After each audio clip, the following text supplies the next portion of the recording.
Welcome to day 2 of the IPA Supreme World Championships from the Cedar Court Hotel in Bradford. And I am delighted today to be joined by Mark Pickworth. We had some excitement, some phenomenal pool yesterday, some high drama. Yeah, certainly did. I no doubt there's going to be plenty more today. Could happen pretty much in the very first match, and definitely which one we're going to talk about very later on.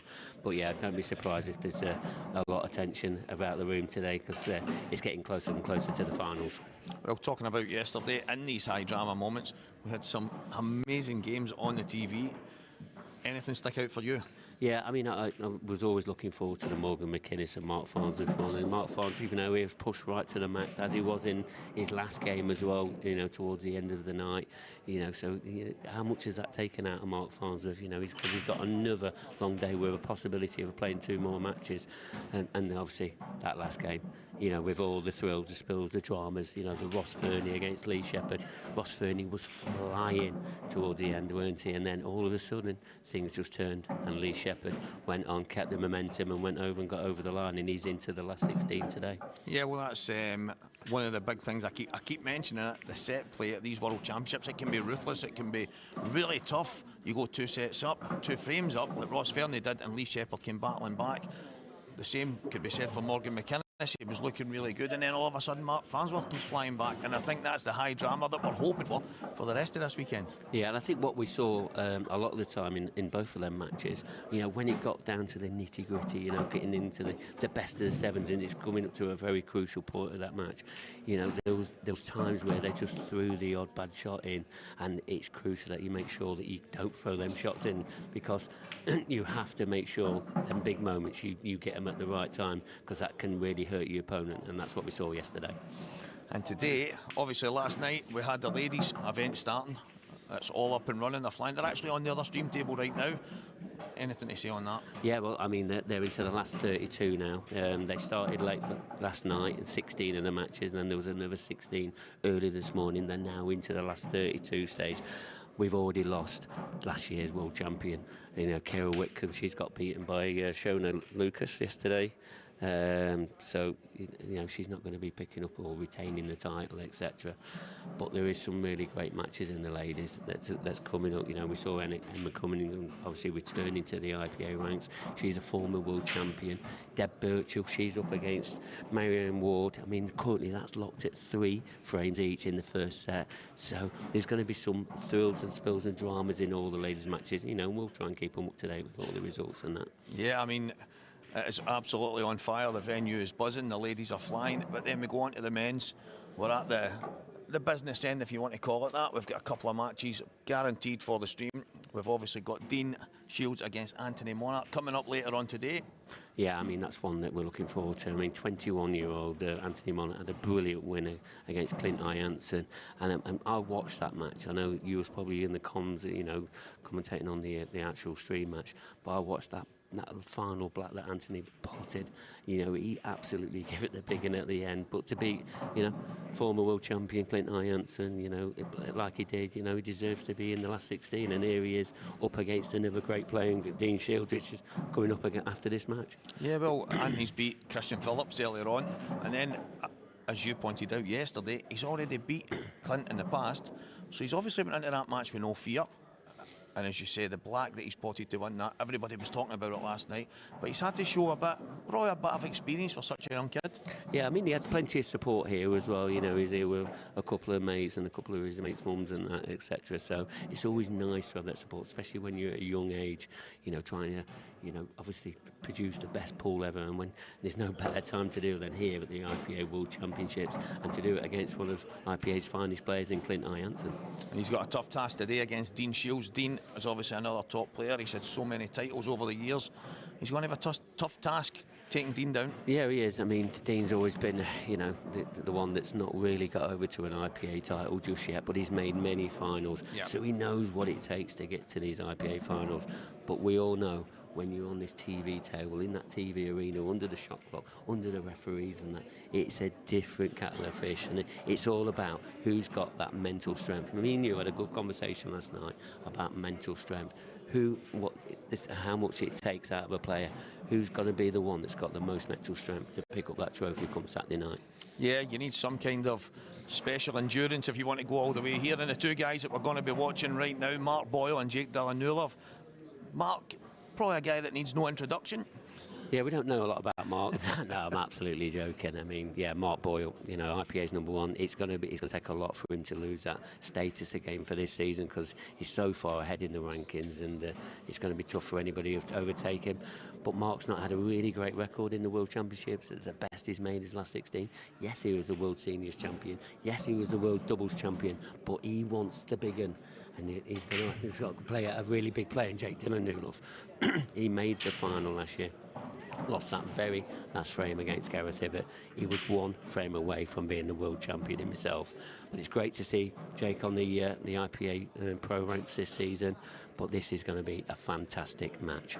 Yeah, I think Jake being on the pro ranks has been a long time coming. As you say, one frame away from being world champion last year as an amateur. He's in great form coming into this event. He's been in a couple of finals. He's won some big matches lately. It's going to be no easy task for Mark here. No, but Jake always likes to be at the World Championships. He always does really well. So, as you said, it will be a fantastic match. Mark has to break well. If his break's not working today, Jake will be really chomping at the bit to go and beat him. And there's no better place to do it than on that TV table today. Well, thanks, Mark. The play ready. We are ready. I hope you guys at home are ready, and I know the guys in the commentary booth are. We're going to be handing over to Dan Davey and Dan Fairway. Thanks, Steve. Yep. We are here eagerly awaiting this last 16 tie between Mark Boyle and Jake Newlove, as Steve said. Dan Davey joining me in the commentary box. Good afternoon, Dan. Afternoon. What a match. Yeah. Yeah, I mean, the world #1 versus last year's runner-up. And arguably a crook of an amateur. Oh, well, he's not anymore, is he? No, he's not. No, he's finally taken the plunge. Yeah. And, as some poor players do, they kind of just want to make a few quid and stay away from the pro ranks because they feel like, it's not really worth their while. But now, under the new guidance, it's kind of like a bit of a no-brainer to turn pro now, I think. So Jake's took the plunge. And arguably probably as good an amateur as there's ever been, as in a prolonged, 100%. Boyle was an amateur for one season. Pro. Jake's kind of been good enough to turn pro for years. I mean, he did do it previously, didn't he? There was a few years ago where he had a season or two, perhaps, as a pro. Certainly one, I remember. Yeah. Well, I think you just think thought financially. There's so many local comps that are amateur, and that he can nick a few quid out of, where he's one of the best, if not the best player in it. It is difficult because pros do get excluded from a lot. As soon as you take that tag on. Tell me about it. Not that. I don't like that. I don't like it when a tournament organiser goes, "Oh no pros." It's like, yeah, it's just a bit. When I was a kid, it was like, well, you should be. If you actually want to get better, just play the better players. Grow up. Do you know what I mean? I mean, I accept Test yourself. I live in a small town where there's one player who is just miles ahead of everyone else. We've got Ian Whitehorn. Yeah. And he's so far ahead. But he's allowed in most things, and he gets handicapped in the rest. And I can kind of see the logic there. I'm not a huge fan of it, but I can kind of see you don't want one person winning everyone's money, because then no one's going to enter. Kind of don't, but look at golf with Tiger Woods. It was its most watchable when he was winning everything. Yeah. And it was almost a story when he wasn't going to win it, and people would tune in because he might not win. Phil Taylor with darts. It was like the bag of Stephen Hendry. When I'm of the age that when I started watching Cuesports, Stephen Hendry won everything. Yeah. And, it's kind of like it's more of a story when they don't win. Yeah, yeah. It needs to be fair for everyone. No. If you lose, go home. Yeah, no, I get better. I couldn't agree more with that. Yeah. But there are dissenting opinions in the world. Yeah, I know. They're just wrong. Sorry, no, I agree. Yeah, everyone's entitled to that. Talking of players who have dominated sports, Mark Boyle at the table, and he is certainly one of those. He's at times been, I think it's fair to say, the most dominant player we've seen at times. I think, yeah. Well, he's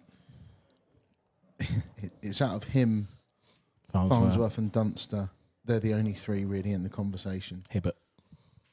I think in terms of dominant though. True. Hibbert always wins something every now and then. Yeah, I know what you mean. Yeah. But he's never. But what Hibbert will do, which say Boyle hasn't done, he'll pop up and win the world twice. No one's ever won it twice. Yeah. It's kind of like the big occasion comes along and Hibbert comes out. You know, the very best of Hibbert comes out. I think Gareth's had moments. There was a time when we were doing the Champions Cup. Yeah. And he won that and like 2 tours and the Masters in like the space of a month. Oh, he's an all-time great. Yeah. But you know, like the purple patches of a boy. I think it's more the consistency, isn't it? I think. Yeah. Whereas Hibbert's kind of just pops up and wins the big ones. Yeah. Yeah. But I think that they are. I suppose if you were to say of all time, they are the 4. It's a different conversation, though, I suppose. But I think so. Yeah, IPA wise, I think it's those 4. I don't think there's anyone else in that. Not really. No.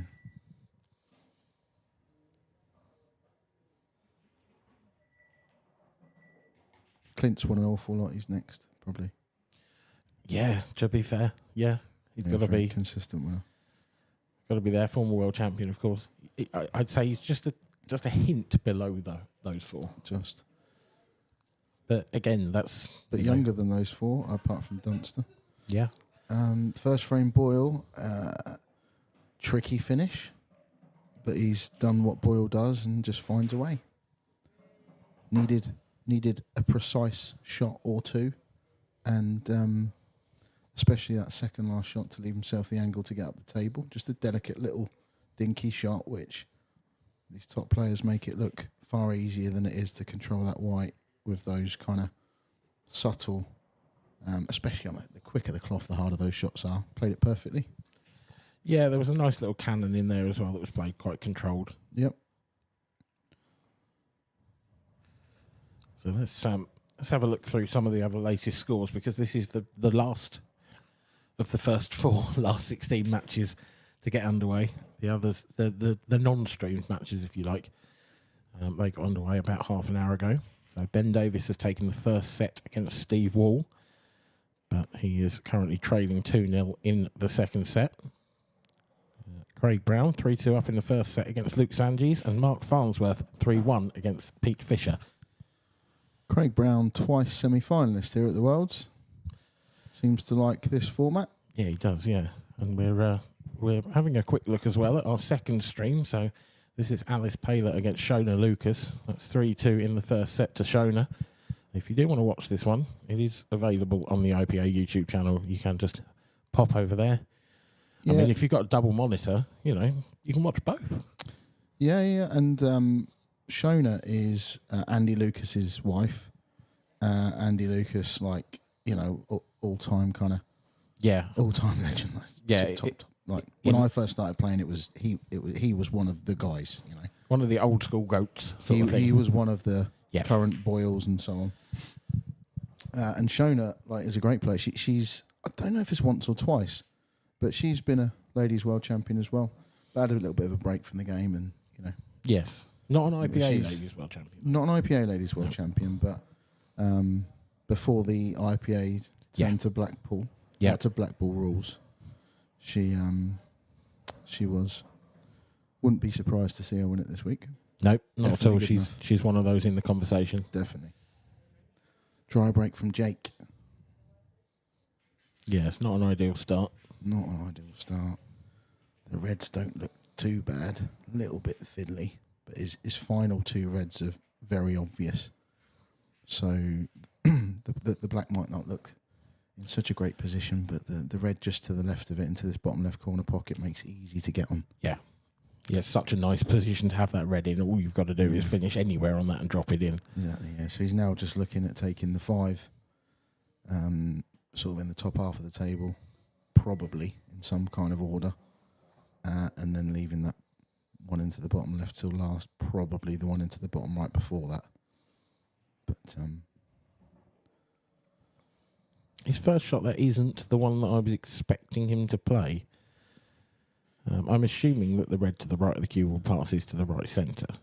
if it does, then I understand the shot. Looks Tight. like he might have half a pocket for it, but No, he's not. No, he's going up. he might be playing that after he plays the one in the middle. Yeah.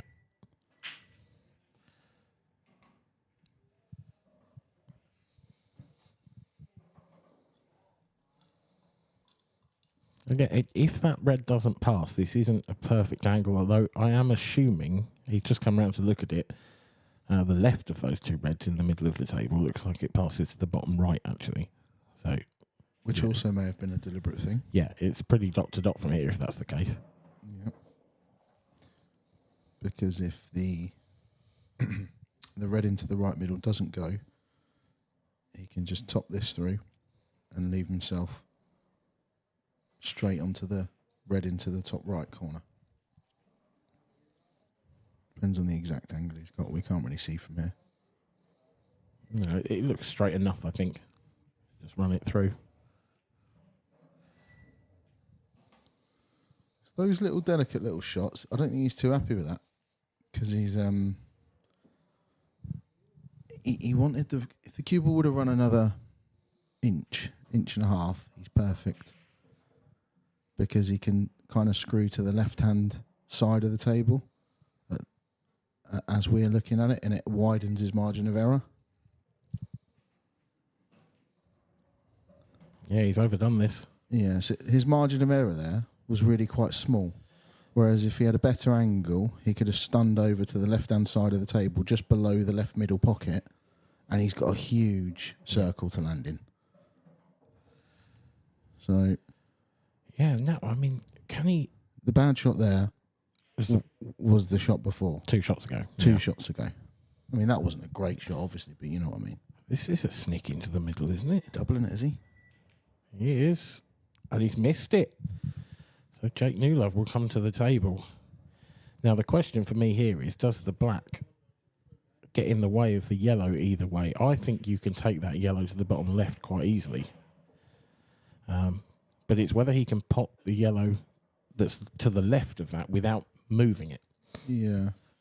Well, I think I'd take that now. maybe, yeah. I think if the cue ball was closer to where you rack the balls up, he'd take it now.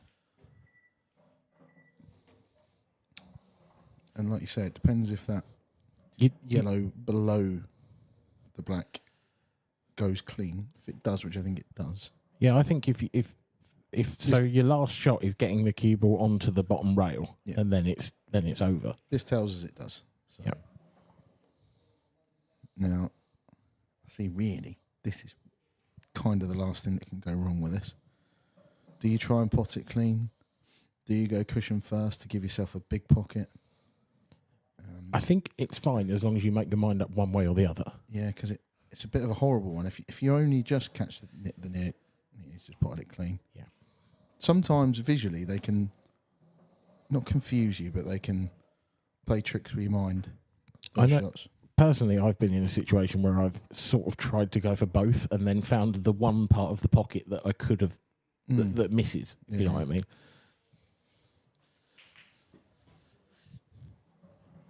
But yeah, I like the way he's taken out this pattern. I like the way he's worked it out. He's just getting better and better, Jake. So I play in the England team with him.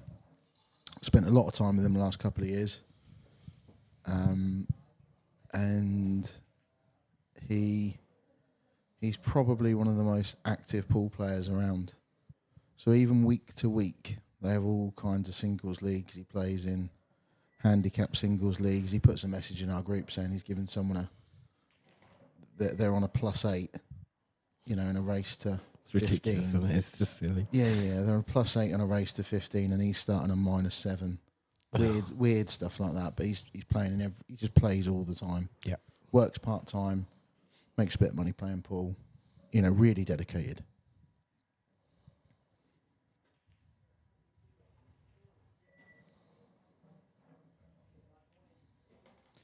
And it goes. This looks pretty much spot on. Maybe a hair short, but no, it's absolutely fine.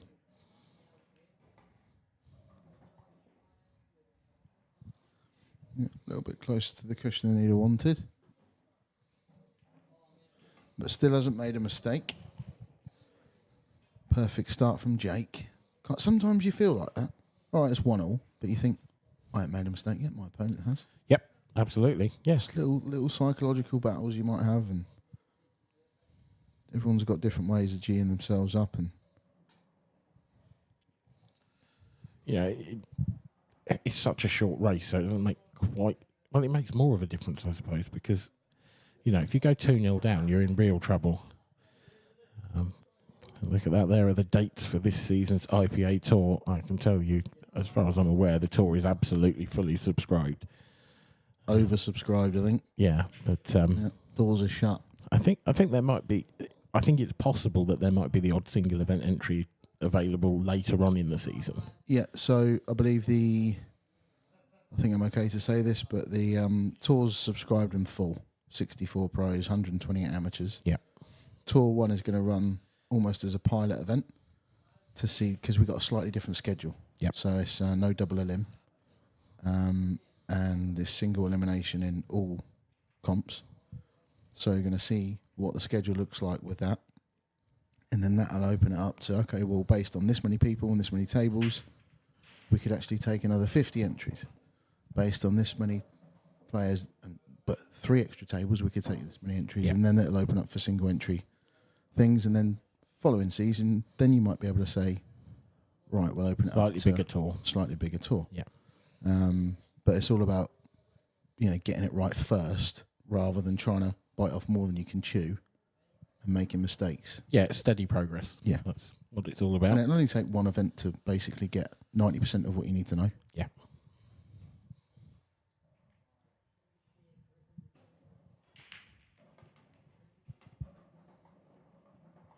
Oh, Mark Boyle. Mark Boyle. What a break.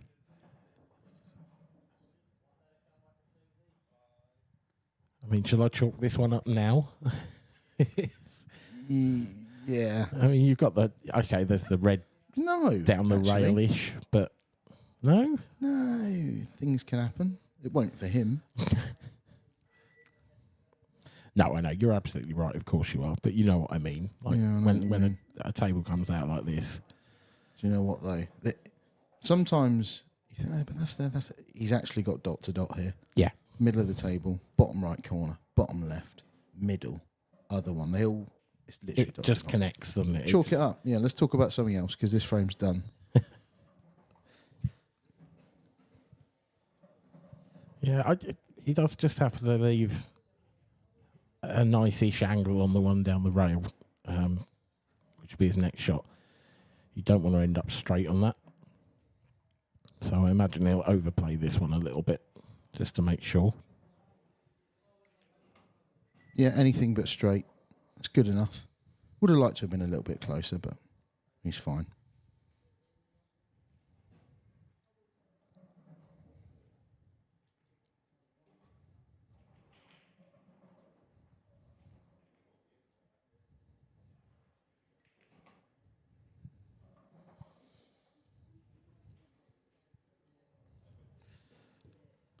Slightly under. I think he's okay. Can just drag it You in. can hold this. Yeah, He might be going up and down. No, he is. that's fair. He underhit it, but he's fine. It was either or, wasn't it? Yeah, it's perfect.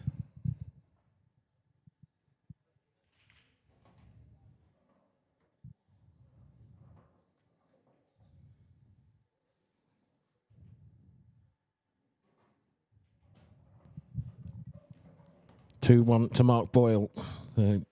You said at the end of the previous frame, Dan, that Jake will be happy not to have made a mistake. Yet he still hasn't, but he still trailed. Yeah. It's, Boyle's definitely got his break working. So Farnsworth's taking the first set against Pete Fisher. Steve Wall 3-1 up in the second set against Ben Davis, but he trails by 1-0. And Luke Sanji's Craig Brown 3-0 deciding frame in the first set. Yeah, But it looks like Craig Brown's at the table. We can just see in the background there. there is one other match happening in the main competition, if you like, as well.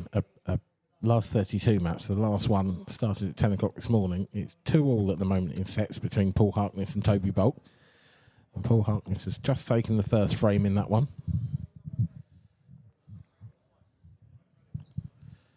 It's been a long old slog, that. So Yeah, and 3.5 hours and counting. And whatever happens in that one, the likelihood is they're going to have to go pretty much straight back on. They might have about between half an hour and an hour's rest. Yep. Against Liam Dunster. So that's an easy, you know, that's a nice easy route back in, isn't it? Yeah. Good luck. Good break from Jake. Very good break. I think yellows are the ball. Just has to knock in a mid-range one first up and should be good enough. Nice, easy layout. I think take the one long and then you've got 3 in the middle of the table. Possibly the one at the bottom of the table. You've always got the one. You've got plenty of options. Yeah, absolutely. I Just get this. I think that to a certain extent the key for me is when you get rid of that one over the pocket. I think the confident way to do it is to do it now. No, I think you could just leave it till last. But It's got plenty of options. yeah, absolutely. 100. Taking the middle of the 3. So, okay, so I wasn't sure if that went, but that goes. Now we can come down table. Get rid of that one. Doesn't want to be straight. No, that's fine. I mean, It's fine. even straight was, you know, all right. Yeah. It's a beauty of a break, isn't it? Oh, it's a great break.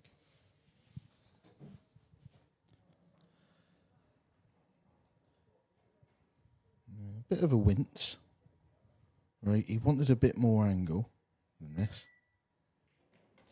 Yeah, it's a pool player's wince, though, isn't it?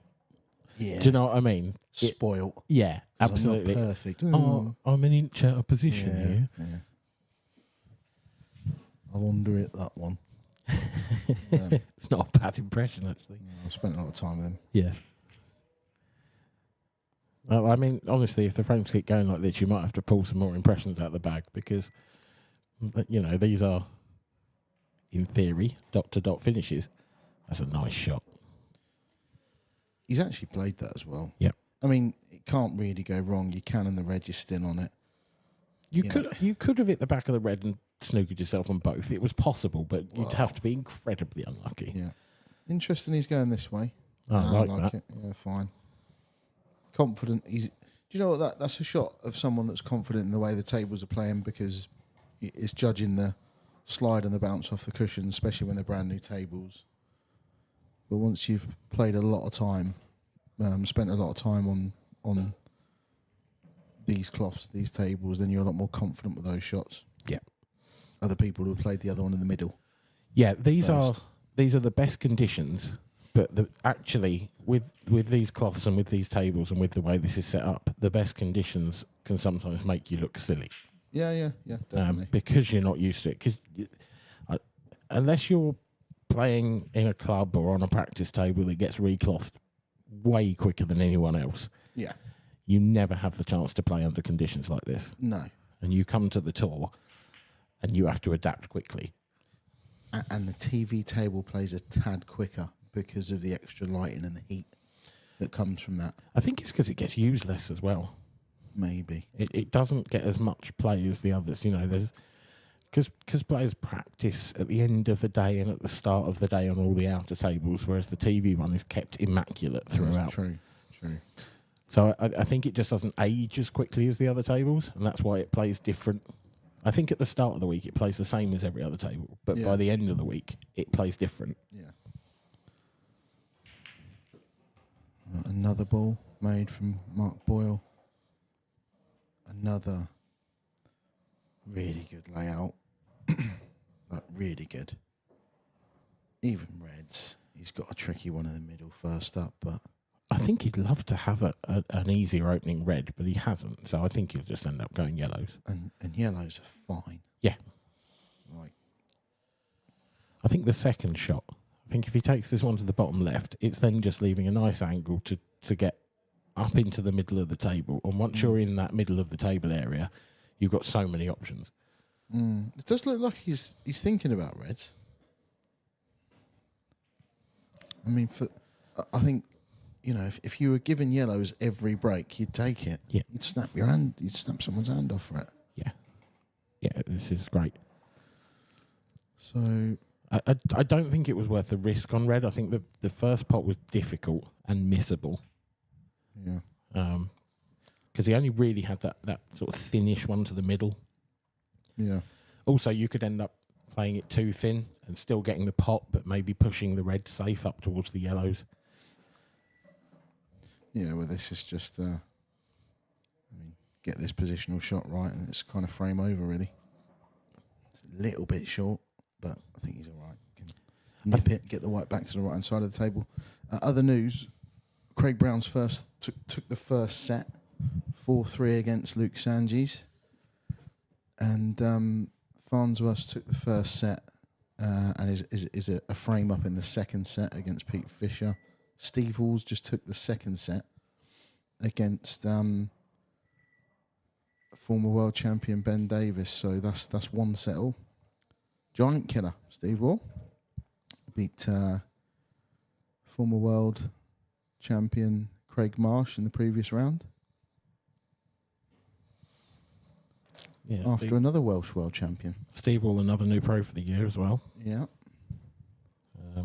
And beat fellow pro Matty Rowland in the first round as well. So, Yeah. you know, that is not an easy draw. Matty Rowland, Craig Marsh, Nope. then Ben Davis.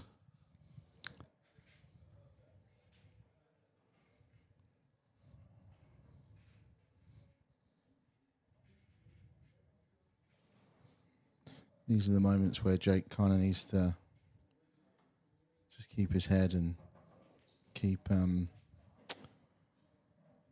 calm. Yeah, and he knows You feel a that, bit helpless, to be fair. don't you? Well, he has been, because Jake's won both of his breaks, but Mark's presumably broke dish 3 times now. And, you know, you're not going to bet against him doing it again in 2 frames' time, even if Jake wins the next one. So it's possible that Jake may not be able to win this set full stop. And play perfectly. Mark makes one mistake but wins the set. Yeah, it can happen. But that happens in set. That's pool in general. It quite often happens like that. You go through spells in matches where you'll, you know, lose. Or you might win 5 out of 8 frames, but make a mistake more than your opponent just because the breaks go your way. Yeah, It's a huge part of the game. You kind of just have to accept it and try not to beat yourself up too much about it, and trust that it's going to go your way eventually. But obviously the break is a skill. Oh, well. I mean, and Mark Boyle is the best at it. He just is. I think he probably is, yeah. I think he's got the best break in the world. Yeah, I think he probably has. You know, even on the odd, you know, he went back to the front ball break for a little while, didn't he? I mean, his cut break's always been genuinely legendary. Like, but he did go for front ball break for a while, and even that was still amazing. And he's a tiny guy as well, isn't he? Yeah. So you wouldn't have thought the power was there. He's not making it pro in the arm wrestling ranks, is he? No. So if ever you needed proof that it's all about timing and it's not about just slamming it and putting your weight behind it, do you know what I mean? Yeah. Mark Boyle's your best example of that. It's just all about timing. It's not always the biggest guys that hit the ball the furthest in golf. Sometimes it is, but it's not always. So Jake's broken off there and made a ball, crucially. Yeah, there was a grimace on his face, though, because this is not an easy It layout. was nowhere near as easy a layout as what Mark had, was it? No.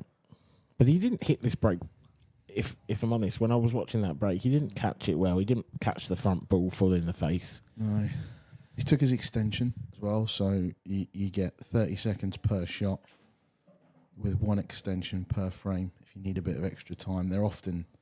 Players often use their extension first whilst they're studying the table. Yeah. I think yellows are the marginally easier colour set here, but this first shot is crucial. Cut in the middle, yeah. Is he trying to move the yellow off the side rail in the same shot? Yeah, looks like it. How's it worked out? Oh, it's beautifully worked out. Great shot. And it's kind of all there now. Yeah. He looks zoned in, doesn't he? Yeah. There's potentially a fiddly little shot either getting onto or away from the yellow on the top rail. Looks, I like the colours on his top. It's like he's in the trenches. It's very camo, isn't it? Yeah. Yeah. Yeah. Rambo.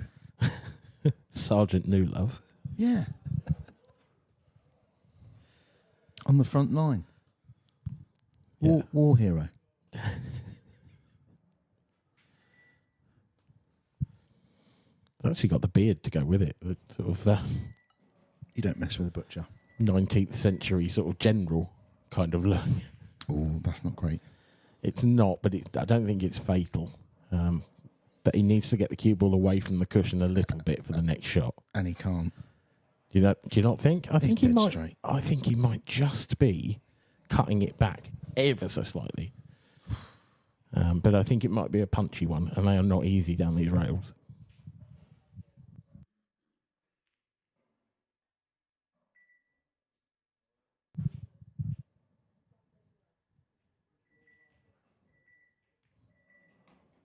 Just about. Took his medicine. This is massive, this. What a test of cueing this is. Yeah. He's straight down to it as well.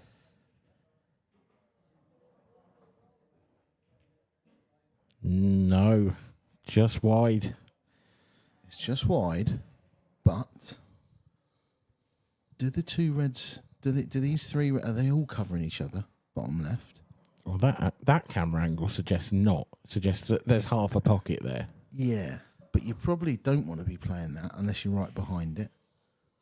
So he's not left Mark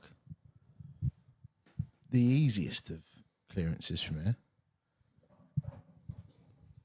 And it's a big pressure shot for Mark now. Yeah. Because if he takes the one into the sort of in the middle of the table, the one that's on its own, there's a bit of pressure on that. Probably feels a little bit better that he's got the break in the next, and he's broke so well so far. Yeah, one big shot here. Yeah. Nailed. Just made that look very easy. It wasn't the hardest shot he's ever going to play in the tournament at all, but made it look very easy. No. And there was a little look to the heavens as that one dropped in from Jake. I saw in the top right corner of your screen. Yeah. He knows. But from Jake's point of view, if you're going to lose a frame, I don't think this is a bad one to lose. Because Jake will have the break again next frame if Mark takes these out, because we'll be going into the second set. Yeah. And to be honest, there's every chance, the way that the first 5 frames of this set have gone, that Jake might not have won this set anyway. Yeah. Yeah, and he's got to tell himself that. I think there's a crumb of comfort there. I think there's a little element of, actually, do you know what? He's dished his first 3 breaks. Yeah. Like, and look, if you're going to beat Mark Boyle, the current version of Mark Boyle, you're not going to have it all your own way. no. So you're going to have to battle. No, no one's ever going to say no one's ever, but I'd find it incredibly unlikely that anyone would ever knock Mark Boyle out of the World Championships by 3-0. Yeah, he's too dogged, determined, too good, basically. Just too good. I think he's run a little bit short on this white ball, though. I think he wanted to be much closer to the very centre of the table because he didn't really want to be flicking into this red on the way out, and he has. I don't know if that's well judged or if he's got lucky there. Probably well judged. I think he knew he was flicking into it because he did kind of gesture that he was looking into it. Oh. No, it's not. No. Time foul?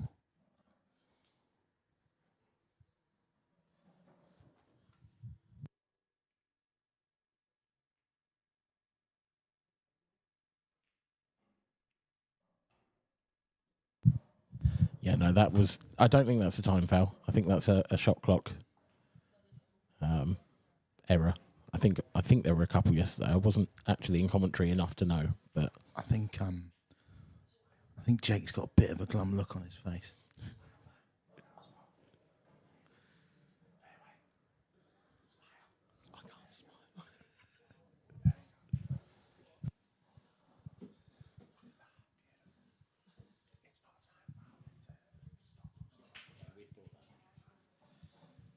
Just got confirmation it's not a time foul.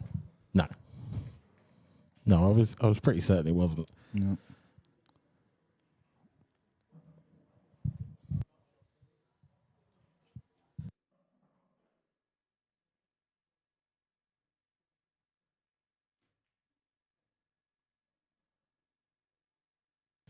Right, back to it. Mark Boyle back at the table.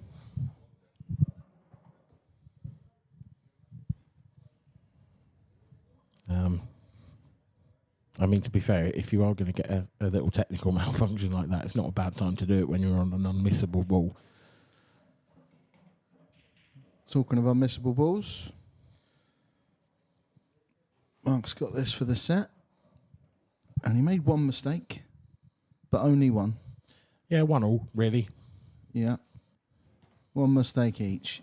Mark wins the first set. High quality, but yeah, just the one mistake each. Mark Boyle takes the first set. Now, looking across the scores, also bring you some in the ladies, because that's getting into the thick of that tournament now. We're into the second round, the last 32.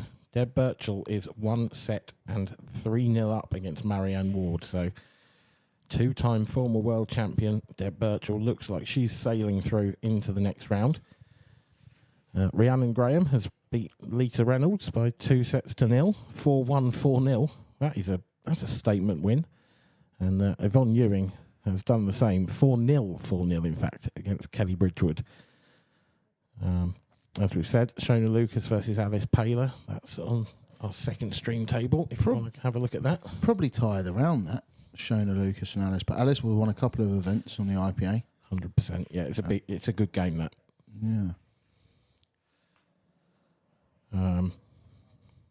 Yeah, I mean, there's a few good ties down there. I mean, Kelly Denton, former winner, up against Lauren Williams. Yeah. Former tour winner, I should say. Alexandra Cunha, arguably the favourite for the comp. Oh, that's a big call. Oh, she's top 3. That's a bold call. Arguably. Emma Cunningham? Again. Deb Birchall? Arguably, yeah. Yeah. Well, let's argue about it. I'll give... Sure. I'll give you a top 5. Well, against Emma Reeves, my mixed doubles partner, who lost in a world final. Yep. 2 years ago, I think, to Amy Bouchon. Amy Beach. Oh, yeah. Yeah. Yeah. But yeah, former world finalist Emma Reeves against Alexandra Cunha, who is one of the very best. Yeah. New elite ladies player for this year. In the last 32 game. Yeah. Yeah, there's some ties there in that last 32. But you're right. I think Alice and Shona is probably the tie of the round. Well, of the ones that are currently playing, definitely. Yeah. Another break from Jake and another funny layout. He's not quite catching them, is he? Just not quite. There's Well, he's making a ball, but he's not getting the splits that Mark's getting. Yeah. You know? And it's hard to say that's luck when Jake... I felt like this in my game, actually. I can be breaking well, but far too often, where the white tracks back up the table, the white ends up in the bulk area. Yeah. Whereas with the cut break, which I kind of, I don't cut break, but with the cut break, the one thing you do seem to get is the white stays in the middle of the table, which I'll probably say, the more I think about it, is maybe a bigger benefit than... Quite often people cut break because they're not going off, because you can't screw directly in off into, either of the middles or the top corners. But possibly an even bigger benefit. It's just where the white. You got so many more options. Okay. Middle of the table. In that case, here's a question for you. Would you be a fan of the break box being brought in? Yeah, I would, yeah. Would you like to see the end of the cut break? Or Yeah, I would, yeah. Just purely for selfish is this reasons. selfish? Yeah. Yeah.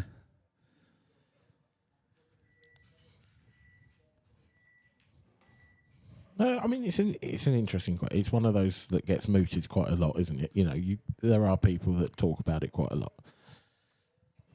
What nobody can do is use it as an excuse or say it's unfair, because everybody's got the chance to do it. Exactly. Yeah, it's not unfair. Like No. it's a talent and it's a skill that Mark Boyle has honed.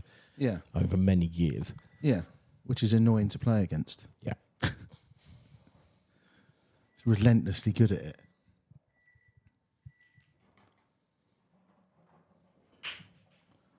So it looks like he's having Okay, so he's topping it through and coming down table last. He's taking the red last. He's got a decision to make. That's why he's walking around the table having a think. Does he come down table for this red into the bottom right corner now, or does he leave it till last? That's his two options. That's what he's thinking about.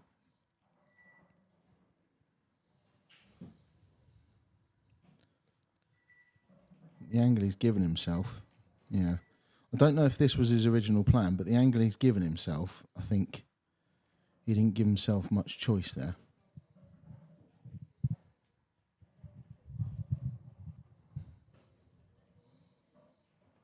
Steve Wall's 2-0 up in the third set against Ben Davis.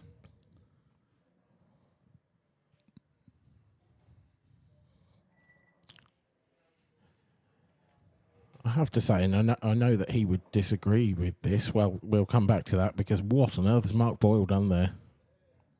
He didn't get anything like round the table far enough. No, very un-Mark Boyle-like. He wanted to slide up around the back of that yellow, I think. Well, this is... I mean, can he see enough to play this plant? Well, it looks like it. He must do if he's... He's having a look, isn't he? I mean, that looks tight from there. Well, but he's then got to get on that second ball. This is... I mean, if he makes this, it's a good effort. It's not there. It's not there. And it hasn't made life difficult for Jake, because it hasn't covered that pocket. No. The only thing is he might have left Jake dead straight on this one into the bottom left corner. But if you're Jake, you just got to be over the moon that you're coming back to the table. Yeah. And even if he's dead straight, he can screw out with this. But he's not anyway, I don't think. Or he's just going to drop it in. No, absolutely fine. Be a strange feeling for Jake this to make a mistake in a frame against Mark Boyle and come back to the table. Yeah, not especially the way it was all laid out. Yeah, they were quite easy, weren't they, really? I mean, but at this level. I think we'd given it up as a bit of a foregone conclusion. Yeah. Jake would like to be on this one into the bottom left corner now, but I don't think he is, so... No, and to be fair, you can drop the one in the right centre, left centre, and actually you can just play the cue ball through and leave it on the baulk line for the last yellow, and it's a nice angle to come back down for the 8 ball. Yeah, I think he's just had a look to see the yellow, if it passes the yellow by the where you'd break from. If that passes into the left corner as well, so he might even take that one next. Many options. That looks very tight to me. Well, he's had a look at it, so I don't think he'd be playing it if he only had a fraction of the pocket. He must have at least 3/4 of the pocket, I think. Yeah, must do. Plus, he's fairly closely behind it. You could see he potted it thick. Yeah, it slid in off the far jaw, didn't it? Yeah, yeah. And he slightly underhit that as well. Doesn't want to be hamper queuing next. Just drop this in kind of dead weight if he can.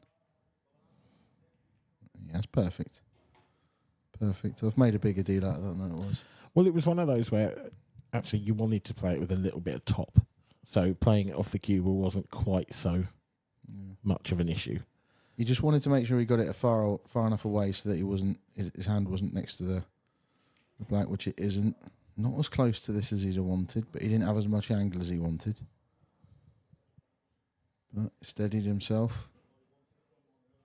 Been doing a bit of work with, I think, a sight right coach Okay, that's interesting. of alignment. Yeah. Yeah. So, yeah, just One of the hardest working pool players, I think, Jake Newlove. deserves everything he gets. Yeah. Yeah, proper, like puts the hours in such a big way. Plays in everything he possibly can. Yeah, some latest scores for you. As you can see, that second round match between Paul Harkness and Toby Bolt is still going on, and it's an absolute marathon at this point. Good job they started a minute early. Yeah. Yeah, otherwise we would be in real trouble. Pete Fisher is looking in trouble against Mark Farnsworth. Pete's a great player, but there's no real surprise in that. Mark Farnsworth does love this event, and he is one frame from a 2-0 lead in sets. Luke Sanges and Craig Brown, that was a 4-3 in the first set to Craig, and it looks like it's staying tight in set number 2 as well. And Ben Davis has pulled a frame back in that third set against Steve Wall. Steve still leads the third set by 2 frames to 1, sorry.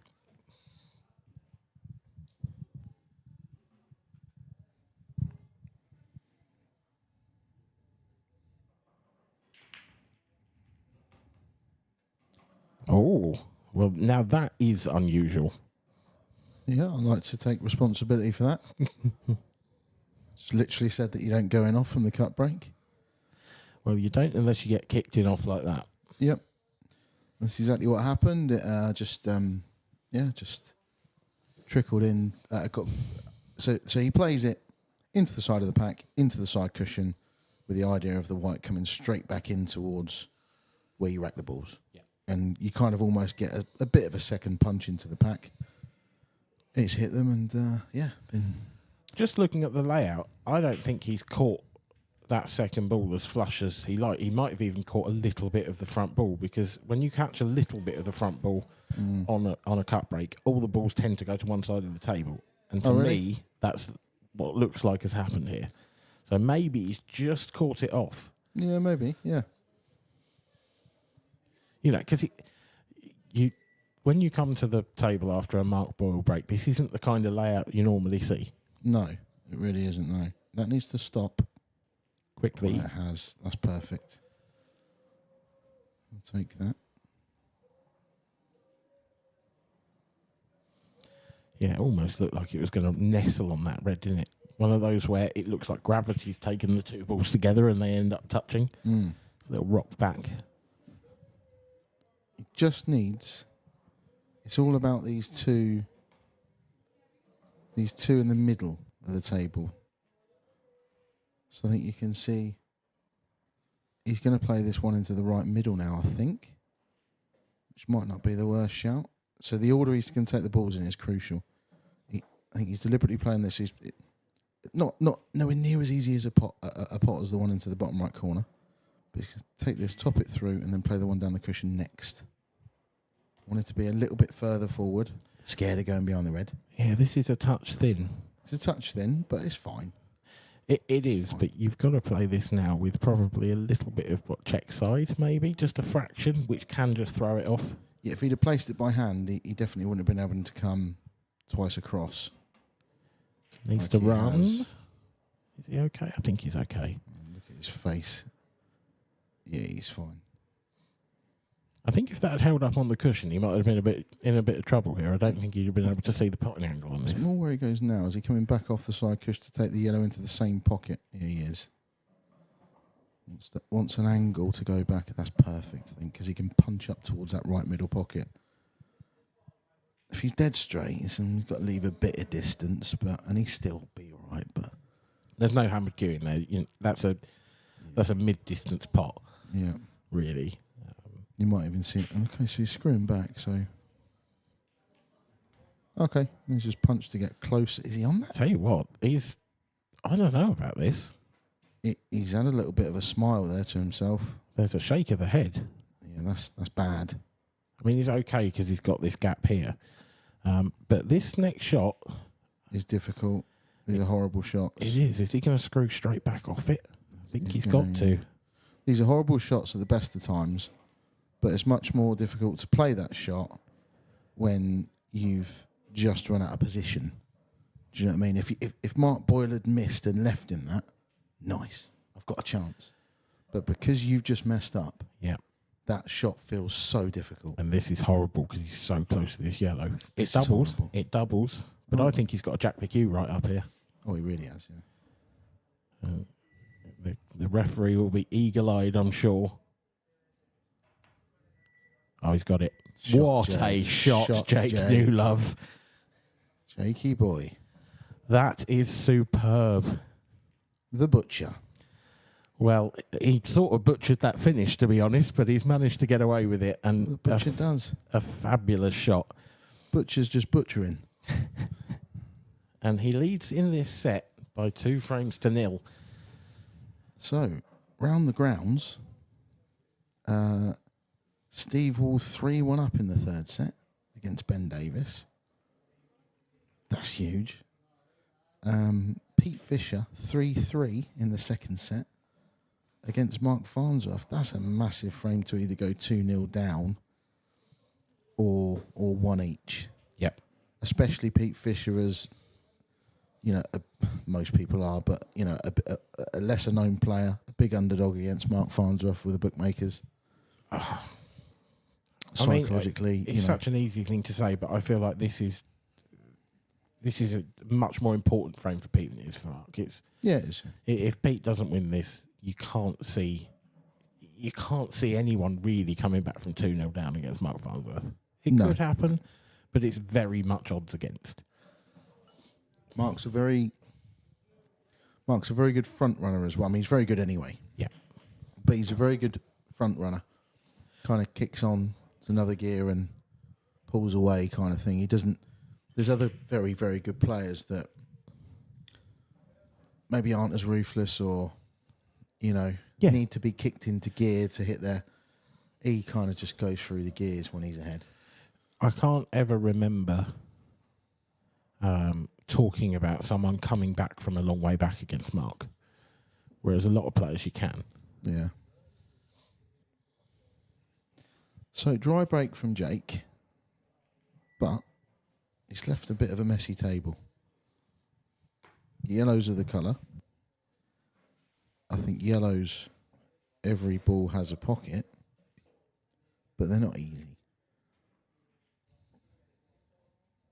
You've got the 3 in the cluster on the left-hand side of the table, but they all kind of go. I think if the yellow touching the red doesn't go in the right corner, it probably goes in the left middle. It may not, but... See, I think that goes in the right corner, but I think he might want to get rid of the yellow near that pocket first. So that just adds a little layer of complexity to the finish. I think he's got to take that one first and then go after at least that one of the 3 in the middle, but probably all of them. Yeah, it's a bit closer trying to look. I don't think they're touching, so I think it does go in the right corner. Yeah, I just don't know if he's got a full pocket past that yellow, or even half a pocket. It's going to be tight. But he's in... Well, he's going to take the middle of those 3 yellows now, you would think. Yeah, he's in perfect position here, I think. Stand back a little bit. You probably don't want to be hamper queuing, so you might want to come back just above the yellow in next to the left middle pocket, and then leave yourself on the left-hand side so you can punch across kind of thing when you take the one into the left middle. Yeah. I mean, you could leave an angle to just sort of drift the cue ball into that red. You could just play a little soft screw shot and just break those 2 open now if you wanted to. I thought he was playing the one into the bottom right next, but looks like he's not, so maybe he's... That makes me wonder again if it does actually pass. into the left middle. Yeah. And he might take it last, which would make perfect sense. He'll know, yeah. Oh, there it we goes, go. flies into There's the left angle. middle. Yeah. Flies, you fit a bus through there. I could fit through there.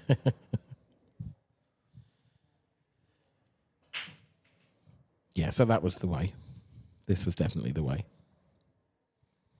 2-1 in sets to Steve Wall. That's big. That is big. To be fair, I mean, Ben hasn't... It to a certain extent, and he won't think like this because of how good he is, but I think this has been quite a successful tournament so far for Ben Davis already, because he hasn't really played for a couple of years. Well, certainly hasn't played competitions. I felt I suffered a little bit from playing very few comps in the last 3 months. Although I feel good anyway within myself. It's just that little bit of match sharpness, you know? And also, you had to miss out on, the last 2 events of last season? Tour on the 4 and IPA? Tour 5, yeah. So played the Grand Prix, which I think was September. Yeah. And then I played one major singles comp since.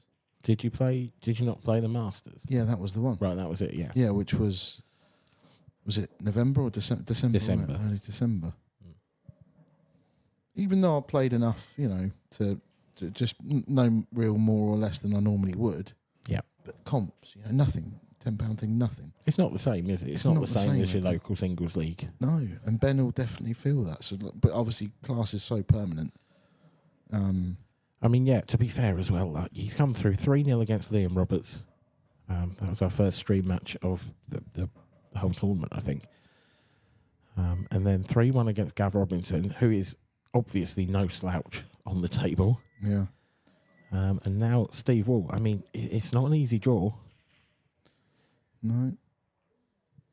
So Mark Boyle makes it 2-1. That black actually wiped his feet a little bit. Punched in, but kind of rattled a little bit.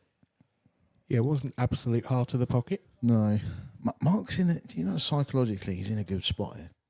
Because the sets format does funny things to your mind, but you're a set-up and you're 2-0 down in the set. So you kind of feel like you're free-rolling.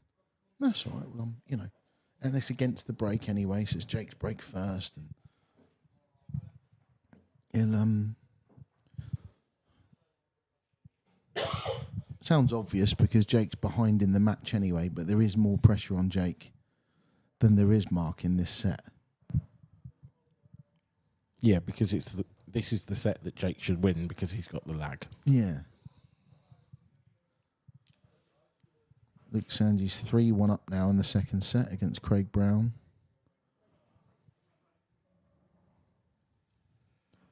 Pete Fisher, Mark Farnsworth still 3 each in that second set.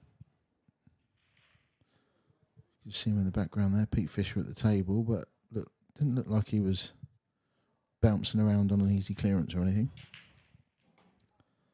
Mark Boyle enough again. Wow. I don't know if I've ever seen that twice in a row. Maybe he'll go to the front ball break. Of course he won't. I mean, stranger things have happened. He could do. It's not like he's never done it. Look at these reds. Oh. I mean, yellows with 2 shots here you'd fancy, let alone reds. Yeah, but like... Sometimes they're so easy, it's almost like, well, what do I do with my first shot? Yeah. He's just going to put a yellow kind of set. No, he's going to make the black. Flick off the black and get the white exactly where he wants it. Yeah. If he gets that, and then he wants to take the 2 reds in the bottom half of the table first, and then the others. There's almost a case where you could like throw a dice to choose which red you had to take next, and you'd still get these. Like you could take these in any order. So many options. Yeah. He's actually messed that up a little bit. So he wanted to be on the one in the bottom right first, but it kind of just doesn't matter. Well, no, I quite like this. I don't know if he has, because now he clears this pocket for the red above. Yeah, true. So now he's played that. It's just almost a case of working your way back up the table. Maybe that's what he meant. It just didn't look like that was what he was lining up, because it was such an easy plant to play that red onto the other red. Yeah. Like you say, they were so easy. I mean, yeah, he had so many options. Exactly. And to be fair, when you've got that many options, why play a plant? Yeah. I think this is the last thing that can go wrong here. He slightly underhit that, so he might well be screwing into this yellow. I think it's just a little stun shot here. Oh, yeah. Straighter than I thought. And yeah, I mean, chalk it up. Yeah, just needs to make sure he leaves himself the right angle. Has he? Yeah, he's fine. He can pinch this a touch, just run it through or stun it.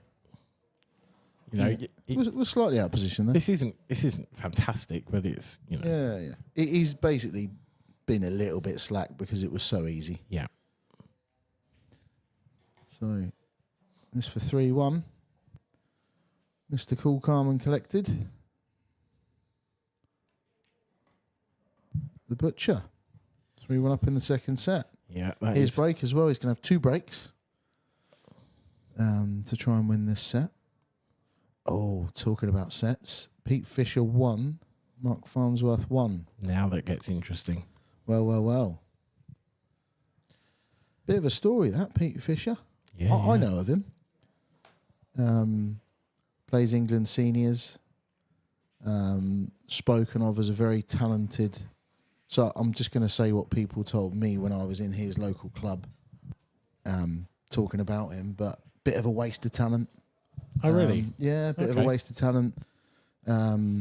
Like really, really good, really highly thought of. Just doesn't apply himself well enough. Doesn't keep his head well enough. Loses his temper too much, kind of thing. That's what a couple of his mates told me, but spoke of him higher than I knew he was a good player. But you know, when some people speaking, okay, all right, they're talking as if he really is something special. The thing is, there's so many players out there like that. Well, so much of the game's in your head. Yeah. That's why. But it's what makes those top players even more impressive, because there's 100 players in this room that can beat them. Yeah. But I think Jake's one of your best examples. Yeah. Of somebody that was heading towards being somebody that was a waste of talent because he used to lose his head all the time. Mm-hmm. Snaps loads of cues and stuff famously, right? But he's getting better and he's trying and he's doing things to work on his game to make sure that, you can lose your temper, fine. You can whatever, but don't let it affect your next frame. Yeah. Yeah, if you want to just beat yourself, you do whatever you want. Shout stuff to yourself. Just you're not allowed to punch the table, but you know what I mean. Go and scream into a towel. Whatever you need to do to have your little release, do it. Just don't let it affect your next frame, kind of thing. Yeah. He's getting better and better at it. I'm just looking down the draw, and you talk about players' temperament. Our next stream game is going to be Dean Shields versus Anthony Monarch, and Anthony, I think, is 21 years old. Yeah. And I think he's probably the youngest person still in by a good 5-6 years. I don't think there's anyone else under 25 in that list, for sure. Well, Sanji's is, I think, 30. That's what I mean. Might look younger, but he's like 30. Yeah. So to a 21-year-old getting into the last 16 is a bit of a big deal. It's not a young person's. No. I'm not saying it's not a young person's game, because obviously there is some fantastic talent out there, and some of them are here this week. Cohen Bradford is touted as could be one of the best. Yeah. And he looks incredible. Yeah, he's under 16s or under 15s world champion. Cohen. Yeah. And there's a multitude of names on that list as well, but you don't often see any of them get to this kind of a stage in a tournament like this. No. So Jake's kind of got away with this. Run out of position there. But he's just about landed with enough to... Ooh, he's not got away with that. No, he hasn't. He's not got away with that. And he is... Nah, he can't. He'll want to hope, really, that that's touching ball just so he can at least try and put the white in a difficult position. I don't know if it is, or if the ref's called it. But he can do nothing here. There's nothing creative he can do. I think all he can do is try and lay the cue ball right on the back of that yellow that's to the right of the white. I think that's what he's trying to do. Not quite. The jaw, I think, just about got in the way. Yeah, and look, Mark's 3-1 down in this set. He has got a yellow on just underneath the left-hand middle pocket, which doesn't go, which isn't easy. So he hasn't left Mark droppings. He's going to have to play a shot. a difficult shot or a clever shot, leave himself a good angle to bump it out maybe off the one in the bottom left corner. This frame's not over yet. And he hasn't got an easy pot first up. He's either got a long one into the top left middle. He's actually looking at a safety. That's surprising to me. Yeah. Yeah, it is to me. I think because the safety's not a difficult safety, is it? But so he's almost playing the pot here, but as a shot to nothing. Right. Yeah, nice. It was a shot to nothing, really, wasn't it? Because he's leaving an ultra thin cut, which is gettable for Jake. Clever shot. Yeah, but even if Jake gets that cut, he's relying on a huge amount of luck to get on the next red anyway. Yeah, exactly. Calculated risk. One thing you're not going to be able to do often in commentary is find faults in Mark's thought process. Like, he's a great all-round player, got great break, controls ball. You know, he's got bottle, he's got everything really, but he does take the balls in the right order. He doesn't really make any bad decisions. Ever, really. No. I mean, you know, it's easy to sit in commentary and question players, and we quite often do because it's part of the job. But I have to say, I can think of vanishingly few occasions where I've said, "Oh, I don't know about that," when it's Mark Boyle at the table. Yeah. You know, as you said, he's one of the big four, if you like. You know, if we're gonna go with that. Yeah. And yeah, I've just been looking down the draw as well, and actually, if you were to pick out the way you thought this tournament was going to go, those four would be semi-finalists. Yeah, I mean, first two matches, you'd pick Mark Boyle out of Boyle, Newlove, Wall and Davis. Second two, you'd pick Farnsworth out of Farnsworth, Fisher, Sandys, Brown. The next ones, you've got Dunster, Bolt, Harkness, Shields and Monarch. You're going to pick Dunster if you're going to pick one. And then in the bottom quarter Hibbert as well, yeah. Hibbert, Rhodes, Shepherds, Griffiths. Well, you're picking Hibbert. And what a semi-final lineup that'd be. Yeah. I don't think it'll happen. I think there'll be a shock along the way. There normally is in the World Championships.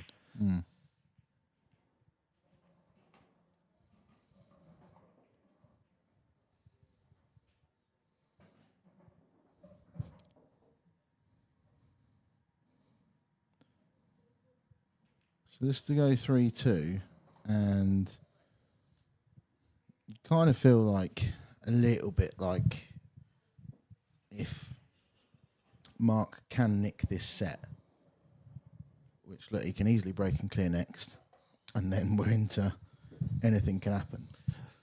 It kind of, the match is done. It will hurt Jake. It'll hurt Jake. Who wins 3 sets in a row against Mark Boyle? He's too good not to put together a good enough set kind of thing. And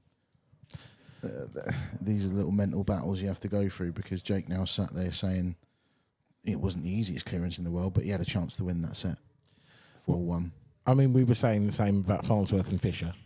You know, if Pete Fisher didn't win that second set, then you couldn't really see a way through for him.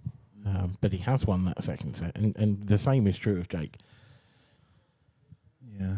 Toby Bolt 3-2 up in that deciding set against Paul Harkness. Yeah, it was 2-1 down as well in that, so Toby won away now. Pete Fisher a frame up against Mark Farnsworth in the third set. Get to the end of this frame as well, and we'll bring you some scores and results from the ladies, because there's a few of those trickling in now. So he's made a ball again, as he always does, Mark Boyle. Strange. It's just a strange split. Like, yeah, I don't know whether it's just me but I just feel like he's not quite catching it absolutely as good as he usually does at the moment. Not even as well as he was in the first set. Yeah, maybe not. And yeah, no, he's definitely not. He's got reds, He's not going to go yellows here. It's nowhere near as easy a finish as he's been left previously. No. But not that he expects them. And I think his last 2 balls could well be the 2 reds in the bottom right-hand, top right-hand side of the table. Maybe the one top right corner to play on the one next to the black. Just how he gets there. Oh, that's not the best. Not by a long way. No, especially for a right hand, a bit more of a reach. I mean, can he get to the bottom of the cue ball here? Because he sort of needs to. Well, I think he might be able to manipulate it, play it thin into the pocket and play it with top left. Might be able to. I think you're screwing it back. No, he's playing your shot. So now this is crucial. It's actually come out really nicely because I thought it was going to be really difficult to get on this last red in the bottom half of the table from where he was. Mm. So it's actually not too bad. Over for the 2 on the left-hand side of the table next, I think. Yeah. It's just which way. Okay, so that way. It's a bit short. It's a hard one to play when you know you're going towards the middle pocket. There's an argument there for him going up towards the 2 yellows to the left of the black and playing the red into the left middle. Yeah, I was expecting him to play that with a bit of side and throw it up further up table. Yeah, a little bit of a, if you ask 10 players, you might get a 50-50 split as to what they'd do on that one. So he's changed his mind.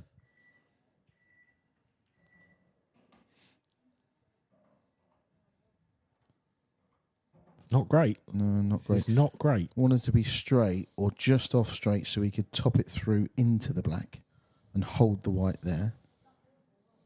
Yeah, it's the wrong side by a good 6 to 8 inches, really. Yeah. To the point where I think he's just got to play this one into the right middle and almost get the cue ball back where he is now somewhere. The way he pots, I wouldn't have been surprised if he played the red. Oh, how's this going to turn out? A bit of luck there, but a calculated risk, and that nudge was always highly likely to come out nice. I think so a shot well played. Absolutely, but the in-off was bigger than you'd think there, off that nudge. Mm. Yeah, perfect. Over to you, Jake. Pressure firmly on.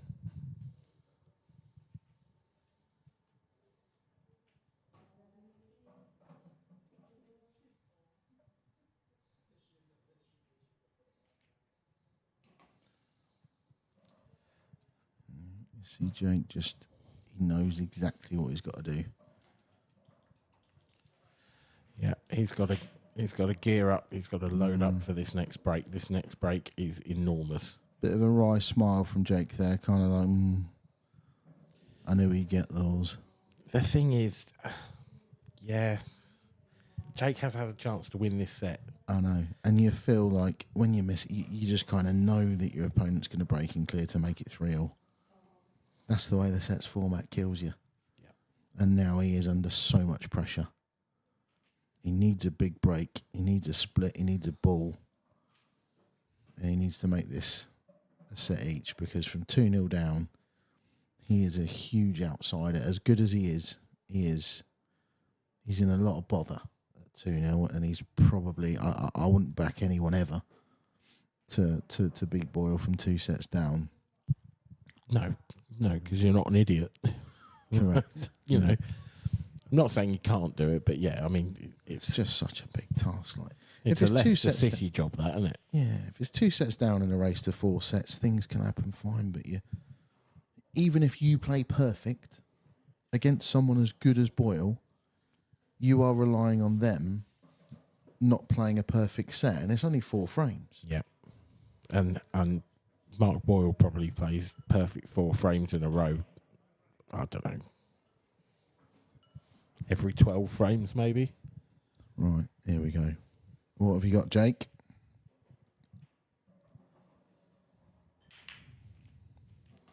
That cue ball was close. He's made a ball, and the white's in the middle of the table. You can't ask for much more than that. Now, what's left? Not gimmies. You can't be spoilt. No, right? but it's got to be yellows, hasn't it? It's got to be. Otherwise, you're playing the red into the middle first and cannoning the other one, and you don't want to be doing that. The yellows do go. You just need to pick them off. See that on the top left-hand side of the table, you got 3 yellows there. You pick off the one in the middle first, which then opens the pocket for the second one. But you got a couple of tough shots to play here. You just want it to be easy, didn't you, in a deciding frame? Yeah. I mean, the first shot here, you know, the yellow Could screw into them. Yellow that's closest to the group. You could screw into them. You can stun off the side rail. Yep. You've got to be a bit careful avoiding that red and avoiding the middle pocket if you're going to stun off the side rail. So I think the confident way is to screw it. Oh, I just played it off the knuckle. Or just play it off the knuckle and land plumb. Look at that. That was risky, though. It was. It was. I mean, he couldn't have landed in a better position. Couldn't have, if he'd wanted to put it somewhere with his hand, he'd have put it there. Yeah. Can he even screw it and bump it up the cushion? No, he's not done that. He hasn't come out far enough. That's not a good shot. No, it's not. It's really not. Could even think about the double here. He's perfect on the double. Yeah, if it goes past the red, which I strongly... Yeah, it must do. Absolutely must do. I think it's just if you can thread the white with a tracer right-hand side through the gap of the yellow and the red, I think the double's the shot, because you've also got a bit of insurance of that red doesn't go into the top left-hand corner. Although it looks like he's playing it with screw. Clock was ticking down. Has he played the treble? He has played the treble. He doesn't miss trebles. He doesn't. I can see the logic there, because the treble allowed him to throw the cue To ball control less. the white as well. Yeah. But it's not getting any easier. There'll definitely be a few people sat at home, possibly in the Mark Boyle camp, going, "Oh, lucky was that." Yeah, He's played that. Jake wears his heart on his sleeve. He couldn't keep a straight face if he played the double there. He's playing a safety, is he? Surely not. I'm stunned. Well, I think it was a very thin cut, and the white subsequently is going all over the place. So I can understand why. No. All right. No, I can't. You're in the deciding frame against Mark Boyle, and you've given up the advantage for me there. Well, okay, he's left a pocket covered, sure. But I mean, I can see Mark taking these out. He didn't play the safety particularly well. Had he got the snooker, I might have been more. I know what you mean. But Mark's got a long red, and Mark's a great snooker player. This isn't a long red. This is a middle distance red. This is a black off the spot on a snooker table. And he has missed it. He's missed it. Has he covered? Yeah. He's covered the yellow into the bottom left corner pocket, and Jake's going to be fuming inside. Unless it goes It goes in the middle. in the middle, because then it's... Whoa, how are you getting on it? So he's on the one to the top left now. He can get the cue ball back out. So You want to leave the cue ball about a foot to the right, from looking from the other angle, about a foot to the right of where it is now, maybe a bit further down table. Yeah. I can't believe that. I can't believe he's done that. Actually. I think that's a better safety shot than his previous one. Well, yeah, I mean, actually, Not left anything. this time. is my problem with not pulling back sometimes. Yep. Do you know what I mean? Because that shot there, what's he left? What's he left, Mark? I mean, the first time, I'd still attack from there, though, but... the first time, I think it was just pressure, honestly, that Boyle missed that shot, because I didn't expect him to miss that. No. And how is your luck, with that shot to... See, now he's forcing Jake to... You can't play safe from here, can you? Unless you're trying to hide up into the top left corner. I think he might. He's got to. Bit of bottom left. He can't go from here. This is the thing. That is a beauty. That is a beauty, Jake. absolute ripper. Jake Newlove, what a shot.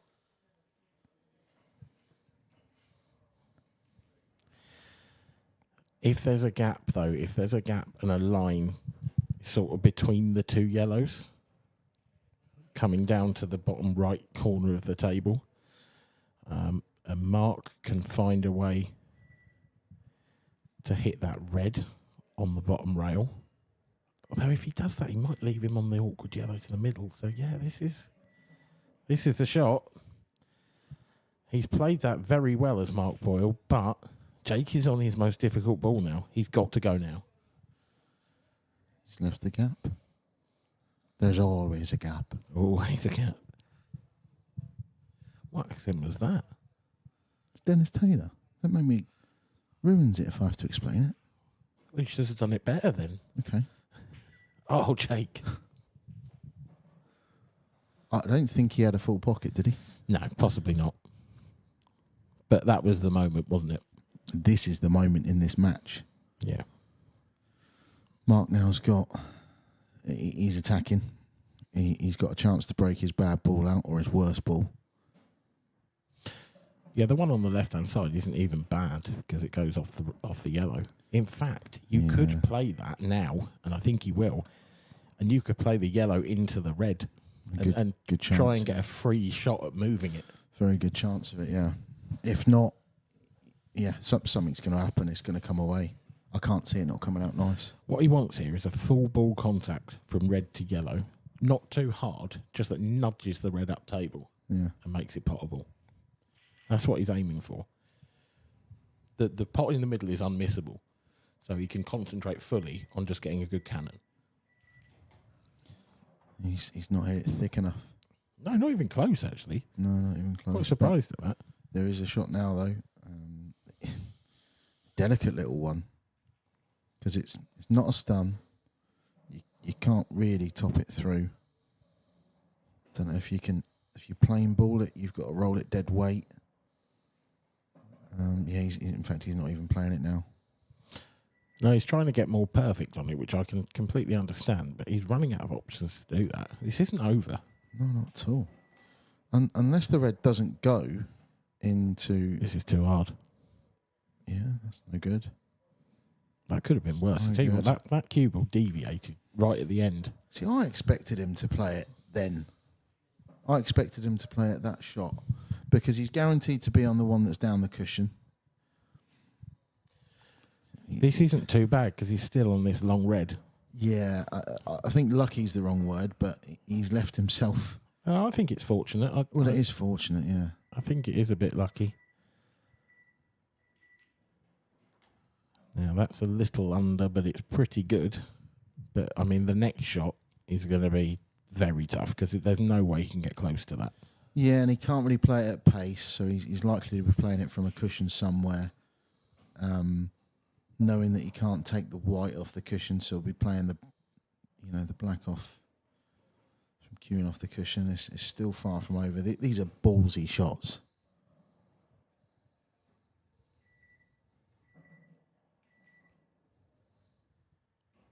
Going to be a bit hampered as well. This is a horrible shot.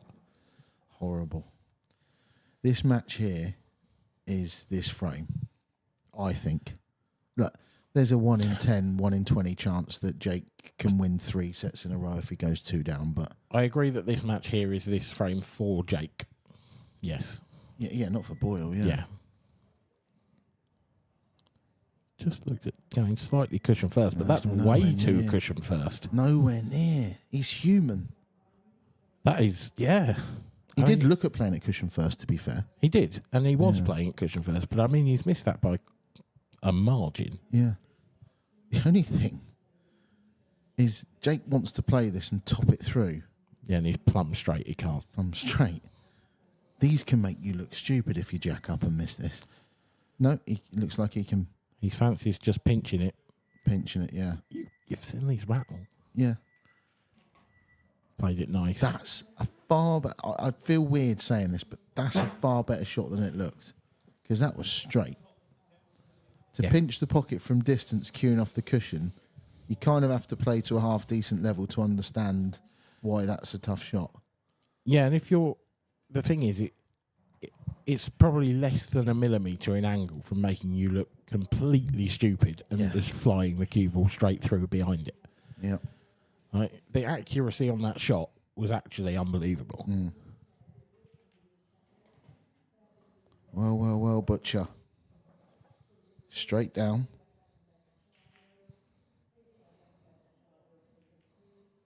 One all. We have a match on our hands.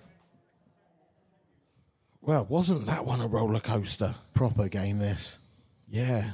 I mean, that was your classic deciding frame. Oh, You know, scrappy. Everyone's had a chance. it happens. Bad Everyone shot does it. from Jake, then a bad shot from Mark. Everyone feels the pinch. Everyone feels a bit of pressure sometimes. It's just they handle it better than most 90% of the time, you know. But it gets everybody. Been a great game this so far. Brilliant.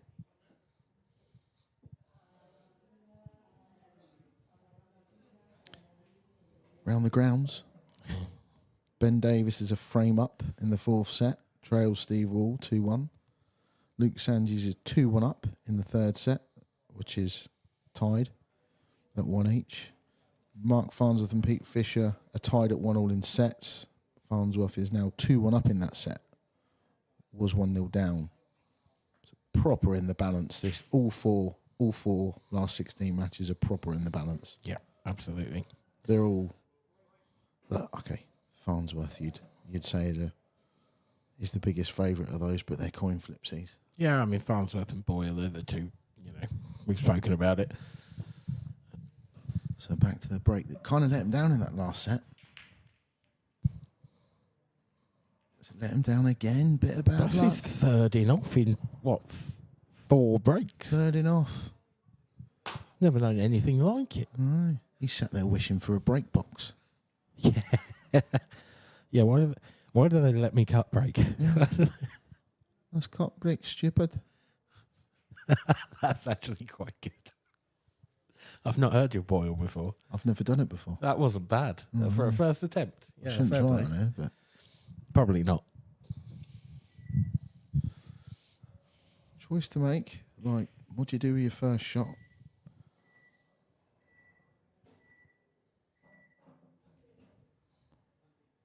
Okay. Yeah, So- that's nice. That's not bad.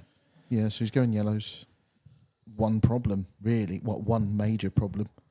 The yellow on the left-hand side of the table. Yeah. Get on that, and you're that's your hardest work done. When do you get on it? And how?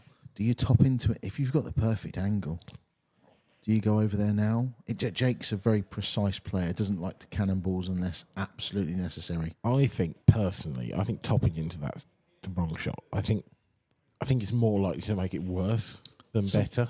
Sometimes it feels like, how can it go wrong, though? Unless it double kisses. Well, it sticks on the red or... Yeah. We'll see. Gone for it. I'd say that's about as bad as it could have come out. Yeah, but it has come out. But actually, does the Yeah, he's on the yellow in the bottom right. the bottom of the 2 yellows pass to the bottom right? Yeah, which is why Yeah, fair you enough. kind of feel like, unless that bounces out and covers that, which is unlikely because of the angle you're going into it from.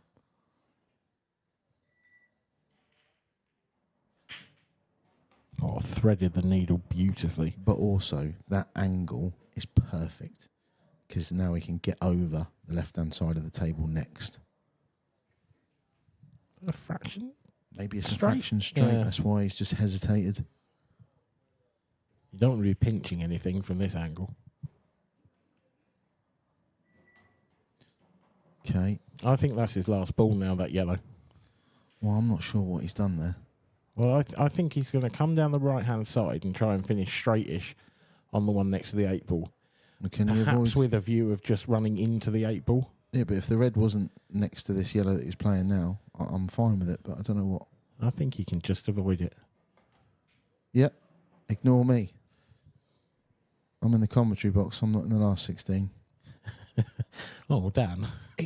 He's pinched that so much. Yeah. Thing is, little shots like that. So obviously I play, but I also do a bit of commentary. When you're down on it, when you're the one there, you know, sometimes we does it go, doesn't it go? We know. Players know straight away. Yeah. So it can make you look a bit stupid, but I don't care. We don't have the benefit of multiple angles either. No, or being stood next to it. Yeah. So here we go. The Butcher to take the lead in the match.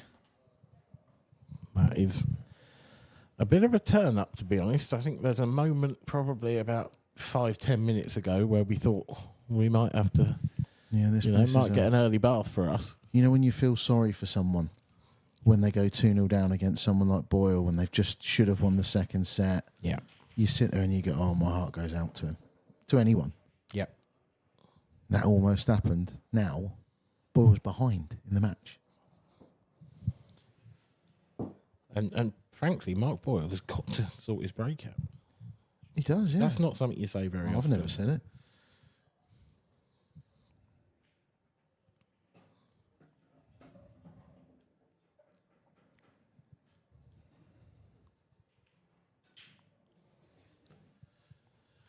Yeah, essentially, for the first time in the match, Jake Newlove is in the lead. Yeah.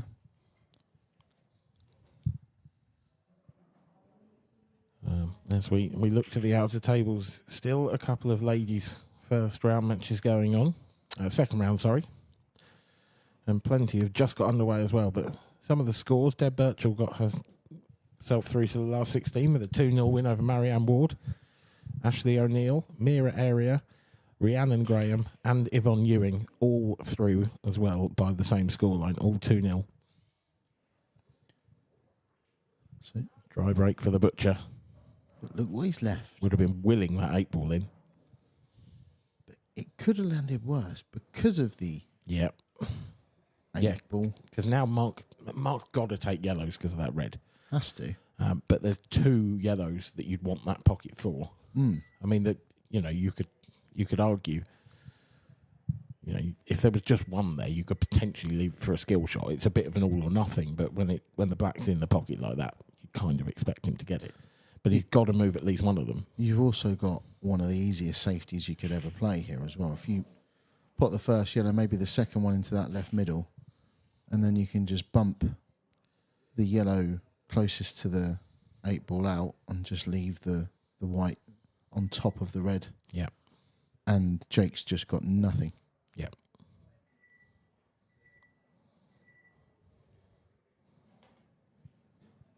Yeah, I think Mark's going to get rid of this yellow into the left centre first before he goes any further. Because that's another tricky-ish yellow. And he's nicely on it now.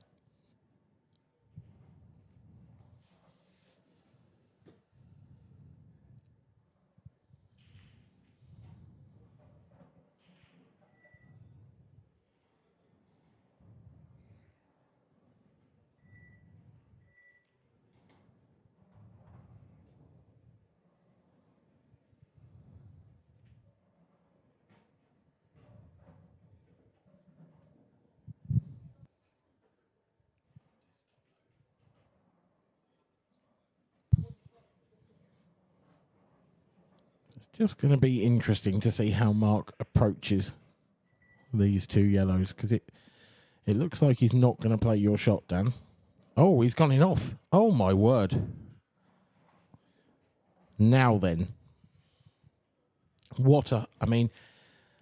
It's not often you see a player of Jake's calibre come to the table with a free visit and you think, I still don't think he gets them.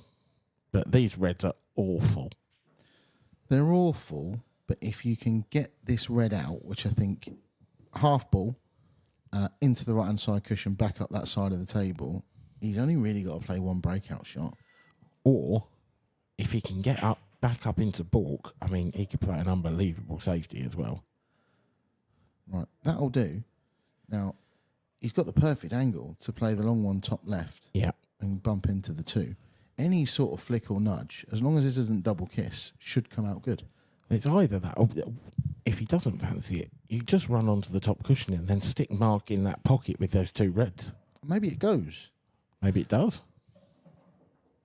It doesn't look like it from here, but yeah. Must do.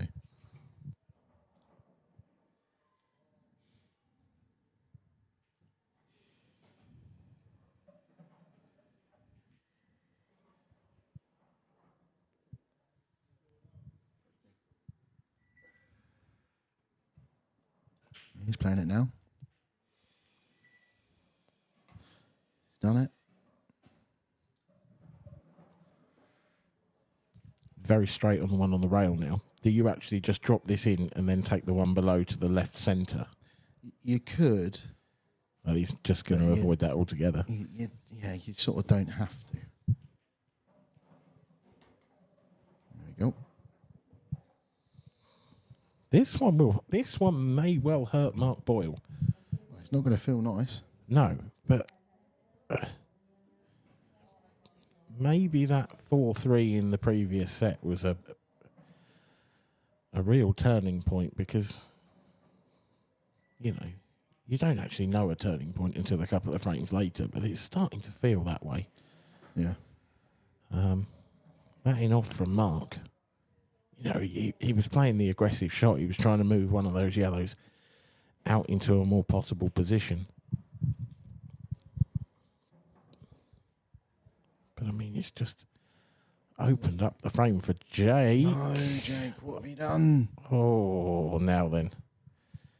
That's a real careless one. He didn't have to do anything with that. Just make sure of the pot, and it's frame over.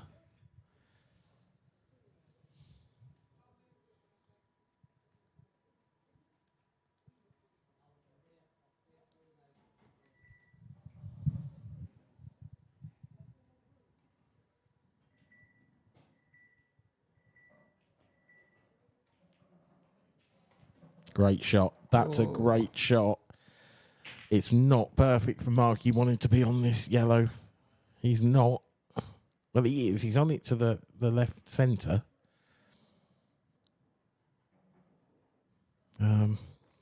Is he on the other yellow? There's two options here, basically, aren't there? There's either you take the very difficult shot to the left centre, or you now leave that yellow as a skill shot. That's what he's doing. Oh, what's he done there? I have absolutely no idea, but it hasn't gone well. I don't think he's on that. No, he can't. He can't. If he's a fraction short of that, he's actually got a perfect angle to just run across naturally and play it into the same pocket. But although it's tough, do you know what I mean? But I think, what's he going for here? I mean, how many cushions is he going to have to come off? What? Oh, he's gone for the little safety. That's a brilliant shot. What a shot! It's better than that as well, because actually, I think he's covered the up and down. It's not. I don't even think this is a one cushion escape to get the one over the pocket, which is the only one Jake wants to hit. Yeah, that's a hell of a shot.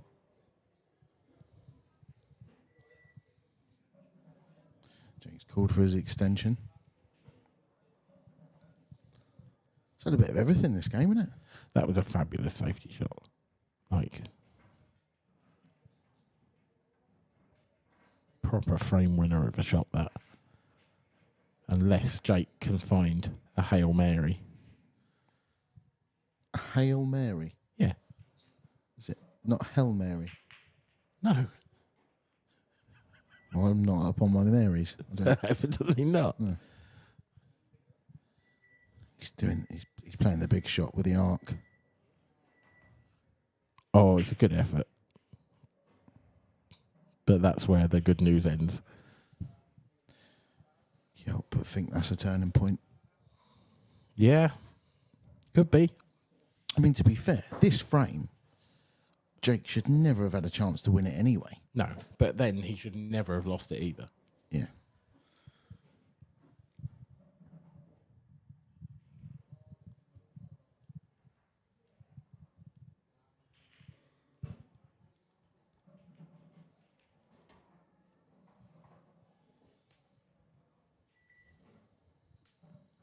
So, I mean, this isn't in yet.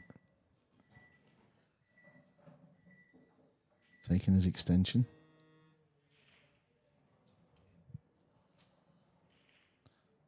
Oh, sorry, he hasn't taken his extension. The timer just needs resetting. While they're doing that, Ben Davis is 3-0 up in the fourth set against Steve Wall. So looking like going to a deciding set. Pete Fisher, Mark Farnsworth is a set all and 2 each in the third set. proper in the balance. Craig Brown and Luke Sanji's is a settle, and that's 3-2 to Luke Sanji's in that set.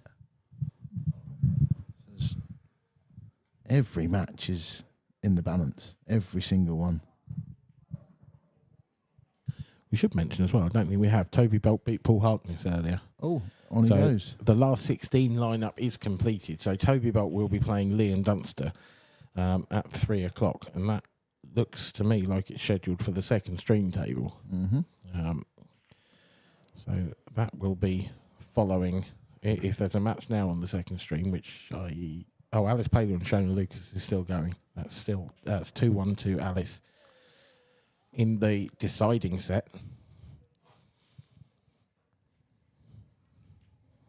So yeah, Sony just wiped his feet. If you want to see how that one pans out, look over there. But yeah, Mark Boyle is going to level this set.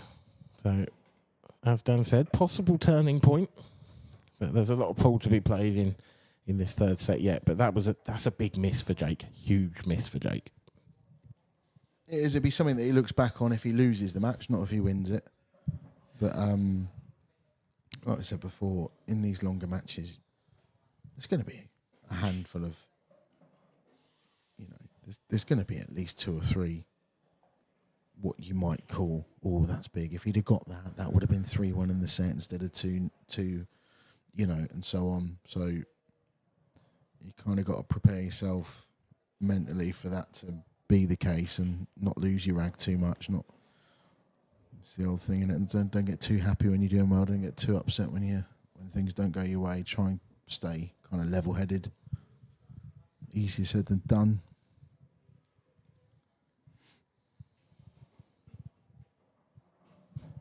Yeah, so lots of last 16 ties decided now. Certainly in the top half of the ladies' draw, Deb Birchall will take on Vicky Lewis. Ashley O'Neill will take on Mira Area. Rhiannon Graham will take on Yvonne Ewing. Rhiannon, of course, last year's runner-up. And it's not a bad game at the bottom of the draw. Claire Peaty won the doubles. It was Greg Davis last year against Beck Sweeney, I think she's won an event, isn't she? She's definitely been to a final. yes, 100%, yeah. I've also just noted we talked about Alexandra Cunha earlier against Emma Reeves, which has just got underway. Emma actually knocked out the defending champion in the previous round, Kira Whitcomb. Oh yeah. Comfortably as well. Yeah, 4-2, 4-2, 4-1. Yes, partner. Yeah, so yeah, your doubles partner in fine fettle at the moment. Yeah. And currently 1-1 now with Alexandra in the first set as we return to the action on the main table. Dry break. Mark Boyle. It's not working, is it? His breaks somehow. And in some ways that puts the pressure on Jake, because he's got to be sat there thinking, Mark's break is never like this. And I have got to take this chance. Yeah, and Mark's not playing badly. Not at all. He's under par for him though. Yes. But I think that's broadly due to the break. It's probably due to how good he normally is as well. Yeah, true. Jake just wanted to be a little bit. He would have liked a different angle here, but he's got it. He's got it. That's a great shot. He's had to really pinch the pocket to be able to play that.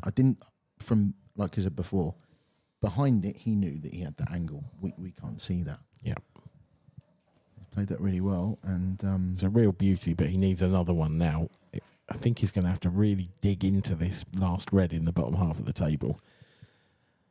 And is he going to try and arc the cue ball back round? Top it round, I think. Can he come round off the cushions? No, just top it round, I think. Oh, yeah, it wasn't so bad.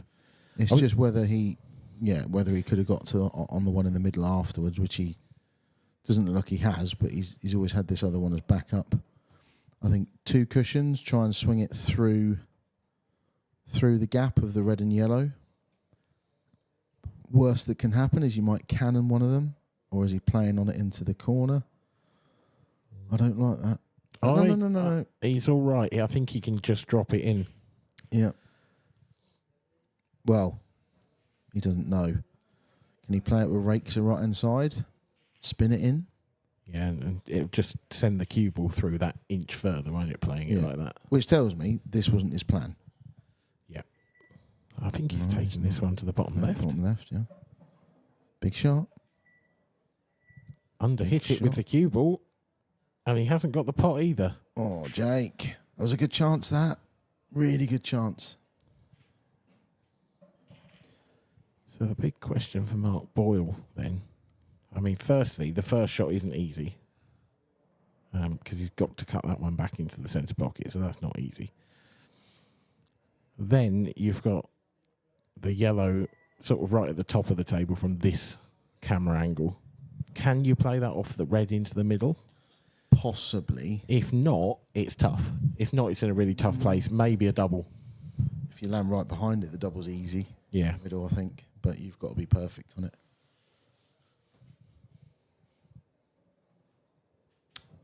Pete Fisher, Mark Farnsworth is 3-3 in that third set. What a frame coming up that is. Mark Farnsworth's already had 2 deciding sets.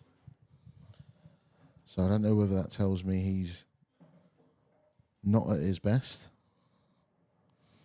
or whether his opponents have just been playing very well against him. He obviously had a very tough match first up against Morgan McInnes. Was 2-1 down in sets. Yeah. That was a quality match. That was on the stream, wasn't it? Mm-hmm. Both those players, both of them were brilliant in that. Matt Steeper, we didn't see that game.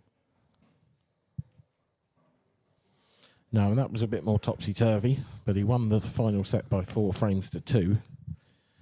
So, comfortable, really. He won by 2 frames. So. Yeah. He's definitely, what's the term, battle-hardened. Oh, yeah. Sometimes it can benefit you to have a couple of close games rather than cruise through, and then the first time you're under pressure, it feels a bit different. He's got form. He's got form at the big moments as well, hasn't he? Yeah. Was it well, for his whole career? But but do you remember that game last season in the Worlds against Rob Wilson? Yes. Deciding frame, and he had to come around. Was it 3 cushions and pot the black, and he got it. Yeah. Mark, a little bit rushed here. This isn't. So I think he's going to take the yellow long now, and that will leave him plumb on the double. Yeah, but you can't control the white off that double because the yellow's too close to the cushion. I agree. So I think he might even leave the double till last, and then he can kind of spin the right off 2 or 3 cushions. Yeah, possibly. You don't want to be bumping into it last ball because you never want to be landing on it. Okay, so he's playing it off the red. He obviously thinks that red is close enough to the pocket. I think from where he's got the cue ball, I think this is quite straightforward. Actually, it's just getting the cue ball into this position, which he has. Yeah, to be fair, yeah, he is spot on with that. Small danger of the red careering into the black. Well, avoided it and flew straight into the corner pocket, so that's nice. Played it well.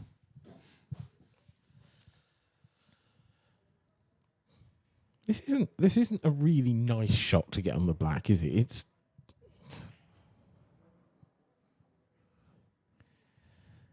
It's not a dot to dot. You've got to spin it round a little bit. Is he just gonna sort of arc it back across? Oh yeah, he managed to really dig into the cue ball. That's a beauty. Perfect, isn't he?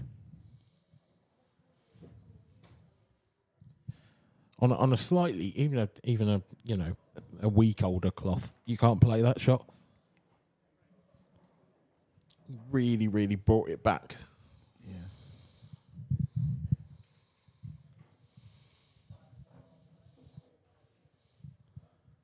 Wow. So both the Luke Sanjis and Craig Brown game, that's also 1-1-3-3. Knife edge.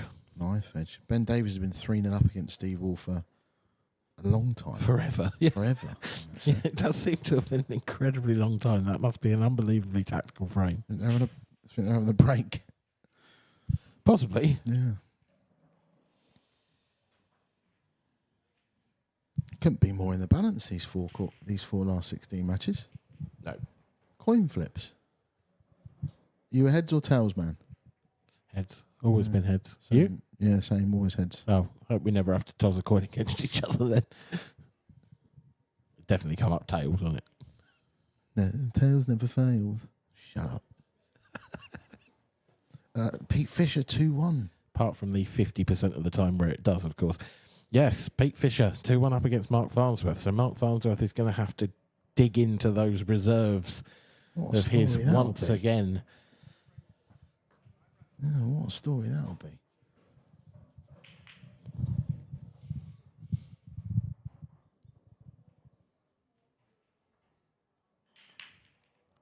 Oh, cue straight ball. in off.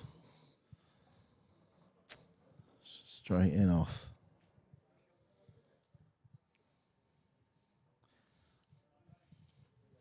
Kind of feels like that's more likely to happen because he's just made a mistake in the previous frame. Yeah. Steve Ball's just taken a frame back, by the way. That frame has finally ended. Ah, the marathon frame. Yeah.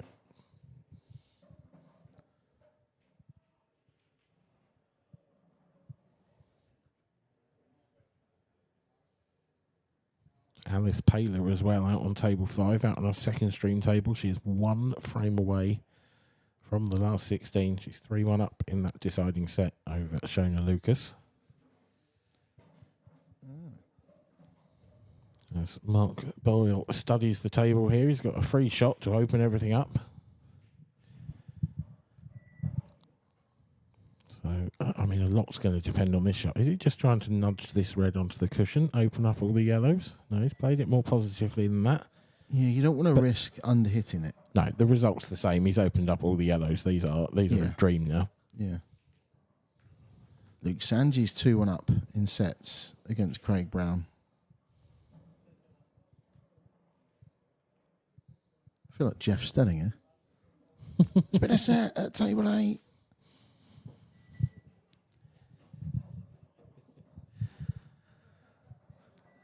What's happened on table 8, Dan? I don't know. I wasn't watching. I know exactly what I'm about. Chris Kamara. Yeah. I don't know, was it? He's been sent off, has Yeah. he? I thought they were having a sub. That was brilliant, wasn't it? So he's not out of the woods yet. Mark, This is a peach. This is a lovely little shot. Well, I think he's right because he can rest on the red. Yeah. In the maybe He can he's take gonna this play one he's closest to. now, yeah. It's not quite dot to dot though, is it? You know, there's reds in the way. It's not, but I like the way he just spun the cube around and left himself an option of 3, and, you know, it's all gone quite well.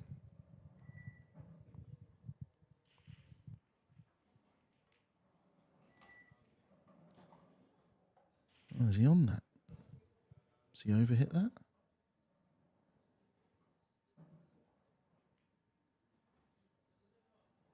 Doesn't look happy. He doesn't often give a lot away with his body language, but I think he's messed it up, you know. He's got 10 seconds. He's already used his extension. So he's just about on it. So that shot, he's played that because he wanted a better angle, but I'm not sure he's got it. No, I don't think it's a lot better. No. I think he can just about punch this on and off the side rail, but I think he's going to be thinner than he'd like on the next yellow. There's a part of me that's almost surprised he's not screwing back off the other one to play this next. There's a lot can go wrong with this. Got to avoid the reds. Oh, that's a peach. And he's played that. He couldn't have played that any better. No. It's a great shot.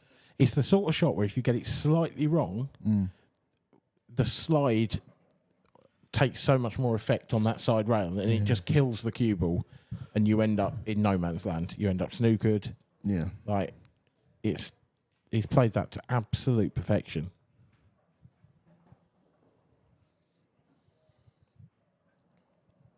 And he's going to have 2 breaks now, although his break hasn't been working for him as well. He's got 2 of the next 3 breaks in this set.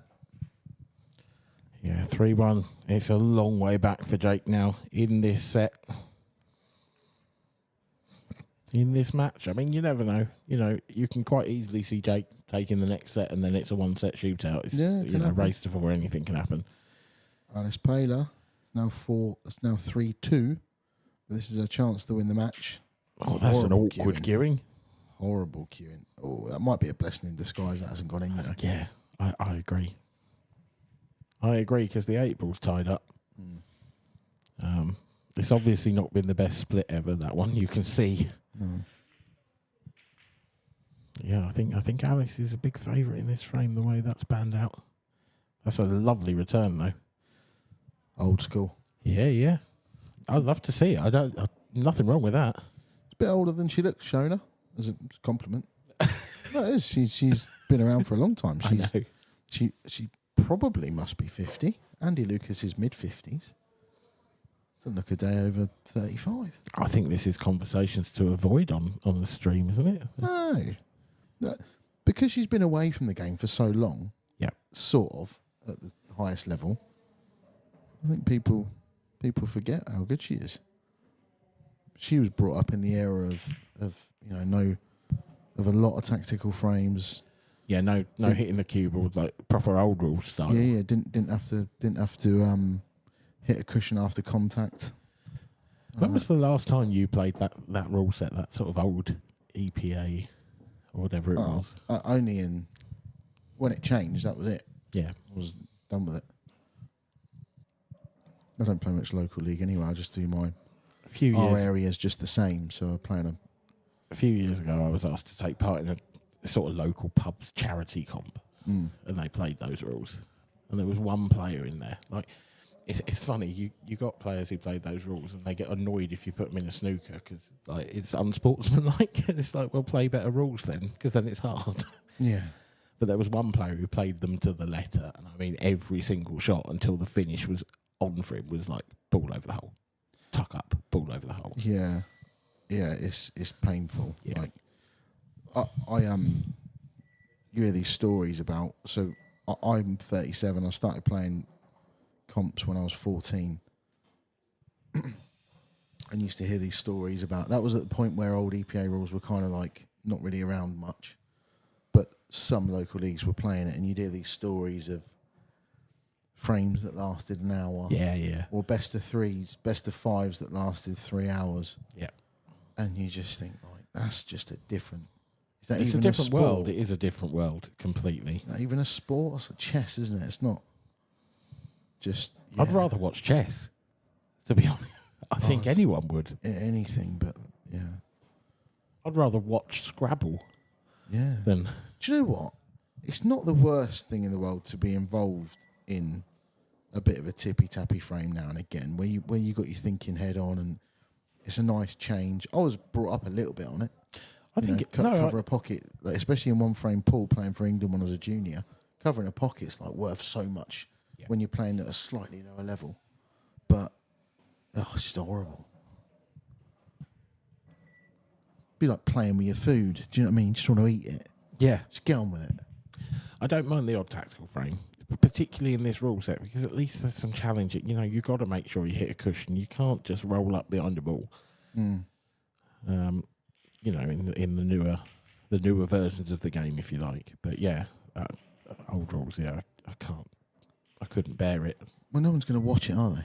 No, my point was I was playing that comp and thinking exactly that. Yeah. Like, this is just unwatchable, unplayable.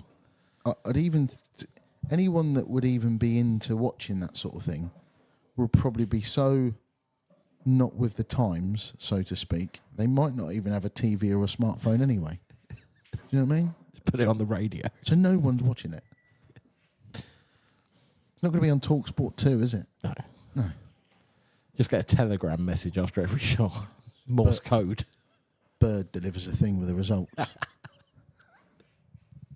He's Pigeon Pigeon comes by. A Red Bull has been potted. Pigeon's got the IPA results. Imagine it. Still, while we waffle on, Mark Boyle is working his way towards a second set. And it's this 8-ball for it. And it's in. 2-1 in sets now. Yeah. Not great news for Jake Newlove. No, because he really should have been 2-0 up in that set. Really should have been. Yeah. And also had a chance to go 2-1. So, yeah, he's going to be kicking himself, but like you say, he's working on the mental side of his game a lot. And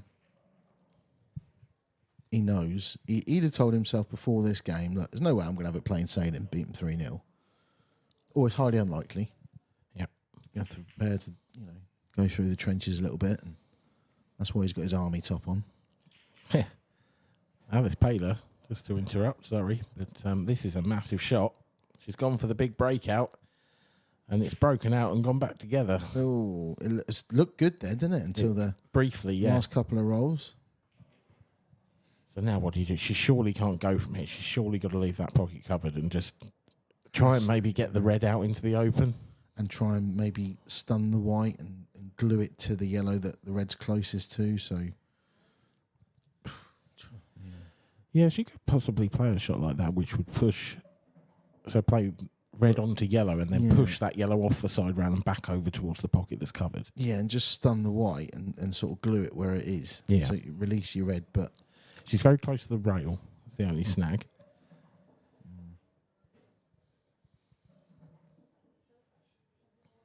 Not a bad shot. well, she's handing it over to Shona and she's saying, well, it's up to you now. Find it. Yeah. Shona's got a decision. Does she attack? Or does she maybe pot one or two, go up table, try and lay a snooker up table? I think you can pop this one in the middle and then sort of screw back and then have a go at playing the skill shot.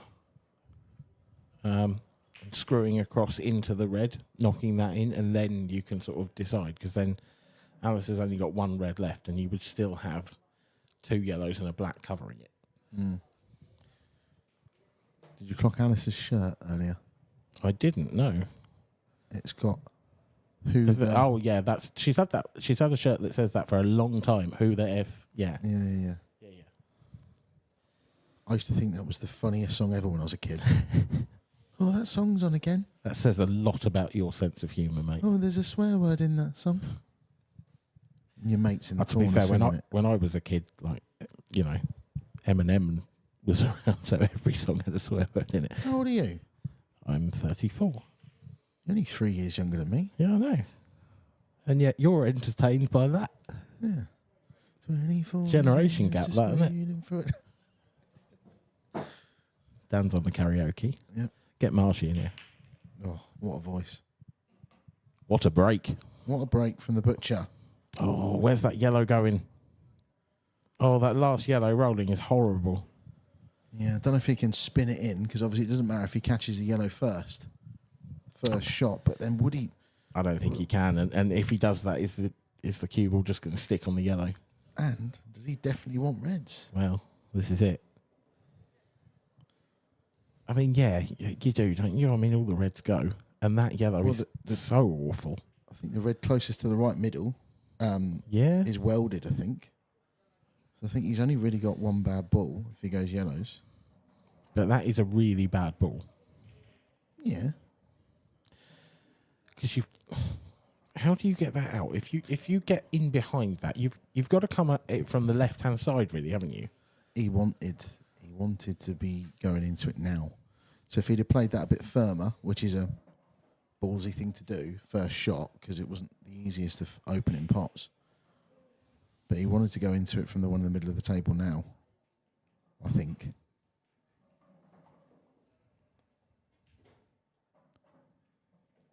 So he can leave an angle and play the yellow lowest currently of the yellows that are left. I was going to say he could have played that into the bottom right corner next, but he's going to play the cut into the left middle. So he's guaranteed really to hit these two. Just trust into a bit of luck as to whether it comes out nice. I think if you catch the red first, you're planting the yellow back up the table.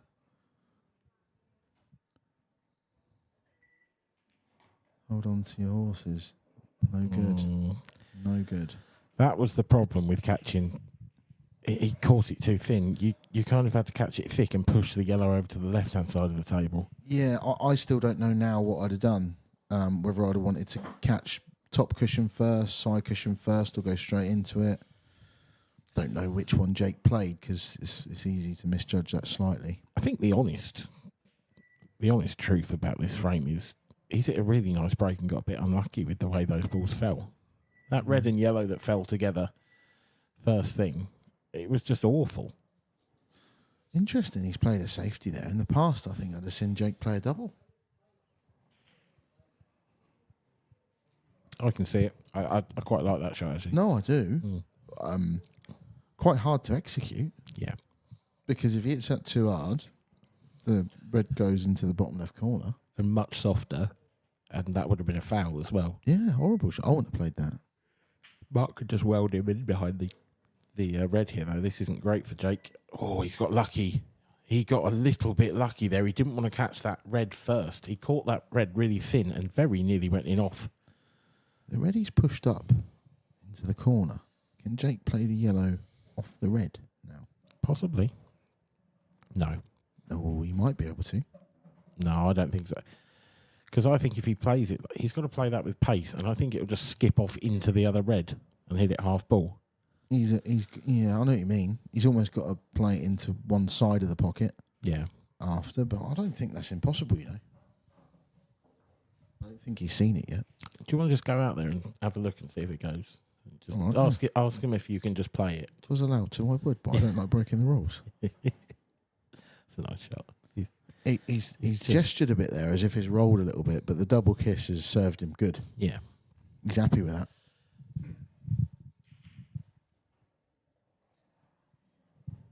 I think we'll see if Mark thinks that your shot would go now, because I don't think Mark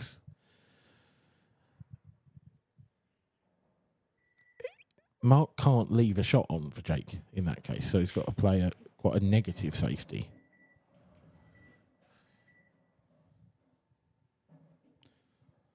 Yeah. Difficult. Jake's got a fiddly little shot here, but he could lay a snooker on Mark. He's just got to risk going in off. Lay him in the jaws and He's get the yellow back out. Yeah, really precise. Looks pretty good. Might have got it there. Thing is, if he can see an edge of that one near the middle, that's almost better for Jake, because it means that Mark's got to hit a cushion after contact. But if all he can see is that, it's very in-offish. And I think that's all he can see. Great word there, isn't it? In-offish. Yeah. A bit like bounce back ability, isn't it? Not really. I just meant completely made up.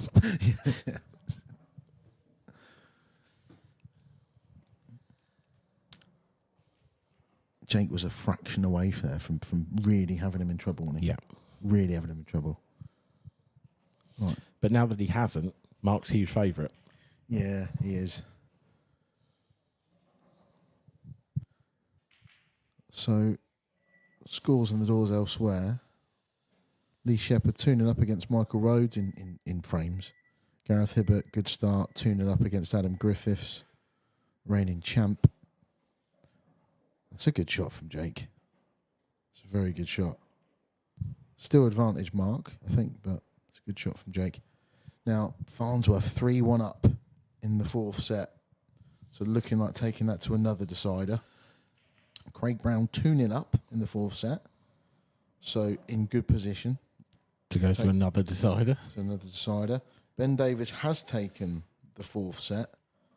So we are into a decider against Steve Wall. 2 each, 0-0 in the final set.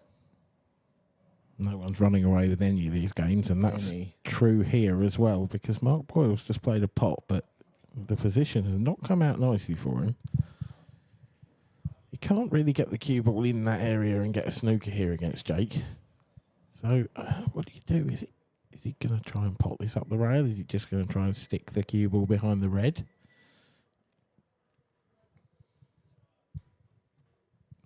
That's pretty good. Because he's not left anything on here for Jake. I mean, yeah, he could play the plant, but there's no advantage, is there? No, not really. Wants to hit this thick, run towards the black. Yeah, that's a decent return. It'll do. Absolutely.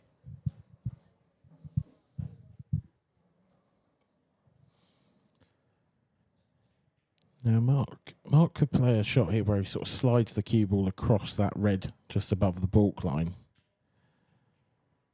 And maybe just nudges those reds near the pocket. I mean, if he could come off the side cushion into the back of those, he'd be very happy. Well, he's decided to move it. That's a lovely shot. Yeah, a bit of progress, feels like, for him there. Yeah.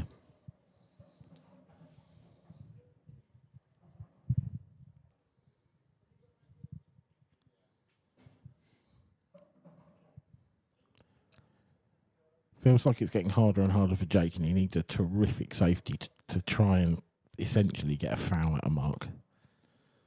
Well, the best he can hope for is a snooker, but it's going to be easy to get out of. Yeah. But he just wants an opportunity. He's got 2 balls. So, for example, if the white was where it is now, he can cut that in and go into the problem area. Yeah.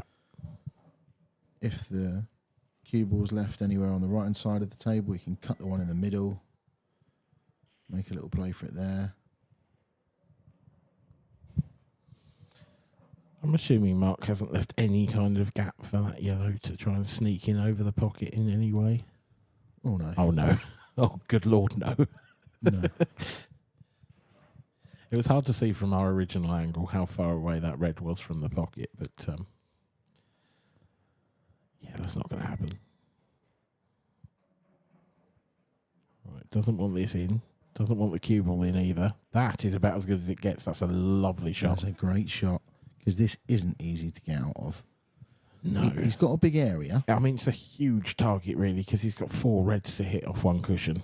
However, you're playing the cushion so close, it's so much harder to judge. Yeah, but that's, yeah. But he's played it, made it look easy. Didn't want it in. Didn't want it in. Old school, but when you start learning and getting taught to play pool as a youngster, one of the things in the tactical battle is you want more balls on the table than your opponent. You want 6 against 2. You want 6 against 5. When it becomes 5 against 5, there's more things you can do, and he's just gone slightly less favourite in this frame because he's potted that ball.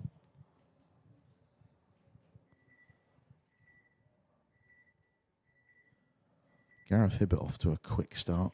3-0 up in the first set against Adam Griffiths in 15 minutes. Yeah. Lee Shepherd 2-1 up. Dunster's taking the first frame against Toby Bolt. Farnsworth is now 2 each in sets. So we've got Decider over there on table 9. Craig Brown still 2-0 up on Luke Sanjis. A little bit of stream news as well. So if you were watching our second stream, you will know that Alice Paler has safely made her way through to the last 16 at the expense of Shona Lucas. And you will also know that Claire Peaty and Beck Sweeney is in fact our next game on that second stream table, and that is just getting underway.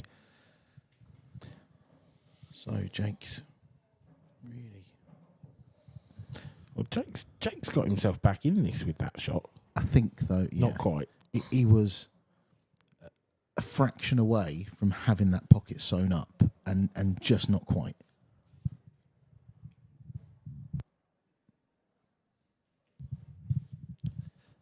I mean, now he'd love to be able to sort of stick him to the back of the 8 ball, but he's got to be so careful not to pot that yellow.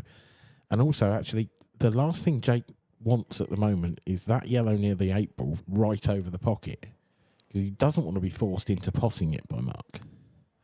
Jake actually likes these frames, by the way. No, it's good that someone does. For someone who's an aggressive player, he actually likes them. Yeah. Surprised me. I quite like them. You don't want to have loads of these frames, but it's a bit of a refreshing antidote to the dish fest that you can get. It's nice to see a bit of this.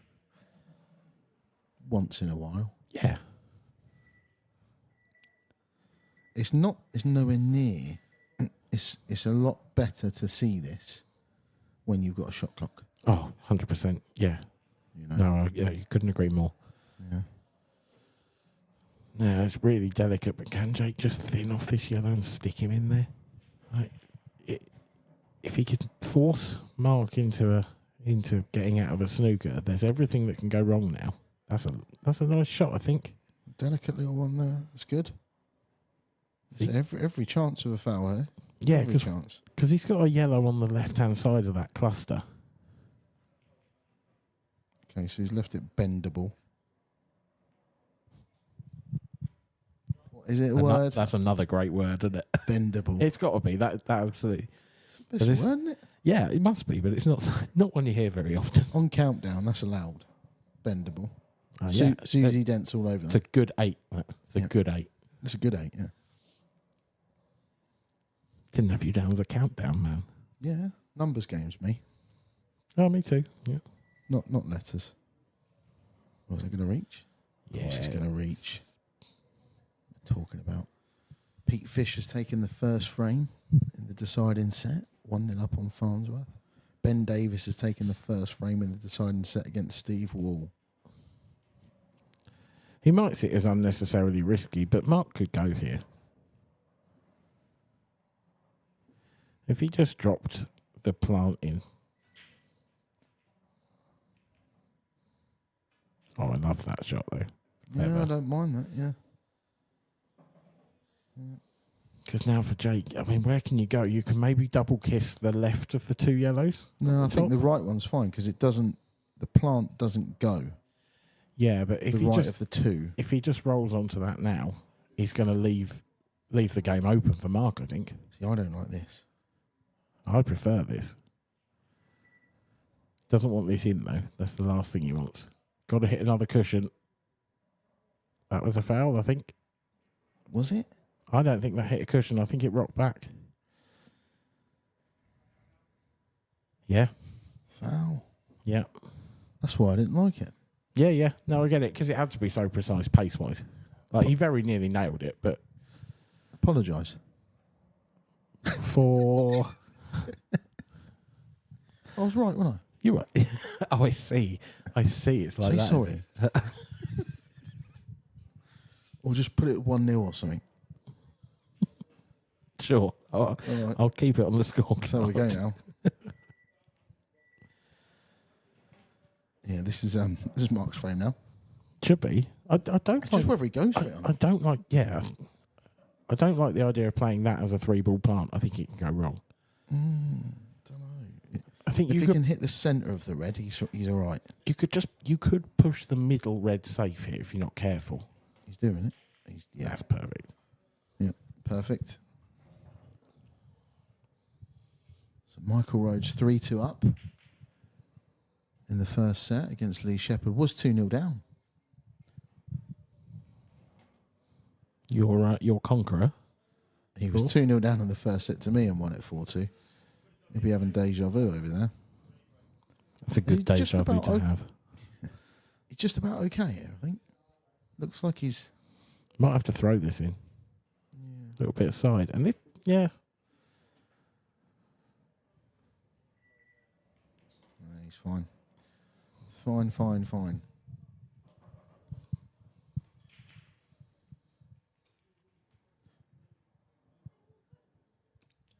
Farnsworth 1-1 in the deciding set now.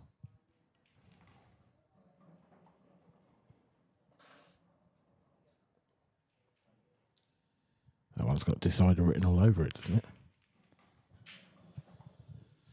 I think every game has. Yeah. Maybe not this one. Jake's back against the wall now. Still early. Yes, indeed. In the 4th set, I should say.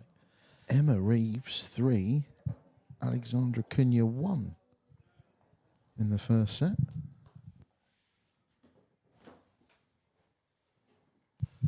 Yeah, your mixed doubles partner doing some very good stuff on the table there against the Portuguese Alexandra Cunha. Emma Cunningham, multiple world champion, 3-2 up on Charlie McDonough. Yep.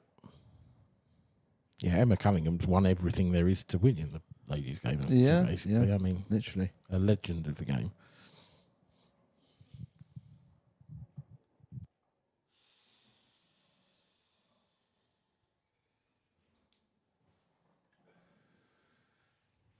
Can't believe I haven't asked you that, but we've got the entire last 16 up on the screen. I mean, who's your tip for the title? Have you got one?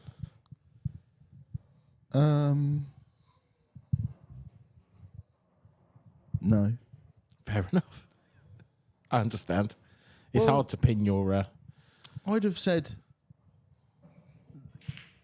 the last year or two that maybe it's this man. That, by the way, that is a Mark Boyle break. That is the best one he's hit since the first set. That's That a is soul how you hit destroyer. him. Yeah. Yeah. And that is the last thing that Jake Dillon Newlove needed to see right now. Yeah. Yeah, that's horrible. So I'd have said Mark Boyle, but he hasn't looked at his absolute best in this match. And if anything, if Jake was at his best, I mean, this shot here, Hang on. on Mark Boyle, like, What's he done there? I'm holding him to such a high standard because of how consistent he is and how few mistakes he makes per match. I understand, but that's just a bad shot. Yeah, but sometimes he goes an entire weekend without doing that. Yeah. I'm not even joking. Yeah, no. Might miss a shot sort of thing, but you see, But that is poor. yeah. So I would have said Mark Boyle, but then again, you've got to go, okay, but Dunster, He's got a double on here. Dunster, Farnsworth, Hibbert. Hibbert's, I think, don't know. I'd love to see it. Hibbert. I'd love to. Yeah. Yeah. I think, yeah, so would I. Yeah. Yeah, so would I. Don't get me wrong. There's very few people on the tour that like. I like seeing everyone play well. There's nothing like that. But there's no one I want to see play well more than Gareth Hibbert because he is who he is. Yeah, and just like a fine wine. What's he now, 53, 54? I don't ask. He's been in the Masters for a few years. Older than time itself, possibly. I Yeah. mean, they call him God back home, so maybe he's just omnipotent. Yeah, You know, ageless, timeless. like a fine wine. Yeah, He is getting better with age. he is. Yeah, it's ridiculous. This, all seriousness, it makes me think, I've had this conversation a few times. I'm 37. It's a big if you look after yourself, Mm-hmm. it's not a physical sport. Nope. And you can say, like, I don't know, and people out there will know better than me, but I've heard the excuse before. Oh, hello, Jake Newlove. Sorry, that's a great pot. That's a great pot. He needs another one. Yeah, he's been a bit unlucky there because he's not that red safe. It doesn't go up to the top right now, and it might go in the middle, but how on earth do you get to it? Yeah, exactly. But yeah, I've heard the excuse before from snooker pros. Eyes. When the eyes go. Yeah, it doesn't matter on this table. Not so much then. Well, also, if your eyes go, you just change your subscription, didn't you? Your prescription. I suppose. I think Not as there's a easy bit as that? more to it than that, but it certainly makes a much bigger difference on a 12-foot table than it does on a 7-foot table. Again, yeah. Like, that's what I mean. Like, I don't think the eyes is quite as important in English pool as it is to snooker. No. And also, I've heard, I think Steve Davis said before, that your central nervous system starts to go a little bit as you get older. You basically suffer from nerves more. But again, that doesn't matter so much on a table this size because you get away with a bit lucky more. Jay. You know, you can get away with a worse cue action in this game. There's no doubt about it. Yeah, and also experience. Yeah. So much of this game's in your head. Yeah. Yeah, and it's why I said earlier about, you know, our next stream game, Anthony Monarch against Dean Shields, we've got a 21-year-old. Yeah. You just don't very often see these very, very talented youngsters No. get to this stage in a major comp. No. There are obviously some, but overwhelmingly, the players at this stage, looking at this screen now, overwhelmingly, they're over 30. Yeah. Good half of them are probably over 40. Yeah.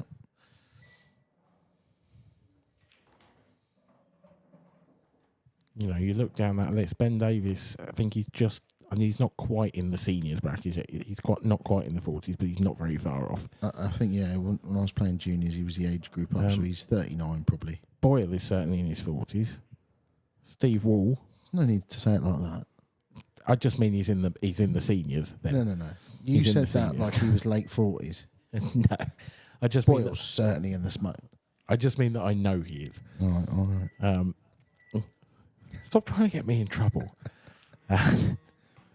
Steve Wall, certainly over 40. Oh, Uh, nasty. Craig Brown, probably not yet. I don't think I've seen his name in the seniors, No, I don't think so. but well into his 30s, I would think. Probably. Yeah. Sanjis, you said earlier, I think late 20s, early 30s. Michael Rhodes is in the seniors. He's in the Masters, apparently. Yeah, and he's still in. He's in his 50s. Gareth Hibbert's in his 50s. He's still in. Ronan McCarthy was here this week. Yep. Won everything there is to win in the game and doesn't seem to be getting any worse with age. He's early to mid-50s. Yeah. This is it. This is, it's not a young man's game, this. So when you get someone like Anthony Monarch who gets to this stage at 21, I think it's only right to get a bit excited about them. Yeah. As Mark Boyle continues on where he left off in the previous frame. So Ben Davis, Another- 2-0 up. Another half chance for Jake not taken in this match, and I think at the end of this match it will be those that Jake will be disappointed about. Yeah, definitely. I think the one to go 2-0 up in the third set is going to hurt the most if he doesn't win this match. Yeah, I mean, Mark Boyle, he started that previous frame off with one of the worst shots he'll play all week. And unfortunately for Jake, he didn't punish him. Yeah. And I'll tell you what, that was the best break of the match, I think, that previous one. Yeah, it feels like that always seems to happen after. Whoever wins a long frame seems to get first chance in the next. Yeah. Probably nonsense. Probably not true. No. But it feels like that. So, Ben Davies now 2-0 up in the deciding set against Steve Wall. Craig Brown 2-1 up in the fourth set, but he's 2-1 down. Pete Fisher, Farnsworth 1 each in the decider. That's a better break from Jake, but he's been kicked in off. Oh, It's just not happening for him, is it? that'll feel like the nail in the coffin for Jake. It's in so many foul breaks in this match. A lot of yeah, them. a lot. And a lot of them are kicked in off. And yeah, Bad luck. unfortunate ones, not bad, Yeah. not bad hits. No, I think Jake screwed in off once. And even then, that was in the corner, not the middle, which I always think is a little bit harsher than... Go straight off in the middle. It's just a bad shot. Yeah. Screwing off in the corner, bad shot, but slightly unlucky because, Yeah. it's a harder shot to hit. Much harder. Pete Fisher's 2-1 up.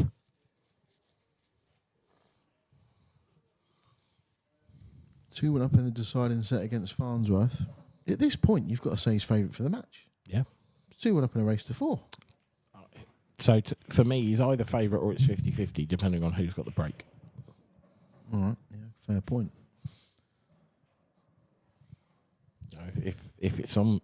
If this next frame is on Farnsworth's break and he's got the break in a potential decider, I'd say we're 50-50 at the moment.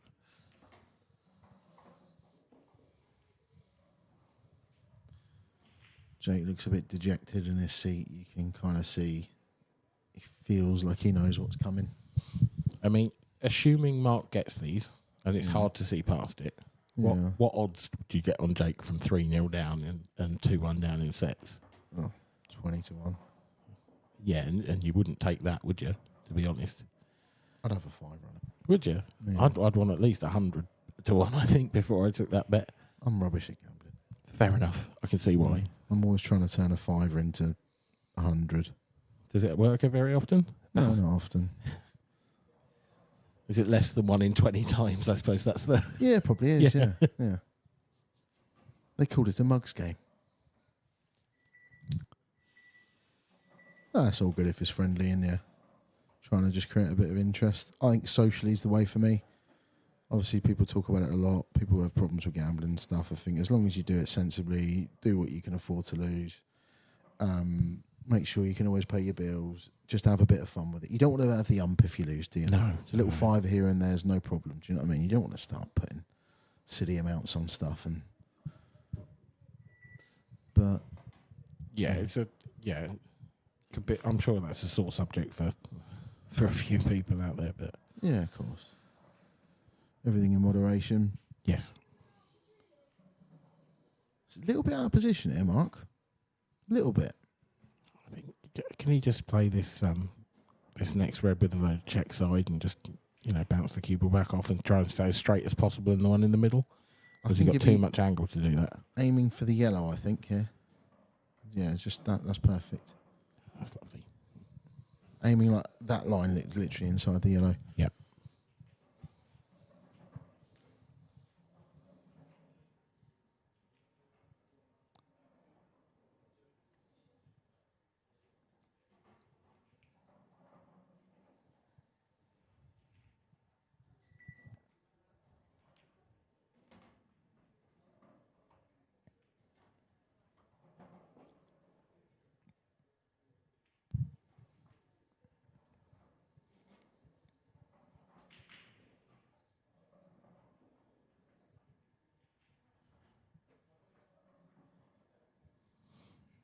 We were talking about Anthony Monarch, and he's there just behind Mark Boyle. He's ready and waiting for the next match on the stream table, where he takes on Dean Shields.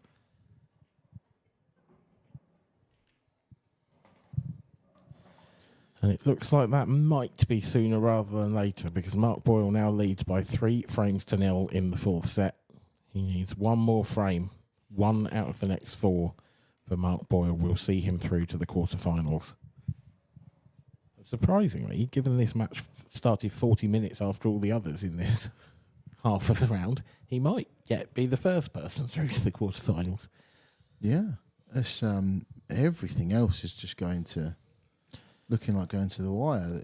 Craig Brown, Luke Sanges is 2 each in the 4th set. Sanges 2-1 up in sets. Pete Fisher still 2-1 up in the deciding set against Mark Farnsworth. What a story that is. I think with the bookies, I think he was the biggest outsider of the last 16 matches. Probably says as much about how good Mark is as Pete, but Pete's just not as well known. What a story that'll be. Ben Davis 2-0 up still in the deciding set against Steve Wall. That's must be a bit of a tactical frame. Yeah, you would imagine so. Dunster 2-0 up against Toby Bolt. Hibbert still 3-1 up in the 1st set against Adam Griffiths. Big breaks, your last chance for Jake to needs a dry one. Got one. Got a dry one, so now you've got to be thinking this is 3-2. You've got to be thinking like that. Okay, well, we're 3-2. I get these, I break and clear, pressure back on Mark, see what happens.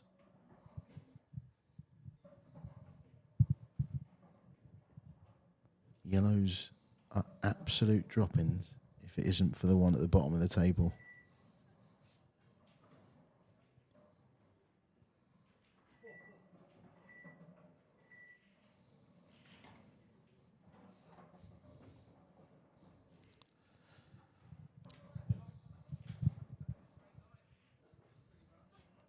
So is he going to top into it now, or is he going to try and land on it?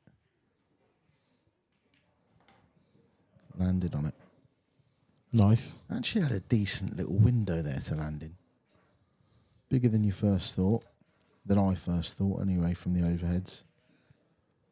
So, just needs to control the white here. This isn't... I think you may be heading up towards the yellow in the middle of the table. Yeah, it's just got to get past it. Anything Ideally. He's got to but make the stick- pot. Oh, no, he's missed the pot. Missed the pot, but... It's not the worst miss ever. No, and Mark's got plenty to do. Yeah. But Mark has also, in Mark's mind, I would imagine, I mean, I know he takes every shot as seriously as the next, but like this is a bit of a free go at the win. Yeah, free hit, yeah. He's got 2 more breaks to come after this, so- Exactly. Yeah. It wouldn't surprise me to see him go aggressive here. Oh, that's different. That's one way to do it. Wow. I mean, he sort of held a hand up there, but it hasn't helped him in any way, shape or form. Yeah, he's held his hand up because he almost went in off, but I don't agree with that. What? Hold your hand up because you almost played a bad shot. You know, when you're tracking towards a ball and it lands up just short and you almost run out of position, you put your hand up. Depends on the situation, but yes, I agree with you. Yeah. Right? Yeah. Yeah, you didn't play a bad shot. The worst one is when you break, they go everywhere, and it's the last ball rolling that drops, and you hold your hand up. What are you saying sorry for? Oh, no, I completely agree with that. Yeah. What are you saying sorry for? Yeah. Oh, I almost didn't pot a ball off the break. Sorry about that. Yeah, it's bizarre. Weirdos. Especially when you see people do it and they've creamed the break. Like, they've hit it as well as It well. doesn't have to pot. It's a shot where there's a lot of luck involved. Just Yeah. big news. Table 9. Pete Fisher 3. Mark Farnsworth 1. It's on the hill. It's on the hill. He's on the Damon. Love that. He's on the Benny. On the Damon. No, the Damon's the best. Is it? Yeah. Mark Boyle's going for this double. Mark Boyle's not quite got the double. I thought he nailed it. Jake, Dylan Newlove can breathe once again. He is still in this World Championship. Yep. Had that red dropped in, we'd be talking about game over. Yep. If you get these, you'll break next. Can easily go 3-2. Look, Jake can easily break and clear 2 frames on the bounce, right? So if he gets these, he's asking for 1 chance. Yeah. And the way Mark's broken in this match. Can happen, yeah.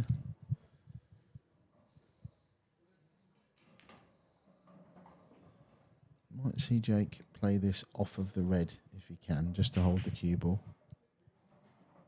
If he needs to. Yeah, I think he probably does. No, didn't need to.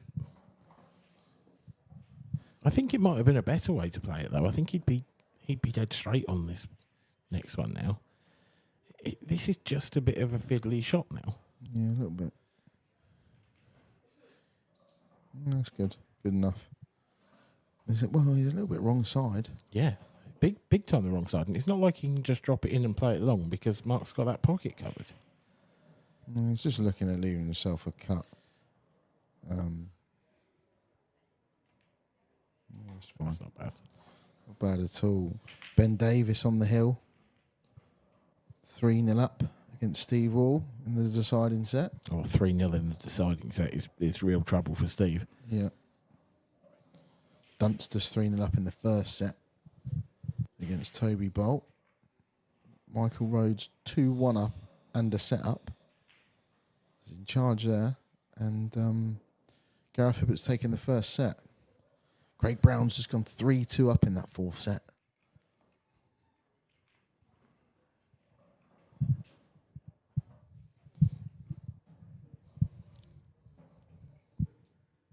Yeah, I mean, Liam Dunster 3-0 up in the first set against Toby Bolt, so that one, you have to say, going as expected, with no disrespect meant to Toby at all.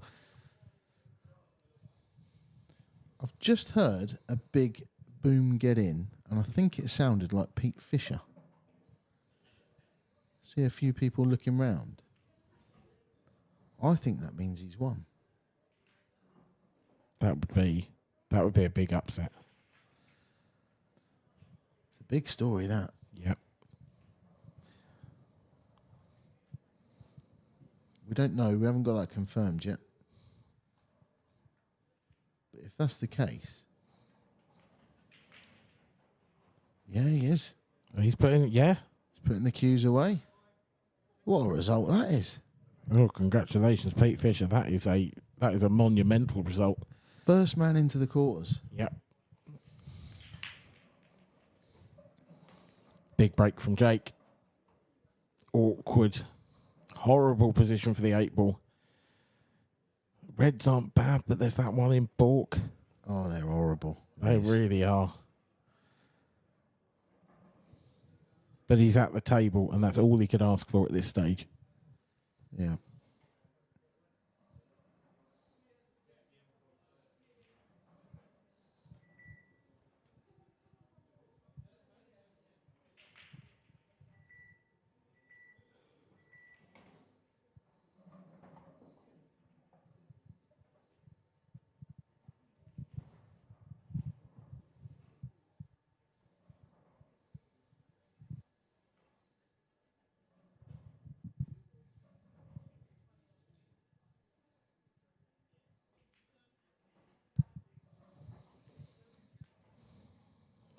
Well, that was always likely. That didn't look on that Yeah, shot. I mean, he must have had a bit of pocket, but there wasn't very much. But from Jake's, if you're a Jake fan, you sort of don't mind that. No, I don't think so. Like, Well, Mark's not going to. Well, famous last words. It is a shot here. You can play the. he could just stick him in behind the yellow next to the 8-ball here. If he's in an exhibition, he's playing the yellow off the red in the middle, breaking out the black and yellow. That's pretty good. That's just got another yellow out into open play.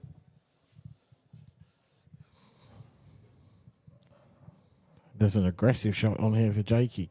He could pop the red that's sort of in the middle of the table and try and get into the red and yellow over the top right pocket. But that's a big shot.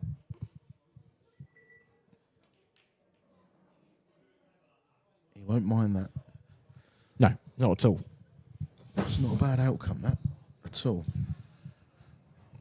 Has Mark got the angle that he could play that one up to the top left and then screw into that cluster? Or is he not?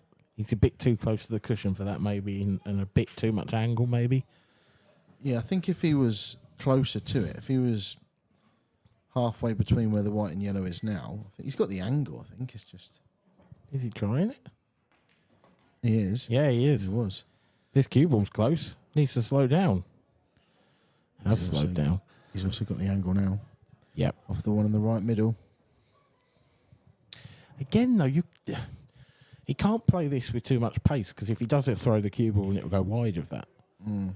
He wants to be playing it with right hand side as well, which is a little bit more difficult. You want to be playing this with top and right. And right hand side is hard because he's close to the cushion, so it's going Yeah. to throw the cue ball more. Yeah, he's To just going to play points the now, safety. Going for it, yeah.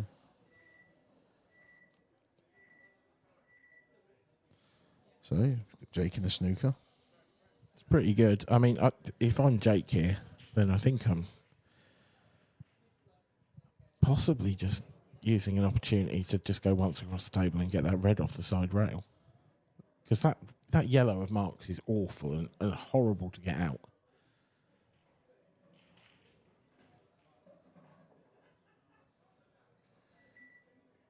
Has he hit it? Has it reached? He's hit it. He has hit it. The barest of touches. Just about. They're having a little chuckle amongst themselves there. I don't think they thought it was getting there.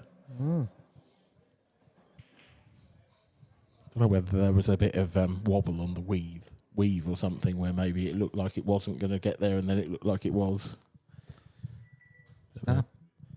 Happiest Jake's looked all match.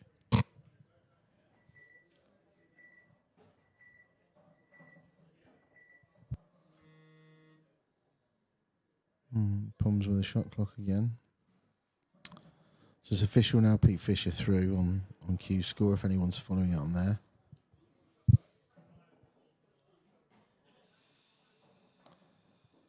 Scores around the grounds. Emma Reeves was 3-1 up in that first set against Alexandra Cunha. It's now 3 each. Kelly Denton 3-2 down to Lauren Williams was 3-1. Emma Cunningham's taken the first set against Charlie McDonough. Jenny Lawson 1 set up against Nessie Smithson Paul.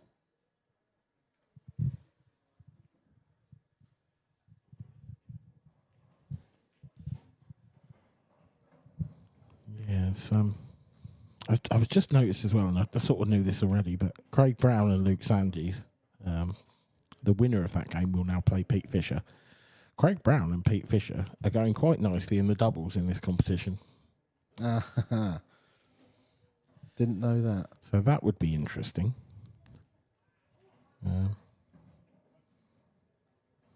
Yeah, they beat Reese Bafulco and Regan Boyle by 7 frames to 1 in the third round. Brian Robinson and Kieran Wright 7-2 in the previous round to that. So yeah, they are certainly having good runs throughout this tournament, not just in the main event. Oh wow.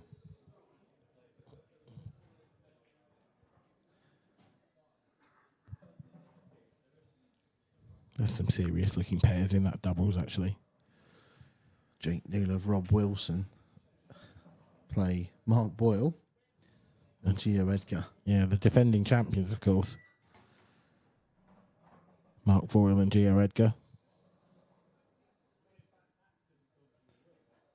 Jake's going to want to see the last of him if he ends up winning this match.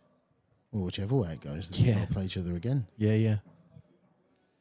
Paul Bradford and Cohen Bradford. Father and son. Father and son team.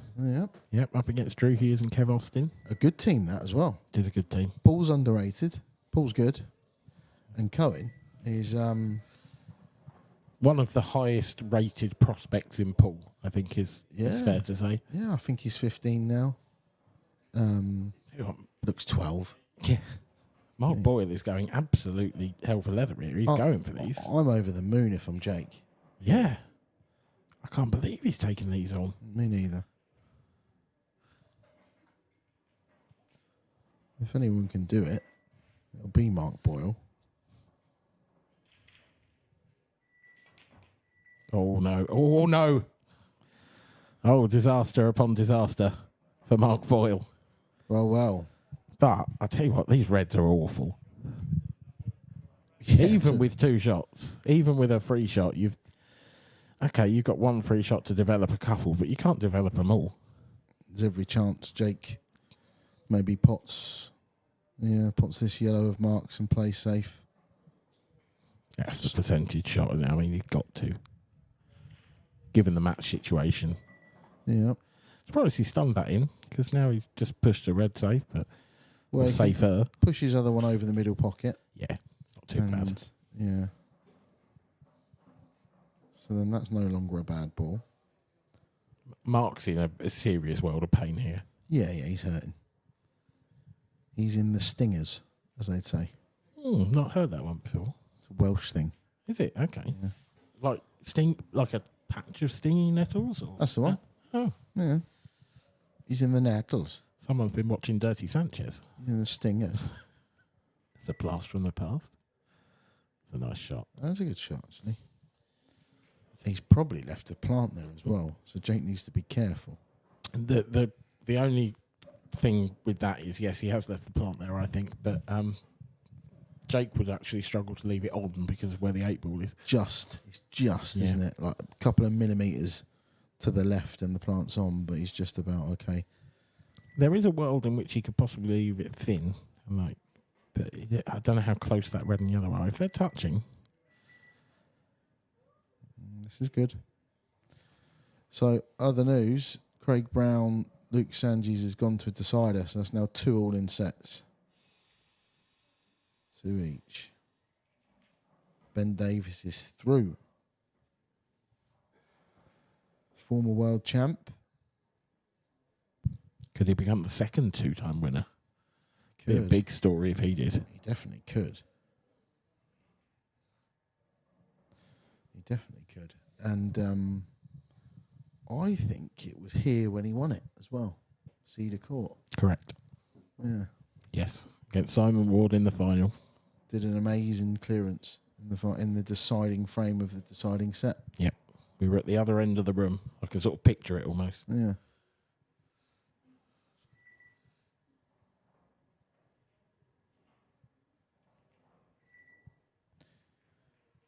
Is it just me, or does this game feel like there's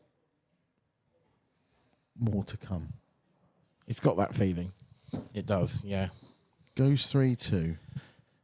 And then Mark Boyle breaks next. I mean, If that's dry. here's the thing. Yeah. Jake has left a big shot on here for Mark that's eminently gettable because Cushion first. that's a big pocket, that middle pocket. I'll just quickly say if he does get it, I think the white might just be not. He might have just been snookered from the yellow. He almost had to play that at pace, so the white almost stunned. Yeah. I think there was a way, but it would have been almost if he potted it clean rather than off the red. Yeah. Yeah, I know what you mean. So the cue ball just skipped over to the left after contact. Yeah, exactly. He's got his foul anyway, Jake. What do you do with it? So many options. Pot the other yellow. Put the yellow closest to the black? No, I'm potting the yellow in the top left and then going down table and trying to draw another one.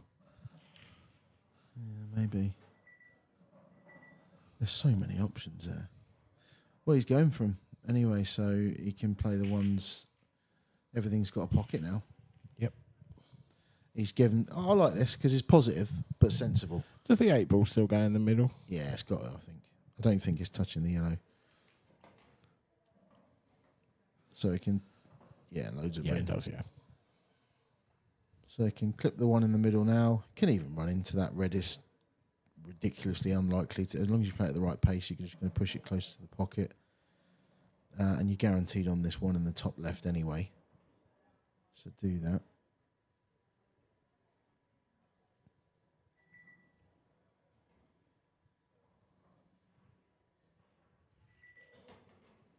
There you are, perfect. If you can, Maybe just a touch straight. it's just when you take the one on the right hand side into the top right corner. I mean, you could screw down for that now. I'd be tempted to.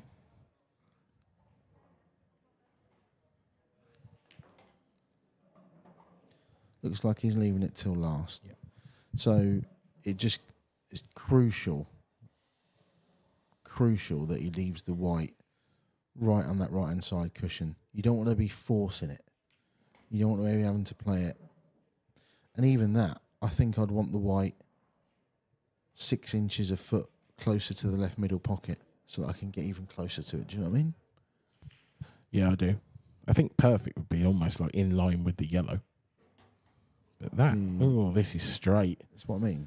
This, if anything, is slightly the wrong side. He might have to draw it back and play the black top left. Which isn't the hardest shot he's ever going to play. No. Cue ball. Oh. I've seen those dropping off.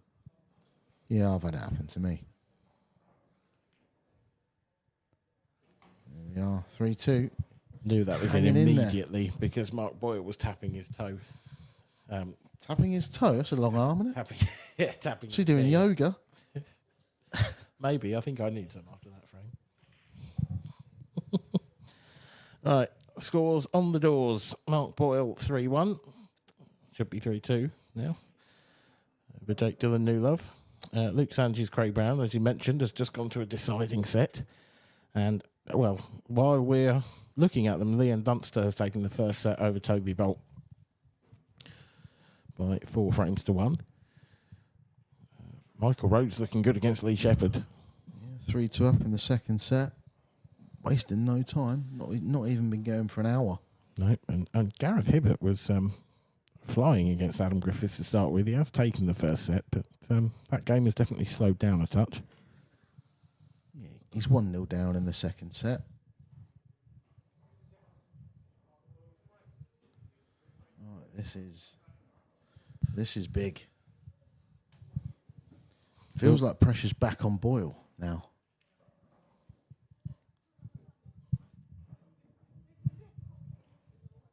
Probably his most important break of the match so far.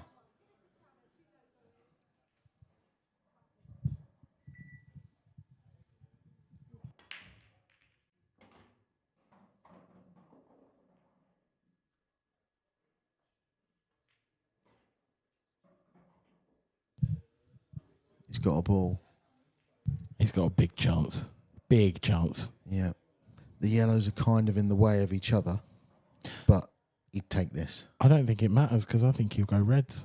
because I think that red that's around, the red that's just sort of above the cluster of 5 yellows, I think that passes to this corner pocket here. There's an argument for both. There is. Depends if it passes the red. I thought it did, but that Just a angle bit. we just had, not quite so sure. They're just a bit fiddly, aren't they? Yeah. But I think yellows, and then one cannon, probably the shot after this. I think the first yellow, and then leave the cue ball slightly above where the yellow's going to be. No, he's gone different. What's he done? So maybe he's just going to play the plant. Yeah, I think he has to leave a plant now. Yeah, the plant's not dead set, but it's an easy one to make. The problem with that is controlling the white afterwards And controlling the first yellow. yeah. Yeah. Like this is so I thought maybe have left the cue ball just to the left of where this yellow that he's playing now is, and then he could have cut it in thin and gone across and This bumped needs into to these slow. That's pretty good actually, because now he can use the red to hold the cue ball, and he's guaranteed a shot next up. two. I don't know. This is a thin contact on the first. Yeah, but I think because the red's there, he can just bump into it and guarantee himself another shot. I think he's skimming off the red and going into the other yellow. Things can go wrong here. I don't think they will. I think it's more likely that. Oh wow, proper skimmed off it. Yeah, I see what you mean. Well, he's in. He's okay, but the next shot's got to be so precise. That is a really small window between two reds he's got to land in, and he doesn't want to be hampered by that red sort of to the right of the 8 ball either. These are the moments where Mark Boyle's normally so good, where you've got a tricky last couple of balls, has to be pinpoint, That's pinpoint. but also, he's playing one down the cushion. I think he's a bit straight, so he can't really get that close to it. But No, but he wants an angle on that anyway. he does. I think he'd be happy with that. Yeah, okay. Maybe an inch less on the previous shot would have been nice, but I think he'd take that all day long. This is it, really. Feels like this is for the match. Does he sort of top it through, plain ball kind of thing? Come left-hand side of the table, or play it with a tracer left and come up the right-hand side of the table? More about what you prefer to make the pot, really, Yeah. rather than... A trace of running might make the pot just that little bit easier, so it wouldn't surprise me to see him come up the left-hand side. Just like that. Just about looked like it might have missed. Yeah, it wasn't perfect, No. but it was good enough. So this 8 ball for the match and a place in the quarterfinals.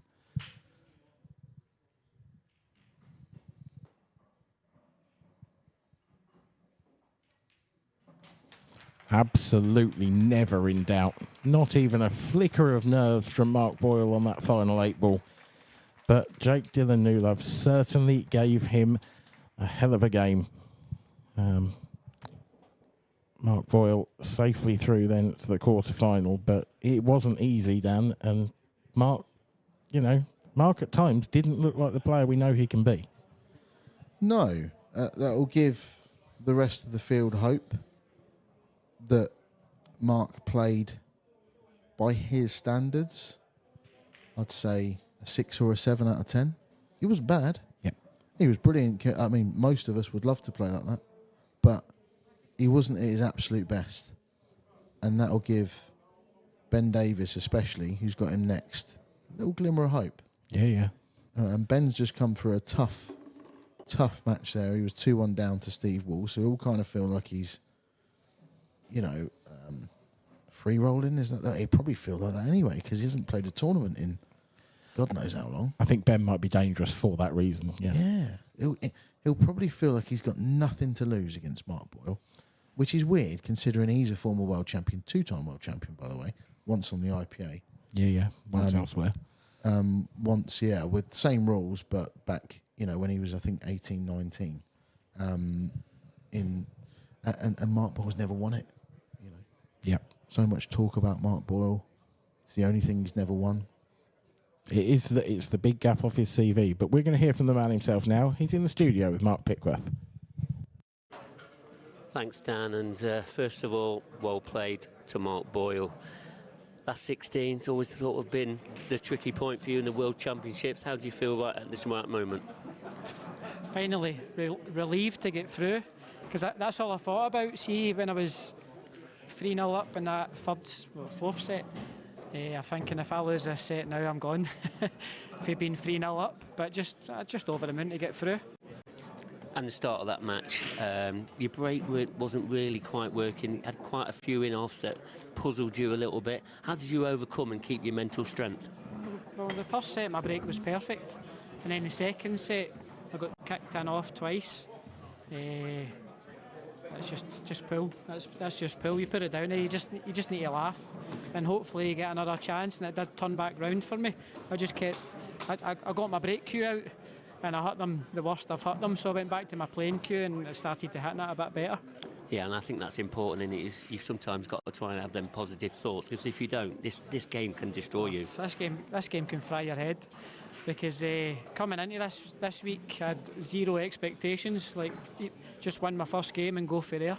So to actually play the way I did, it's quite rewarding, because I had zero expectations coming into this week, so to be in the quarter-finals is a bonus. And a little bit about Jake, obviously got to the final last year. They've been disappointed to lose by the odd one frame. I mean, talking about the way that he played this match, he had a few misses that you sort of unexpected. Did the table catch him out as well? Yeah, the table caught myself out as well, how slidey it is, but it's playing beautiful.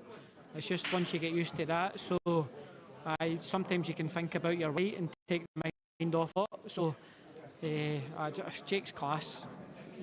You seen that last year when with him getting to the final and how he conducts himself around the table. He hits the balls effortlessly. He just strolls like he's walking in the park. But he's a class player and class guy off the table as well. Yeah, and that last set, you got down, you was 3-0 ahead, then you come back to 3-1, and then you looked like you was pushing out the boat in that fifth frame. Did you push out the boat knowing that you was breaking in the net? That's the only reason I did, because I thought it's a free hit. And I missed that double. If that double goes, they were all sitting there. And then I snookered Jake, and he just clipped the ball and got out it. I went, just go for it, and then just rely on the next frame. And luckily I did. I got a good break. And yeah, we'll just talk about that break. I mean, when you saw that the way it can open, what was going through your mind? Is you just sort of trying to hold yourself together? How was he feeling? It was the two yellows that I had to play the plant. That was tough. Yeah. Because it wasn't straight. So, and the way I landed before, I couldn't get right round because that red was in the way. So, luckily I had to play lots of right hand side to create the angle, and luckily it went in. I think a lot of the things that we saw, the way that you played this match, you played pretty solid throughout. Would you say that as well? I played all right. Yeah, I'm just the way I feel. Even playing there, I just felt awful on the shot. I feel so rusty, but that's just lack of playing and practicing. So I'm just using every match as a practice session these days, and luckily I'm winning. And you're only 3 wins away from being the world champion. I know you top players, you don't always look at the draws and etc. And you do always take one match at a time. Are you looking forward to your next one? Yeah. Who have I got? Ben Davis. That'll be a cracker. Looking forward to that. He was under pressure a little bit from Steve Wall. Steve Wall's had a magnificent tournament. He's had some really good wins, and that went to the final set as well. Even though Ben did win that final set 4-0, but Ben also, he's probably a very similar sort of scenario as you. Not been playing a lot, etc. Spinning a lot of plates, etc. It's either going to be a great game or a poor game the next game. I'm sure it'll be a fantastic game. I'm sure but Ben's class, so I've got a lot of respect for Ben. And it's good to see him back playing, so I'm looking forward to it, It's going to be an attacking game, that's for sure. Absolutely, a definite. We're certainly looking forward to it, and well played to Mark Boyle. Mark, well played, good luck. Cheers, thank you. And we'll see you again soon. Well, that's Mark Boyle into the quarter-finals. Who else is going to be joining him? We're going to have to find out. We're going to hand over now to the commentary area, and that's Stephen Walker. Thanks very much, Mark. And Mark Boyle had a good performance there against Jake Newlove. Jake has been in great form over the last while. And that was a tough match. And what I will say, guys, is I am delighted to be joined by none other than Marshy himself, Craig Marsh. Cheers, Walker boy. Yeah, nice to be in. Yeah, have a little chat about this next game. Interesting next game, really. I don't really know what to make of it, but I know Anthony's had some good wins, and he's a talented kid, that's for sure. Yeah, I mean, he's went in probably second favourite against Christian, second favourite against Clint. You could argue he's second favourite again here. TV table, 30-second shot clock. Maybe not used to that kind of that atmosphere to an extent, but he's flying. Yeah, I think this is a big one for him now, being out there, centre stage in front of everyone, cameras, all that sort of stuff. It might probably depends what sort of person he is, really. I don't really know him very well, but that sort of thing can sort of beat somebody up a little bit and make him look a little bit stupid. But I hope he does. I hope he puts in a good performance. I hope he plays like he have all week. And then I think it'll be a good game, man, to be honest. Because he's a good player. He's a good kid. He beat me in Isle of Man in the Open, and he didn't miss one ball all game. So, yeah, I think it'll be an interesting game. Yeah, it could be a good one. Looking at the matches that's going on just now, Lee Shepherd and Michael Rhodes. Rhodes, got off to a good start, won the first set. Sheppy again coming back after his match last night where he had to dig real deep. Unbelievable how he got back from there. Freddie must be in bits, bless him. Oh, he was he was in a bit of a state last night. Oh, I can imagine. I said to him, mate, if you go back and watch it, and he went, oh, Stevie, I can't watch it. I can't watch it. No, absolutely not. I agree with him. I won't watch it. I know. I think it's one of them. He couldn't put his finger on it, and actually, me sitting watching it, commentating on it, and I couldn't put in the Morgan McInnes and Mark Farnsworth match. There was a snooker that Morgan was in, simple one cushion get out. He decided to play a bit of a mad shot. He said himself after it when he watched it, what was I thinking? Going for one ball in the bottom cushion when he had a cluster of balls to just go one cushion and touch. That changed that entire match, but I couldn't put my finger on it. In the Ross Fernie match, it just seemed to turn on its head out of the blue. That's what I'm talking about now. That the cameras and the shot clock and things like that can put you under it sometimes, and you can play. It can make you look stupid out there sometimes, honestly, especially if you're not on it, And that as I said, now that could happen to Anthony next, but I hope it doesn't, and I hope he puts in a good performance because I think it'll be a good game with him and Dean. Yeah, definitely. I was just looking at the score there. I've seen that Paul Hartness was 2 sets all with Toby Bolt, and Toby Bolt's still in there fighting. He's in this last 16. He's 1 down against Liam Dunster. He's a big second favourite there, but he's doing well. Yeah, he's a big second favourite, but Pool's a strange old game, especially it's only first to 4. We're going to win a first to 4 against a player, and that's it. You want to set up. So, 3 first to 4s is the way to go. Is the best way to think about it, I think. We had a bit of drama in the arena not so long ago there. Pete Fisher, on his finish to beat Mark Farnsworth, let out a bit of a get in there and then stroked the black in, but he did give a big yes and then went sorry and then potted the black. But what a win that bless is. him. Listen, Pete's an absolute gentleman. He's a lovely bloke, honestly. And do you know what? I'm glad he did because you could tell it means a lot to him, man. Yeah, winning that game and winning a game like that, good amateurs and all the pros beat Mark. Now, mind they were good amateurs, so I'm glad he did, and he's a nice guy, and he deserves his win. And fair play to him. I hope he kicks on now and does all right. Yeah, I mean, Corey seemed to take a bit of offence to it, even though he wasn't playing. And then I've heard there was a few choice words outside between them, and he was saying I wasn't doing anything to be basically bad to anyone. It was just a bit of emotion. Who was that? Corey said that. Yeah, no. Corey wasn't happy. He basically said that shouldn't be happening. Shouldn't be allowed to. Did he? He said different to me. He told me that I'm glad he did. Oh, right. Well, he was talking to, but. No, I think he got it the wrong way around. Because Corey would have done that as well. Corey likes all that sort of stuff. So it was Santa had said to me he was outside and they were kind of having some choice words, and I said, so when Corey was speaking to Braun, he says, no, that's out of order, that shouldn't happen. But I wonder if he was talking about, because Pete had said that people were kind of taking the mick out of him while he was playing, so Corey must have been talking about that then. I think it was something different, yeah. Yeah, that must be it then. Because Corey would be exactly the same. He'd do exactly the same. That's it. So that's obviously Pete's probably been explaining to Corey, and Santa's thinking they're actually having some words, so that makes more sense. 100%, yeah. And listen, it's a huge match. It's a huge win, that is, for Pete. He's in the quarterfinals of the World Championships. He's an amateur playing in a professional event. What if you're not allowed to express a bit of emotion, what are we supposed to do? No, exactly. What's the point? So I actually said, I'm glad. We had a meeting this morning about the matches that were going to be on stream and what our opinions were, and I actually said I wouldn't mind seeing that one. I know Pete very well. I think he's a class act. I says, and I tell you one thing, I think he can win that. And they were looking at me and saying, well, we don't really know him that well. And I says, no, I've just been, now the guy can play. And, absolutely. And then Renzi says to me at the end there, he went, well, Mystic Meg, you got that one right. And I said, but it wasn't me taking a punt. It was an educated kind of, he's a really good player. And if he plays well and gets chances, he's capable. He practices all the time. And he plays good players. He plays with Sheppy all the time. Yeah. Up in Murphy's there. They practice loads of hours together. So I'm not really surprised. I'm not really surprised he's come through there. Like, you know what I mean? But obviously, it's still a shock. I get that. But you know, I'm not surprised he's won really. And I'm not surprised he didn't falter either. You know, he flew over the line. Yeah. Really. So I'm not surprised at that. So. And one of your fellow countrymen, Luke Sanchez, he's 2 up in the last set against Craig Brown. But one of them will play Pete Fisher. What a chance for one of them to get to the semi-final. Craig's been there a couple of times. Yeah, I've been a few times. Yeah, that's some draw that is really, because I think both of them will be fancying the job. Luke two totally different players. Pete's an absolute lunatic, a bit like me. Really, he goes for everything. Yeah, exactly. And he pots some mental balls, and Sandy's a little bit more sort of methodical, like so. Yeah, that could be an interesting game, really. Yeah, it's going to be an interesting quarter-final, but the first one is Mark Boyle, Ben Davies. That's going to be an attacking match. Yeah, I would have guessing. thought so. I don't want to slag Ben off because he's one of my best mates, but he hasn't played a hell of a lot. Well, he hasn't played at all. He's done well to get here, to be honest. He's been looking good. Yeah, and listen, he's proper talented, like, and he doesn't care who he's playing. He doesn't care if he hasn't played for 6 months. He still expects to beat Boyle tonight. I can guarantee you that.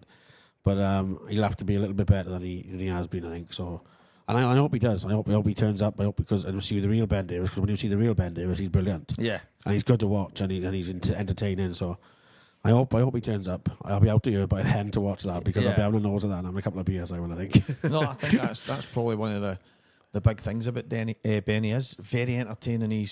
But I think these are quite similar in the way he's cue, the way he's played. There's loads of similarities. And the only reason being is because we played together forever. Yeah. You know, when I came back from snooker, I was 21. When I started playing pool again, I was 21. I went to play with Ben and Simon every day because they were the top two. So I thought, right, I'm going down straight to Thursday. I'm going to go and play with them lot. And like, I was going, Ben was a freak, man, absolute freak. Honestly, he was beating me. Like, I've just made like all them 147s, all them 100 breaks, all at snooker. I've come back, and the first session I played him, he beat me 15-3. Different game. And I hardly had a poke, and I was like, oh my God. So I just kept going back, and honest to God, he was an animal.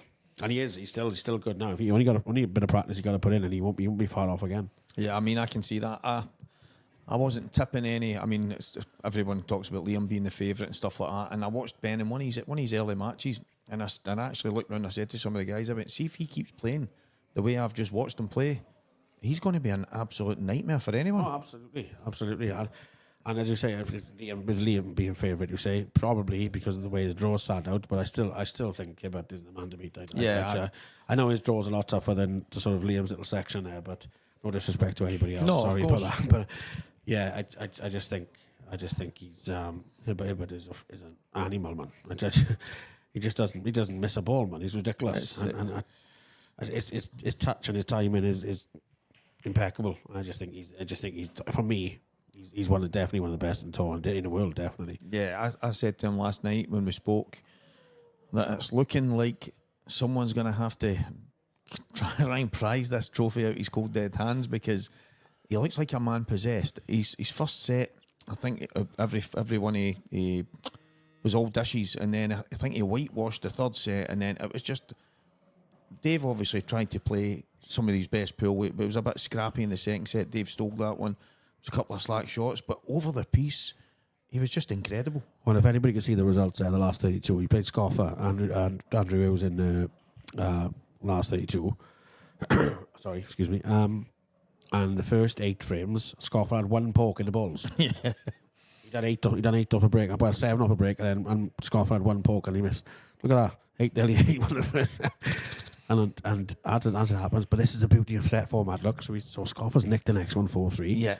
3-all in the 4th set, right? Hibbard's break. Hibbard's broke off. The whites flew straight in the corner. Wow. So 3 balls are gone on the table and not the black in the middle. Oh, wow. Yes, Hibbert set them back up again, broke off, left absolute roll-ins, part of 3 balls left roll-ins, and then rolled them all in to win 4-3. That could have easily been 2-all, and then into the last set playing after losing the first 8 frames. Exactly, and you talk that's about why fine margins. Set format's so good. Yeah. It's so good, especially to watch, and being a fan of the game anyway. It's so much better to watch than it is like 8-0 now, 8-0 down, first to 12, effectively. That's what the race is. Effectively, you've done. No, the game's done. You're done. You're right. I said to Renzi, we were sitting here and I was speaking about it. I mean, I'm a massive fan of the sets. I'm a big advocate for it. I probably bring it up every chance I get because I think it adds an element of excitement as well, especially for a neutral. As you said, 4-0, 4-0, but all of a sudden you're still in the match, 4-3, 4-3, you scrape yourself through. But Renzi had said, he went, Stephen, when I've been watching, obviously you're only really seeing a main table. He said, it's not really been my cup of tea. He says, but I'm in this venue now. I'm seeing so many tables turn on their head in the space of no time. and he's like, the excitement you get from it. He went, it's absolutely insane. So and now he's a better. fan.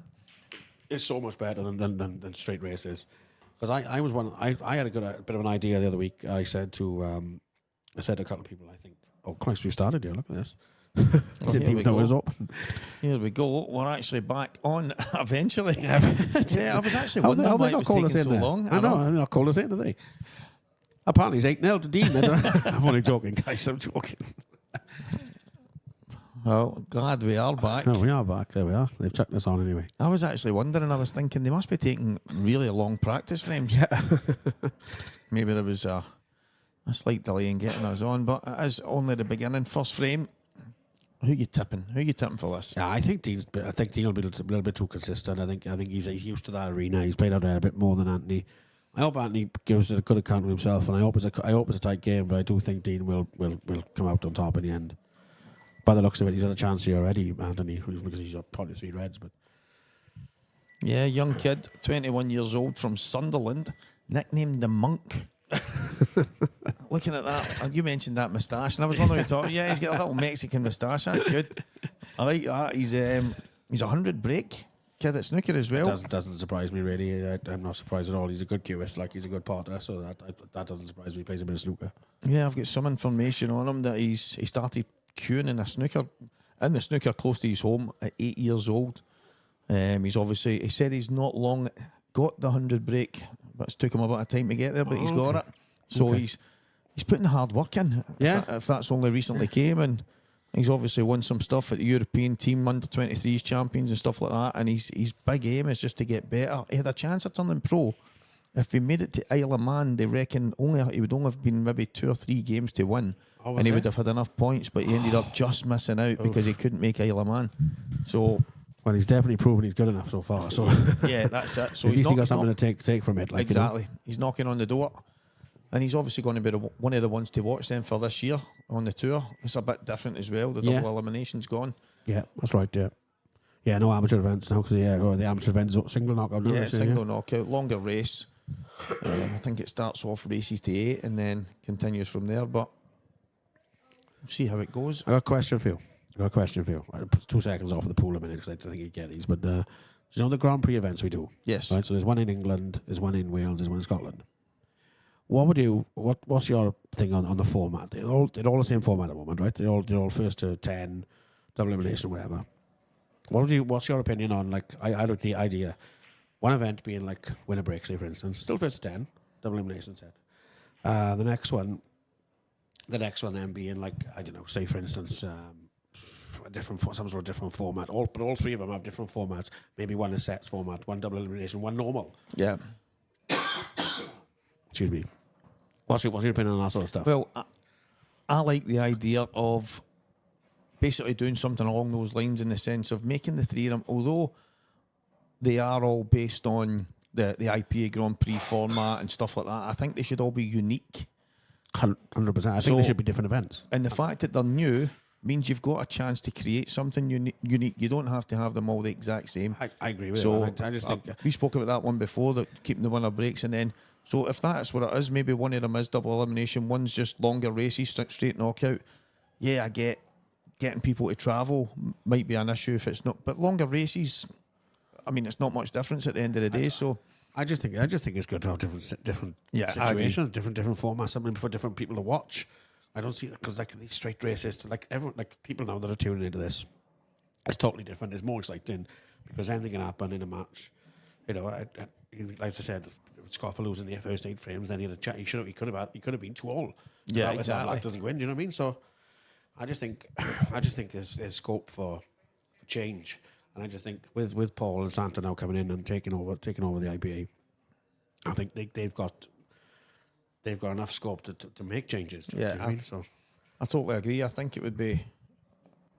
Yeah, I mean, I think the 3 of them should be unique to each nation, all based on what we're doing here, blackball rules and everything else, but just with a subtle change that just makes them all different. And yeah, I agree with 100%. that. I think it's a good idea, and I just think I have put it to Santa, but we want all sort of fussed, but I just think it's something that we have to look forward to in the future. So because we're trying to get people to watch this game as well, not just play it. So you know, I just think it's something better to watch, to be honest.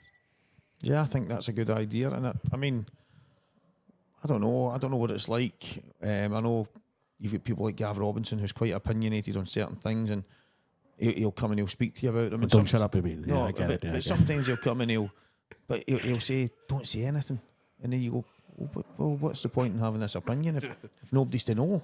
It becomes pointless. So, if it's a case of getting 1 or 2 people together to say, "Listen, I think that's a good idea," that's probably the way it gets traction. And 100%, I agree with you.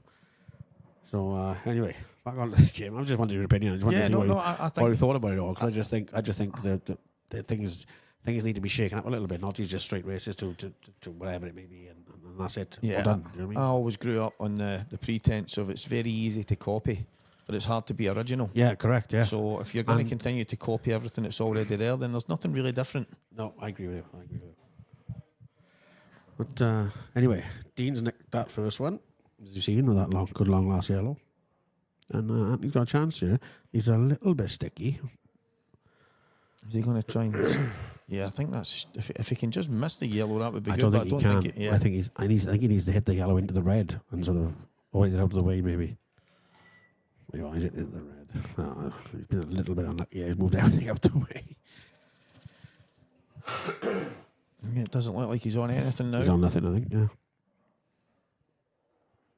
And that's a problem when you sort of... You don't play with a lot of finesse. You sort of hit balls out the way. Yeah. Sometimes it can all go wrong. Like he could have just rolled into that then and bumped it rather than into the red, rather than smashing it like that.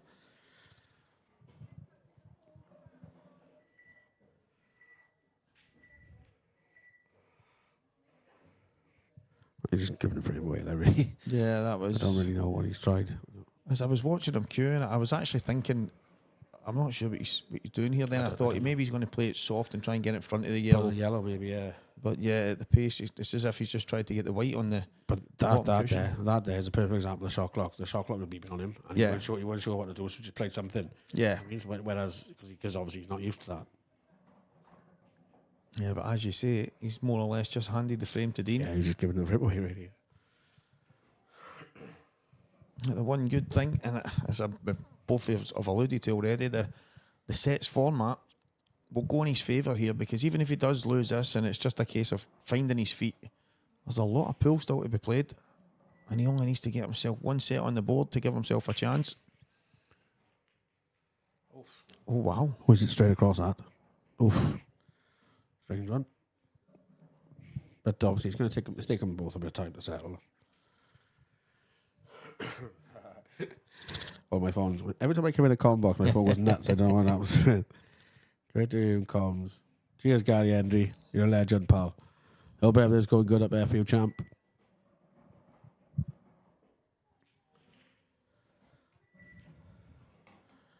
Leroy Williams, my Jack counterpart. There he is, look. How's it going, pal? Nice to see you watching.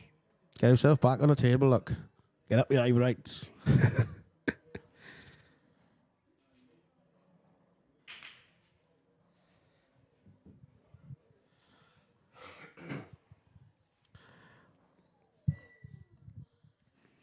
Two and one in the black, is it? No, he's playing for the middle, but he's played a good shot there. It's perfect. He can play any shot he wants now. Oh no, he's a bit straight. Maybe he may have to play the 2-1, I think. The thing is, if he can get nice and straight on it, I mean, To be fair, he should, as long as he's straight, he shouldn't miss it really. Unless you like me, I'm absolutely rubbish at him. As you'll see when we done a media thing the other day. Oh my god, got skillies all over the park. I think I missed the second one. Oh, plus I am. come on, kid. Yeah, he's getting this. I think I don't fancy him to miss this. Yeah. I thought I fancied him for that. I had one last week where I was a full length of the table and the two balls were only about 3 inches apart. And I thought, it's hanging really deep in the pocket. If I drag this, there's a chance it might just fall through.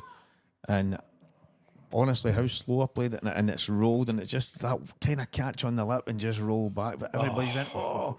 And Morgan shouts, I thought you were the best in the world at them. Yeah. And I thought you don't miss them. And I says, listen, I'm the best in the world. I'm in the middle of a match shouting across a hall. And I said to him, I challenge you to get as close as I did from that shot. I said, you wouldn't have even known how to play that. Hibbert is steaming on again by the looks of it, guys. Against old Adam. That was, I don't know if you've seen the shot last night. Adam's shot. When he was playing against against the black. Yeah, Gio must have been fuming. Oh my gosh. Yeah. Yeah, funny enough, Liam Roberts showed it to me earlier. Unbelievable. It didn't go down well. No, I can imagine. I can imagine. In fact, I was shocked not to see Gio in a bar. This is a good chance. Yeah, Yano's look nice, yeah. Does the top one go? I think it depends if both go now. 'Cause obviously, we've got the top left and the bottom right. And I think they both go from here. But yeah, it looks like they do it. It's tough from a commentary box to see, but he's getting down here straight away. He goes. Oh, that's a slack one. He's all right, though. He's all right. You got your option. Yeah, it's maybe just that rush of blood playing on the TV, Yeah. all the cameras, the Played shot out a bit clock. quickly, did he? Yeah. You know what I mean? Yeah. That's what I was saying. That's what I was alluding to. Like, that can happen on here. Yeah, it's not easy. But you still got a chance as long as this ball goes past the red bottom left. He can stun it. He can stun off his eye into the black. So he got a chance, or he can just stun it in and just play for the real up the top. So it still goes, but it's a bit more awkward than it was.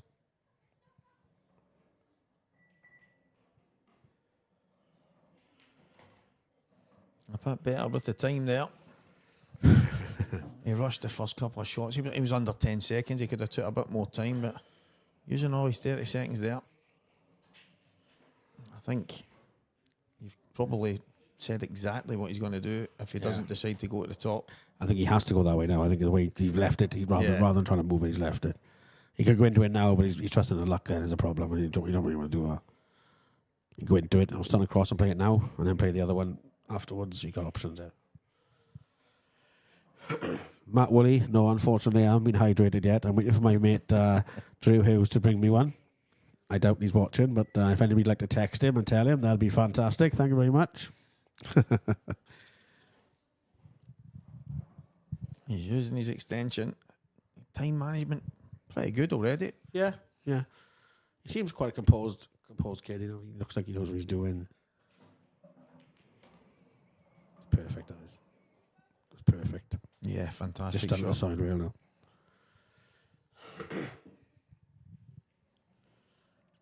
Renzi will be loving that. A pre-shot routine, lining up your next shot, where you want to be. He likes all that, doesn't he? Yeah, he's mad for it. He said he's took his inspiration from the golf world. He's like, every golfer has a pre-shot routine. Why shouldn't we? Yeah, you're right enough. Lazy is my excuse. Yeah. Far too lazy. Done the same thing for so many years and just been lazy with it and just don't do it. And you know, all jokes aside, I look back at my game yesterday and I done it against Kian. I played brilliant against Kian. Didn't miss a ball hardly all game. And I didn't against Steve, and I should have. And that's probably cost me. Yeah. I didn't miss many, but still I missed enough. Oh, he's wide. Yeah, lazy, fat swine. That's what I am. I think he'd be disappointed there. He didn't hardly hit the jaw, I think, did he? Yeah, he's... But like it was the shot before he stunned onto the rail. It made it a bit awkward. He was cutting it back. I think if he leaves it straight, and just sort of soft stuns it in and leaves the black in the other middle, I think he'd been all right. Yeah, he doesn't want to give Dean too many chances. You're just inviting trouble. And Luke Sanjes, I've noticed, has gone through against Craig Brown, and he will be playing Pete Fisher in the quarterfinals. Wow. Go on, Sanji's boy. The second Welshman, 2 of 2 from the 16 are in the quarters. Happy days. Happy days. Both got tough games. Yeah, the other Scotsman trying to make it through, Liam Dunster. He's 3-0 in front in set 2 and 1 set to the good in that one against Toby Boyle. Rhodesy 2-1 up. Just nicked that set 4-1. I have to say, He's played some good stuff this week. he has been He flying. gave Dan Davey a right-eyed. Yeah, I seen the score. absolutely flying.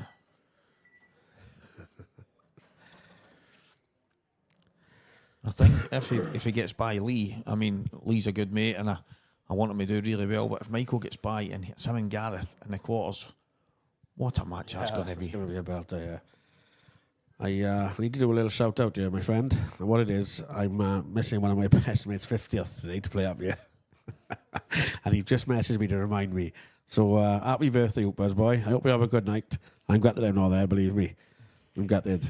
But I got a seniors match in the morning, so I'm never going to make it back. But I hope you have a good one and get plenty of pictures up later in the group. That'll be cracking. Have a good one, there champ. you go. Oh, there we are. We got to be here. Look, lovely. Oops, have a good one, champ. Is that what you were buying all the presents and going to the post office for? Yeah, Sending them yeah, all? that's what it was. Yeah, that's what it was. Look out, I've sent- man. I I've think sent you're getting a this- surprise. I've sent this missus a tenner after I get him a pint. Yeah, flake in it.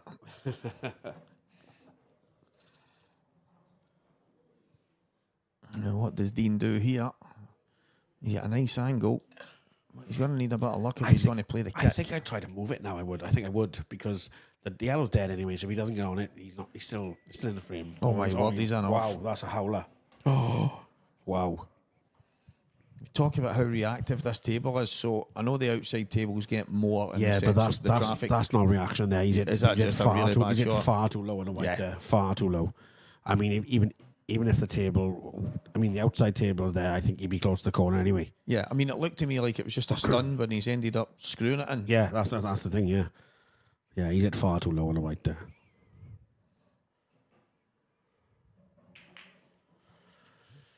So He was in his Anthony- 2 shots. Yeah, Anthony, I was actually wondering at the start. I'm thinking you just slide that in and come down. Yeah, but what- I quite like that. Yeah, there's nothing wrong with that. Nothing wrong with that. Use your 2 shots. Yeah, use your free shot. That's what it's there for. I like it when the referees correct you and say it's not 2 shots, it's 1 free shot, 1 visit. And I'm saying, what does that add up to? And they say, yeah, it's 2, but it's not 2 shots. No. I'm like, it can't be one or the other. No, it's 2 shots. If it's 2 shots, it's 2 shots. Yeah, that's it. Oh, yeah, right enough. Yeah, absolutely. It's 1 free shot, 1 visit. Oh, okay. That's his wife. She's listening to the. She said, "As he else sent me a 10." Oops. Have a good night, my friend, and we'll have a drink when I'm back, buddy. I'll pop up on a Thursday and see you. Is the dates? I've not seen the dates for the Welsh Grand Prix. Is that out? Yes, but don't ask me. I'm useless. I need to check I that. just wait. I wait till like a fortnight before, and then look at the calendar, see what's going on. I need to get that checked and get. Well, in fact, my calendar's bushy. I just message Bushy and say, "What's happening now in the next 2 weeks?" Aye. I know he says I'm all before. plus. If you need somewhere to stay, I'll find you a couch somewhere. Couch? I'm like, no, mate. he's a bit- Travelling all that way to sleep on a couch. No, he's teasing. There's no, No, loads I of know. places out there. There was a couple of guys I spoke to the last time I Oh. was in. Whoa. That's, I actually speak about that break, and I say, if that's me trying to leather them like Mark Boyle I'd be does, exactly the same. the cue ball's off the table. 100%. I don't know how Exactly he keeps the on the same. table. I don't either.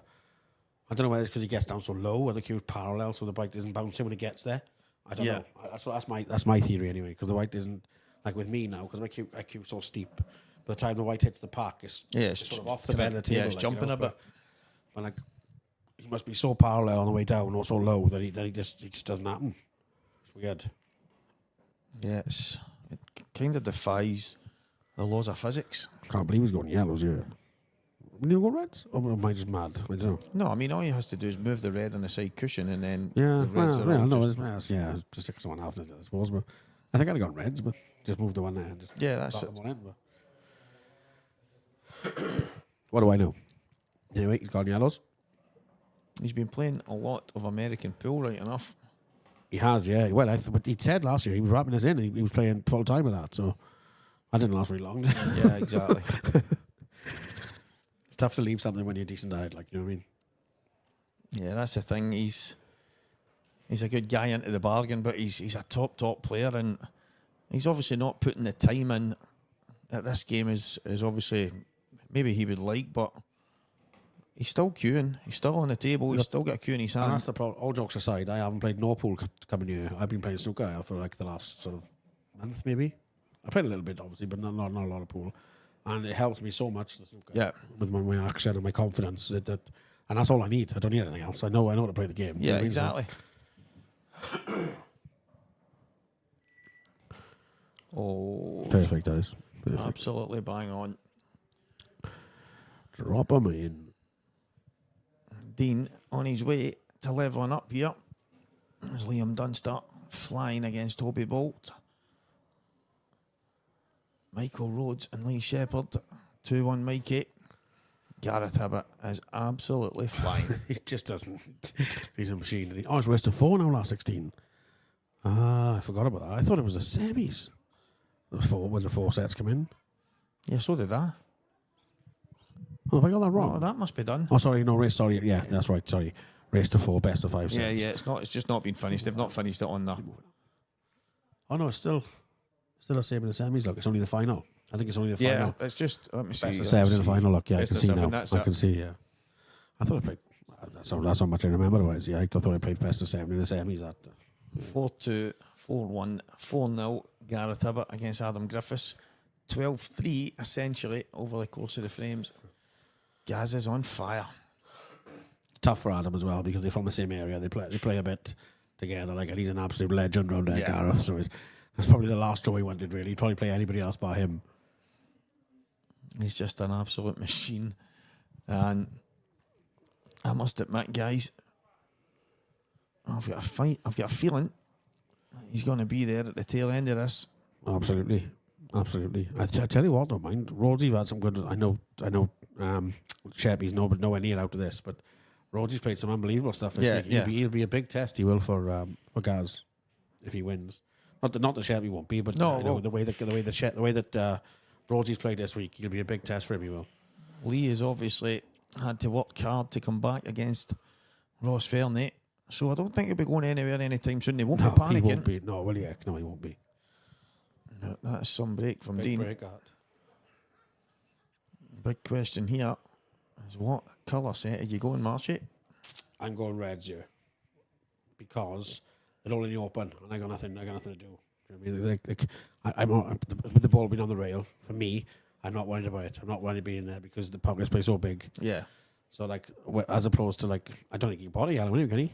Maybe he can cut the top one in on the right, at the top to up the top. Yeah, I think you're right. I don't think he's got an obvious shot. I think he has to go reds, but for me, if he could probably screw the bracket out here as well if he wants to make it a bit easier. There's loads of options here. He can do anything he wants, really, but I'd definitely be going reds. Perfect. Yeah, good shot. Yeah, you have plenty of options there, really.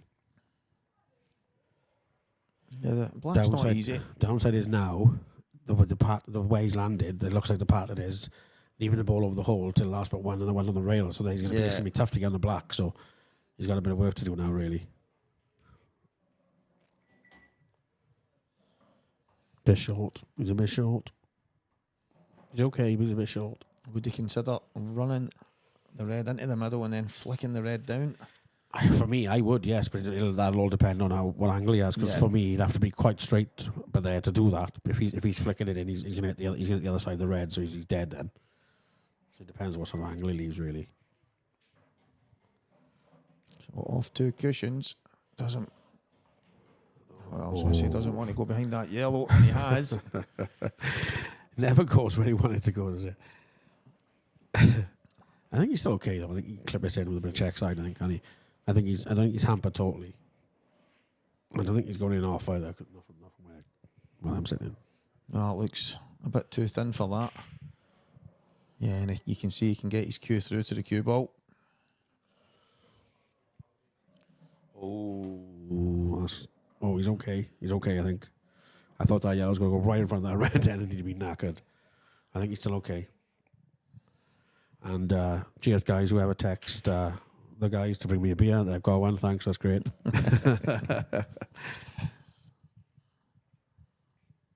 What are you playing here? I'm just dropping the one in the middle, playing the one because if he's going to drop that in the middle now, he's going to clip the side of the yellow and leave a big angle. So he just pot that there and come across. That's perfect. He's just coming straight back across now. He had no choice. He couldn't play anything else, could he? Keep it simple. Pot the ball, and now the red down the cushion, and the black. Both of them look absolutely welded. The old saying, "Kiss, keep it simple, stupid." Works every time. Keeping it simple, that's a hard part. Oh, he's missed that. Oh, no, that's that can't fine. go in there. That can't go in there. That's cruel. Oh, my Wow. God.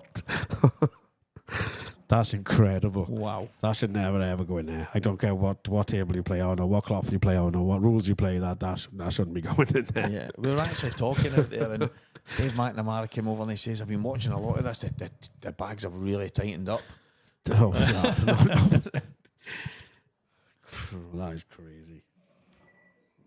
Yeah, that's justice. No, that don't go in there. Let's go in as well. Justice. That should never have gone in there. Yeah, he's missed that by a long He's way. missed that by a long way, yeah. And the fact that he caught it so thick as well meant the cue ball didn't even get close to going across for the black. No, nowhere near, no, exactly. He missed it by that far, really, even though it went in. That he did, yeah. He was nowhere near. That's one of the things I found difficult is playing a double on the tables. Everyone says that. Do you know me?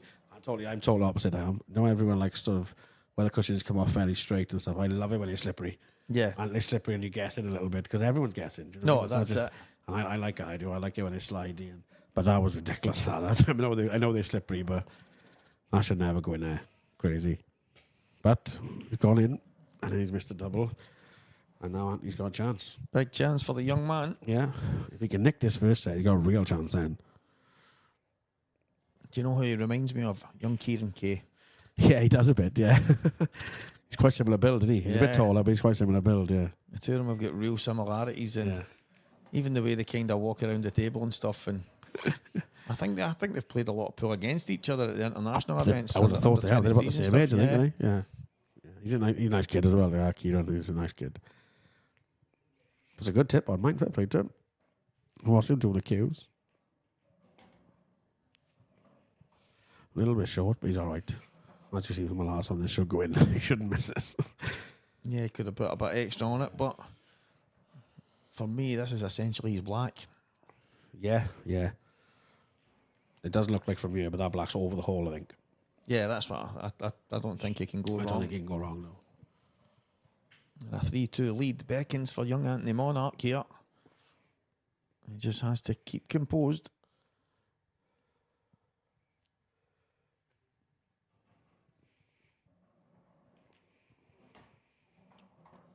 It's okay. Perfect. I just under the side rail. When you're in them sort of positions, it's all personal preference. Yeah. I'd have probably played the one over the middle then. And That's stand what I over in was the corner, thinking, but- into the corner and a stun down, Yeah, but it's not the end of the world. Oh no, he's on Dean Shields. He's done exactly what Dean done earlier. wow. He went too low on the white. Yeah, I mean, and as you say, it's just a soft stun, so Yeah. you're kind of running through, but to the low side of the black, and That'll hurt that. yeah. So bottom cushion. Is he going to do it or would you drop on it? Do you drop on it or do you play it? I mean, me personally, I would I just played touch it. yeah. I would just touch yeah. the ball, but I think that's us being older now. Maybe. yeah. Oh, I'll tell you what. Oh, I tell you what, he's had a result there. I don't think he can pot this now without going off. No, he can't. 100% he can't. Dean might have to just touch it.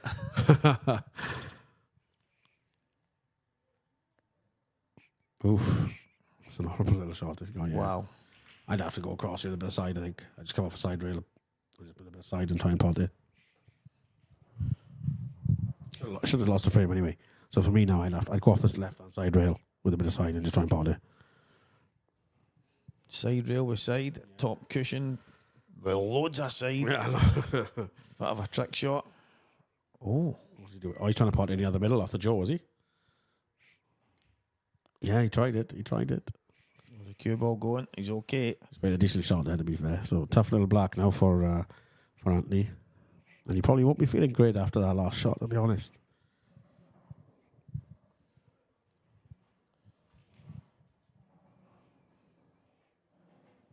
This would be a good get. Great He cue, that does. is. Great strike, that is. Fair play. Fantastic black there from young Anthony Monarch. And he goes 3-2 in front against Dean Shields. And both of them had kind of chances in that. But it is young Anthony Monarch who goes in front. Lee Shepherd is staring defeat in the face. 2-1 down in sets, 2-0 down in the fourth. And it looks like Michael Rhodes will join Gareth Ibbott unless Lee can mount another phenomenal comeback. It's going to be probably tougher than the last one, this one, because for me, watching outside looking in, Rhodes has probably played the best ball I've seen this week so far. So, it's going to be a tough one, that.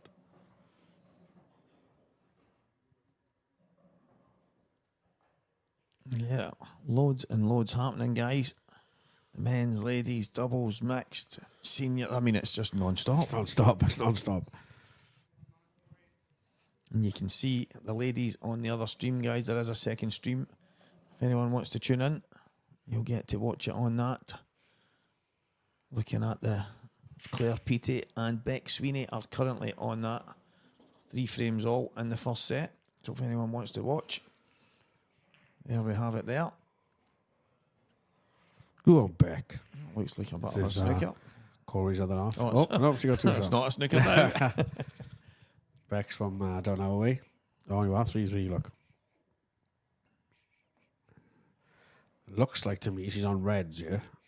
The way she got 2 shots, she's on reds. She's going to pot this yellow and just leave the middle of the table open, I think.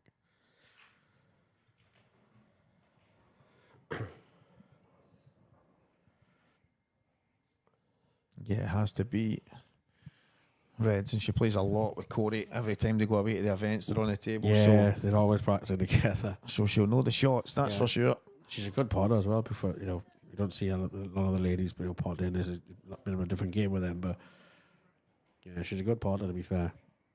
I think I'd play the other one first there, though. Yeah, I was thinking that because you only need to look at where the cue ball landed. Absolutely Exactly, perfect yeah. in the black. You never know now. Back to this game, man. Good Good break. Oh, that's a better break than the last one, and the black one in the last one. Oh, see, this is why I don't like this side break. Look at the state of them. Yeah, you that's- hit that as well as you can hit it, and they're all on the cushions.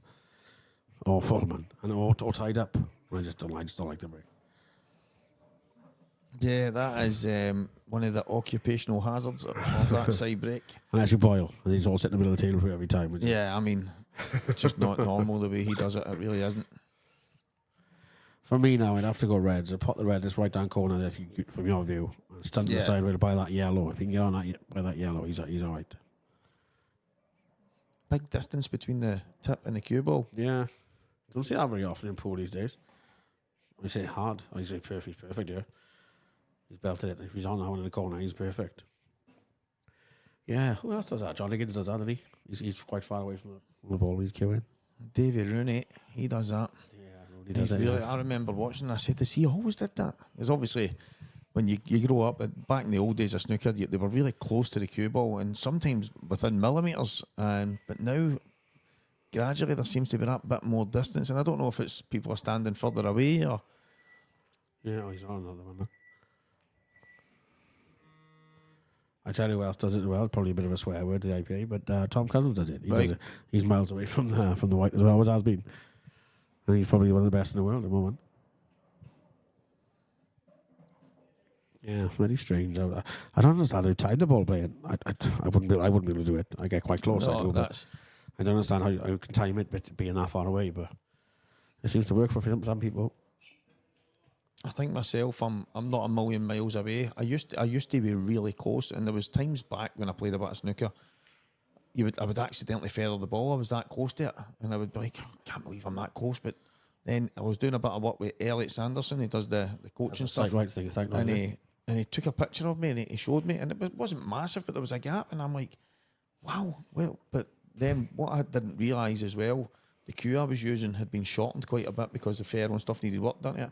I was still holding it at the same end, and so my new cue, which is that bit bigger, I'm really close to the cue ball again. But yeah. I know Steve Feedy who done that. I've spoken to him quite a few times, and I tell you something, with my gut now in a way, I wouldn't like to see what I aim. I must be all over the place. I wouldn't know where the hell I'm aiming these days. It was really eye opening. The first time I did it, I was scratching my head and thinking, mate, 3 shots, so corner to corner, snooker table, blue on the spot, cue ball in the jaws of the pocket, and I'm potting at the full length with my eyes shut after 3 goes. with my eyes closed, and then on that, so after 3 goes I've done that. On my 5th go, I followed the white in behind it, and I'm standing there, and Elliot jumped up and he went, "Oh, it's the best I've ever saw." Everybody else gets close, but nobody, and I'm like, what is happening? I'm like, I could not do that if I tried with my eyes open. Absolutely not. I can't do it on a pool table. Mine's not a table. Honestly, and it was like he would say to me, right, line yourself up, and then he'd go, I think you're. So he would do things like touch the table and say, I think you're hitting here, and that's where you're hitting. And I'm like, what kind of practice did you put into that to figure that? And honestly, it was so eye opening. They do it with the golf as well. See, they work with the golf as well, apparently. All right, because I know Steve Feeny coaches a lot of golfers as well with it. Somehow it must be some sort of different technique, but they use sight right golf as well. It's so much to do with alignment and how you step to the shot. So it must be very. I suppose the mechanics are quite similar to golf. Yeah, I do get it. I remember, I think Daniel Wells was doing it and Jamie Jones. They were both had a go at it. They brought a little piece of paper on the club once, and they had the cue across there. And I was like, "What the hell is he doing?" I couldn't even understand what they were doing, but no, it obviously works. Yeah, it's honestly, it was so eye opening. Yeah, to be honest, it blew my mind a bit. I just said to him, like, I think I need you to be with me every time I play, and then I'll just play with my eyes shut. When I was doing it, I was with David Higgins, and I was doing it. I'm saying, David, it was unbelievable. Watch this, and I couldn't do anything. And then I'm like, how was it working when he was there? I think he was a magician, honestly. Oh, Dino. Missed it. He gave himself a good chance there as well. Could be the first set to young Anthony here. Could be. It's still not easy here, though. He needs a little bit of work to do. He needs to pot. I think he needs to play the top one first, but it's all personal preferences. I'd be playing the top one into the right-hand corner, starting off 2 rails, leaving the long one in the left-hand corner either way. I think where the yellow is, I think taking the top one's a shot. 100%. I'd never be playing this one. I wouldn't be going anywhere near this yellow. But personal preference. Now he's dead. He's straight. Yeah, he's awkward. He's horrible. And now the yellow's in a better shape. Yeah. Yeah, very strange that. I'd have definitely played the other one. I think he was afraid of the black, maybe, but he would never go anywhere near the black if he stunned it in. Yeah. Kiss a shout out. Guys, I can't do them all. Christ. Come on, this isn't a radio show. Calvin Cole, newfound profession. You and Ali McCoist.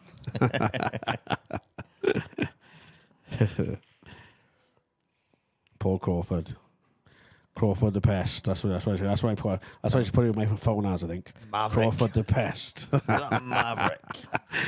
Had some fun down his man cave. He got a crack in man cave. Fair play. I mind you ended up there after winning the massive prize. That's exactly where I ended up, in there with him on the karaoke and all sorts of. Yeah. See now he's yeah. That's a little bit of an experience there playing that one first. I think. Dean was dead. Even if he misses the ball in the right-hand corner, Dean was dead anyway. Yeah, exactly. I just don't see why he'd move that yellow at all. Could still get away with it, yeah, but you never know. And it's a better opportunity than Dean would have had if young Anthony. Yeah, see now. I know. That'll hurt. Dean's missed his last ball. You should never, ever see that ball ever again. Yeah. Especially at this level, do you know what I mean? Exactly. I know you're out there, class 16 the World Championships, you should never see that ball ever again. And he's kind of tapped his leg, and it's a good knows, shot from Dean, but he knows that he's going to be sick in his seat there. think sometimes under the pressure, and obviously that was to get over the line and win the first set there. Maybe the young man's thinking, Oh, Rhodes's missed one. That was to win the match.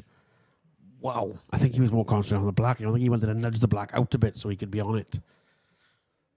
Wow, 3-0 in front in that fourth set. 3-2 now. Isn't it? Oh, no, he's not. No, he's not. No, Sorry, no. the wrong one. I was looking at the wrong one. That's the match we're That was watching. for the match, yeah. Yeah, I think maybe young Anthony's just maybe thought the one at the bottom's an easier pot and he'll just work his way back up to the top one. But if he misses the top one, he's in no real danger. No. Do you know what I mean? So even if he misses it, well, when you go, Dean, fill your boots. Yeah, What are you going to do with that? Yeah, exactly. yellow? Aye. Yeah, 100%. And as you say, he was going nowhere near the black. So He should never be going anywhere near that. Yeah. It should be, especially bumping off the rail. If he's going to play it, like stand softly into the yellow or something, leave it there. Do you know, or anything. yeah, exactly. And it's Dean's break now, so it's goodbye to this. I've been quite impressed with Dean's break. Yeah, it's good break, isn't it? He pulls the cue back so far and it just times it. A big pause Yeah. and then boom. And you look at this. Oh, see, that last ball rolling. Yeah. Done him a little bit there. Just that red finish. It's never easy, is it? It's never easy.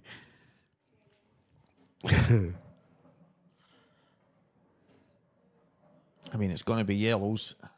And I think maybe the one in the left-hand cushion, maybe a connector, run it in, and then just, yeah, that's what he's looking at. Just to flick the yellow into play, but Yeah, it's definitely that's his only connecting ball anyway. You got no choice to do it, I think, unless he plays the one in the middle pocket maybe and stands the top rail to play in the middle. But I think that's his best option. But these are not easy now because of that last ball rolling. They were easier before that red went in front of that yellow. He's short here again now.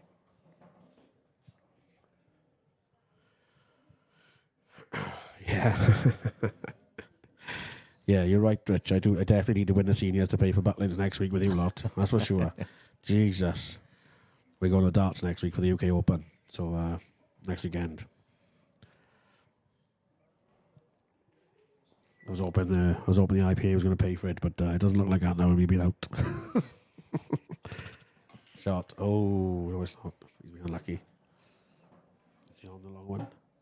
If he is, though, if he is, it's awkward, isn't it? yeah, I don't think he is. It looks like he's just going to slide off the yellow at the top, yeah, or maybe go across the cushion, but he's landed really awkward. Yeah, I don't know when you're going to play here. Always go for it. Offside, really. Got to watch his slide.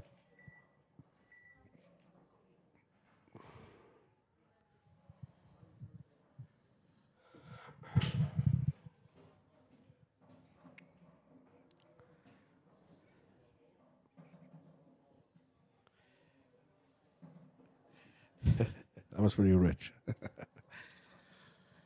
So, Monarch's got a chance then. And do you know the youngsters these days? Well, youngsters. I'm talking from old, but I'd be going for these as well. I think the doubles are quite short. If he can stun backwards, play the double, stun into the red, push it on. I think he gets these, Yeah. and I think he has to go as well. Nobody's playing safe from here, even though they're a little bit awkward. Oh, was he far enough? He looks it. He looks it. He's strolling around there. Yeah, I mean, you don't want to lose the set. Kind of handing Dean a chance. You want, if you're going to go and win it, then you have to step up. There's a lot of scope here for just bumping this red out and snooking him on everything. Yeah, Because exactly. he's dead then. Do you know what I mean? But it doesn't even look like he's looking at it. Do you know what I mean? He's not thinking of it. He's thinking of double and that's the end of it. See? Just give in frames away. And that's what I was saying earlier, a bit of experience on that match table. It's probably hindering him. It's probably beating him in the set, really. He bumps that out. He leaves him nothing. He can't come across because the red's in the way. He can't, to pot the one over the middle. He actually raises the percentage of winning the frame so high. Absolutely, yeah. Just by playing that shot. I know. No, listen, I'm one of the worst. I don't like to play safety shots if I've got a chance. But sometimes you have to weigh it up. No, exactly.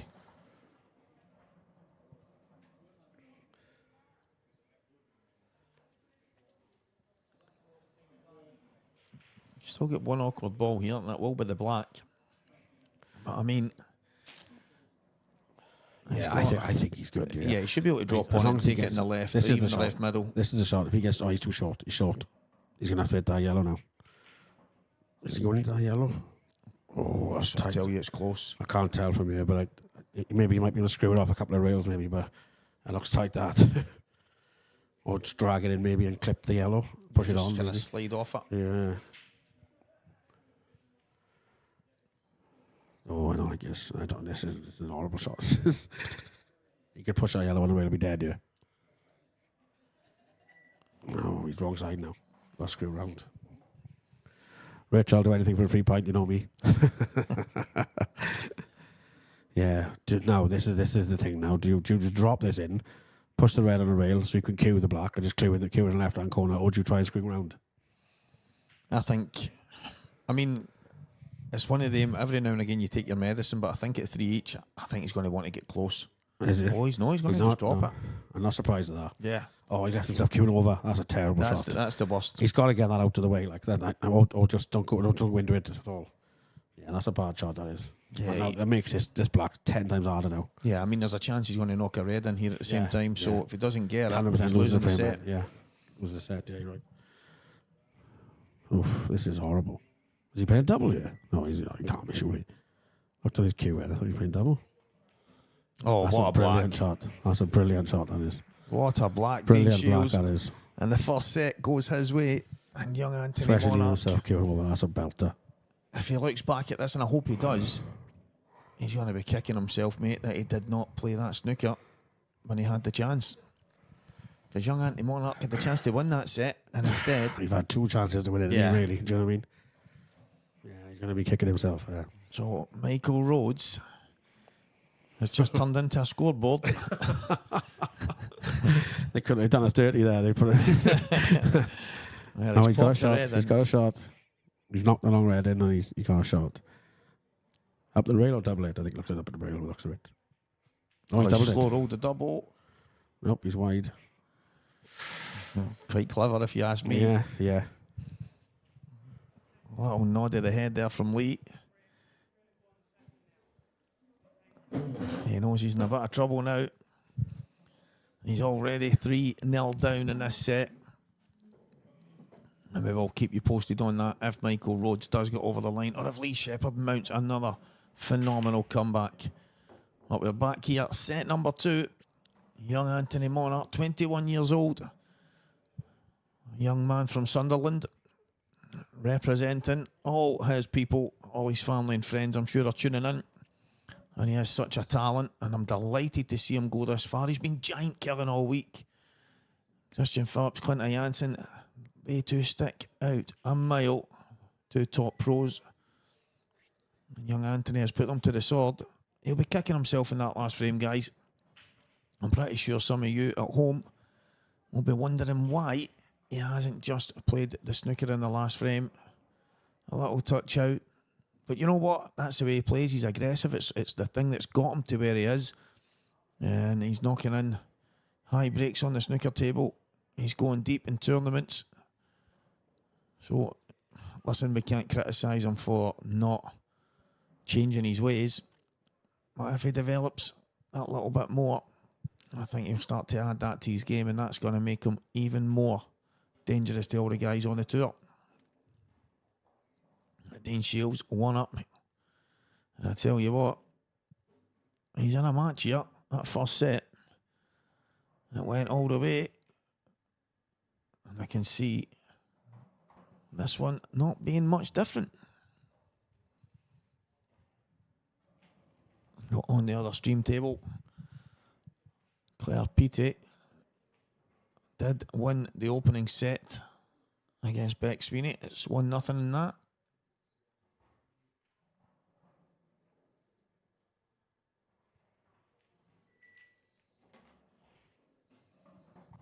That is on the other stream table, guys. I can give you some results. And the ladies, Alexandra Cunha has won the set in front of Emma Reeves, and it's 3-2 to Emma in set number 2. Kelly Denton, she is 1 set behind to Lauren Williams. But Kelly is 3-2 up in the second set. So, all to play for there.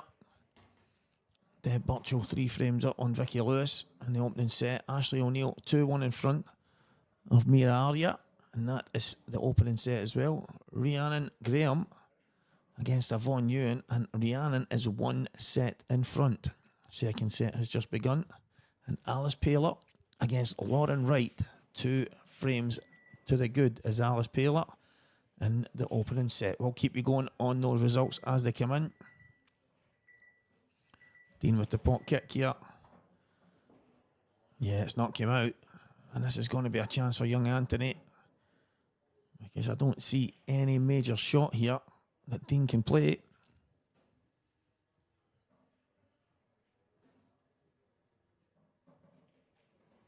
Liam Dunster, 2 sets and 2-0 in front of Toby Bolt.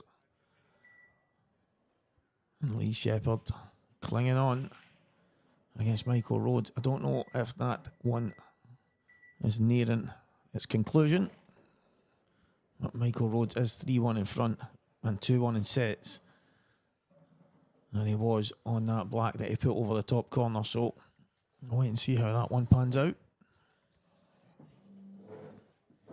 That's Craig Marsh back from his comfort break there. He went and sat on the couch for 5 minutes and now he's back. All good. Yeah, Dean had I mean, it wasn't easy, but he tried to go for it, tried to force it. His 2 yellows kind of landed where they are. Ended up with no shot. And young Anthony. Shot again, yeah, don't he? Yep. He's wrong for a shot. Well, he's got a chance. He's played that well. Good shot. Are you do when I come back saying about the Rhodes and Shepherd game? So you put the black over the hole, and you must have got him in Shepherd, I'm assuming. Yeah, why he must have somehow. He must have somehow got him.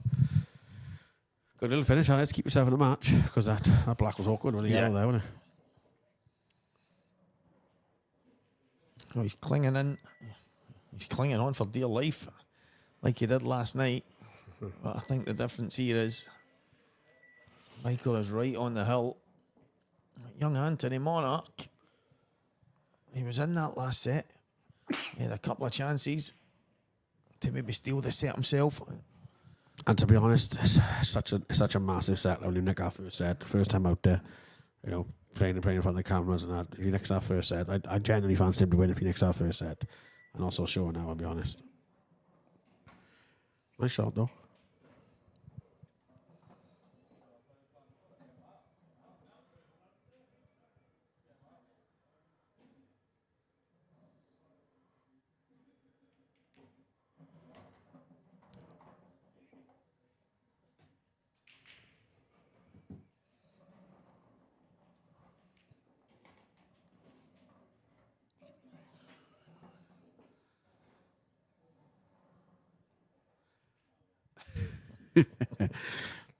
Jamie, I see everything. I seen he wrote that on someone else's status earlier saying, I hope he don't win a comedy box because nobody will understand him. I see everything. Don't worry about that. So good steal here from young Anthony. Yeah, he's done well there. He'd been disappointed losing that last set, so he probably needed a chance like that to regroup. Yeah. So as you can see, Sheppy did take that set. That frame. I'm getting ahead of myself there. He's going to need a whole lot more if he's going to take the set. The balls are awkward here as well, so he might get another shot, you know. There's the governor himself, or the Godfather, I should say. The Godfather. Oof, another legend and all. Oof. It's like a Hall of Fame just walked right across the front of the camera there. Young Andy Lucas. A nice bloke. Nice bloke, Andy. Some player as well, Andy. How? I don't know. The way he holds that cue, but crazy, honest to gosh, he's unbelievable. He's some potter for holding out the way he holds that cue.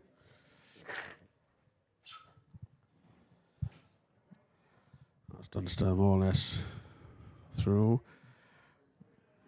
Yeah, he's on the black up there as well to go 3-0. So let's see. That's Dean Shields' break again. The big pause in the backswing.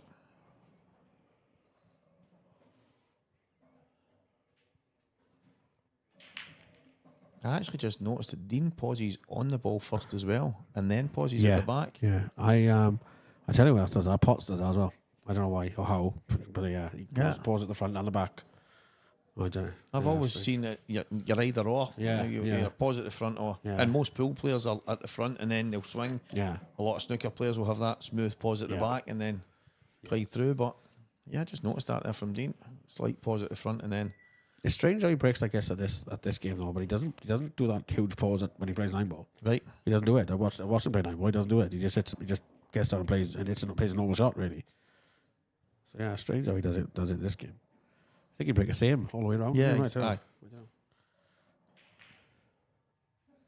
It's not an easy game to break at that American pool. I suppose it's different when you've got decent tables, decent balls and stuff like that. Yeah, I suppose. Yeah. That McGoldrick's is some gaff mine for that 9-ball. Yeah. Oh, I know it's good for pool, but when I had that, when we had the tournament there last year and the Moscone Cup team were there, That's right. that was brilliant. What a night that was. Someplace that. If you've never been to McGoldrick's, guys, in Scotland, get yourselves up there. It's one hell of a venue, I can promise you that. Yeah, I keep hearing stories about the loaded fries. Oh, yeah, I've never had them either. No, I don't. They are good, I must admit, they are good. But every advert I see, and someone goes in, did we mention it? So I think it's Braun all the time, and did we mention the loaded fries? And I'm like, what is she on about, man? No, my missus, she loves going over and getting a steak pie. Oh, I know. I've been through them anyway. I don't know why. But Oh, it's someplace, guys, if you've ever got a chance to get yourself up, you really should go in and check it out. he's Took these well. I think he's okay there, isn't he? he's okay. He wanted to be a little bit straight. Yeah. You can see, as I said earlier, he's getting into the white a bit too much. He is. Yeah, I thought he would have maybe just slid off the black and then rolled Yeah. it through and had the yellow on the bottom left, but that's perfect. Perfect. That should be 1-1, guys.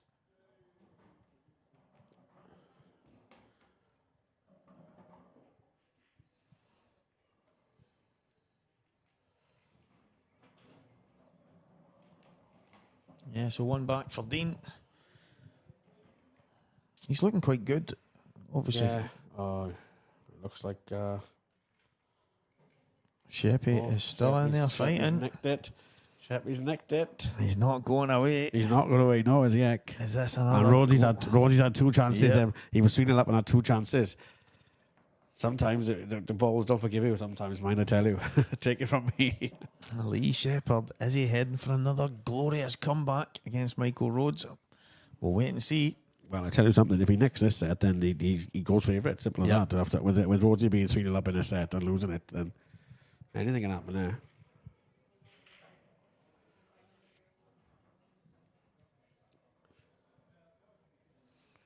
So young Anthony to break here. He's going for the cut break. He's persevering with this cut break, isn't he? He's got a But, ball. Got a couple. Yeah. Yeah.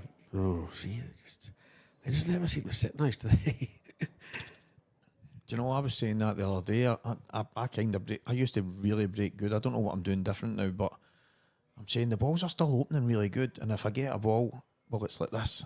Yeah, like there's always work to do. Unless you've done still or Boyle, and they just sit there for you every time. And the two of them break so different. I'm not bitter or nothing. I'm not bitter or nothing. We've got half of the pool world trying to ban the cut break because of they two. Honest to God, it drives me nuts. We need a break box. We need to do something. These two are driving everyone insane. Now, what do you do here? Well, he's got to go reds, only. But that black is in a bit of a smelly situation, really. I think I'd be playing the one in the middle of the table, the red, off the top rail, and trying to get roughly where he is now to make sure he's on reds first, and then cut the one on the rail, down the left-hand side rail, to be on the other red.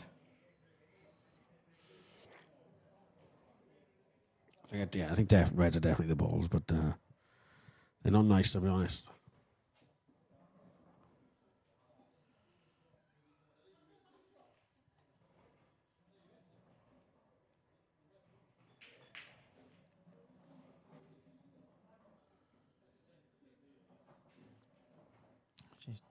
Screwing across. He's trying to screw around into that gap, and where he to play that. But Yeah. he looks okay. I think he can play the one that's past the yellow down the rail. Did he? I think he's obviously not. He's not like that. The thing is, the problem is he wants to leave that red over the hole at the top, so he got a shot in the black. Did he? He doesn't want to be touching that yet because that's his best option to get on the black, but he might have to. Now the finish becomes a little bit tricky now because he has to move this. I don't know why he's right there. I might pass. Yeah, I don't know. it looks like time was running out, and he decided I'll just pot it and see what happens. I And don't know why he's right there. No idea. yeah, he's landed in no man's land. And now he's really struggling now because if he can't see any of these two on the left hand side, then I don't know how he's going to manage to get him. Does that red go past that yellow in the middle there? Maybe he can come up top rail and get in the middle of the table somewhere. Oh, it does, look.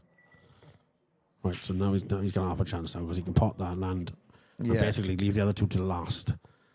He needs to be like sort of blue spottish, maybe a little bit lower to be able to cut the one down the rail. But it's not a nice shot.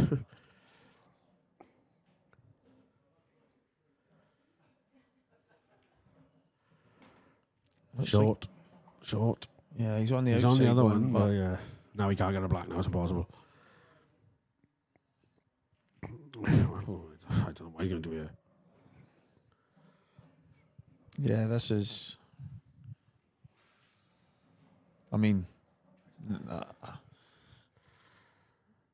you going to pot this, play a double? Short again. Wow. Like every shot he's played, he's landed short.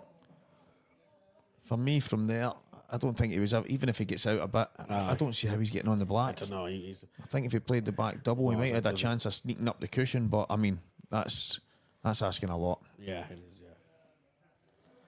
If he's total, he can still get him, I suppose. Yeah, he don't go so good. Not bad. But and he's only got the yellow, and he's dead. Yeah, I mean, you don't want to be in this kind of fight. 6 balls against 1 with a black, stone dead. No.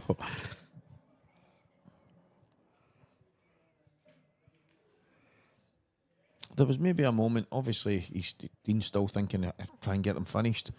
Is there ever a moment there when he did kind of land in no man's land? I know he potted that ball, came up, he landed it. Could he have then maybe, do you know what, I'll just put the white in the bottom left corner, make it awkward, and then... I just think it was a bit late.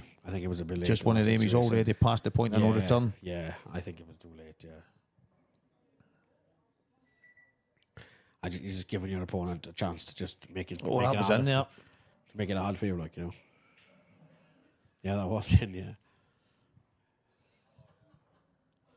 That's Dunster through anyway.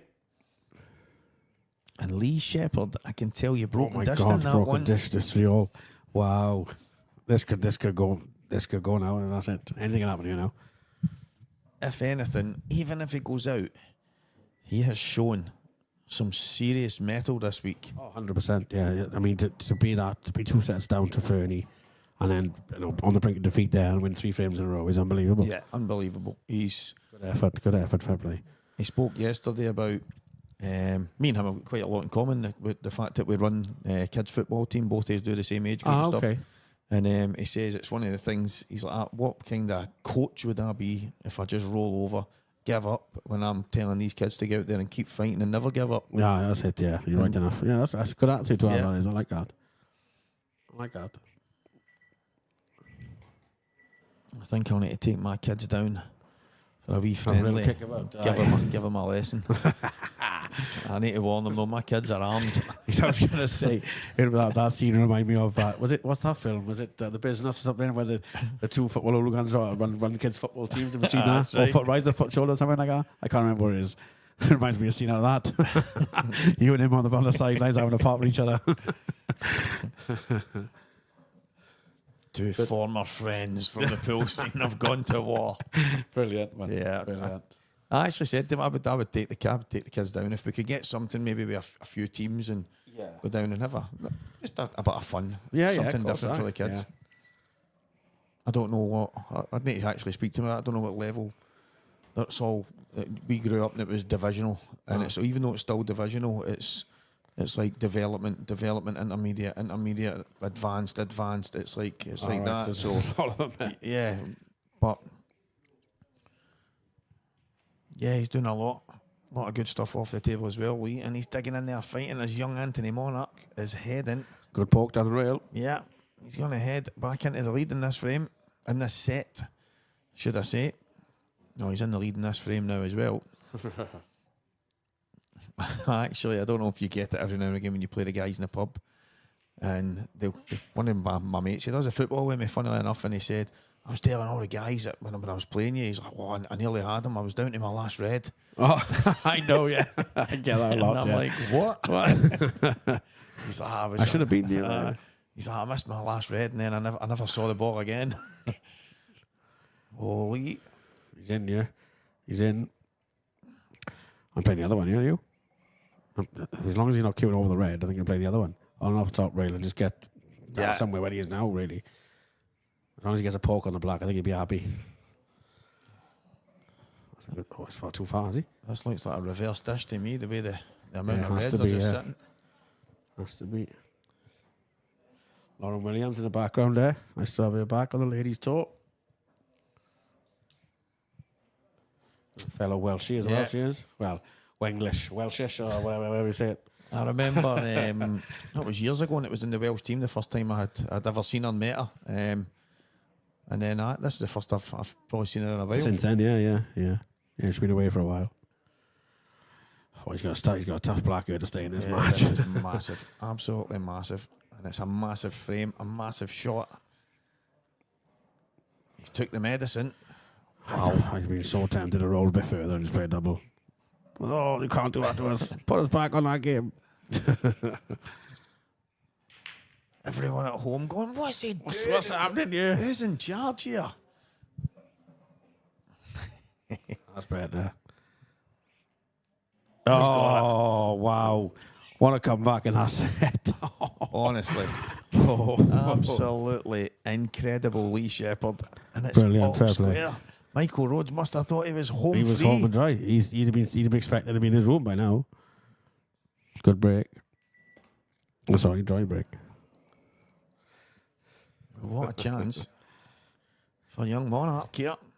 The young monk. Adam Griffiths just texted me. He said, Gareth Hibbert's a nasty man. Absolute liberty taker. Yeah, he's going to take some stopping. Absolutely. It's that break as well. I mean, not just the way he plays, but he's got an unbelievable break. I was asked the question probably about a year ago who I thought had the best break, and I said, obviously there's all the obvious ones that everybody talks about, Boyle's cut break, and Tom's got one of the biggest breaks in the game, and I says, but for me, and I says it's because I just watch the guy breaking so much, and it's Gareth. Yeah. He does the breaking dish things, and it's a weapon. Yeah, it is, yeah. Oh, yeah, absolutely. Up towards. That's okay. That's a good shot. He's good, yeah, I think. Doesn't want to be straight. But no, he's fine. He's okay if he's straight. Just come back for the one on it. Over the middle and then set the side rail and give himself a shot. So he should have a chance.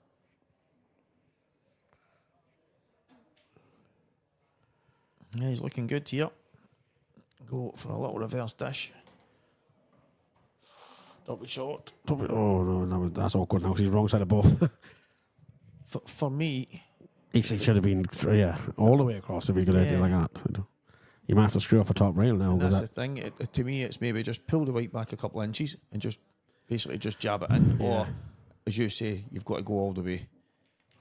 Yeah, I thought he might play it like that because he's just so slippery. He couldn't play that with check side. He'd have been dead. So. Yeah, he would have ended up stuck to the yellow. Yeah, it'd just come nowhere. Yeah. If it doesn't go in this bottom left-hand corner, then he's just a little awkward here. But it doesn't look like going out of the pocket, does it? Oh, it does go. Yeah, he's fine. He's fine. Thanks, cameraman.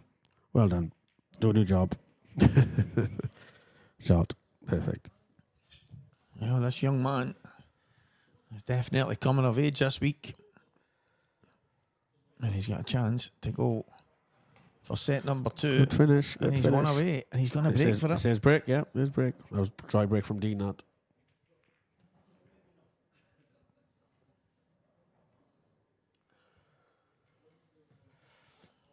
So it's all drama again in a match with Lee Shepherd. Desmond. And who is this in the playing area? Please get out. Get sir. out. Get out. Money business. And on the other stream. Oh, this is this still back? Yeah, Yeah, still still back. back. What's the score there now? She's 1-0 down in sets and it's 2-1 down in this second set. So she's in a bit of trouble here.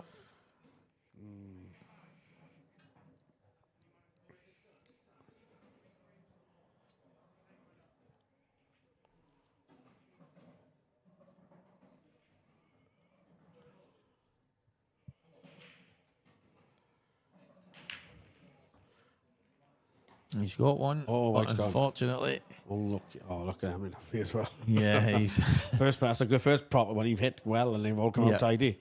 Well, I'm sticking my neck out here. This is 3-2. End of shot. End of shot. He's ready to go. He ain't getting another poke from here. Yeah, I think the only positive he can take is if Dean takes these and then even breaks in this, Yeah, he's he got another- going to he got have a another chance. shot. Yeah. You don't even use 2 shots here. Just put it on the ball line, put the one in the corner, and just clear up. 1 reds. I wouldn't even use 2. He's just making things awkward here. I wouldn't bother with all this. Yeah, is he going to kill the I yellow? wouldn't- yeah, it's pointless. He's not going to miss these anyway. Punt's killing the yellow. I wouldn't even bother. Just play the 1 shot. It's funny we were talking about this. Was it yesterday or the day before? I think it about- can complicate things. Yeah. I don't understand. There's just no point. He's never ever missing from man. You can have them 300 times and he'd be lucky to miss once. There's probably a generation of players. I know they're slightly older, and Dean doesn't come into that bracket, but you see them no matter what when they get the free shot and visit, the 2 shots, whatever anyone wants to call it. They're always looking to kill something. Yeah.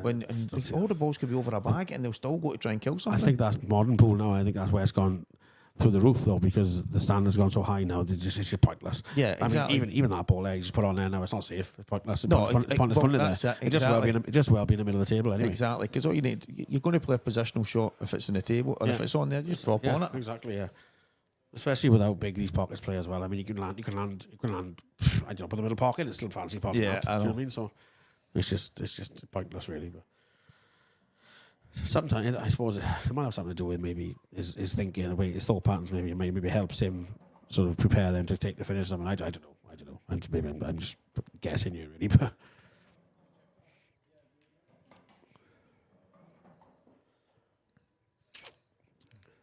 Played that pretty well. I thought for a moment he was going to slide up for the one to the middle. I'd have left it to the last, I think, and then just left along black, like Yeah. you know, sort of where he is now, really.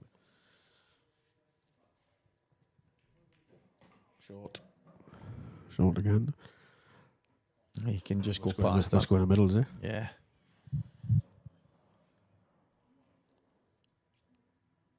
Well, we'll keep you updated, guys. On my other last 16 tie, Lee Shepherd, Michael Rhodes, all square, 2 frames up, 2 sets apiece, and 0-0 in that 5th and deciding set. Donald Evans. Marshall, please tell his kid to stop cut breaking. Oh, I know, Don. I know. I'm one of the ones that was a break box, but we got no chance of that ever, I don't think. It's quite a popular thing in Scotland, the cut break. It's Yeah, it is. Yeah, it's never going to happen. It's never going to happen. It's like you can talk about it as much as you want, but it's never going to happen. no. I mean, if someone said to me, "Listen, it's a break box," you need to, no, fair enough. I'll just smash them. I mean, Yeah. but because I can break from there, most of the time I do. But I mean, I'll break from the left, the right, the middle. Doesn't matter where I break. It's hopeless right now. I don't tend to change a hell of a lot. But I'm a sort of a believer in it'll level itself out. Like, you know.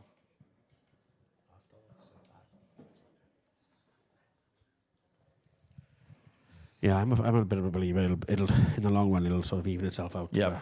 I mean, 90% of the time I'll break the exact same, but after 3 or 4, I'm kind of like, it's like that old keep doing the same thing and hoping to get a different result. So I'll slightly change it and Yeah, I only go like say for instance, I start now. 3 inches from the middle of the table on the ball glides to the right. I would tend to break from the right. I'll just put it another inch over maybe. Or I won't change a hell of a lot, but. So Dean's break in. Try and get him 3-all in his set.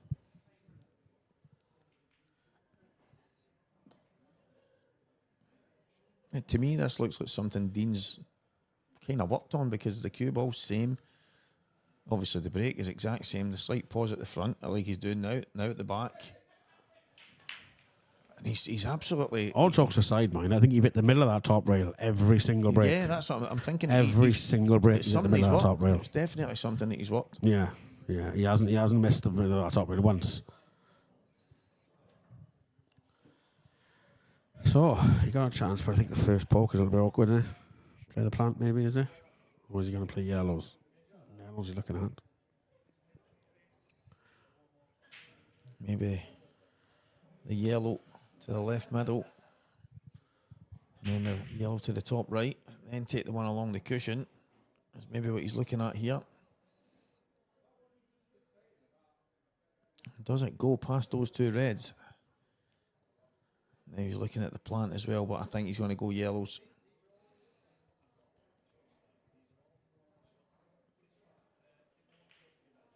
Yeah, he's going to drop this in the middle, and then go top right, and then he is going to try and slide it past those 2 reds.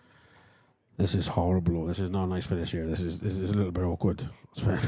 But it's nice for a shot. Obviously, I get it, but these are horrible. I think it's the pattern he has to take. So if he lands up there on that one, I'm assuming it goes the way he's looked at it, then he's got a chance. But that yellow on the side rail is always going to be a little bit awkward there. Yeah.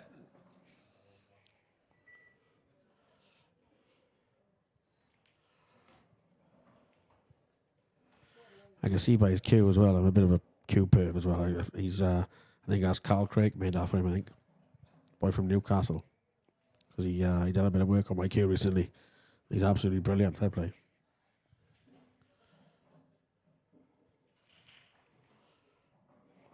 Yeah, he's taking a bit of control. That's not the end of the world. Yeah, that's not bad.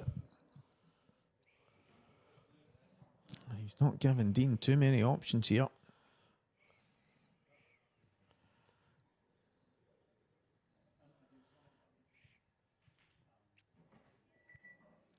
Yeah, I'll be using his extension here.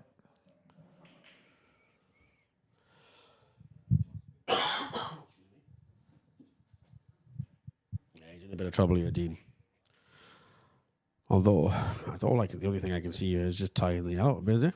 I think you just push the red onto the other red, tie the yellow up, so we can't get the white in there. I don't see how else you can cover that. You can cover the.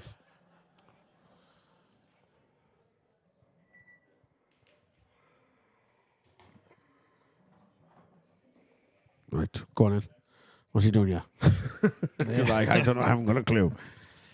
I'm attacking, but I don't see how he. I don't see what he's going here. I don't see how he can get any further than where he is. There's no way that's getting from the X is too close, unless he lands straight and it runs through with the white and puts the red in. Yeah, that's when it stops. That's so, quite similar to the shot I was telling you with me, but it was on a table not as fast as that. I had the cue ball down the other end of the table, and it was so. I mean, it was trying to go. It just one of the ones didn't have the legs, but it is doable, as you say. But it's. Well, if he skillies this one now and then cleans it up, I made the right deal for myself here because I couldn't see where he was going here, to be honest. No, I don't think he can. Especially the top one. The top one. Well, he's looking at it, so he's definitely playing the skilly now. 100%. He's definitely playing a skill shot. Needs to just miss the joy of the pocket. Yeah, otherwise he's, he's cutting it away. This is tough. I just didn't Yeah, fancy, that's the I just problem. didn't fancy that at all. I didn't. It was always cutting away. I just couldn't see how he was gonna finish them without making a mistake. I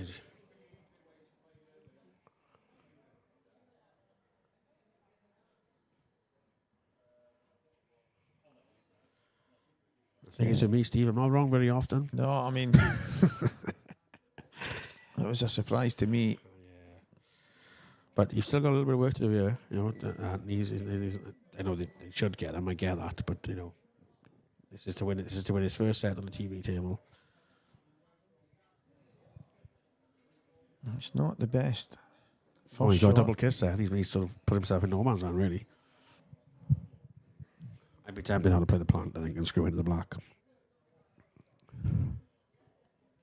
He's looking at the yellow to the left In the middle. middle, is he? Okay.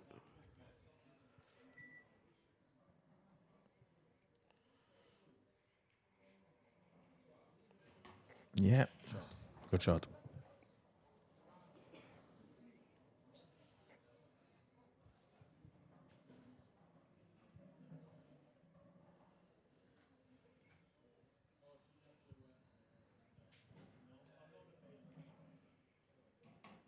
So, for anyone that knows the old legend Mick McGoldrick, he used to say, never leave a plant to last. No, I'm not a massive fan of planting balls anyway.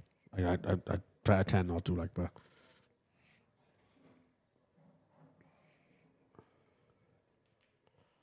Oh, there you go, it's gone wrong. Yeah. See, and that's why. That is That's exactly why. And why is it so hard anyway? Just drop it in. Just leave the yellow there. I don't know why he's cued it so hard. Yeah, I mean, I must admit that's... I know it's easy sat in the commentary box, but No, but as you say, it's that's just poor from him there. Just bag weight. Nice and easy, bag weight, and then maybe just a rush of blood. No good. And the one slightly awkward ball that Dean had is not awkward anymore. No, it's over the pocket. I can't. Yeah, I and that's it. See, pressure and shot selection. You know, everyone can pop balls out there, but you got to play the right shots. If you don't play the right shots, you're a million. That's the thing. There'll be plenty of people at home right now. When I've said that, they're going, "It's a simple plan. Don't talk nonsense." But that's the reason. Yeah. They can go all right. Most of the time, they might be okay, but they can go wrong. Yeah, you'll play that. Honestly, you'll get that wrong five times out of 100. Yeah. Do you know what I mean? It's just, oh my God, what's he done here? He's going off. Oh my wow! I don't know what to say about that. I can't even believe. Why is he going all the way there for? I honestly cannot believe. I mean, bulk line's fine. Yeah, I don't get. I thought you had to be dragging at it, not Yeah, going all the way exactly. there. Well, answers on a postcard, kids. I don't know what's happened there. Dean Shields, absolutely crazy. Not. He's obviously not meant to go on off, but why is he even going towards shouldn't that? Be anywhere near there. Yeah. It should be bulk line or even lower. Yeah. Playing the plant, running down here, maybe leaving the one on the pocket till last, so he's got options. Well, this is 1-1, guys. And the young man known as the Monk is more than happy to step in and take set number 2. And he does indeed. Anthony Monarch squares this match up, and it's looking like this might go the distance. Dean's having his chances. Anthony Monarch has punished him here, though. And a big thanks to Mr. Craig Marsh. That's me done, guys. I'm out here. I'm going to go have a pint at the bar with the boys. So I'll leave you in the capable hands of Stevie and the other idiot behind me, but I'm only joking. Cheers, mate. Take care, guys. Thanks. And I'm going to be joined momentarily by Mr. Alan Reynolds. He's just preparing himself to step in.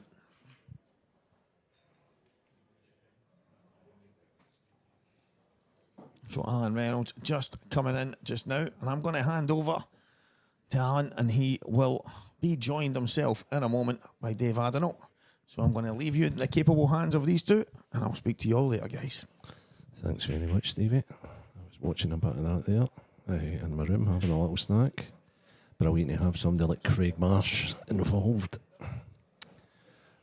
His input was fascinating, and Stevie's as always. Without any further ado, we go into this third set. Very interesting match, and I would like to introduce IPA professional, players representative, and the Isle of Man #1 player for many years now, Mr. Dave Adenau. Welcome, Dave. Thank you very much. It's great to be here. It's, looks like a tight match so far. It's a couple of tight sets. And it's been pretty interesting, Dave, to be pretty honest with you. Young Anthony has got the exuberance of youth, but he also has the naiveness of youth as well, which you've seen a couple of times. And Dean is a tried and tested player, but I know he's mixing Cuesports at the moment because he's playing quite a bit of 9-ball, etc. And I don't think any of the two of them have came right to terms with the pace of the table, the TV lights, etc. So I think one set all's fair at the moment. Yeah, I think, like you say, matching different Cuesports is very difficult, and especially like this TV table, it plays totally different to the outside tables. And you know, you've seen a couple of shots like that last frame there with Dean. You know, it's just the way it just slides. You know, it wouldn't react like that on another table. So that goes to show as well. No, very much so. However, now that the young man's settled and he's got a set under his belt, it could be the trigger for something good for him. Although he's just losing that cue ball all the time, as you know, Dave. Yeah, it's like the cushions as well. You just got to hit them like a bit harder, you know, a bit softer off the cushions. So what I was noticing, and Stevie alluded to, is he's got very nice technique, nice routine. He comes round, checks where he wants the ball and all that sort of thing. But as you know, putting it where you want is two different things. But he's played that great. Yeah, exactly. Yeah, he has got a great technique. And it's a little tricky one here. He's got to play a good shot and how to work it out, you know, with the 8-ball close to the red as well. It's just a matter of taking these in the right order. So, first frame of the third set. Still lots going on. The surrounding tables. That look good, Dave? Do you think he's bang on that? I think he's just about okay, but he would have liked this to have been straight so he could screw it back and maybe the yellow in the top right, but you just don't want to bring the red ball into play when the cue ball's coming off the cushion.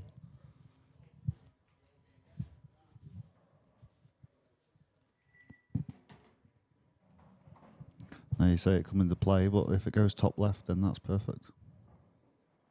Didn't realise it went, to be honest. Yeah, he's played that well, actually.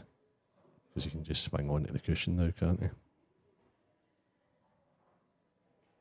Yeah. Yeah, it was a better shot to play. I didn't realise it went, but no, he's played it perfectly.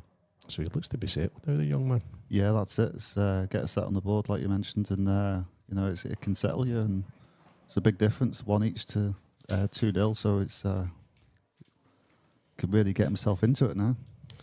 In this match, I was actually watching before the two of us were coming into the comms. I was watching this match between Lee Shepherd was. I think it's would I be right in saying that's in the decider now? Yeah, it is. So I think that's Lee just went 2-1 up, but he was 3-0 down. Oh right, okay, yeah. And 2 sets to 1 down. Yeah. He played that unreal skill shot to make it 3-1, and then he peeled off the next 3 frames to win the set. Wow. So that's a couple of times he's been on the verge of being out the tournament. Yeah. It makes him really dangerous. And I think that's the interesting thing as well about the format with the sets. You can be 1 frame off winning a match, and then suddenly you need to win another 4. This is the first time for me I've actually been here live for the sets tournament, watching it as a fan, basically. I thought to myself, I'm not so sure about that, but see, when I see the tension and how it changes if somebody being 2 sets up, all of a sudden they're on, you know, they're on a hiding to nothing. It's incredible. It really, really is. I seen it last night, and I've seen it lots today, and I'm probably watching it just now as well because of the favourite here would have been Dean Shields. Yeah, it's the fact that you can you know, lose the first set, say 4-0, and it's effectively 1-0. So you can a lot more opportunity resetting the match than you would with a normal race format. Another good chance here for him. Yeah. What do you think? Great break. Yeah. He shows the yellows, they're all available. Do you see any problems here at all, Dave? There is a bit tricky. It's more the 8-ball, but the yellow next to it. It's clearing that and then getting onto the 8s. It's just what order he's going to do. Yeah. Ah. Because he is limited to where that yellow goes on the 8-ball. Yeah, very much so. And you don't want to be getting into balls that already go and things like that, but sometimes you just need to take that slight risk, don't you? Yeah, and I think the yellow maybe goes top left corner, but I don't think the 8 ball goes anywhere. So it's whether he has to go into it at some point. So there's a slight gamble there. Do you think he tried to flick the red? I think possibly.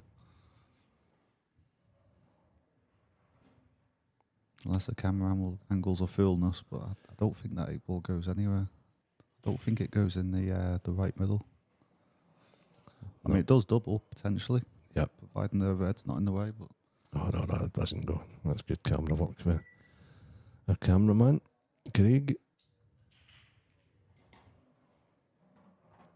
The other thing is if you can get a good angle on the yellow by the 8 ball is to potentially run it through and just make contact on the 8 ball to make it available in left middle. I think he's lost it, Dave. If the truth be told, one of the unwritten rules is don't leave a kick out to last. Yeah. But as we seen earlier, in the finish, he did try and develop it. Yeah. So we'll soon know what he's attempting. So if he's just off straight, then yeah. I don't think you could have placed that better, Dave. I think it's pretty much perfect. I think maybe a tad bit straighter, maybe, but yeah, because he's pretty maybe good. Yeah, he's maybe flicking the 8 ball into he a zone he doesn't want it to be, which is over on the left hand side. Because he has to hit this 8 ball probably about half ball if it's. Yeah. Because you don't want to catch the wrong side of it because he'll have the cue ball behind the red. That was the issue, wasn't it? Yeah, I think maybe he just had too much angle. Because normally you don't want to hit him that hard because the cue ball is going to go wide, but What's on, I Dave? think he just had too much angle. Is he contemplating cutting this back? Surely can't cut that back. Well, it'd be good to see the effort, but I don't think so. I think it's a double off the baulk cushion, maybe into the right middle off the red, possibly. Yep. Okay. Maybe same kind of theory, but by using the red to get the angle.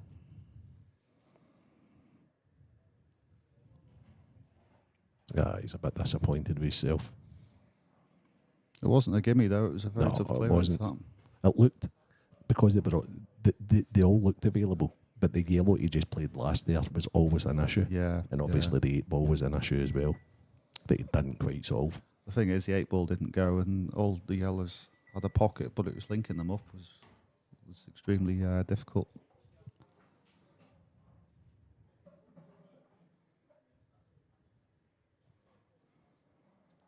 Straightforward for a Guyadene's ability here, would you say, Dave?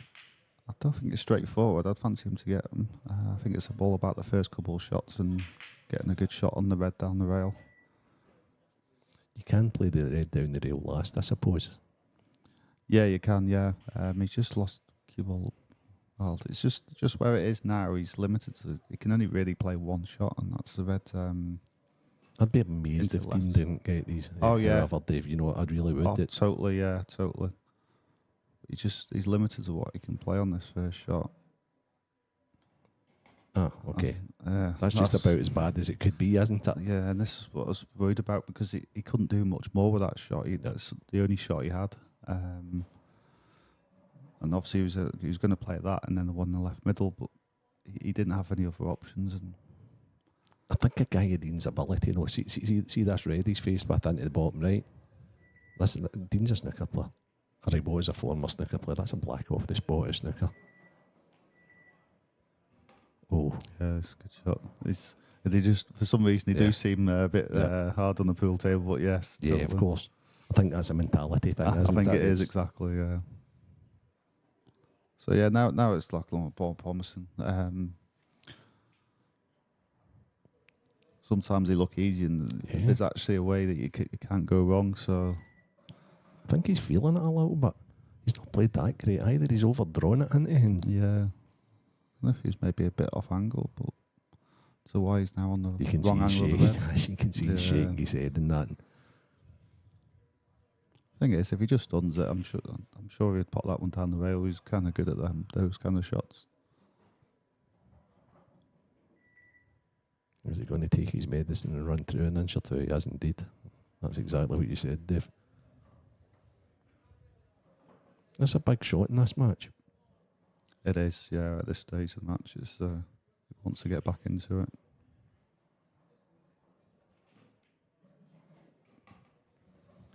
Didn't look straight in, but he could at the pace that it's always going to trickle in. Yeah, he's played at a really good pace.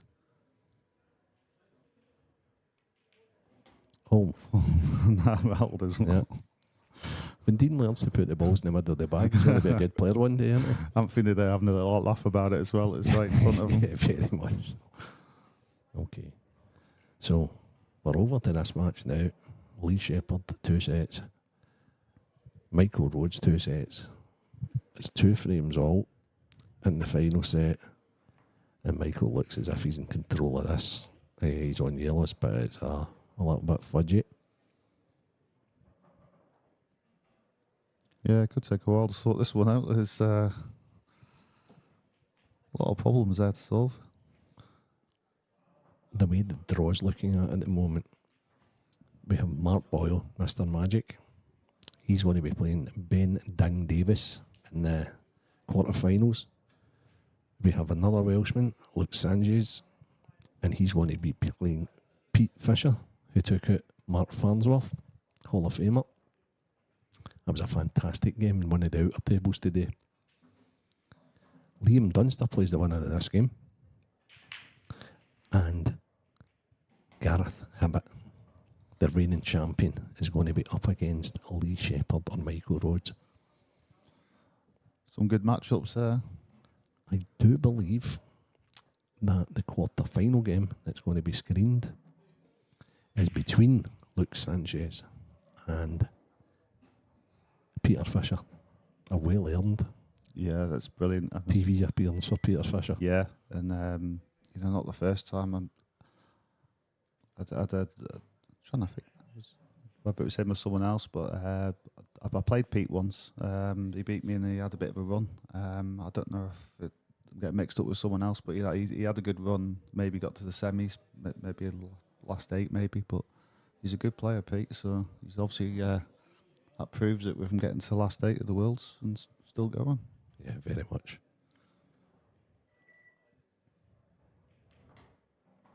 Now, while I was chatting, was that Dean that broke there? I think we missed that one. Yeah, well, Going over I the, think so. I scores. think so because there's only 5 yellows left in the table, isn't there? Dean's just potted 1-6, so he must have potted 1 for the break. It's a good chance, however. Yeah, there's a good chance, but the issue is a yellow by the red. It's getting on it and not got much room around it. So that's going to make it difficult to manoeuvre the cue ball. So that's the only issue there. So again, these are a little trickier than they look. See how far he's having to cue out, and then it's then controlling the cue ball to get a good angle on another shot. This is where his potting ability comes into it, though. He did his long. Oh, okay.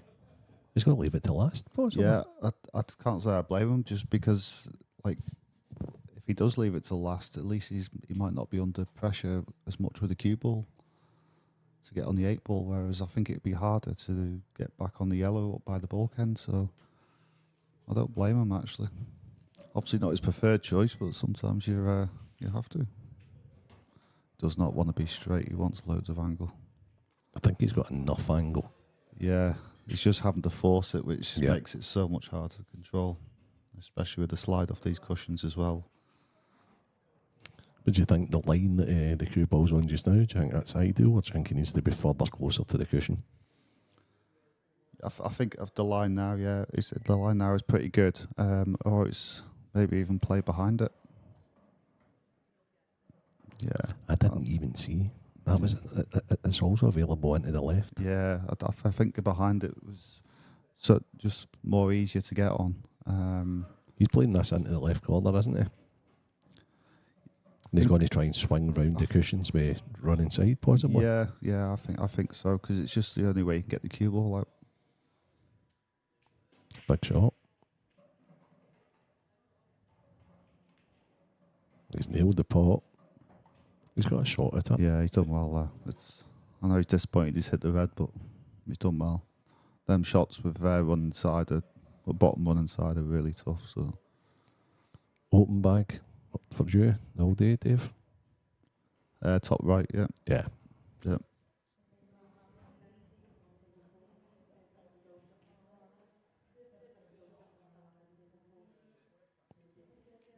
He's played it very slow. He's rolled it. He's nailed it though. That's two of He's them. played He's a great. got. Yeah, he's played a great shot there. I thought it maybe a bit harder than not roll it in like that, but he's played it well. Just you don't want the table to deviate and beat you, do you, at any stage? So Yeah, exactly. just shows you how good this table is. Exactly. And it's also making sure you get a clean contact as well. You know, hitting it a bit more pace, you get a more We've got positive stroke. a nice view of one of our referees, Fiona Atkinson. She's timing one of the ladies' matches there. This looks to be the same frame, however, in the Lee Shepherd match. Yeah, there's still a bit to sort out, but A couple of less yellows, I think, than the last time we looked. Depends if that red goes through the 8 ball and the yellow. That's the only thing. Other than that, I'd say maybe yellow's a favourite. Other than that, it depends if that red goes. But then at least if you're on the reds, you've got more chance of getting 2 shots. Yeah. And Lee just played the yellow, didn't he? So, back over.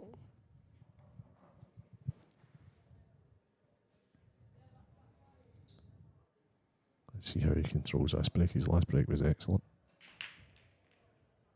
He's lost the cue ball a little bit. The main objective is he's potted one. Yeah, he's broke them really well there. He seems to have broke pretty well in this match. I know it was once one of the earlier frames in the first set that the cue ball went off the table, but in general, he's hitting them really well. How do you see this then, Dave? Do you think that's a pretty straightforward one? Or is it, and you can maybe let the viewers know how you would go? Yeah, I think reds. I think this one in the middle, and then the one nearest the cue ball now. I'd probably take that next. Yep. So the one on the balk, and then come down for the red on the left, so to speak, left near the left cushion. Pretty much use a cue ball as a guide for the line. Give you a good line. That's pretty good, isn't it? Yep, perfect. And Probably preferred it straight, just so he doesn't have to go off the cushion. Because I think a little stun would have, if it was straight, a little stun would have helped get the right angle. But I'm sure it'll be fine. And then the one there next to the racking area, and the one down the bottom rail, and then look for the last 2.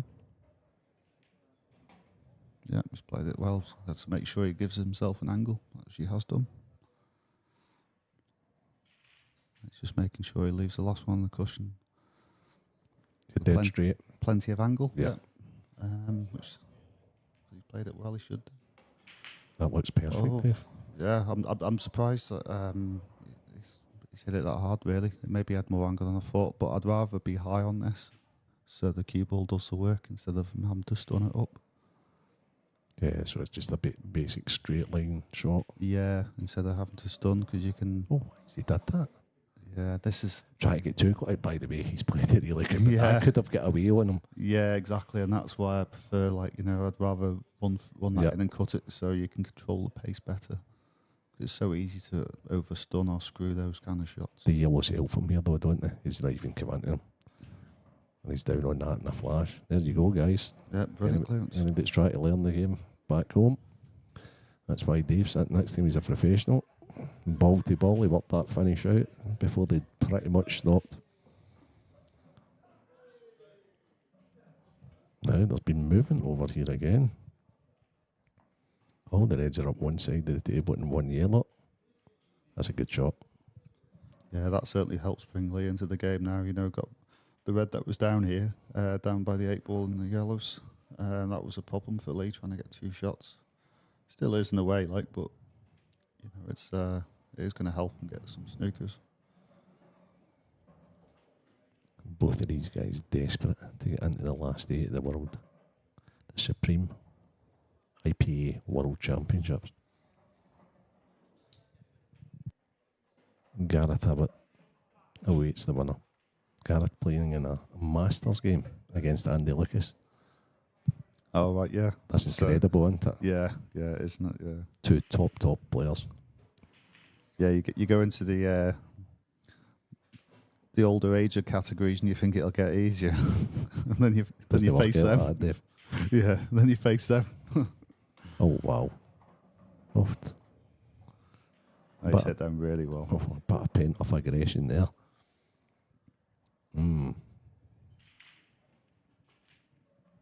No matter what, there's always problems, isn't there? Yeah, I think it's yellows. I think it's hard to obviously go for reds, especially with the red next to the 8 ball. So I think yellows. Maybe the one in the middle, screw back for the where you got the 2 yellows. So they take one of them. Is the 8 ball available, Dave? That's the thing. That it all depends on that. I think it goes, but it's one of them. I feel you got to be pretty good on it and have to pot it with a bit of side, just to create the pot and angle.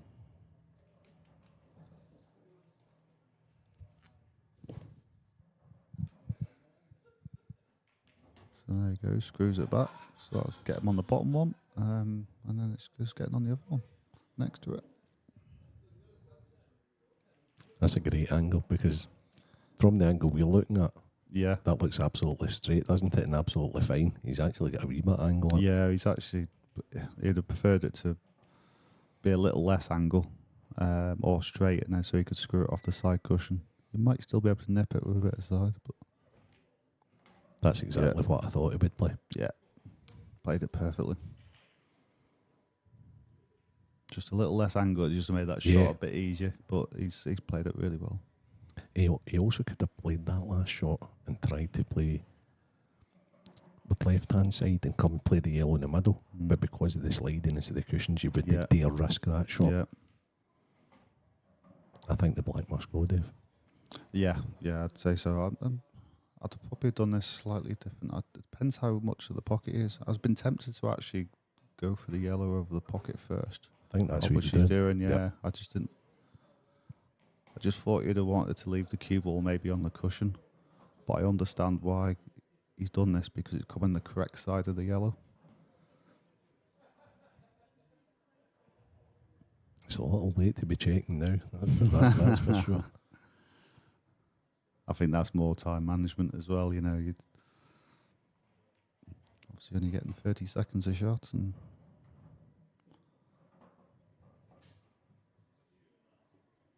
so I think a little left-hand side here, maybe. No, I don't think it was needed. Yeah, absolutely, no problem. So this game's starting to take shape. Oh, there's less and less balls on the table every time we go over.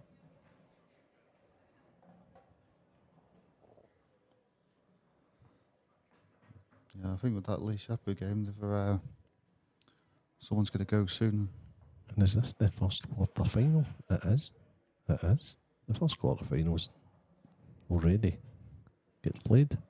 Mark Boyle's a frame up, yep, and he's at the table against Mark Ben. Boyle and Ben Davis.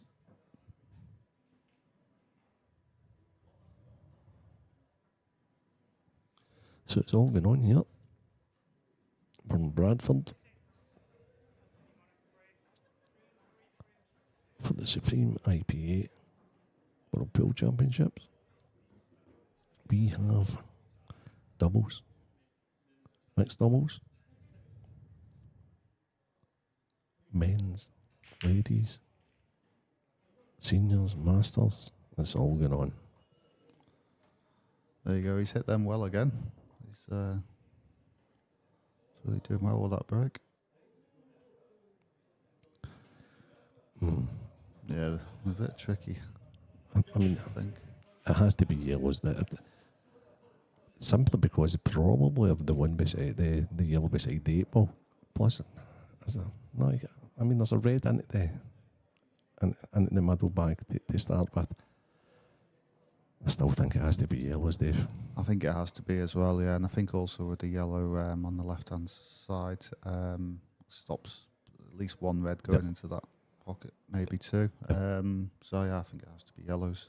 And are you the same as me, David? As you are biggest thing here, the one beside the 8 ball, seeing where the availability of that is. Yeah, it's also if the yellow goes as well in the left middle, that would make a massive difference.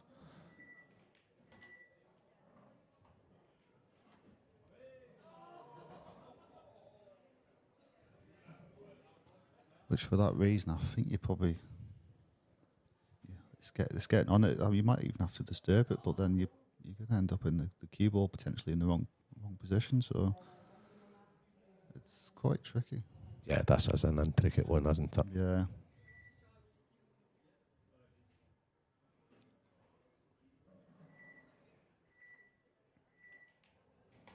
One thing's for sure, no matter what happens in this match, young Anthony Monarch has he's held himself together pretty well, hasn't he? He has, yeah. He's done fantastic, and to get to the last 16 of the World Championships is it's impressive. I was having a chat with him earlier on. He's not got the most experience. He's played in a couple of team events and things like that. He's done well with the young England under-23s team.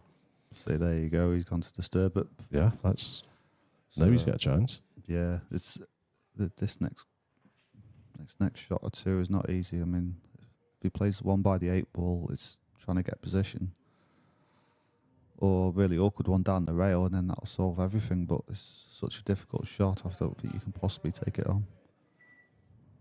So it's just getting through the gap of the 2 reds, and maybe use a red as a stopper, unless you can run it through. You just need to hit that full. Yeah. He's still not out the woods.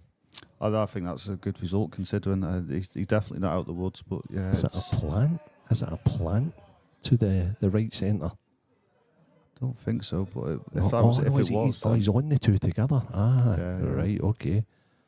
Yeah, so it's a matter of just screwing back onto the side cushion or stunning off the face of the other yellow. Oh, he's not got hold of it. And he's not done it either, unfortunately. Really. So he's actually played the last shot great. Yeah. You seen that? I didn't. I thought he was on the one up the rail, and then I realised he was on that. He just didn't get that to bite there, Dave. Yeah. I think it was a bit in between the two, like getting good grip on it or like stunning it off the face of the other yellow to get position. But he's got a shot still. And he's played it well. He could have done a bit more pace though. So this is tricky. I think he's going to go off 3. Run it through off 3 cushions, I think. Find the gap. Just anywhere in the middle of the table, really.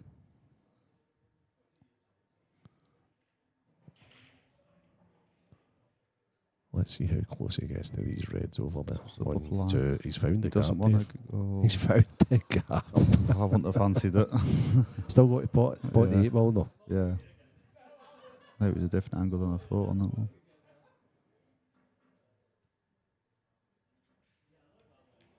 Brilliant. Oh, Brilliant. struck that Brilliant well. for the young man. Yeah, very good. So, set all, 3 all. And Lee Shepherd had the chance there. And just as we switch on, he's missed one up the rail.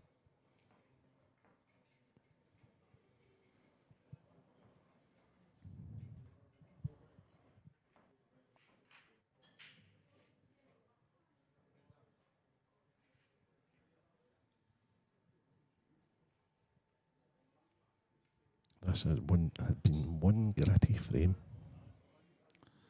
Yeah, it's just the way the balls have gone, the circumstances. It's a massive frame in the match, and The winner in this frame will be on the hill, 1 away from getting to the quarter final. Here we go again. So, Dean Shields breaking to go 2-1 in front.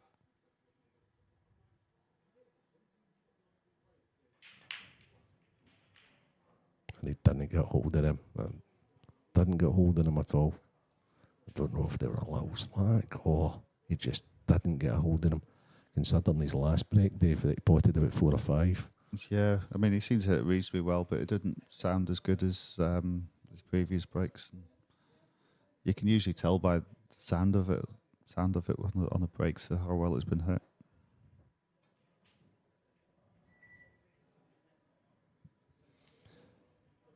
So what's your thing here, Dave, as like a professional player, coming to this sort of a setup, and it's 3-all. It's such an important frame. Is it? Do you stick or twist? Or? Yeah, well, I think you probably got to just long game, really, isn't it? You know, it's you don't want to put your eggs in one basket, I mean, especially with this layout. It's I think it's a matter of getting your colour set and then holding on to it. But I think if you're going to do that, yellows was the ball. Yeah, and then the next question. Do you think this young guy will be thinking that way, or do you think he will just think, I can finish these? I think the fact he's gone for reds, I think he's going for the finish. Gung ho.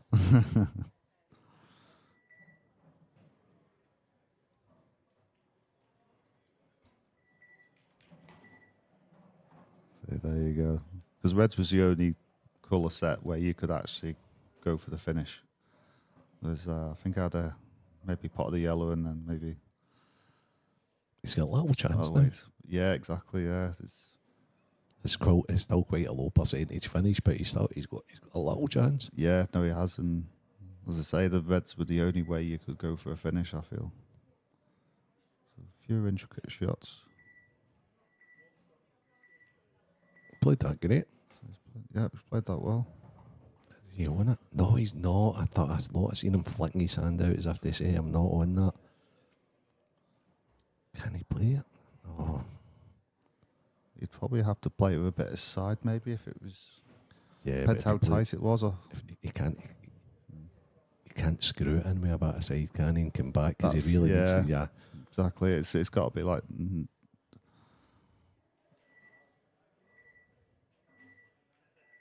Yeah, he needed too much side. Yeah, so that's his issue. Yeah. Now he needs to go into balls, doesn't he? It's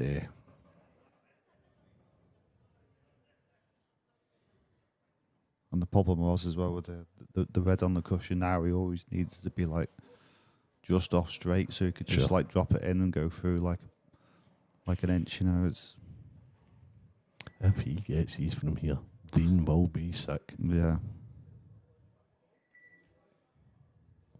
He's nailed it. It's a good shot. It's a wrong angle at the red, but depends how much angle he could double it and maybe stump down through the two yellows. Yeah, I've seen him playing a double earlier on and he just overhit it a little. That's one he probably has to get the cue ball down the other end. So we'll see if he's learned from it. The only issue is if it's too straight, then you can't move the cue ball. Yeah, he missed it thick the first time.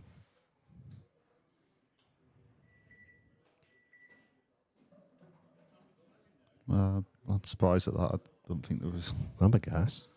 Yeah, there's nothing to gain from that at all. The pot 5 balls play safe shot, right? Okay. As I say, he's got great attributes, but that to me is like just a little naive. Yeah, it's you had to go for it from there because with the way the balls are now, you've effectively kind of lost the frame, so you might as well have a go at it. It's just handed. I'm sure the double was on. Yeah, it's just I thought the double was on, but maybe he just didn't think he could get the cue ball. Yeah. Maybe that's what it was. Maybe it was like I said. You know, you couldn't move the cue ball down. It was too straight. Maybe so. Yeah, you might as well just make sure of the pot and then go for try and attempt a fluke. So.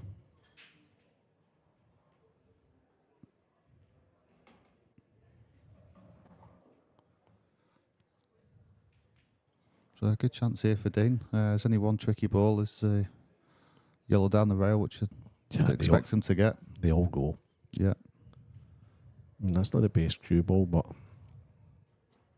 can he still hold for the reds into the bottom left, or does he need to come round and take one of them into the centre bag he's putting this yellow on just now? He's been able to hold. Yeah, okay. I think he's off angle, but the yellow next to it, I think, still goes in the bottom right corner, so it's not the end of the world. So young Anthony's only hoping this set now is the ball in the right hand cushion. Yeah, I'd say so at the moment.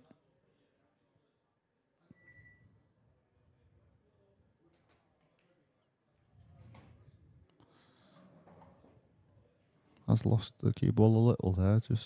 Would have liked to hold it a bit more. But I mean, the only thing that can really go wrong is you're trying to get close to that one, the yellow down the rail, but it's hard to get too close because the 8 ball and also the red. He's also going to need to play like a wee. Oh no, he's playing these. Okay. Okay. So I thought he was going to play the other ball there, and I'd always thought he was going to play this, then that to the left middle. I think the reason is it's just because the middle can link up. That's a tough little shot. Yeah, It's quite an intricate little execution shot he needs to play in. Yeah, it links up much better to the other yellow, but the problem is it's further away from the ball, but it's a better angle. So it's a bit of a trade-off. So he's just got to hit this well. This is a little toughie. He's played it fantastic. Oh no, he hasn't. no. That was the issue. And that's what I was saying about the 8 ball and the red before. Oh, it's tough, isn't it? I thought when he hit it, he was plumb, and then it just kept rolling a little bit. I thought he hit it well, but it just goes to show how grippy these cloths are. Yeah. And all new conditions. Possibly though, maybe try to get a little too perfect on it. Possibly, but I've been there myself when you literally hardly touch it and you can't believe how much it's reacting. Yeah, for sure. I get that. Yeah, you think you've hit it like where it'll go a couple of inches and then it's just done what Dean's done. I've been there and it's so easily done. And would you please? so I can sympathise with Dean on that one. Yeah, for sure. The kid's got to go for this. Oh no, he's not. It looks as if he's got to play red into red and stop behind the 8 ball. What has he managed to stop enough? Is he? Yeah, he's got him. Good job, young man. It is. I thought he'd have went there. Yeah. We wouldn't have been surprised, but I think the good thing about that shot as well is he stopped the one cushion escape as well with the 2 reds. So it's. We didn't know exactly where they were going to be, but they were going to be within that vicinity. So I meant of the bottom cushions. Yeah. So these are big times here. Okay. He's still not left it easy. He's going this time, surely, hasn't he? I mean, yeah. If he can get it. Yeah, if you can get it, yeah. I think you're going to go for the bottom one of the 2 and swing behind the other red. Yeah. Even if he can't get the pot angle, he still needs to get the white over on the left-hand side anyway. Yeah, and use the other red as a guard for the yellow. Yeah. Is he playing the plant? No, I think he just potting the. I think both reds go. So. Yeah, I think he just overcut it. I think it must have gone. He's just overcut it. This is one nervy for him. Yeah, and I think they're thinking behind that shot as well is he could play that at a softer pace. Yep. So there's more chance of it leaving it safe in comparison to the other red. So, what is Dean looking at here? Some sort of cop that shot? Maybe a treble. I'm not sure. I didn't see him line it up. Oh, yeah, he was. I think he was going for the treble. No, has he the pot angle? I don't think he has. Oh, what this is? Yeah.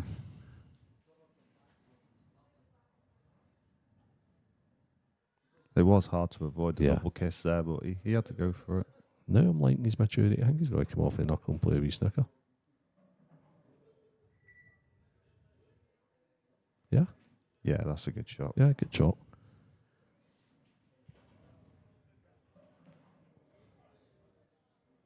Yeah, it's going to be a good hit here from Dean if he's to get it.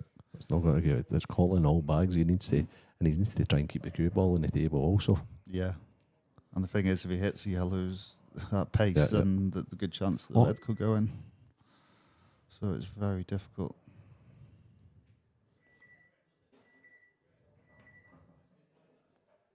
That's a foul. That's a great effort, but I mean, they'd love to have maybe got the double kiss on the yellow to keep it there because it was near impossible to leave it safe. Now, young Anthony, if you were in your club just now in Sunderland, the snooker club, these would be absolutely no issue whatsoever. The first TV appearance against Dean Shields. And everything's a wee bit trickier. He might have just left that little straight. Yeah, I don't think he wanted the red to travel over as far as that, but he still should be okay. See how he feels here. He needs to play a wee stun out. He's played it great. He's played that well. I'd have been tempted to feather off the yellow and leave the cue ball on the side cushion and then go for it. Okay. Oh, So- the crowd. The crowd are getting involved. Well done. Anthony Monarch. 2 sets to 1 up on Dean Shields.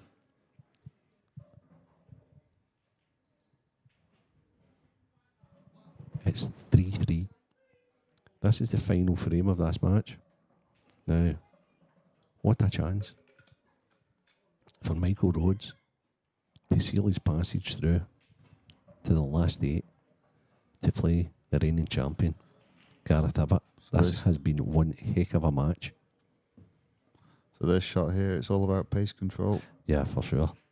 Just don't want it bouncing away on you, but you don't want to be shy either. Yeah, just clip it Played in. it great. Played it perfectly. Lee Shepherd's sick. What a match. What an advert for the IPA. Yeah. And look at that. Camaraderie between players. Excellent. Yeah. Two good Excellent. friends as well. Yeah. Yep. Well done, Michael Rhodes. Unlucky Lee Shepherd. Also, Michael Rhodes, a former world semi-finalist. So to get to last 8 again. And Yeah, fantastic. Very well done.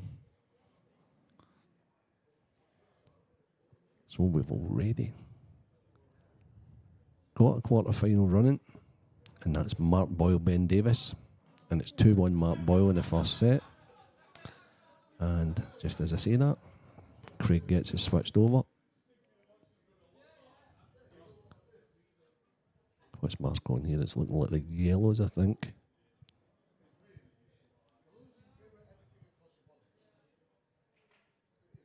Yeah, I think the yellow in the middle next, because then it's use the red as a stopper. Just you don't want that going in the way of the 8 ball in the middle though, and then use the yellow at the bottom right to swing round. But then there's still a lot of traffic to avoid, so I think that's why he's just taking a bit of time to make sure it's all right.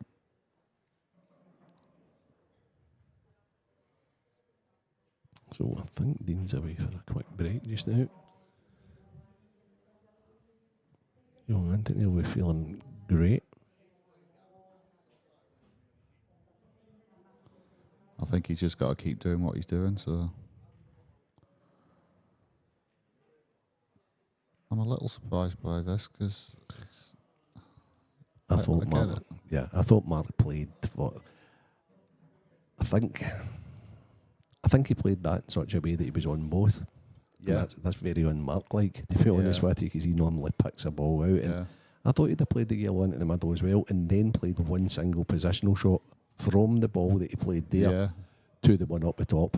Yeah, because even if, say for example, they take the yellow off the table and he just got this yellow he's playing now and the 8 ball, he could just drop it in, the 8 ball in the middle. So brilliant in here, isn't it, Dave? Position. Sorry? It's brilliant here, isn't it? When you can tell Mark Boyle is going the wrong way and all that sort of a thing, you know. Yeah. Wouldn't it be like to be out there playing him? You can only tell him if he wins, so otherwise I'll be in trouble. For sure.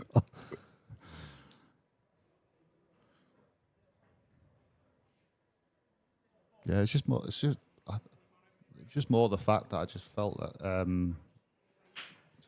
you're gonna have the same shot, but just with one less ball. So anyway, it's only Mark Boyle, but back to the real good stuff. Switch my career of his, I'll be happy.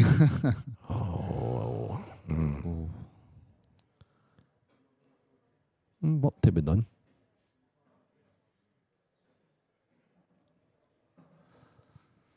Yeah, there's lots to work out. There is work to be done, isn't there? See,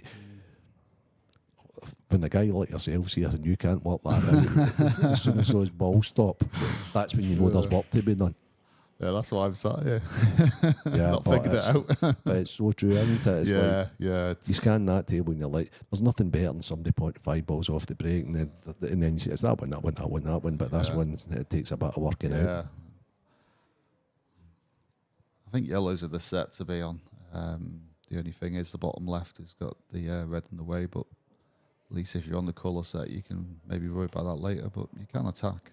Yep. Because the yellow in the balk end can be played off the 8-ball, which would open things up. So it's just then about the cue ball of how you're going to get back down to the bottom end of the table. I think he might need to play that shot now, Dave.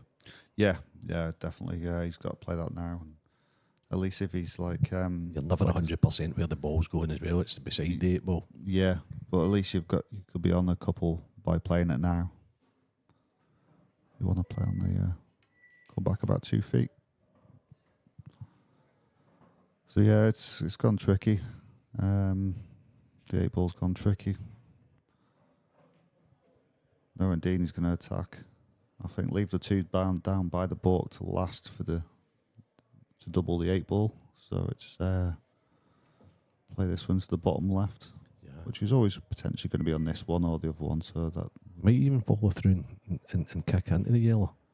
Yeah, I think it's just too much angle. I think he needs to play the one down the rail and then screw him behind this. Okay. But I think he's just left a bit too much angle. But he has got the double in the middle, so... He's more than capable of playing this shot. Yeah. Left himself a little hampered over the yellow, though. Yeah. So I think the double's the shot here. You could screw the one in the rail, try and get it between the red and the yellow, but I think it's just too much angle. Is it slid? Yeah, it's slid, yeah. You think the guys would be starting to understand now, especially the guys at the latter stages of the tournament? Yeah, but the thing is, it just reacts different depending on what pace you play it at. Yeah. If he hit that like a fraction harder, it just reacts totally different. And then you got in your mind about the cue ball, what you need to do about that, and then you can take a little pace off, and then it does that. And, it can make you look very silly at times. Yeah, but, but they are like the reasons why it can go wrong. And I think of all the shots I've watched this week, the most inconsistent one has been doubles. Yeah. It's players are just not used to playing on it. Yeah. But it's such a big shot for pool players. Yeah, it is. Yeah.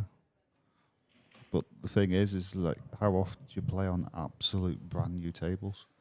It doesn't happen long. A couple of days. That they play totally different. So you don't. It's not something you can practice much. Very much, and I think going forward, it's going to happen quite a lot. And also on the TV tables, so you don't get to see it much either.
So sorry about that there, guys.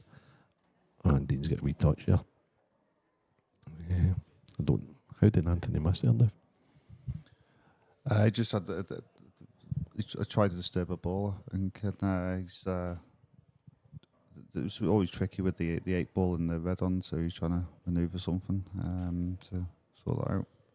So Dean's going to have to rely on his fantastic pot ability here, because he's not going to get up close to this last yellow.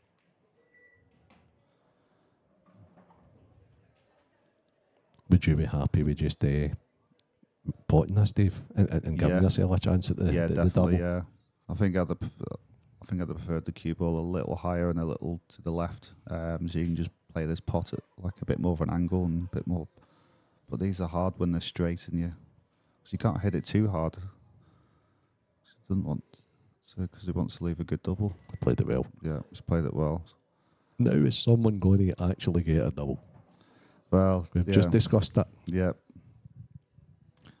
Anything with it being this thin, you don't want the cue ball coming off the side cushion and clipping off that red, because you've got to be wary of the top right pocket for the in off. But I think it is too thin for that, but you've got to be wary of that sometimes. He's nailed up. Yeah. Great shot. Nailed up. Done well there. Needed that. Especially with Anthony having a great chance. Yeah, exactly. Yeah, it's quite important, with being 2 sets to 1 down and to get the first one, to get back into it. He's, like you say, it's big for him. Because Dean's favourite here. Let's not kid. Dean is the favourite to win this. I think that young Anthony's performance last night against Clint was outstanding by all accounts. I didn't see a great deal of it, and I think even the 8-ball to win the match was fantastic. So he's a big scalp, isn't it? Yeah, so, yeah, very much. I think he's former champion, isn't he? Former world champion. Yeah. So we've got mixed doubles going on here. Fair wee crowd then. We've got seniors matches, mixed doubles. Quarter-final match in progress. Mark Boyle's 3-1 up in Ben Davis. The final last 16 match is the game we are commentating on.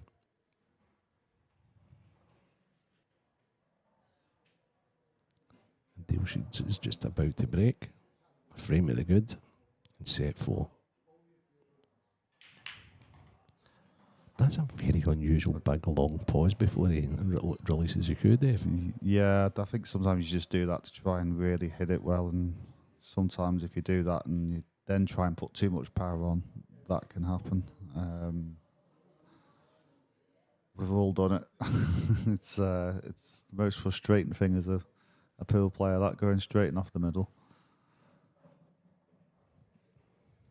So how have you seen this one, Dave?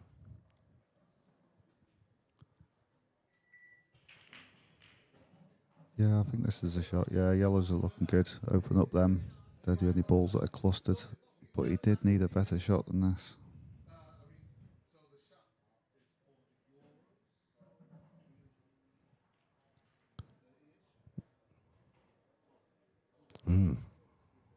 Oh, don't like this. Yeah, but it's this is what I mean. He's had to make sure he's on this better. Played it well. Played it well. He's potted it, but is he going to have to play a bit of a shot? But well, if he's not in the one that's in the middle of the table. Yeah. He'd love to play that first, control the cue ball better, but he can play the one in the middle as well. Is he playing a wee for thin cut here? Yeah, it's there's no cue ball control here at all. not a problem. It's just the fact that he's played it great. He's made it look easy. Yeah, and he played good position as well. And this is the thing: the cue ball he just had to control the cue ball, and he was fine. But it could snowball if he didn't quickly get back into position.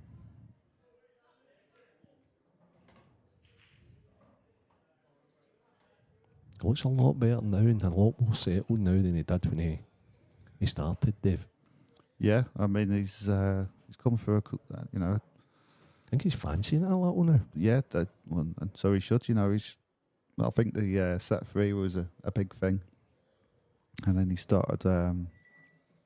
He's just feeling it really, and set 2. By getting that on the board, and then he started set 3 off really well, and then's gone and won it, and so he should fancy it. And what he's did there as well as a sign of confidence. He's just decided to leave us long because it's the best thing to do with the cue ball.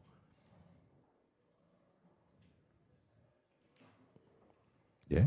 I think also as well, because it didn't go in the right middle, but definitely though.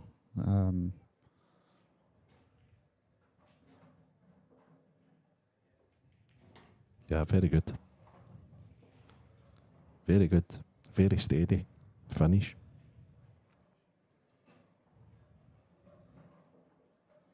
Lovely wee angle as well. Camera work again. Yeah. Yeah. You can see his demeanour. He is feeling good. And you can see with Dean looking in the back, he's going to have to try and find something because that young lad's not going away. Yeah, we nod of approval there from Dean. Ben Davis ain't going away either. Mark Boyle 3, Ben Davis 2. First set. Sets are races to 4.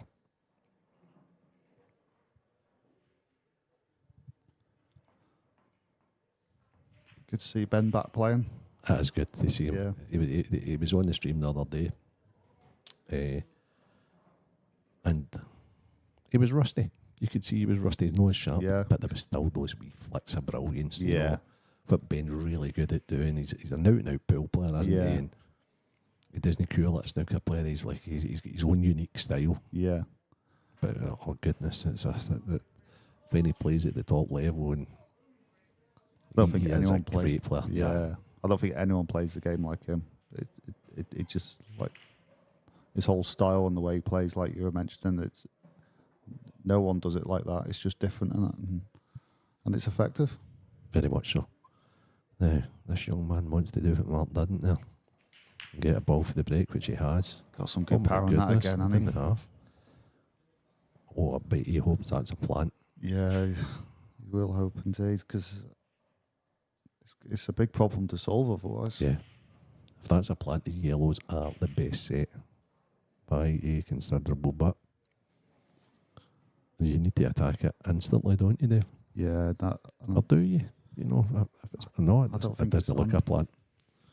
could he maybe cut the one in the middle and then go? Oh no, he can't. No. They could maybe get better on the one in the middle, Dave, to get into it.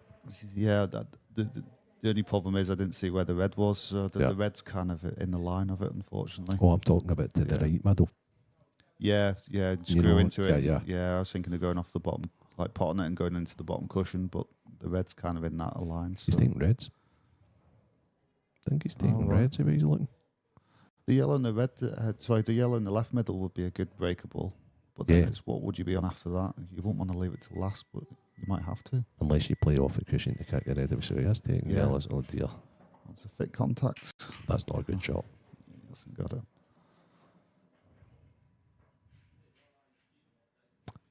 If the table was a bit older, he might have just got a bit more grip on that. And I think he needs to slow down now, Dave. Yeah, because you're chasing something that's probably not going to happen.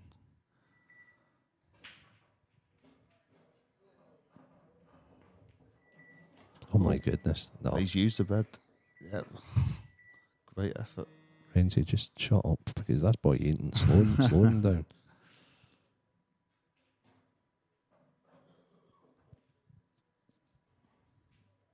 So what, I'm not even going to try and predict what he's going to play next now.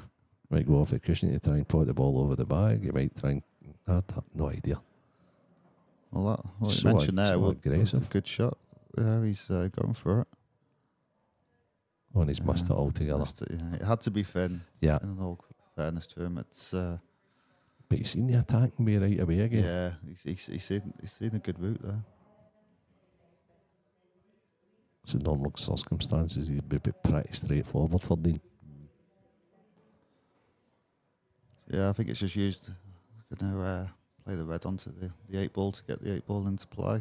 It's just making sure he leaves himself on a shot. That's the biggest issue, isn't it? Yeah, so he's probably going to run it through quite a way. The other thing is he could leave this a lot thinner and cut it so it does the same job but comes on the right cushion. But that is a lot harder to judge then. You just don't want this red in the 8 ball getting in his way of another shot. It's okay. He's on the ball that he played. Yeah, it's quite clever that actually. Yep. You know, because he went off the cushion first instead of straight into the 8 ball. He's The other only- thing as well, if the 8 ball was touching the cushion, it would have been a foul. So I don't know if it was or not. But His only mini issue now is the one that's closest to the yellow at the left corner. But that goes to various bags. So Yeah, that's the main issue right now. The red over the left middle is a great link ball for the 8-ball. that little careless there. A little, yeah. That's good. Yeah, I'd probably played a bit softer to try and make sure I got through. But I think he needs to play a shot now. He's the end of cut this one in. Yeah, that he has. He's cut that and down past that.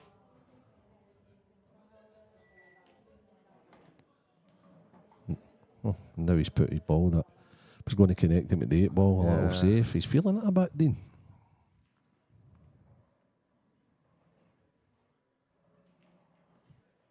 I mean, the thing is it sounds daft, but just that yellow being there did make the clearance so much harder. Absolutely. And I don't just mean after the shot, like just before the shot where it was, you had so many more options without it there. That's the crazy thing about this game sometimes. Yeah. Something just as small as that can make a massive difference. If you're playing the public just now, you'd be looking at this guy and you'd be like he's just putting all the balls that are out. He's leaving the harder ones to the end. Now he's getting creative. Now he's having to play a double, knock into the black, stay for that. He's played it great. It well. Played it great. Yeah. And then when he played that, the guy would then turn around and say, "Oh no, I knew what he was doing all along."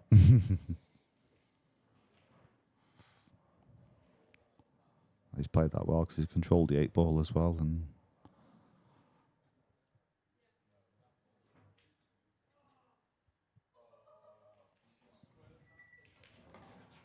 He's seen how to get out there well because he put himself in a bit of a predicament. He's got himself out it really, really well at the most vital stage of the match for him. yeah, I mean, it's, some of it is his own making, some of it obviously was because it was awkward with that yellow being where it was. But he's done really well. Just needs to pot this. Yeah, strikes it well.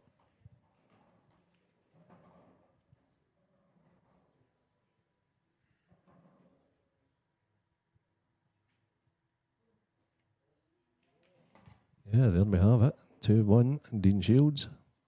So it's 2-1 in sets to young Anthony, 2-1 in frames to Dean. We have got some mixed doubles action there. Big Phil Hoskins there. Mark Boyle 3, Ben Davis 3 in the first set. So the first set's going to a decider.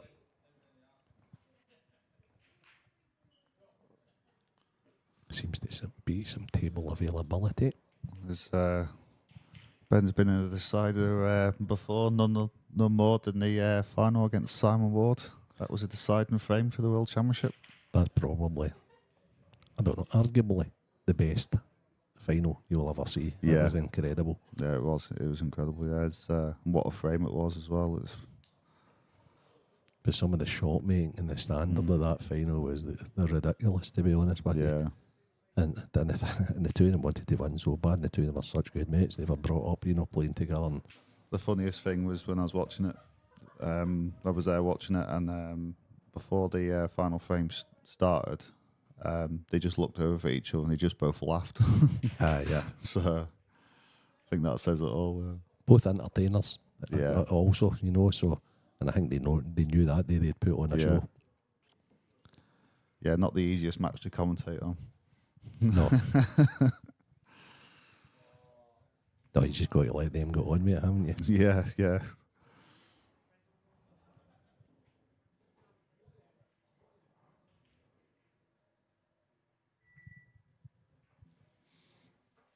Not straightforward again. This has been an interesting set. The breaks. Yeah. There's not been like a one that you could say it's got that's a ATE or whatever it may be. Yeah, that's the way it's going to be. It's been nothing straightforward at all, really. Nothing straightforward. I mean, reds obviously look good, but then that red by next to two yellows doesn't go. So. But it does. It goes long. But yeah, and I think that's what do you do? Play for it next? I think that's what. Yeah, I think that's the option. To be honest, is to pot this now that red long. Depends how much you can get the cue ball off the cushion. Yeah. Yeah, it loved it a bit straighter, but yeah, I think this is the way to go. And I mean, even if he misses it, I feel he's got It's a Bowl no, of the frame. yeah, no matter what way he plays us, if it's low, top, whatever, it's an auto connect for the next raid, so just pretty much concentrating the fort. Yeah, great shot. Yeah. That was tougher, that, with Yeah, having that bit of very extra much angle. so. So now he'll be Unbelievable. now we try to think about what he's going to leave to get him on the 8 ball. I think the one in the balk area. The one that's closest to the right top behind bag. the line, yeah. Yeah. It's close to the balk cushion. I think leave that till last. Yeah.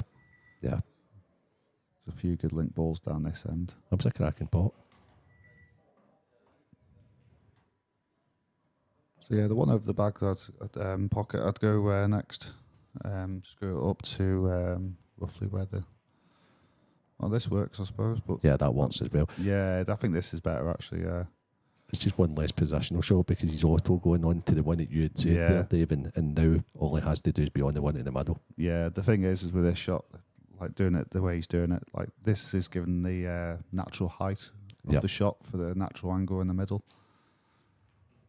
So I think that's okay. That kind of height is perfect to leave it straight. So it's so I think that's 100%. He's looking for shot. angle on the last one anyway, so he doesn't want to be too straight as he's topping this and on and off the cush. He is. So yeah, This is all about getting good on the 8 ball. yeah. I don't think it needs to be too perfect. I think just use the line, balk line as a guide. Depends how acute this angle is, but I think it's pretty comfortable.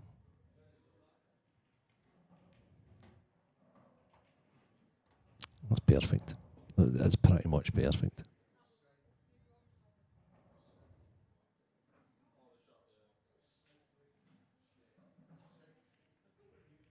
And he's nailed it. It's 2-all. 2 sets to 1 Anthony Monarch. 2-all.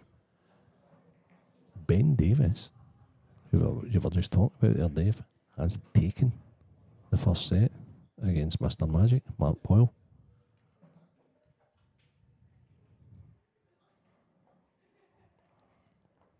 So we're now into the second set here. Mark's at the table. And I think this match can also get watched on one of the other channels. I think this is getting streamed on Table 5.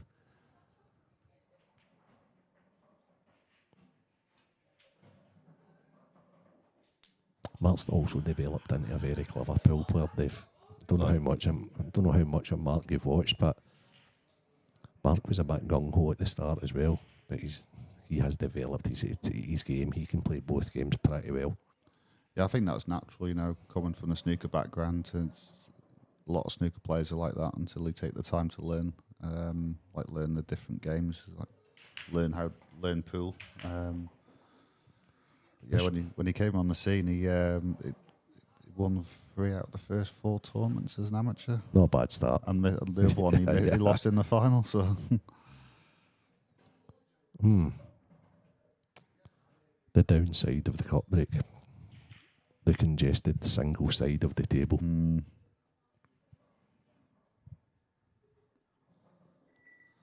Yeah, it's not looking too inviting, but The boy's going reds, isn't he? yeah, I'd go reds. Yeah, and you can use the red in the middle of the table after pot and nest to then go into that cluster. Yep.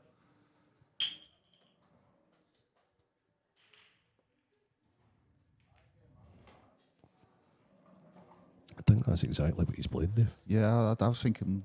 I think he's underhit it. I think I was meaning more the red in the middle of the table. Oh, yeah, the one closest to the blue spot if it was a Yeah. snooker table. Okay. Just purely because it's a bit higher and you get more angle on it. And then more this power as well. Yeah, exactly. Yeah, and also as well when you go into the cluster, this ball he's playing now, there's a good chance of being on that as well. So he's played for that this time. Must be listening to you, Dave. Yeah, yeah. But now he's doing it, but then he hasn't got the backup of the ball that he's hit. But I'm sure he's playing this all along. He just underhit it. The one in the left cush is quite isolated, so there's always a chance he can go on that. But this has all got to work out in his favour. Yeah. And that's Referee to table number 1, please. Yeah, this is horrible. Oh, This. and I think Brian's just announced touching ball.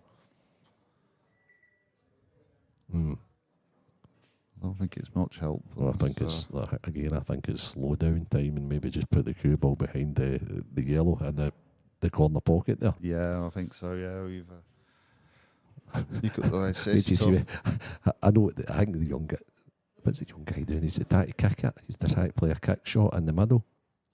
No, he's slowed down, but not really put it to the right area. Yeah, I think he's maybe trying to get the cue ball between the two. And Wedge between two. Yeah. Yeah. the other shot I could potentially see was putting the yellow behind, as the cue ball behind the yellow. It's over the pocket now, but then you're Yeah, gonna that's get what I thought he would play. Yeah, but then you're potentially getting snookered Snooker back. the next one. Yeah, sure. Or like kick it up the side cushion, but then you are leaving the yellow in the right centre. So I think that's why you decide to go with that. He's not left it easy for Dean anyway, so that's. No, he hasn't now, and I think Does Dean get any pot? Can he pot the one down the bottom left? I don't think so. I think he can. It's just If he just can, he worried can about go, the advantage. I don't. but he can go aggressive. I think he could just hold back. To be honest. Yeah, he has went aggressive. So what he's looking for is to bring the body into play. Yeah. Nah, I don't. Yeah. I think he's. Yeah, I think you're right. Yeah, he's played that well, and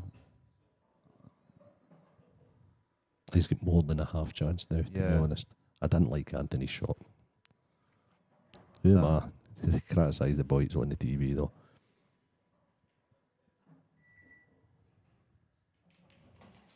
Yeah, that's very good. yeah, it is. Yeah, it's the way he's played it as well. Yeah. He's not hit it too hard. He's just hit it at a nice pace where all the balls just separate. And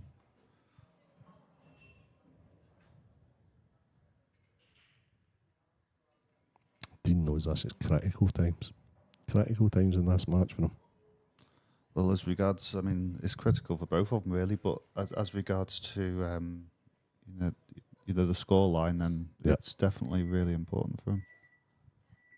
They've just slowed down a little, just to take more time here. I think that's just the magnitude of the situation. Last 16 of the World Championships, you just want to be careful and make sure. And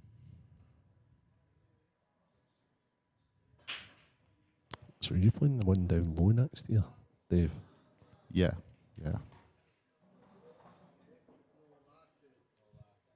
And if you could put the cue ball where it is now, if any plays the one down low, he'd be happy chappy, wouldn't he? Yeah, I think it might actually be a shout for doing it the other way. Playing top left first and then playing this shot. The only reason I say why is you don't want the cue ball now going past the yellow and behind the two effectively. And that's why he's rolled it in. If Okay. you screwed that back and it gone past the face of the yellow, then you could have potentially only had the plant. So does this red beside the yellow that's gone into the left middle come into play at all? It will do if he underhits it, but he does need to make sure he runs it through. I'd use the baulk line as a guide. That looks firm. Perfect. Yeah, That's perfect, Yeah, very yeah. good.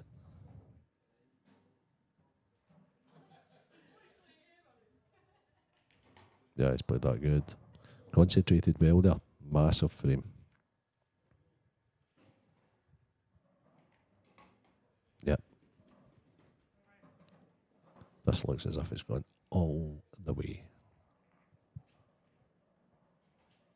Any movement? No. Still the first. No. There we go. Right on cue. Excuse the pun.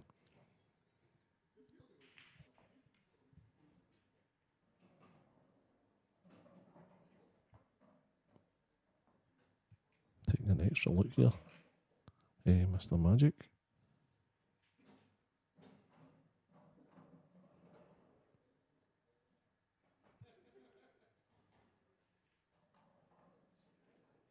Very good.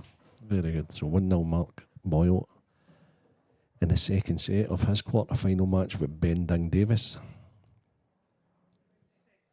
And Ben is a set to the good.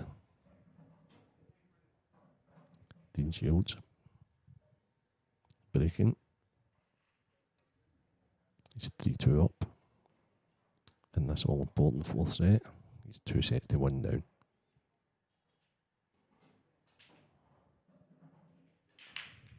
That's a much better break than his last one. He's pocketed 1. He's pocketed 2. Right, Dave. What are we thinking? I think potentially reds. All depends on the first shot, really. Just find they'll link up better with the 8 ball at this end of the table. But there still is problems with the 1, 2 reds in the central of the table, getting on them, so... It's his opener, isn't it? The reds are better, it's his opener. I thought maybe he could put the red into the right middle, but now it doesn't look on. No, so yep, okay. So I think yellows is the shot. I think he's looking at playing off the red to put the yellow in the middle, because that'll open up all the balls we mentioned. Ah, okay. Everything will be open then. So he's playing a like billiard, basically. Yeah. Great spot. Great spot. Has he done enough though? Has he got it? That was a fantastic spot from Dave. It's very tight. I'd love to take the credit, but I think he lined it up a little. Did he line give it it away? off? Yeah. Yeah. He give it away. Yeah. I won't take the credit for that one. But no, it's a good shot. Like it just opened everything up. So he'll just hope that yellow still goes.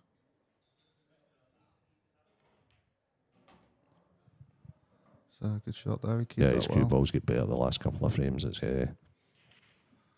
So the biggest issue he's got here now, obviously the yellow by the red, but the biggest issue with that shot is the fact of where the red is about a foot up from it. It's in the line of the angle that he wants of the shot. Did they play for it there? I think he did, yeah, because he knew how difficult it was. See, I thought he should have played for it the last time, and then he still had 2 yellows up the top to connect to. Yeah, I think he just had too much angle, so Yeah. so that's why he's used that other ball. Because obviously where that red is, Left to sell a little hampered, hasn't he, Dave? No, if he's going to take the one up top. Yeah, Yeah, he's disgusted with himself.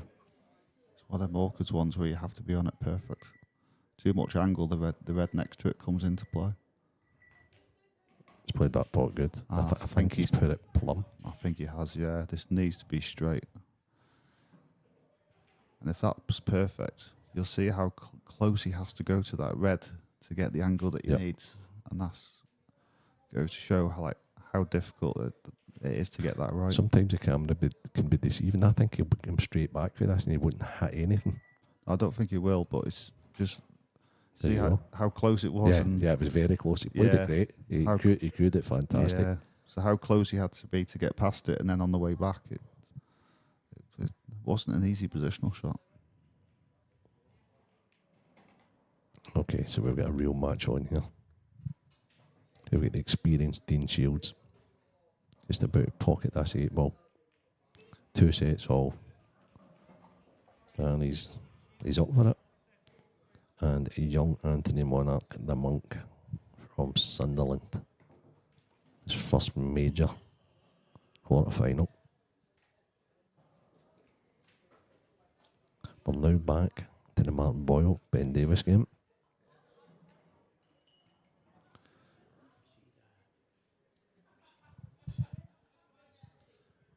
And it's 1-0 Martin Boyle, and he's a set down.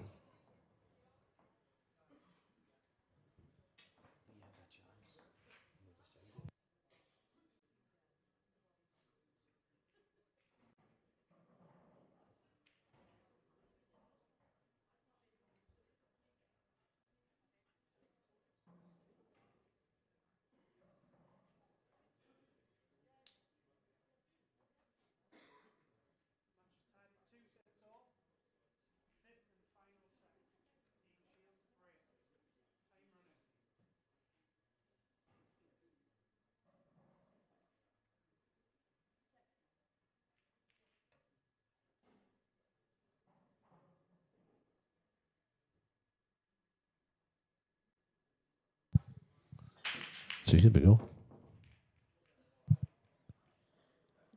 Dean's break has dried a little again.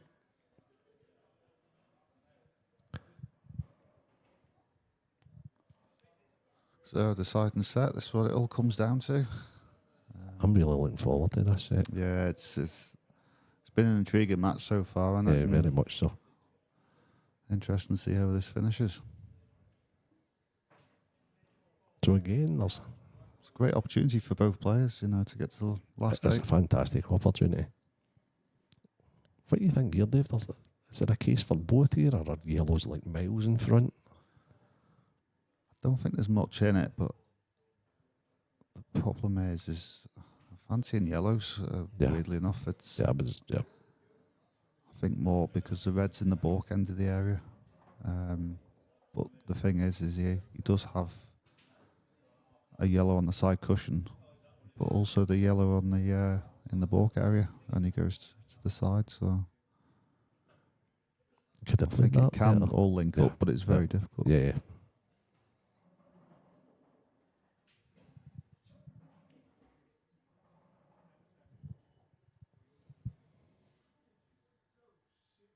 So where's he going here? He's going off 1, 2. Needs it to hurry. Is that one of these shots that he's betwixt between everything? Is he going to play the one into the right corner? Well, he's got the chance to. Yeah, No.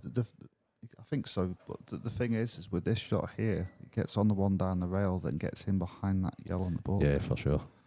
The issue is he's still got the other yellow next to the red.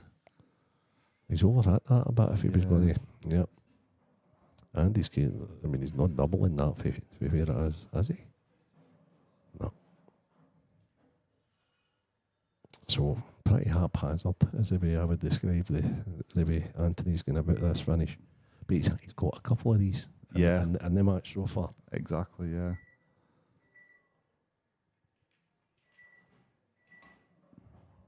That's a great shot. Yeah, he played good that. pace. Played that really well. These are the sort of clearances that go, well, if you solve one problem, you can't solve another. But you need to solve them both. Yeah. It's just horrible, isn't it?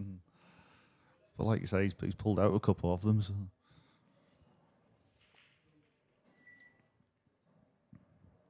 So I want to hit once he pots this, you want to hit the red quite thick next to the yellow. Oh, he's hit the red on the way. You ought to miss that. They're quite intriguing that. He lost the cue ball a little, didn't he? Yeah. And he's not trying to pot his way out it. Ideally, you'd like to have missed that red and go off 2 cushions. And he hit still the had other that problem over on the right hand side there. I think he should have identified that being a problem earlier and possibly. And maybe he did, and he just lost the cue ball. I just think the fact there was like 2 or 3 yellows that were problems, and my goodness, he's overcut that by quite a considerable bit. The Deans came in this position quite a lot in this match. I think I was going to say like probably Dean needs to take control of this frame now, but I think he'll go for it because you look at where the 2 yellows are, and if you come back to table again, I don't think it'll be as good a chance as this, so I think he'll go for it. I agree with you. I think what he'll do is he'll actually play one into the right middle here, possibly develop the next one to make it slightly easier, knowing he's still staying on the one up the top left. Exactly that.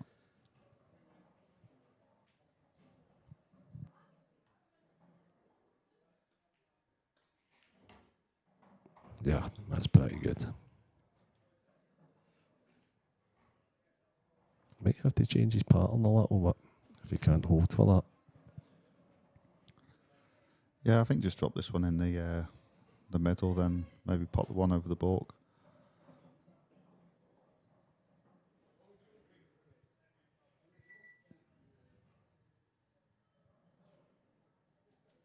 Or if you can actually go across the face of the 8 ball, that'll be better. Yeah, that's a good shot. Yeah, and they're all pretty. They all connect quite nicely now, don't they? Yeah, I mean, that was the only thing he did have to get on this at some point, so that does help.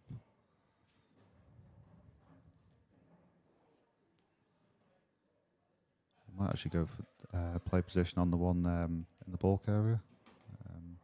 Doesn't want to be shy here. Okay. Yeah, it's only. I mean, he should never have got that wrong, really, and I understand why he played it. You know, he played the one next to the 8-ball, one in the middle on the balk. Yep. I'd have been tempted to maybe go for balk. Me too. And then come down for the one next to the 8-ball, because even if you under-hit it, you can then use the 8-ball as a stopper and still be on And the you can middle. also widen the angle with the cue ball. And, Yeah. you know, like use the third cushion as a guide sort of a thing. They always say you should keep the cue ball travel to a minimum, but sometimes when it's more, it's actually more effective. So it all depends on the situation. I think he's okay. I think he's played that well enough that he can just pot this and leave a fun one. He should be fine here, yeah. Might even use the yellow and get up closer. No, he's played that. No, he's played by a lot left hand side. I think it's actually a good thing that he didn't touch the yellow. Yeah. If it happened to hit it too thick, it could have Potentially maybe gone in the middle. Went an off, yeah.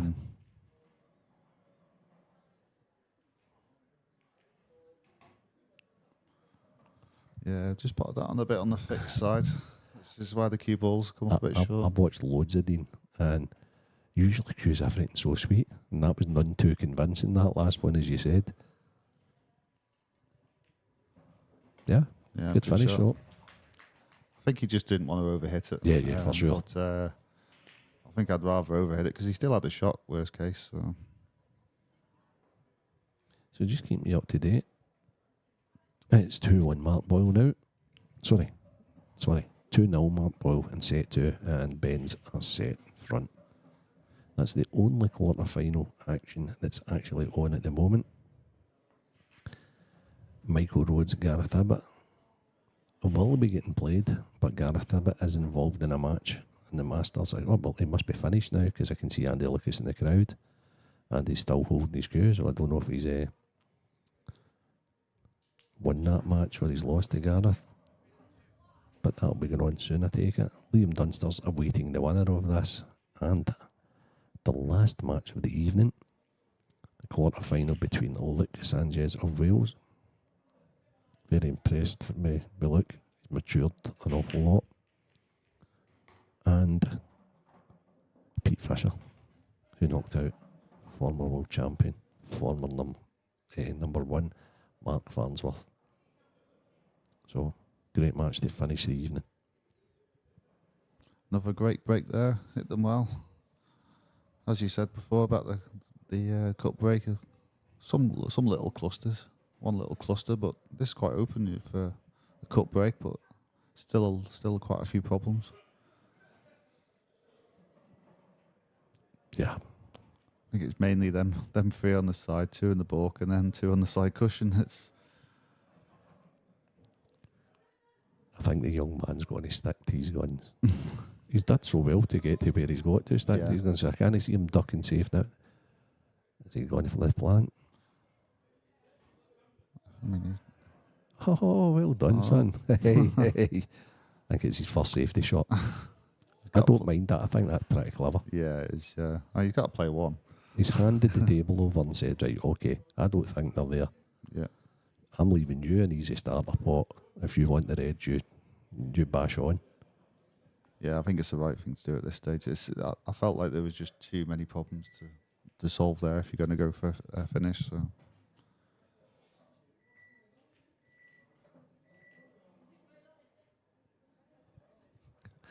And Dean's what I said. No, I'm not having a go at the reds, but you can have a go at the yellows if you want, mate.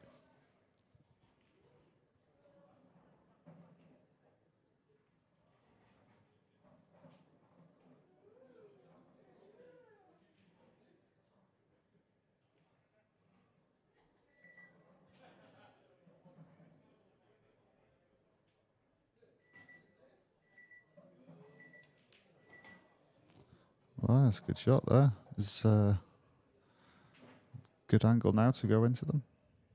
Oh, I thought it's a bit thinner than I thought, actually, but you still play the shot.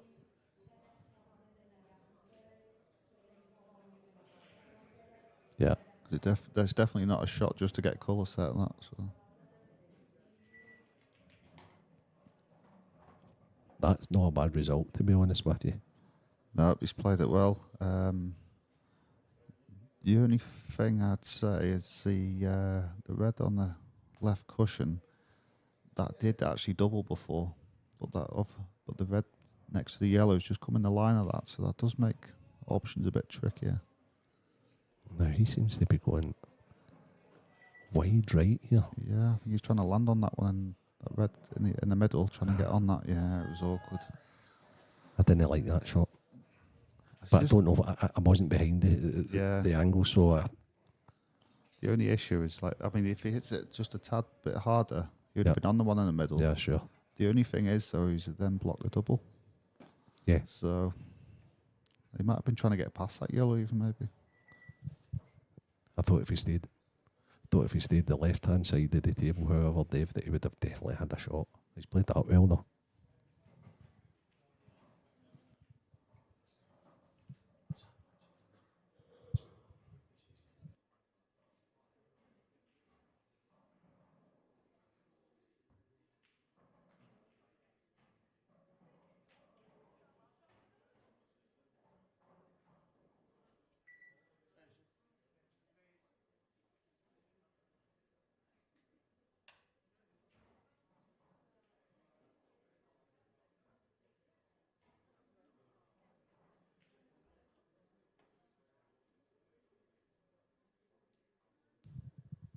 Hi guys, Stevie Walker popping in just for a couple of minutes as Alan Reynolds has to pop out. So I'm joining the main man, Dave Adenall here. He's been keeping you busy. What do you think of this game so far, Dave? It's been a brilliant game, you know. There's to and fro all the way. Aramith taking 2-1 lead in sets. I mean, he was 1-0 down, but he took a good set the second set, so then took a deciding set 3. So yeah, it's been a brilliant match. And yeah, I was sitting getting his teeth back into it. Yeah, so. I was sitting outside. I've been basically just sitting behind where Anthony is and watching more or less the whole match. He doesn't look phased, even though he's on the shot clock. He's in front of all the cameras. It's obviously the TV table and stuff like that, but he looks at home. Yeah, and it's great to see, isn't it? And you know, to play like this on the TV table as well, and when we know it's so much different than the outside, it's really impressive. He's got a bit of work to do here, right enough. On these reds.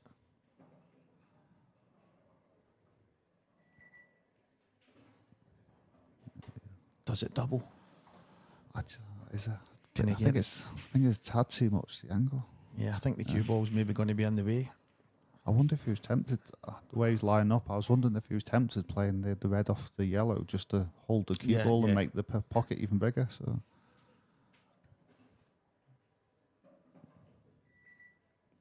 he's going to try it. Wasn't a million miles away.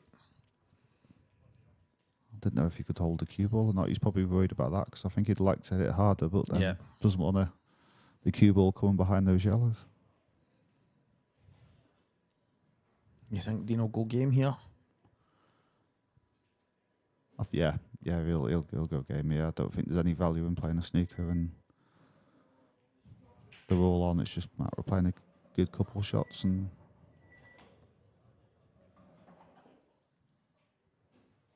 Yeah, he's got the pace really spot on there. And you can see the table's really quick.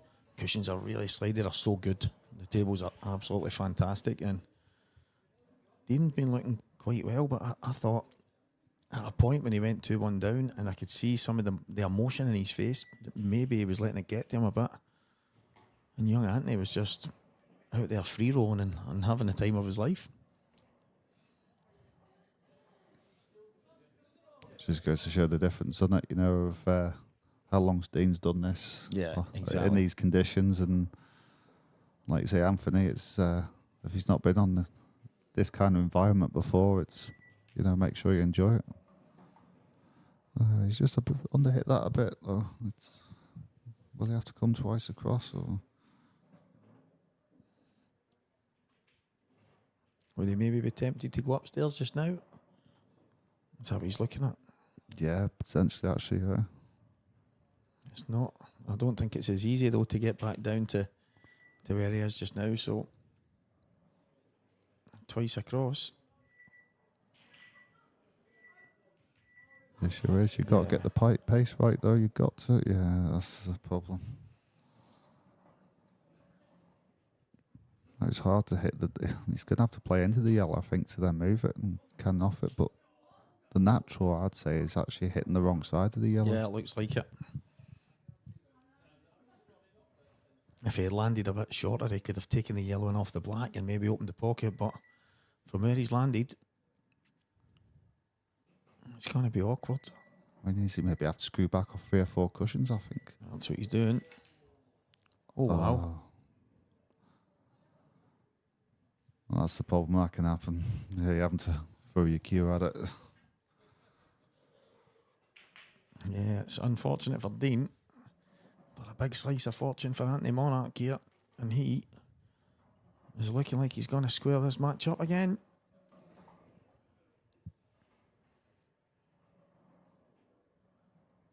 He must have felt that he was not going to get back out his chair until the next frame.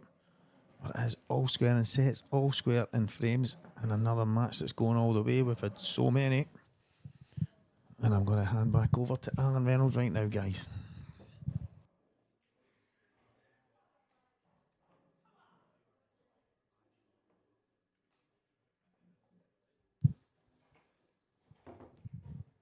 I just witnessed that. Oh, yeah, it's a missed chance. I think the most frustrating thing for Dean there is that was a real chance to get a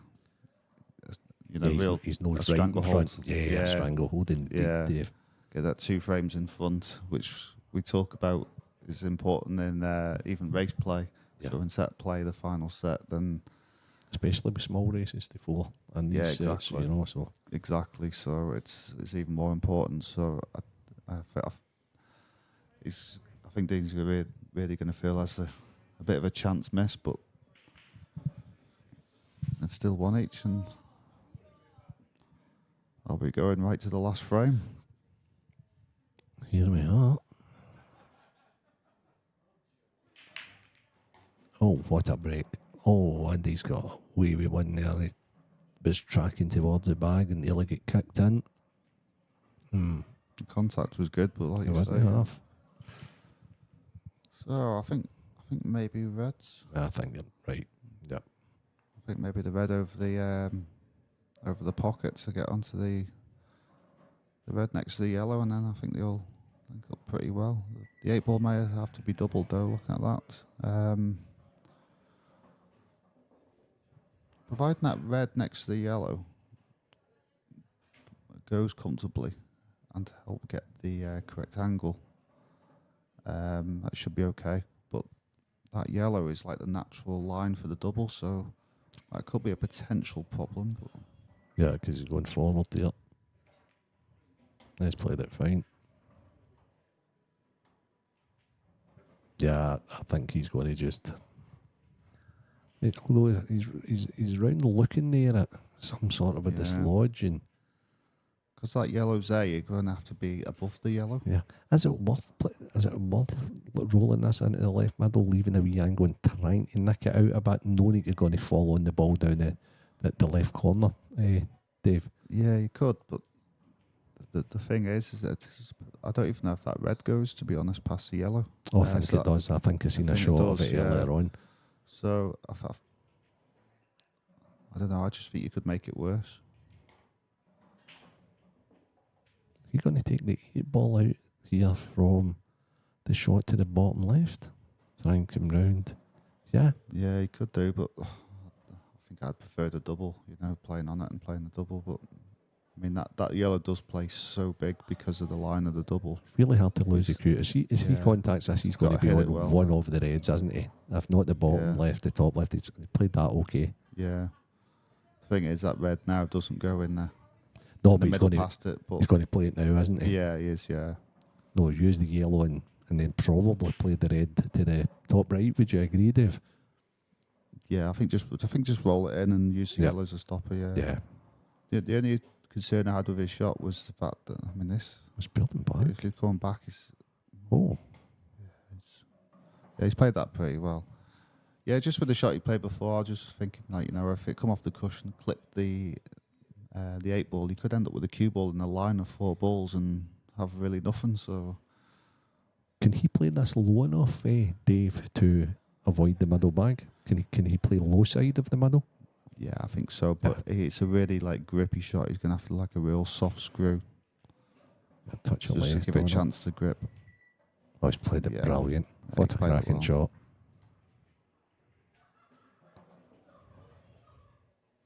He's just produced probably his best shot at the match at the most vital time. Now, pay 8 of mine, Dave. I Right. think. See those shots? Ah, I think maybe it was just a little. I mean, I was saying about the double before, but it's.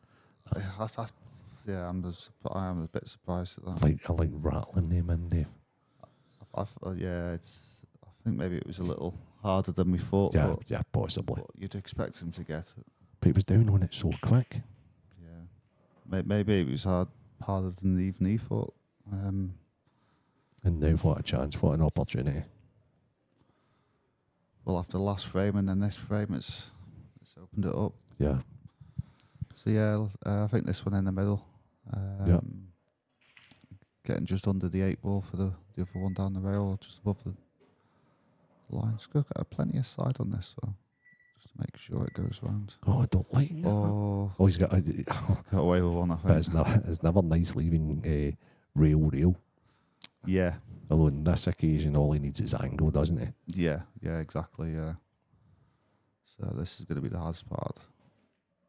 He's got the angle. Could have maybe been a tad better. But now he's only thinking, just make sure the pot just give myself the next shot. You're Ideal, having that. to leave it long because of, like you said, rail to rail. Yeah, It's so tricky. It's because you can't risk being straight on it because the 8 ball. Be interested to see what pace he plays this.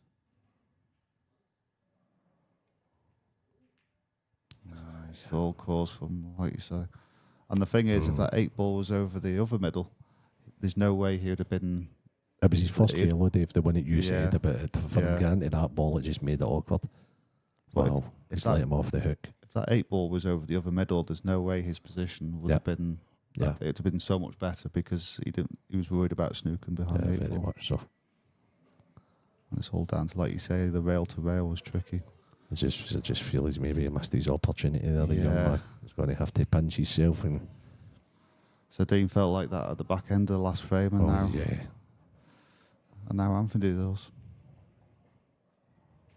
He's having a wee brief chat with his supporters in the crowd.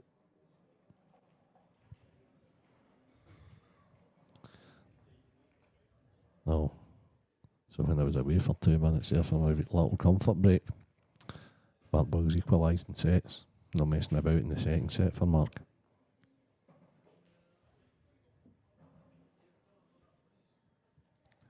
Both big contenders for this year's World Championship. Oh, yeah.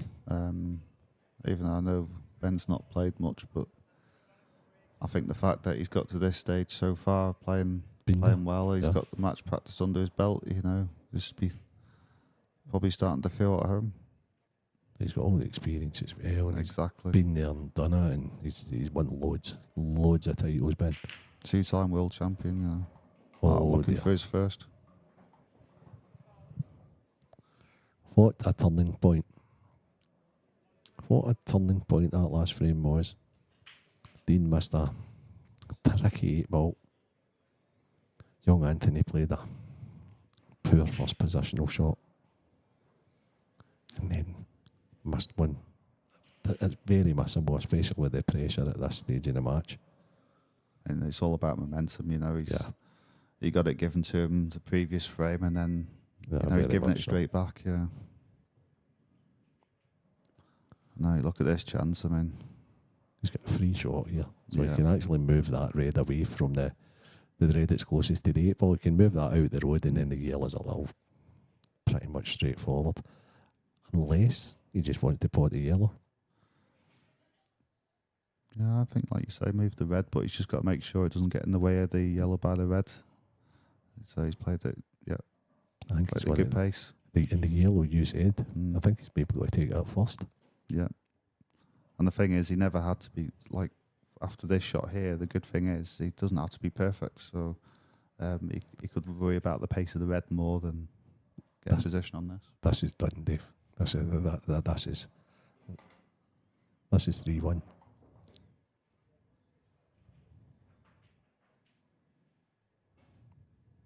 It's so difficult for anything to go wrong here.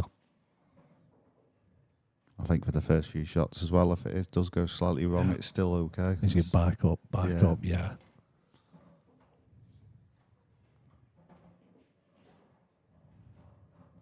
And now you can just stand into an area that he's pretty much won all three of the 4 yellows. Yeah, I think these 2 yellows, then the yellow above the line, then the yellow next to the 8 ball, just run it through an inch, and then you're perfect. Yep.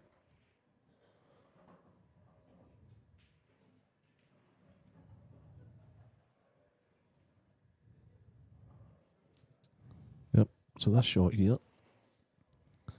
it's going to pretty much be playing for an area. A little shy on the ones up top. He's perfect on the one in the middle. Yeah, I think he underhit that because I don't really want to be going for this one on the left, like initially. See, I wouldn't. I've read this stuff. That's taking his time.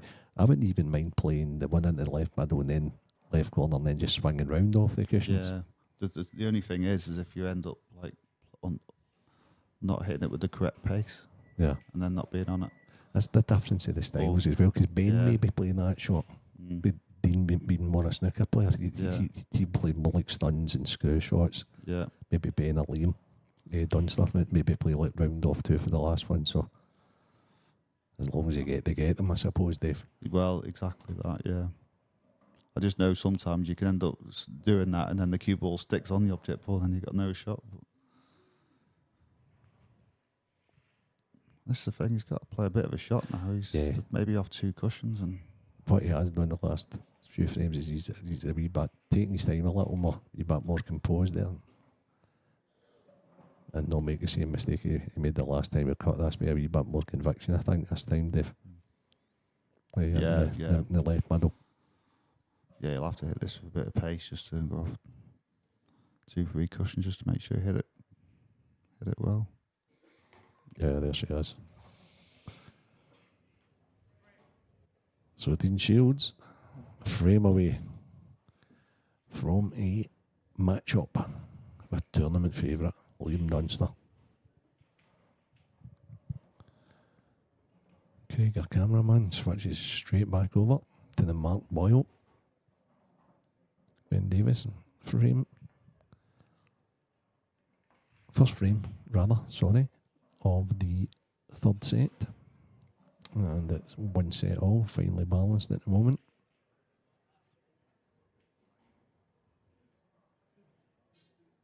Dave, I've not even asked you about yourself. Are you playing in anything else, or is that you for the... Just the mixed left now. Haven't won a match yet this weekend, so I'll see if my partner Helen Sanderson can get one for me. Yeah, at least you've got somebody to blame, I suppose, in the doubles, you know. I know, yeah, but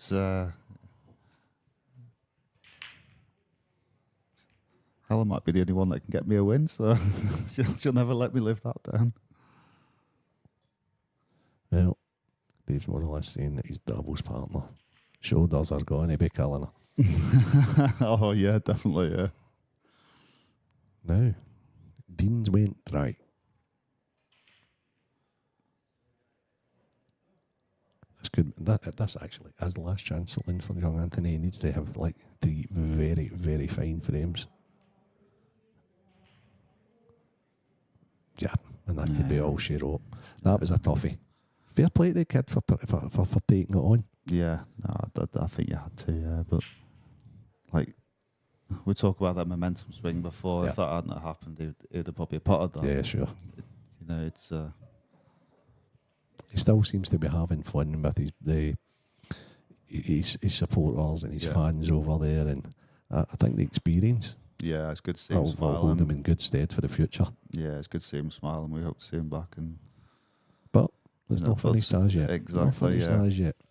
But either way, we want to see players like that back, and it's good to see him doing so well. When I was talking to him earlier on, I was just getting some statistics off him, and he was telling me he just missed out on turning pro because he had to miss the event over at your home. In the Isle of Man. Yeah. And it was just because he was so committed to playing with the young England team, and, and it clashed, unfortunately. But he's hoping to, and he will, based on what we've seen here, he'll take a bit of beating in the amateurs for the tours for this season. And it's obviously an understandable decision at his age as well, because, obviously you can only play in that kind of thing for so many years. Very much so. Before you're too Very old. much so. So yeah, it's obviously a very tricky decision, but it'll be good to see him qualifying the pros, because he's proved he can. Yeah, he can match up with the best, of course he can. No, this isn't straightforward. No, I don't know if them two reds touching each other a problem. I think there's a bit of a gap, actually, to be honest. But then you've got to be on it right. But even that yellow on the right, there's a bit of a problem. So I think that's why he's got into it. That's how he solved his problem. Yeah. Okay. So now let's do them two reds go. Well, they playing behind. Are they doing playing behind them? Yeah.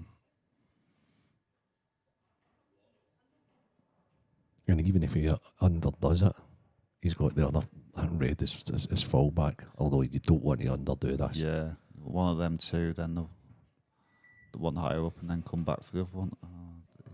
He's completely misjudged that. I thought he'd have done that, and I understand why, because you're letting the cue ball do the work instead of screwing into it. Certainly when they played cushion first, Dave, that's for sure. I thought he would have possibly played low with right hand side and maybe tried to spin it off. But as you say, the stun, you can't go wrong.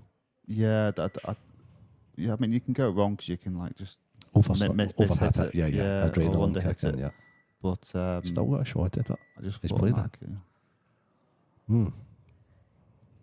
Yeah, I just felt it was a chance. I don't think it was close enough to the pocket to definitely not get it wrong. There was a chance of it for sure potentially hitting thick. Because I understand the theory of what he was doing. He was trying to let the cue ball do the work instead of him, which is always a good way to do it.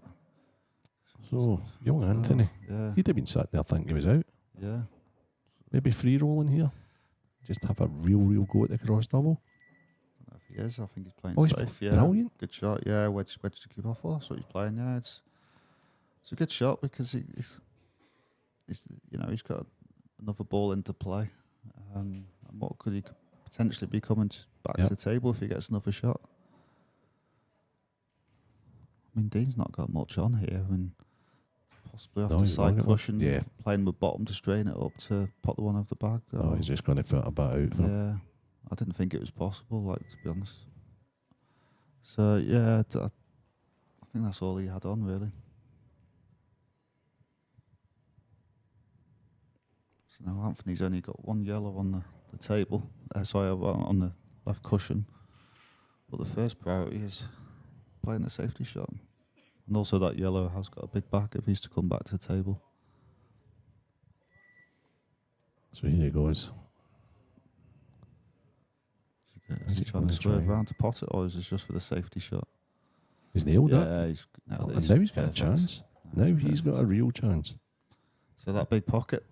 So that's going to help make a lot of this easier. So now it's only the yellow on the right cushion, which seems like the biggest problem to deal with. Unless he can drop that in, of course. Which I think he can. He's coming forward here and then playing one into the right middle. He's played that great.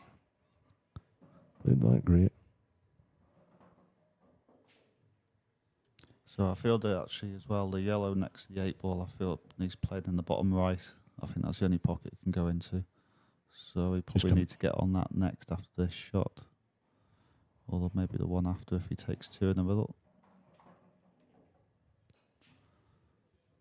So if he can stun this, and then that one. Can he stun it though? Or is I think he can. Close? I think if he brings the ball up, really digs up, he should be fine. Should be able to do that. Hit it quite extra pace, Played it great. Yeah, he has, And that's a short 21-year-old right there. just bring this back a couple of inches so he's just off straight in the yellow in the middle, and then run through for the yellow in the middle. Has he come too far? No, I think he'd like to be a bit straighter, but I think he's better off. Is he this. playing middle? Yeah. Oh, okay. He's playing double, Dave. Oh, right, okay. Maybe it's closer to the cushion than I thought then, yeah. It looks, I mean, it looks ideal, however. Yeah, on the overhead, yeah, it does look a lot Now closer he's missed to the a cushion. couple of doubles, so.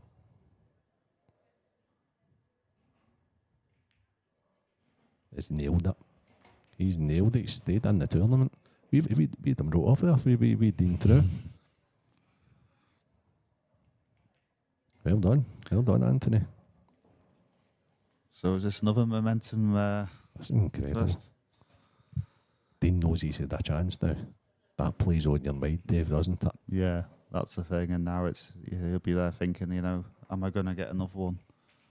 I think he's just got to focus on, I've still got one more break, make it a good one. And here's somebody else potting an 8 ball that seems to have momentum in this match now, like Mark Boyle. So he's won the first frame at set 3.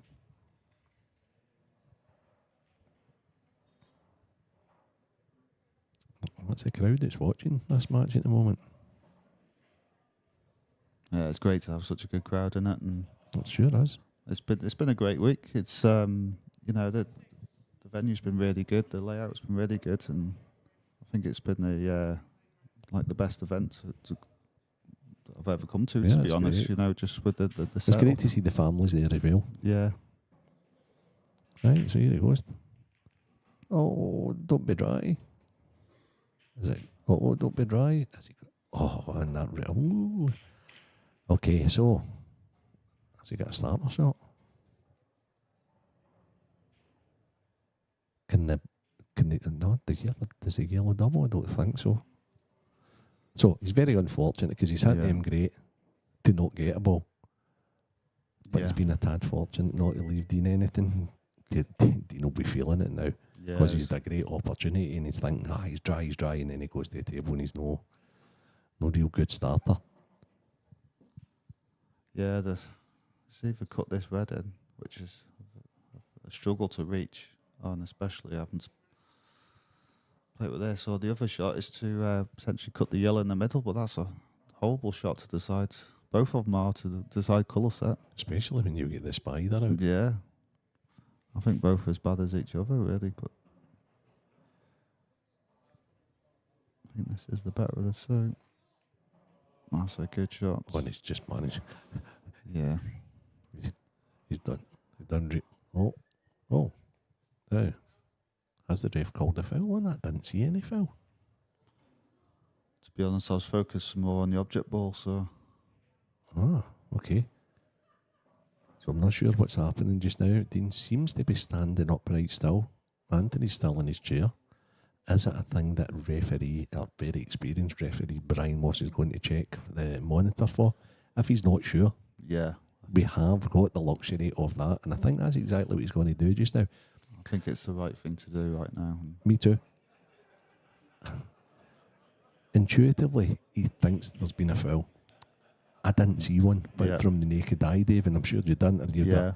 It's the best thing to do. Yeah, I mean, I was more looking at the object ball, so I didn't see anything. Also, as well, with the way he's played the shot, the sound of the shot will sound different. Yeah, sure. And very similar to potentially Very knocking much something. so. When you're using the spider, I think lots of times you think you may have fouled because of the noise of it. Yeah, when exactly. you've been nowhere near the ball. So it's just determining whether. I think he got the spider away in time. Yeah. Whether he's actually hit the ball he's playing over. Yeah. So, this is drama all the way to the end. But they are doing the right thing. It's an important call, and good to see that they're checking it. And I think any doubt at all, it is. Yep. It's, and I believe that the way the rules are, that will be another referee that's checking that. And Brian will then come over and tell the players exactly what's happened, whether it's been a foul or whether it's not. But the shot clock has stopped at the moment. As you can see there, it's still at 12 seconds. Now, interestingly enough, however, if he hasn't fouled, has he got a next pot on the Reds? You'll be a wee step ahead of it here. Yeah, it's the red and the right middle. I think that's the only shot. Careering into the yellows though, but Yeah. they'll not be caring about that. That's Here the we go. problem. Dean's back at the table, yeah. So that's the problem. He's going to career into them, but the problem is it's not much. He can't avoid it. So he could probably go into the yellow and then maybe the black as a stopper for the red in the middle. Top officiating that there. Wasn't 100% sure. Go at the monitor. Dean carries on.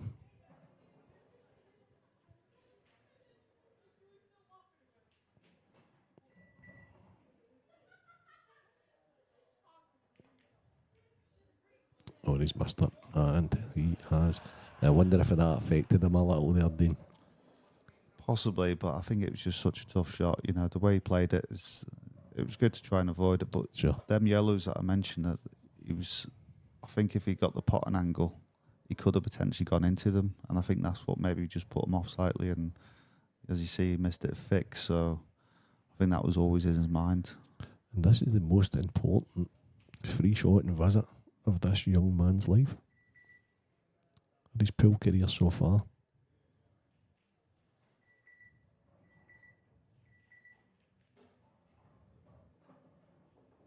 Oh dear. I think he played possibly the right shot poorly. Yeah, it's Take your medicine and leave the one to the top left next. Dave? yeah, Wow. yeah, He's did well there. yeah. That's what I was thinking. I just couldn't see how much angle he had, but I think now that's the perfect shot, and then he can run this through. And if he nudged just sat on top of the 8 ball, and he can play the one in the middle, and it's all should be all good. I'm sure this straight, just off straight. So, oh, he's gone backwards. Yeah. I think it's because he was off angle the wrong way. Sure. So yeah, he's had to go this way. Yeah, Young Anthony's adrenaline will be surely pumping at the moment. yeah. Would it be ideal if he potted this time? I don't come back just like nestled into the 8 ball. Yeah, I think that'd be. He's taking this one first. Yeah, he's just got to get this right though. They're going to That's the only stun off the side, cushioning up. Oh no, he's put it straight. thing. Didn't like that shot. Yeah, no, I didn't know. Didn't like the shot at all. It was such an execution shot. You had to put the fight perfect. It was. And I just didn't like the two in the middle playing them one after another. You've always wanted like a backup, so I Has felt he like got a going plan early. here? Has he got a get out of jail plan into the bottom left, or did one of these yellows actually go? Oh, he's down playing this. Playing the snooker again. Very strange, Anthony. I think it was actually a good choice of shot, just didn't execute it well. I think if he got that cue ball And harder, behind, yeah. between the two yellows, I think he'd have been in a good position. Because I don't think there was a great attacking option there. Feel for him a little, Yeah, I do. because I think those are finishes that he would probably get. Yeah. Kind of. If it was to be the last frame, it'd be a shame for him. Yeah, you can't be hypercritical with a young lad. No, He's, not at all. oh, Dean's played safe now as well. That's pretty clever also. I think it's a good shot. I think Yeah. I don't think you'd have quite have forgiven yourself if you went for the cut and Yeah, sure. left the shot on. Very experienced shot. Yeah. But, I mean... He needs a snooker gets this time, doesn't he? He needs to stick him this time. No margin for error this time, young man. Yeah, he's... And played he's a stuck great him. shot. Brilliant. Wow. Oh. Craig, if you're watching and you're listening, get right in behind that. Can he get that, Red? I don't think he can. Oh, he's asking for a total now. So, Right. so I don't think he can pot it, but I think Yeah. it's so important because he can maybe get him snookered back off 2 cushions. Another big decision for Brian. Yeah, that's exactly it. And that's...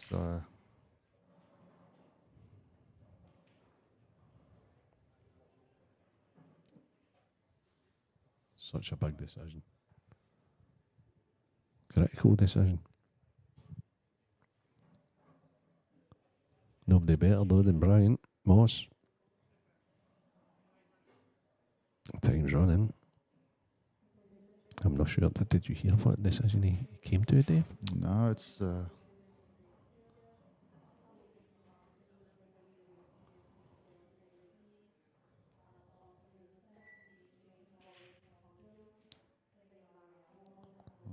total. Well, at that pace, it was a total snooker. Yeah. So, I think Dean is irate. I think he might have left Anthony a shot into the left middle here.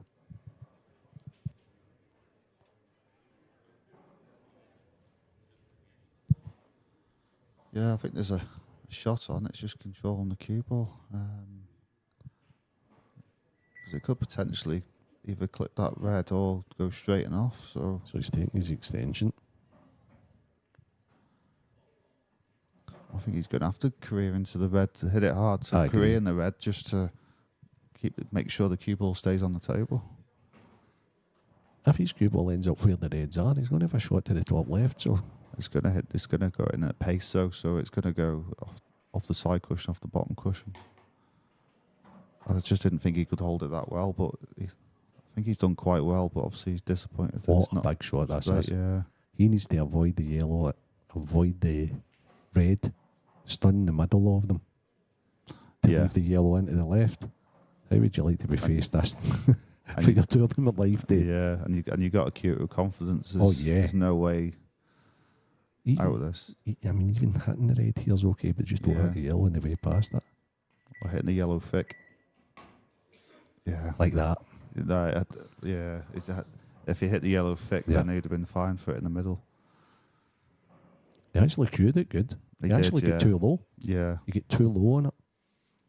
Needs to find something.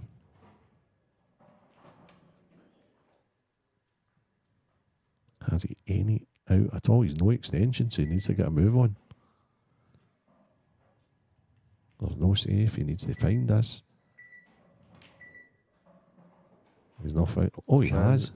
Oh, goodness. Surely this time, Dean's going to get himself into the quarterfinals to face Liam Dunster. Everything in this match is good play, some nervy play, some misses. I think it's all about this first shot, just making sure he just stays down on the shot and cues it well. But the good thing is, if he overhits it, he's still got one in the middle, so he can hit this positively. So yeah, that's caused a bit of a problem, but he should be okay. It's just been one of those matches, hasn't it? Yeah. Nothing's ever just felt exactly the way you want it. There's always been a slight issue. So you see, he's lining it up now. So if that red doesn't go, it just makes it more awkward because you've got to play the one on the left first before the other one. But again, it's quite weird because the way I see this, if you go right middle, top right, then you just swing round. You can play the one in at the bottom left and then swing round onto two. Yeah. But the thing is it's another problem. Yeah. But that's more like kind of a Benny Dunster than a guy that's came for snooker. But he has played that area. And the thing is, as well, you can't hit this too hard. That's what I'm saying, because he's playing for both. So I like the way he's went here. He's actually been switched right on at the most vital time. You just don't want to hit this too hard because sometimes it can potentially flick the red next to it. See how close he was to it. But there he goes. Had that just been slightly different, it would have been tricky, yeah.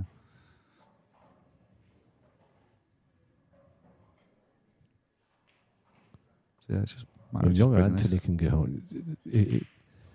He can go home with a lot of credit. Yeah. And it's something to build on. And it's a well-deserved mention because, you know, very impressed with the young lad. Good, I always have been. I've seen him like playing for like the young England teams and things like that. I thought that boy's got real good potential. And he's smiling, you know, and he's not so disappointed. So it is good to see.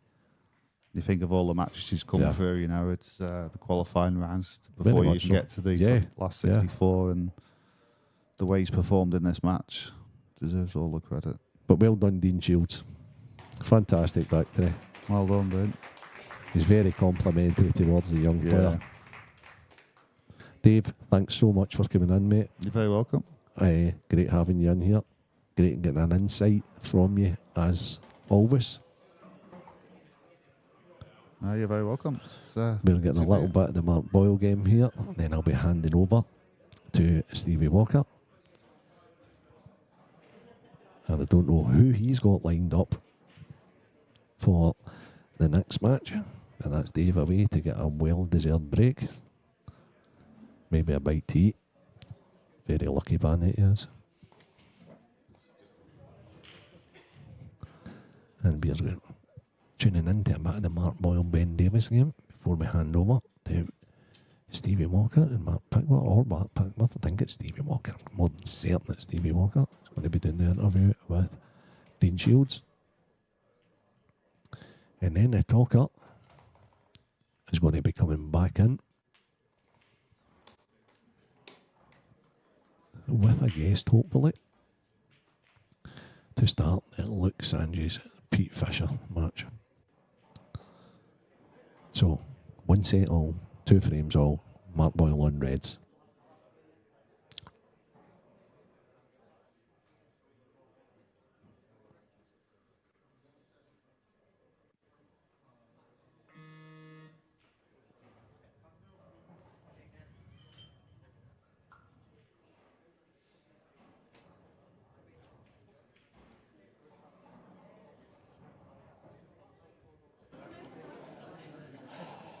Stevie the Talker Walker and Dean Well, Shields. guys, I am delighted to be joined by the winner of that sensational match, Dean Shields. A slog. You can say that again. Yeah, I don't think it was the best quality. I certainly didn't feel it when I was playing, but yeah, I'm just happy to get through. That was a battle. Yeah, I mean, Anthony's obviously had 2 massive results, beat Christian Phillips, then he's beat Clint. He's coming into this full of confidence.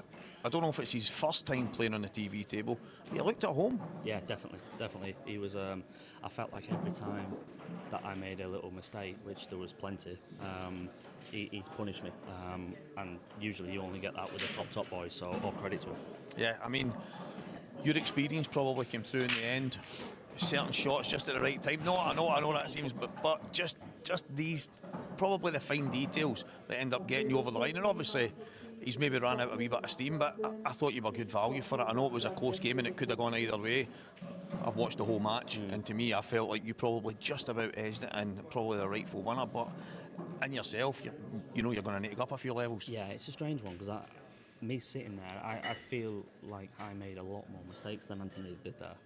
And I also didn't get, I think I'd lost count of how many dry breaks I had, so quite a lot I was, if it came to the table, I was in a bit of trouble, so maybe I'm getting a bit harsh on myself, but yeah, it was just a slog, just tough to get through. I think it's easy to be hard on yourself when you're not breaking and finishing, and you're having to work for so many frames. We actually spoke about your break in there. Now, it's not something I've seen a lot of, but Craig Marsh was saying that he thought you kind of pause on the front now, in the back, and then the white's almost going straight to the top cushion every time. Is that something you've been working on? Yeah, well, not recently. That's something I've done for years. Right.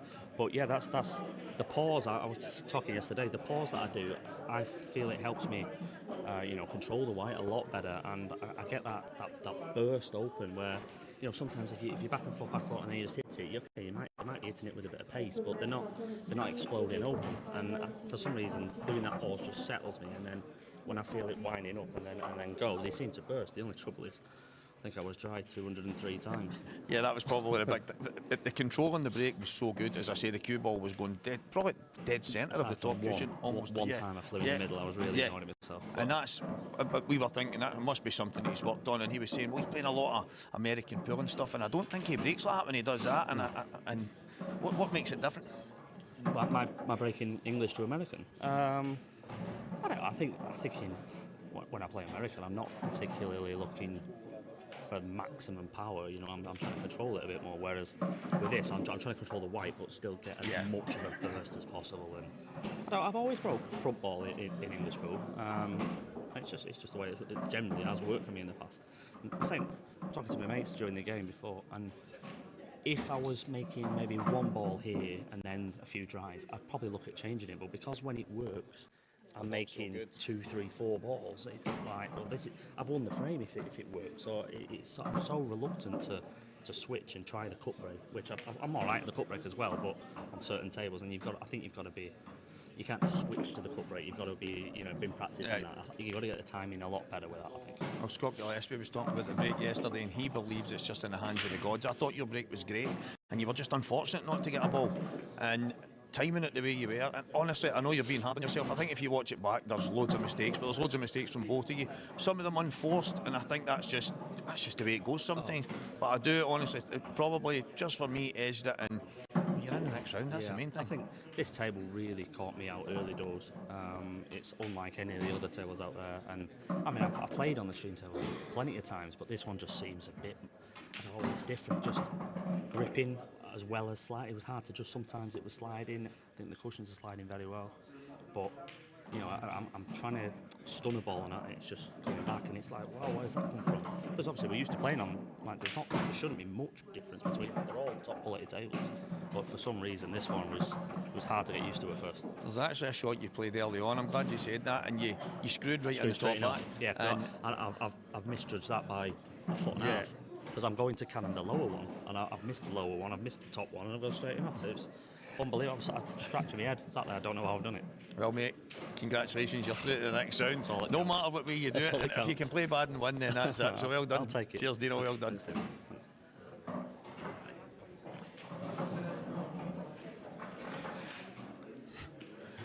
Well, Mark, that was a bit of a tie, that. Yeah, it really was. I mean, you could feel the drama in here, the tension and everything, and both players felt it, if they're saying that they didn't, then they're lying. But I spoke to Anthony just as he come out the arena there, and he said he really, really enjoyed it. So you just know he's just going to become even better and better and better, because, we know some players that he really can fold them, but, he's looking for the next opportunity now, and who knows, that one day he could be picking up the World Trophy.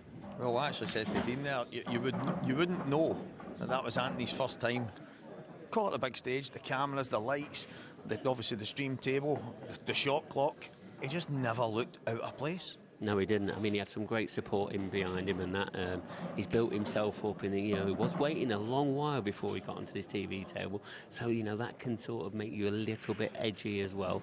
But he dealt with it terrifically, and he was part of an absolute fantastic match. Yeah, I mean, we've had some serious drama over the course of the week so far. Probably most of it on the TV table, which is amazing for us and the people watching at home. And that one didn't disappoint. But we've got another big match coming up. Luke Sanchez against Pete Fisher. We've already seen Pete Fisher. He's knocked out the former world champion Mark Farnsworth. Luke Sanchez, he's back on the IPA. He knows what it's like to be in this TV arena, under this spotlight and that. But we're on about the World Championships here. There is a lot of things at stake, and it's all about now who can hold the nerve, who's got the total mental strength to make it through to the finals day tomorrow. See, that's it. So I don't know a whole lot about Luke. I know he's a top player. I played against him in I think it was the IPA Masters in Glasgow a couple of years ago, and then obviously he's not been on the tour since then. Pete, I actually called Pete's victory. I thought he could beat Mark. Wasn't expecting him to go and beat him, but the way he played and the way he's dug in, this should be an absolute classic. Yeah, and Pete's always done well at the World Championships. He always, especially when we're in Yorkshire, because he's local to Yorkshire, so there's a little bit of support for him as well, which always helps them to, to have somebody in your corner. And like I said, he's always done well here, so it was no surprise for me to, like you, no surprise to see him get a result. And he could make the final day tomorrow. He could even make the final. He could pick the trophy up, because now we're down to that stage where every player is capable. And then we talk about Luke Sanchez. He was an up-and-coming player back in the IPA when he was back on the pro ranks, and he's back now. But he's a fantastic player. Remember, this lad is from Wales, and it's just it's breeding with talent. And he's another one of the the school kids that have come up and through the pool ranks and that, and here he is producing the best on the best stage. Yeah, I mean, as you say, there's a conveyor belt of players, and you only need to look across this room to see them. Obviously, Ben Davies, is his match with Mark Boyle still going on? It's still going off, yeah. I mean, I know he took the opening set, looked like it. I think it's one set each, so I think there's still a lot to play in that match as well. Yeah, we've seen Michael Rhodes getting through against Lee Shepherd. Lee, again, coming from behind, fighting his way back into that one, but just couldn't get there. He couldn't, probably one comeback too many maybe, but it just shows the grit and determination of Lee Shepherd, you know, and he's got to take some positives from this, really, for the 2025 season. Michael Rhodes, he's got a very tough match next against Gareth Hibbett. That's going to be one, I think, it's going to go on the other stream table. So if anybody wants to watch that, I'm sure, you know, they'll have a chance to. Yeah, we were actually talking about that earlier. If that match was to end up happening, two of these guys, probably two of the older guys that's left in the event, but two of the most attacking players that we'll probably see ever. Yeah, ultra attacking. I mean, I think we spoke about it, if there's a possibility of them coming together, because it'd be an absolute dish fest, wouldn't it? It really would. And I'm sure this one's just going to be as fantastic. Every match from all the way now till tomorrow night is going to be fantastic, I'm sure you. So Pete Fisher and Luke Sanji's coming up here, and we're going to hand over to the commentary team, which is with Dan Fairway. Thank you, everyone. Yep, welcome back. We're just going to have a quick look at Mark Boyle against Ben Davis out here on table 5, our second stream table. If you want to watch this one, this is available on the IPA YouTube as well. If you've got 2 monitors or 2 screens you can watch, then by all means stick them both on. But this is 2-all in the third set, and it's 1 set each, and this is a pivotal moment. It looks to me like Mark Boyle is on reds here. He's got a horrible angle. Can he possibly get round for the 8-ball? Is there any safety he can achieve? No shot clock on this one, I suspect, so could be here a while. But as soon as Luke Sandys versus Pete Fisher is ready, we will jump on over to that.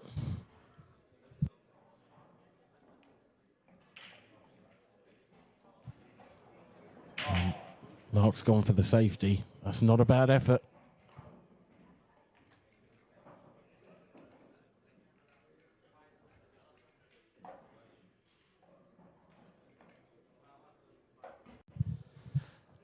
And fortunately for all the viewers at home, mine won't be the only voice you have to listen to droning on. I have been joined in the commentary box by the beautifully voiced Liam Roberts. Oh, hello, guys. Hello. Oh, that's very nice. Yeah, I like it. How are we doing, Dan? You okay? Whispering Liam Roberts. Yeah. You all right, yeah? On the late night show. Exactly. Yeah, it's going well. And, oh, well, we're straight in. And Pete Fisher's straight in as well, straight in off. That's a disappointing start for him, but... very unlucky start as well, to be fair. He brought the white straight back. Yeah. Straight away got kicked. Kicked straight in off. Oh, what an opportunity for Luke first up. With the extra visit. With a free shot. Yeah, very much so. Do you just move this yellow away from the 8-ball and then away you go? Yeah, to be fair, he's got a few options. Reds aren't really a bad no, because option actually at the 8-ball goes, doesn't it? So yeah, and the red closest to the corner pocket is a very good last ball. So, yeah, we'll see which way he decides to go anyway. Well, reds it is. I think the only ball I slightly don't like on reds is the one just below the ball line. Yeah. It's a bit tricky. Yellows it is. Yellows it is, yeah. This is exactly what Luke wants, though, to start the match off. Have a nice, every ball goes. Oh, yeah, big time. It's just, it's a little bit congested, isn't it, these yellows? You've got to be a bit pinpoint with it. Yeah, they're all in the balk area, so there's not a lot of room for manoeuvre with the cue ball. Yeah, it's just the ball closest to the balk line. Once he gets that one out of the way, the other 3 yellows look a lot more open just with that yellow missing, doesn't it? Is it worth taking them as a plant now? I think that's what he's looking at. I Yeah. think that's the only option he's got. It's hard to see it going too far wrong, and it'd like to just roll through and be on the one next to the 8-ball, you'd think, as long as that passes. Doesn't want to skill these. Oh, now then. Now it's awkward. Can he screw back past the black, play the top of the 2 that are close together, and get around the 8-ball? It's hard to see the angle from here. Yeah, I'm not sure what angle he's got. I'm thinking maybe if he can play it with a bit of top left off the top cushion. He can take that one next he's looking at, and then screw across for the yellow into the corner. Yellow closest to the black, that is. Yeah, so key that he gets That's what he's high on played. this one. Oh, I think that's a bit too much. It might be okay. At worst, he's just got to go around the black, but I think he's fine. Yeah, I mean, if he does go around the back and he flicks it, though, he's in a world of trouble. Yeah, well, the table's very grippy when you're playing, so yeah, he's gripped that well too. Very nice shot. Tap of the knee from his opponent.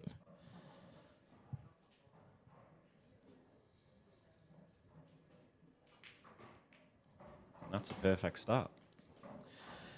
Yeah, foul break from Pete Fisher. Allows Luke Sanges to get off to the ideal start. I mean, it couldn't have been much easier, but actually he made it hard. Yeah. In the end. I don't think he'll actually mind that though either. I mean, if you get over the line, it doesn't matter anymore, does it? You can just stick Yeah. it to the back of your mind and go, well. Yeah, he's got himself out of trouble and he's won the frame from it, so Yeah. I don't think he minds too much at all. No, those errors creep in, and those thoughts creep in, I think, if you lose the frame. And particularly if your opponent then dishes the next one or something, like that's when they really hurt. They can be a bit of a delayed reaction. Yeah, it's like a hold or throw, isn't it, in Exactly darts right. and stuff like that. You've normally got to win them, haven't you? Yeah.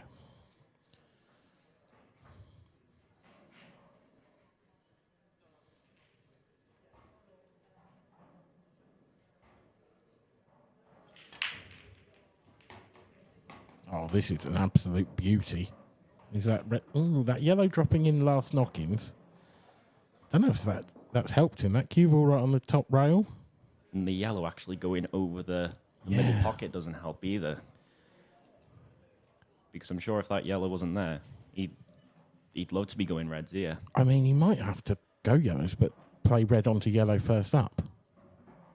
I think you're right. I can't see another. He could possibly play yellow onto yellow with the one in the middle of the table. And actually, that yellow's a bit awkward. So that might be the shot. But then you're losing the cue ball and you're possibly sending a red down towards the corner pocket. I think that's riskier. I think he's had a look at that.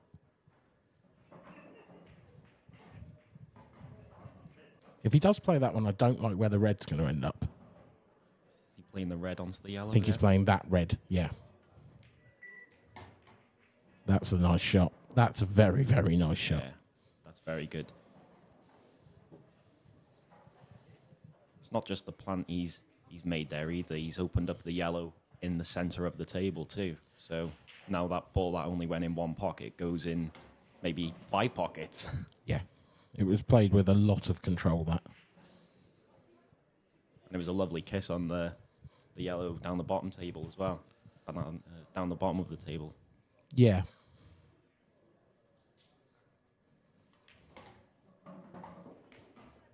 Oh, this is perfect.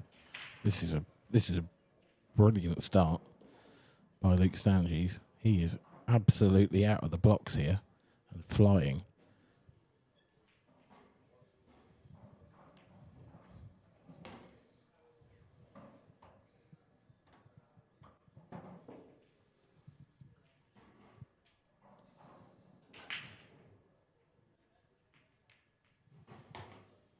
That shaky dish he had in the first frame, followed by basically a pinpoint finish. Yeah, yeah. This one's been lovely, and this one from the break looked a bit tricky, and he's made it look absolutely simple. But it was all about that first shot. That first shot was pure class.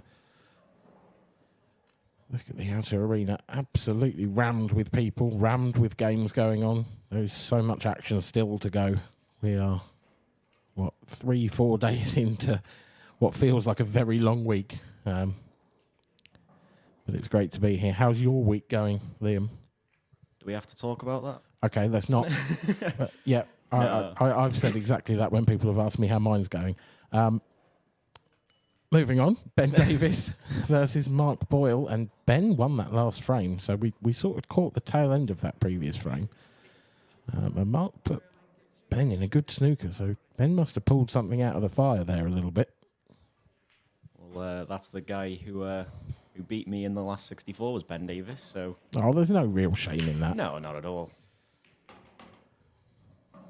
White managing to stay on the table this time. That It's is a great split. Oh, wow.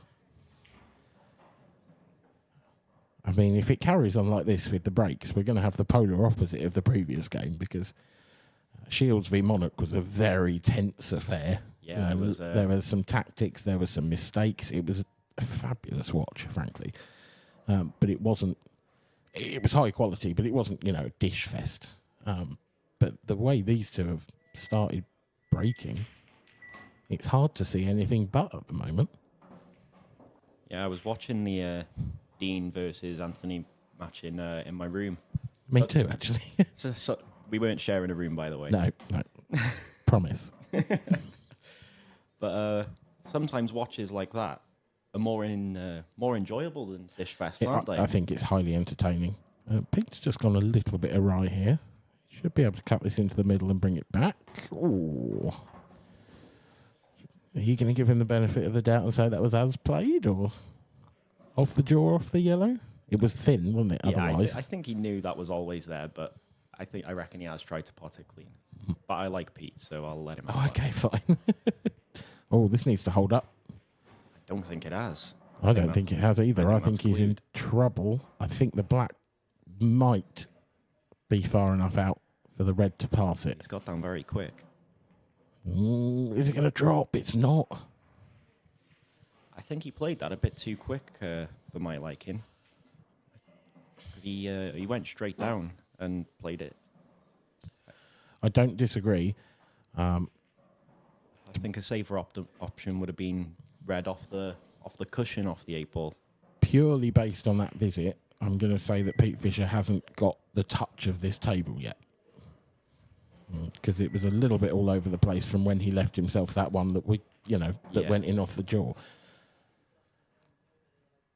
It's going to be an interesting match. I mean, Luke looks like you said, the first frame was a little bit scratchy as a finish, but the second one was pinpoint. And I do think these early sets, particularly at the Worlds, on the stream, are quite often determined by just who settles into this situation best and this table best. Yeah. And it is looking like Luke at the moment.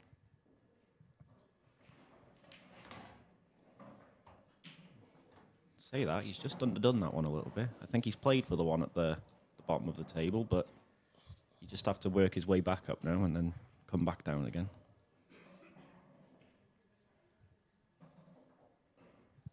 Yeah, it's not easy, this, is it? Because you've got to get on the 8-ball. That's the toughest part of this finish.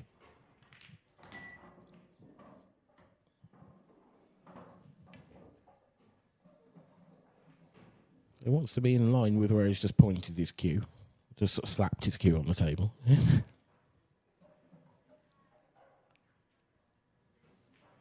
So just be drawing the cue ball across here. Will he have to stun it just past it, or will he stun off the cushion? He's stunning off the cushion. There's your answer. That looks... It looks a bit in between, doesn't it? 100%, yeah. It more angle would be better. Less angle would be better still, I think. I think he might just have to bite the bullet and maybe leave a skill shot till last.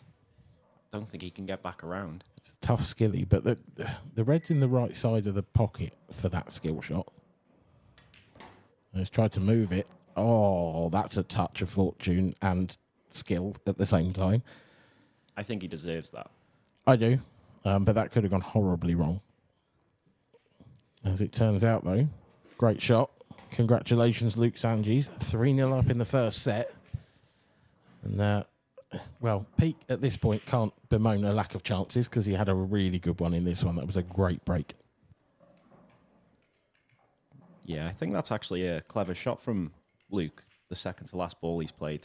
Because if he comes off the cushion and goes into the 8-ball, fair enough, he might not land on it as nicely as he did, but he was always guaranteed a shot on it. Yeah, absolutely. There's Gareth Hibbert. The man to beat. Oh, isn't he just? As he misses a yellow down the rail. Well, I think he's just having a practice knock here. So, because that game hasn't started yet, but it looks like he's waiting for Michael Rhodes.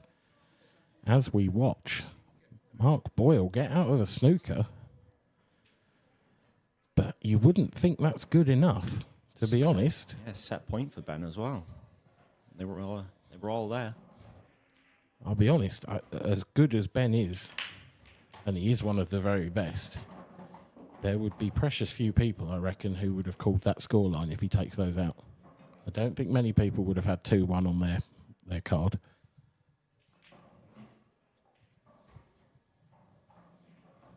I would have. Because I want Ben to win. But there's a difference between want and expect. Yeah, I'll let you have it. I can say I've lost to the world champion if he I wins see it what you again, mean. can't he? Yes, understood. Yes. And he's Welsh.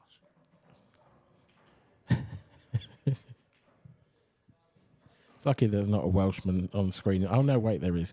Oh, wait, Oh, there is. yeah. And he's just 3-0 up. Yeah. Casually. And he's got a nice chance here again, hasn't he? I'll have none of this bias. Thank you. I love Pete anyway. He knows that. Oh, okay, that's fine then.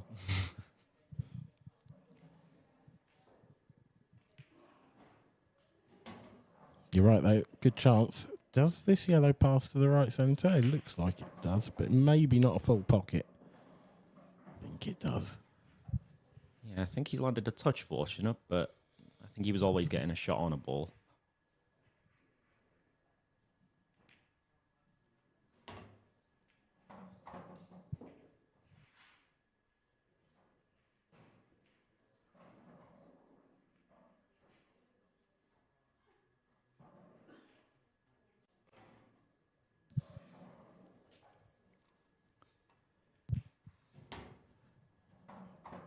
Yep, doesn't get much better than that.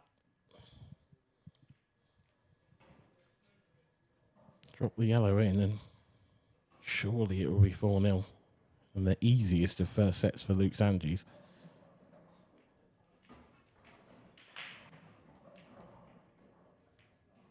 Credit to him for taking the chances when they're there, but let's be honest, they've been there. Yeah, they have been there, to be fair, but can't take anything away. You've still got to do it, haven't you? Oh, yeah, absolutely. And it's been a brilliant performance, and Luke Sanges takes the first set by 4-0 with 3 dishes. So, yeah, not a bad start, I suppose. Seen worse. This is set point for Ben. He's pretty perfect on that last yellow of his. Yeah, are you drawing this across and dropping the one down the middle or coming back behind it? Well, it looks like we know what Ben's doing.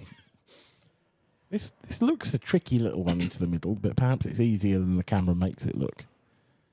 Yeah, I think you're right.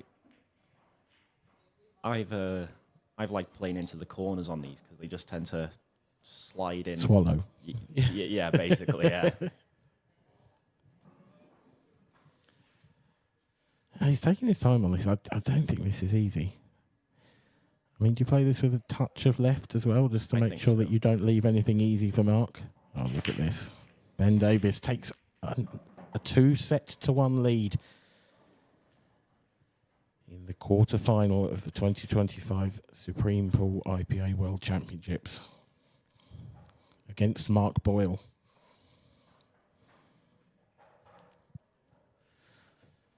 Mark, of course, yet to win this prestigious title. It's the one thing you would say is missing from his CV on the IPA. But while we were watching that, we are straight back into the action here. Luke Sanges is straight back to the table. Yeah, we never got to see the break properly, but I seen him put down his break cue. Yeah, it would have been Luke to break first in this one, so I'm assuming it was a good break once again.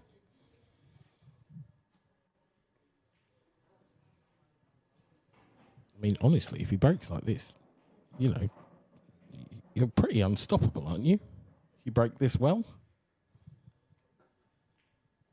Yeah, it's hard to deny it. He's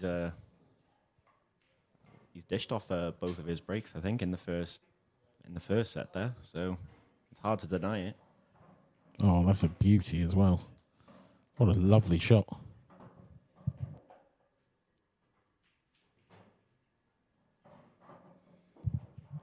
Now that yellow in the middle of the ball cushion, you don't want to be playing that. I mean, it might slide past the red and be a plant, but if you play that, then it's going to stick to the other red and not go. So he's going to have to move that, I would think. Yeah, he may also be able to play the yellow off of the red into the yellow. Interesting. It's also quite tough to land on it again, though. Mm-hmm. I think you'd like to play it and then maybe play it again after. Yeah. Get them both out of the way. Unless he thinks he can play cushion, sort of yellow into cushion off the red, and then play the plant like that. Because in taking this one, he's taken the other option that you suggested out of the equation. So that's a nice shot. That's definitely there. He's confident he didn't even watch it drop. No, he knew.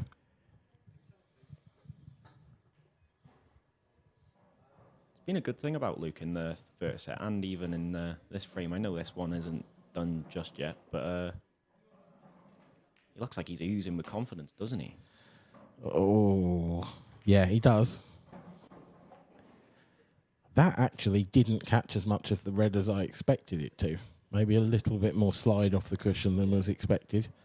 As a result, the yellow caught the other yellow thin. And now he needs a big, big shot here. And, oh, he might well have got it. Wow. I mean, that's ridiculous. To catch the middle of those two reds and just split them perfectly. Yeah. What a shot. I think he's still got a task here, though. I don't think the 8-ball goes into the bottom right corner. So no, back off 2 cushions. Oh, didn't want to catch the red. There's no way that passes. Can look as much as you like, Luke, but I'm sure that doesn't pass. I may be proved wrong in about 10 seconds' time, but well, he looked at it. He's originally. getting down on it. Wow, it does. Flew in as well. Well, that shows what I know, doesn't it? It's just the fact that he looked at it for so long. I was, if he went clean, you'd think, well, what a absolute firecracker of a start we've had from Luke Sanges here. 1, 2, 3, 4-0 in the first set. And he starts us off with a third break dish in a row from his break in set number 2. That was a good one as well. The 2 he's had previous, they were there. Yeah. This one he's had to work for. Yeah, lots of work involved in that one. They sometimes feel a bit nicer than breaking, leaving roll-ins because he's took a good finish out there. Yep. Well, based on the evidence, we may well have an all-Welsh semi-final at this rate because Ben Davies looks like he's going to go 1-0 up in the 4th set against Mark Boyle, already being 2 sets to 1 up. And Luke Sanges is looking rather unstoppable here. Doesn't look like he's going to slow down, does he? That's a dry break from Peter as well, isn't it? Yep, it is. And that is the last thing Pete Fisher needed.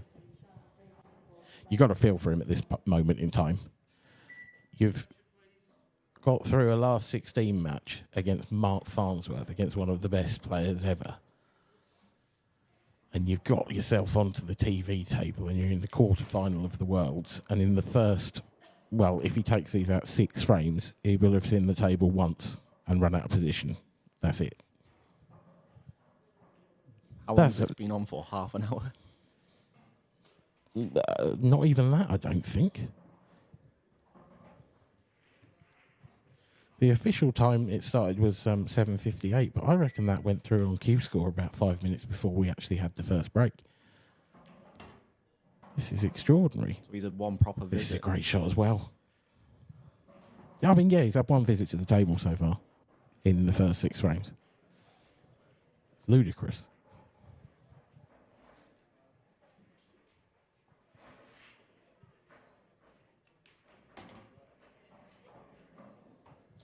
How well do you know Luke? Because I know you're obviously both Welsh, but is that about as far as it goes, or Pretty much, yeah. We're are you on from different planes of Wales? Yeah. The north and south, is that the... That's how it's determined. Right, basically, okay, yeah. So you hail from North Wales and he hails from South Wales? That's the one. Oh, I'm learning things. It's lovely. Yeah, there's a lot of talent in South Wales compared to the North, but we're catching up slowly. So don't do yourself a disservice. No. I just mean the variety of I know. players.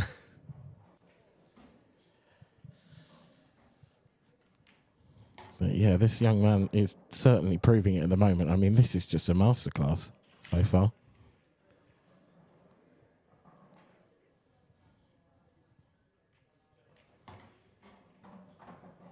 Can't remember seeing many more dominant first few frames in a match than this.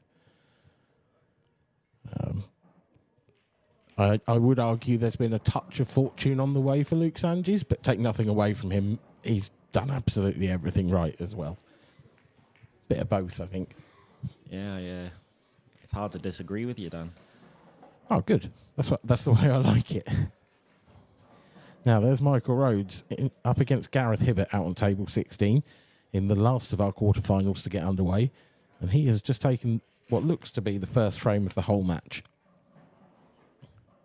Also, Liam Dunster has taken the first frame of the whole match against Dean Shields. This is Ben back at the table as well. 2-0 in the fourth set. One more set for Ben and he's away. And with a chance, you'd have to say this is a great chance. He's got that red on the left-hand side, but other than that, it's not really a problem on the table, is there?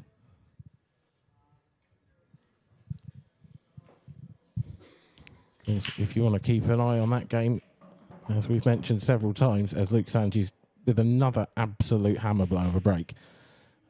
But if you want to watch Boyle and Davis and the conclusion of that, it is available on our YouTube channel as well. It is our second table stream.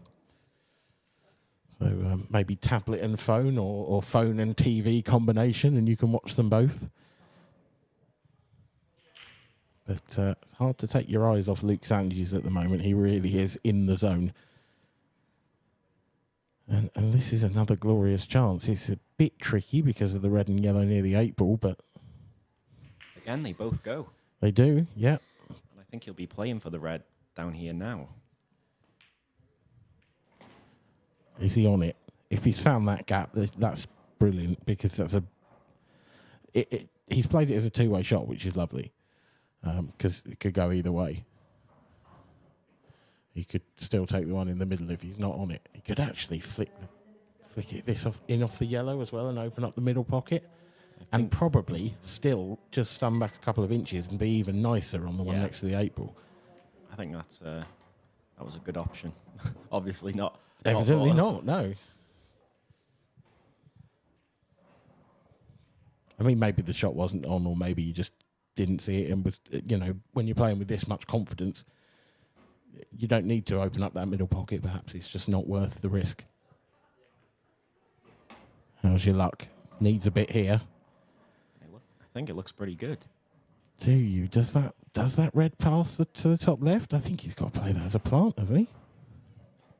Looks like he may have half a pocket or so. Oh, I don't know. That's very tight.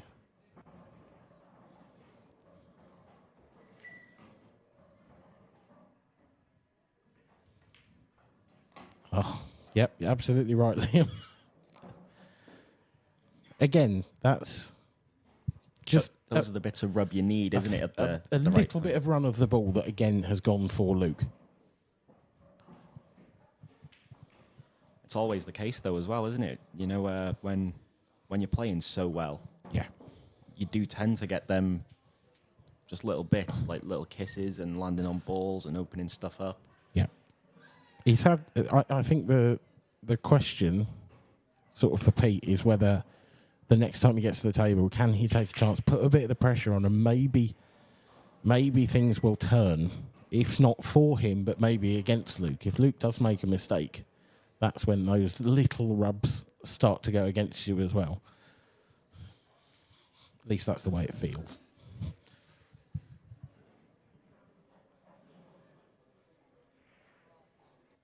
I think he can just use the table here to come down. Use the slide off of the cushions. Oh. I thought that was going to just arc straight into the centre pocket. It wasn't far off. No, I think Luke stopped in his tracks just for a fraction as well. But he leads 3-0 in the second set, having won the first set 4-0. That is now 7 frames, and Pete Fisher has had 1 visit to the table. This is extraordinary. 1 visit and 3 breaks, isn't it? Yeah. Yeah, it's just madness, isn't it? There are the latest scores in the quarterfinals. Ben Davis doesn't look like he's quite put the finishing touches to that previous frame yet. So, I don't know, maybe Boyle's at the table. I was thinking there wasn't many balls left when Ben was at the table, so no, I'm but guessing something remember, went wrong. It's not under shot clock, so it might just be... Well, here he is. Mark Boyle appears to be at the table. So I would suggest that that red that's hanging over the bottom left pocket Was the one on the was, left cushion, yeah. Yeah, it was that one on the rail, wasn't it? Yeah. Pete Fisher's made a ball. And he's got his second Visit. of the match. 1 set down, 3 frames down. It is unbelievable the way this game has gone so far. You feel like it can't continue in the same vein. I don't think I've ever seen a match this one-sided go the distance and continue to be this one-sided. Not between good players, anyway. I think this will be good for Pete, though, anyway. I've been on the wrong side of a few matches like this, where they've been So this have I. one-sided. Actually, notably playing you from memory. That was a very one-sided game. Wasn't in the Island one, was it? It was, yeah. Oh, I don't remember. Do- I just remember the venue and the scoreline, and Yeah, I remember everything. yeah. I think you had about 5 dishes out of 7. It was extraordinary.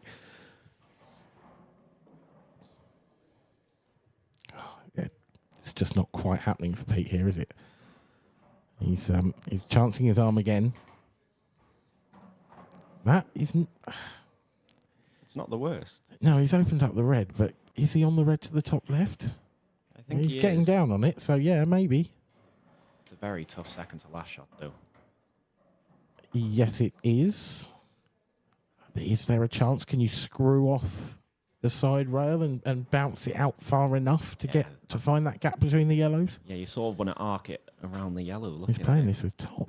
You might try and run into the yellow on the bottom cushion. I think that's what he's tried to do. Or has he tried to leave the gap for the double? I think he might have tried to leave the gap. Because I don't think that shot was ever possible. Straight down. I don't know. Can he see it? Oh, he's got it. It's a great shot. If he's played for that gap, that is unreal. Because it's not a big gap. You seem slightly incredulous. You don't think he has, do you? I just think the gap was so tight. Yeah. I don't reckon he's played it. But to be fair, I feel like He deserves he something. deserves something. Yeah. Because Luke has had nudges and stuff like that to open his frames up. I completely agree. Pete, That'll be really good for Pete as well. yeah. Even Yeah. if Luke break dishes this as he has been doing in the match. It's at least a settler. And Yeah. you don't want to get 4-0, 4-0, 4-0. However much it's your fault or not, you just don't want that to happen. So you're right, that it's just a little bit of a psychological milestone.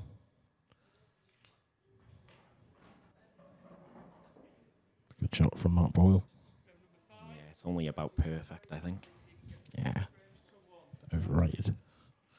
Boring, isn't it? Why not just leave something hard for once? Because then you end up with a red over the bottom left corner. Luke with another hammer blow and another ball down. And another half decent looking layout to me. Yep. think you could probably choose which one you want to go here. They both look fairly nice. Yeah, I think I just marginally prefer reds, but only if you can get on a red without disturbing everything. Yeah, I tend to agree. Because that red that's between, sort of in the triangle of 3 yellows, that actually passes, and there's a lovely ball to drop on it. It's your opener as well, isn't it? Yeah. But which red do you take first? Got one down the rail, or just nip this into the middle. Looks tight. I think down the rail's the way to go. And That's it the looks way like it's you gone. That's smashed a it in. beauty. That's a great pot, that is. And now, it's hard to see anything going too far wrong. The only thing that I can vaguely see is, does the 8 ball pass to the top right? If it does, then I think this is frame over. Again, that we were saying If about it doesn't, he can confidence, screw across. It's, yeah. that first pot, just if you're not confident, you're going yellows there, aren't you? Yeah. You take an easy yellow that you buy and sort of working your route from there. This is really, really, I mean, it's a remarkable performance. It's flawless, isn't it? Yeah. Yeah, he hasn't made a mistake the whole match so far.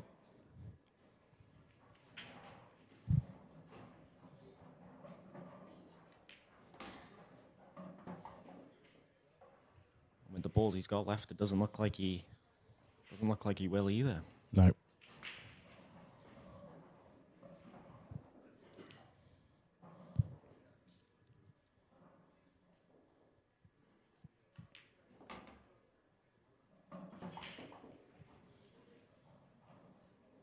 If the black does go bottom left, you just run past this and play the red to the right centre, next red. You might just stun it back. We'll see if that... Yeah, we'll see now it if that now. goes.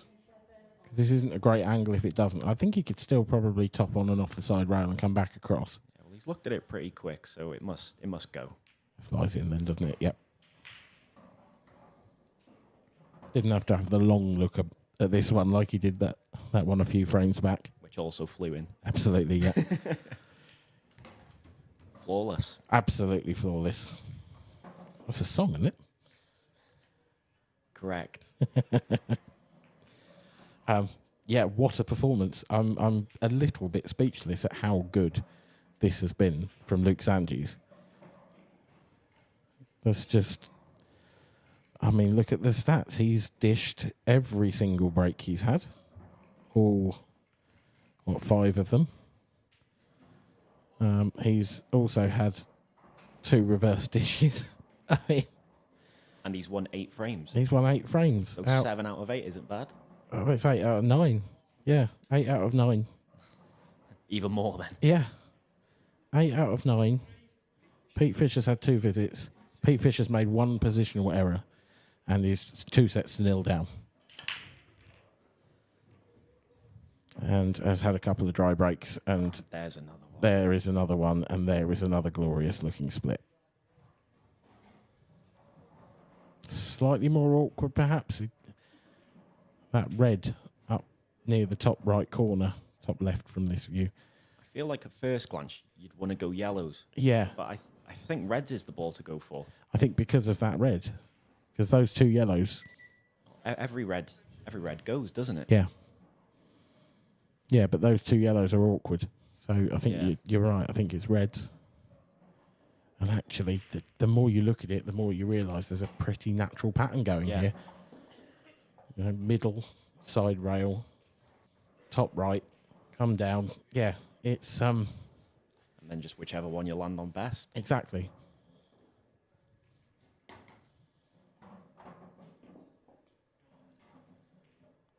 I'm not sure if he can hold here for the red or if he has to screw out to leave the one in the top right corner.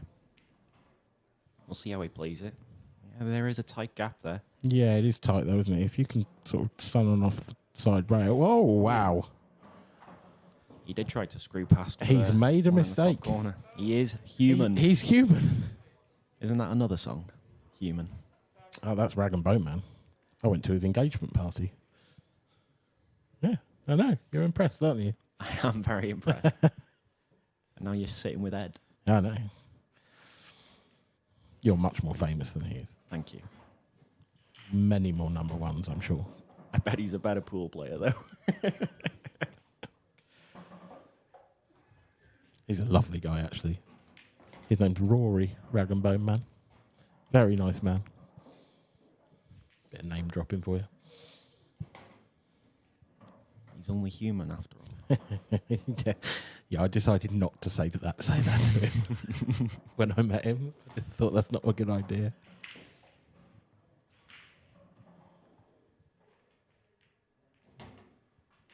I felt like that was the wrong ball there, but he's got away with it. It's worked out nicely, hasn't it? I know what you're saying. Yeah, he didn't need to go into anything. Oh, this is a horrible angle. Because if he just played the one he's just played now into the corner. It's just been a little bit slack, hasn't it? This is in off. This is in off. Oh, it's absolute horror. That all stemmed from that shot 2 shots ago. Yep. Where he's played the one in the middle, just gone straight down and played it. If he played the one in the corner, he could have screwed up, just dropped the ball in the middle and natural angle to get on the 8 ball. But the thing is, he's just I feel like he's trying to make something happen too much because he's 2 sets down. But the problem is, yeah, I mean, he's at the start of a set. Yeah. So, like, this is the point where you really concentrate. Understand if not everything's going your way, and it hasn't. Let's be honest. Pete Fisher's had no luck at all, really, in this match. But that was such a crucial moment, and that was the moment where he could have maybe, taken advantage of the first Luke Sandy's mistake, just sowed a seed of doubt in his mind. Yeah. And in the end, he's just given up another frame. Yeah, the way you've got to look at it is, you're not. I know you are 2 sets to 0 down, but it's 0-0. It's 0-0, exactly. It's 0-0. It's quite a hard thing to do, to try and forget previous sets, but you've got to try and treat it brand new. Yeah, I mean, I don't think it would have hurt him. I don't know if he did, but it seemed like we went between frames pretty quickly. So I think a comfort break might have been in order after losing that second set, maybe. Just a little bit of a reset. I think a good example of what I said there was fresh set was the Sheppy and Fernie game last night. Yeah. Where Ross blasted through the first 2 sets and Sheppy just hung in there. Yep. And then eventually mistakes did happen from Ross and Sheppy just did what he did. Yeah, I agree. Couldn't agree more. Now, Mark Boyle's at the table. Ben Davis must have had a bit of a quick fire frame because I thought that we thought Boyle was going to go 1-1. Yeah, you would have assumed so. So I'm assuming the wouldn't you? next one was a quick fire break or reverse dish. So Mark Boyle is really under the pump here because this isn't an easy finish.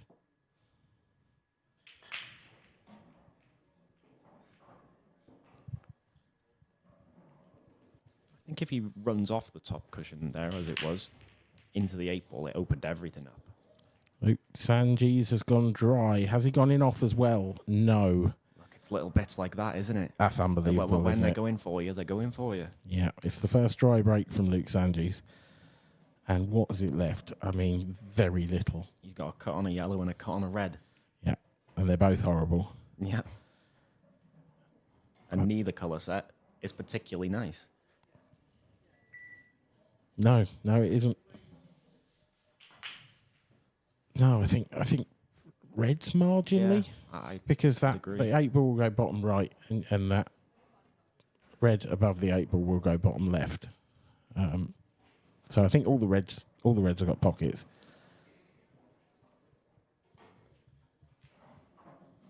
How confident is Luke? Because Luke could go reds here. He could take that one on the balk line. I actually quite like that Pete's played safe.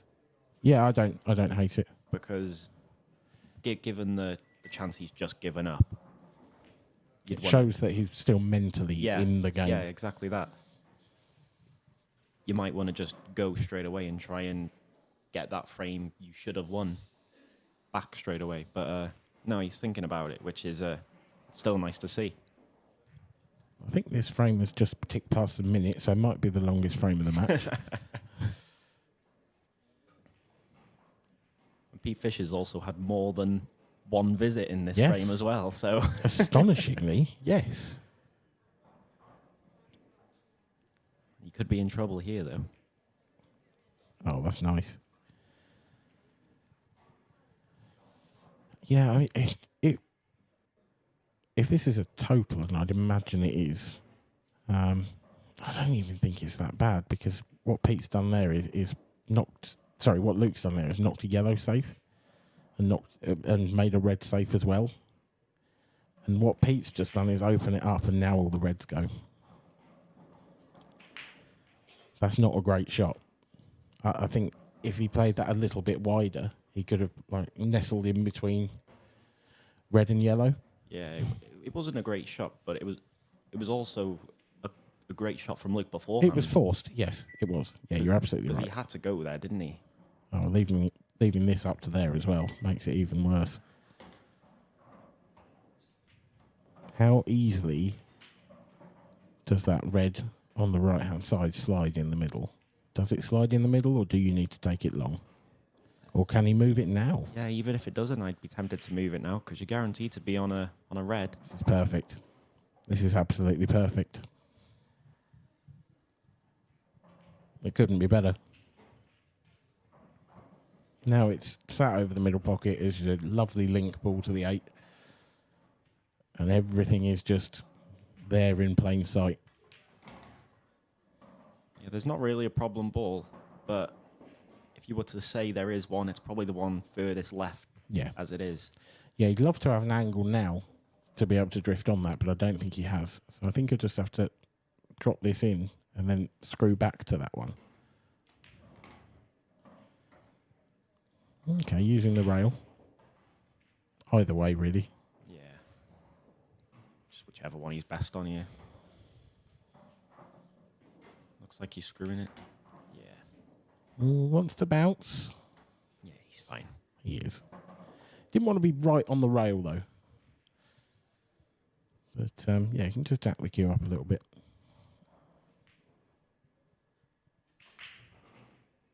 Naturally, you'll screw this in, which is taking you closer to that red as well. Yep.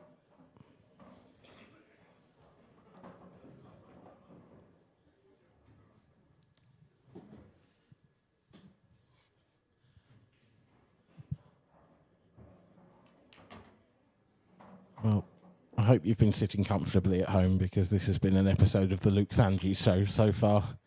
It's been absolutely magnificent. He has not really, he put 1 foot wrong, but how can you criticise someone who's gone 4-1, 4-0, 4-1, 2-0? Pete Fisher, on the other hand, has had precious little to go at. But the moments where he has, you've got to say there have been mistakes. Yeah. I think the that one, was it the previous frame? Not the one just gone, the one before. Yeah. Yeah, that was the worst. That he absolutely should have had that frame, and it would have been 1-0 in the set. Ben Davis, 2-2 in this 4th set with Mark Boyle, but at the table and looking like he's on a very makeable finish. Just give you some updates as well from the ladies, because we will, of course, have the ladies' final after the men's semis tomorrow. Through to the quarterfinals so far, we have 5 players. Deb Birchall, who will take on Ashley O'Neill. Rhiannon Graham, last year's runner-up, of course, will take on Alice Paler. And Tilly Edwards is also through. She will play the winner of Hayley Weston and Emma Cunningham. Emma Cunningham is currently 2-1 up in the deciding set. Jenny Lawson and Alexandra Cunha, they are also 1-1 and in sets, so they're into a decider, and Jenny has taken the first frame there. And Kelly Denton against Claire PT. That's 2-2 in the second set, with Kelly Denton having taken the first. Who do you back? Who do you back in there? It's tough, isn't it? You've got to say Rhiannon.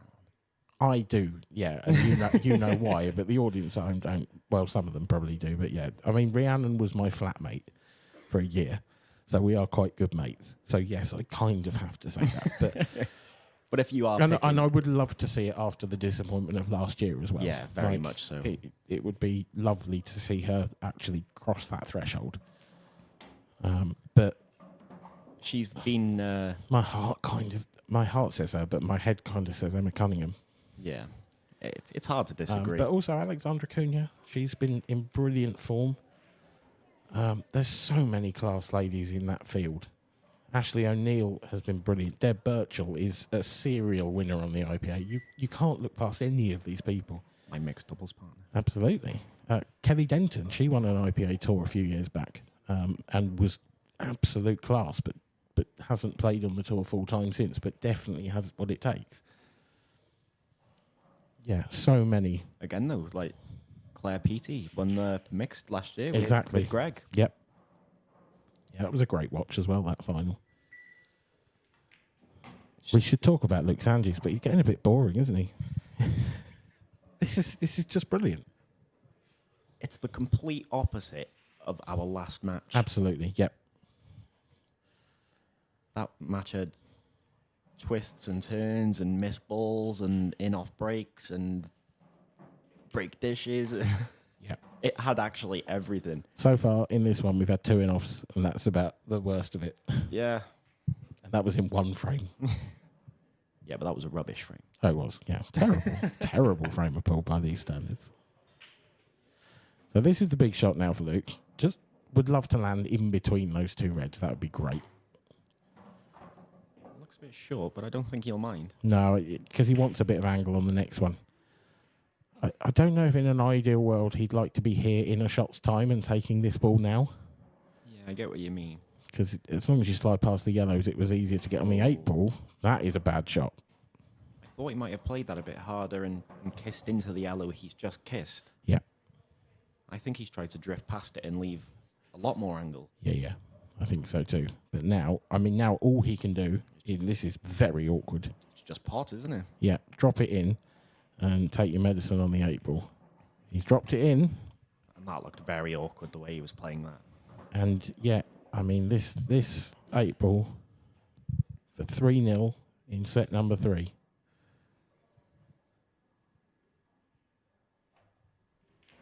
No, not this time, Luke.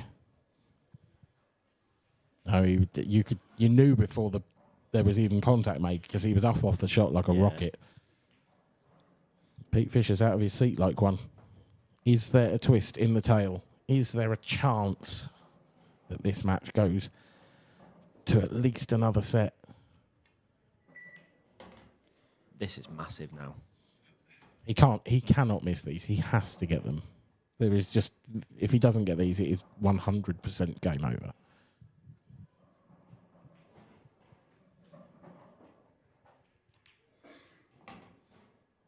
Yeah, I like that shot.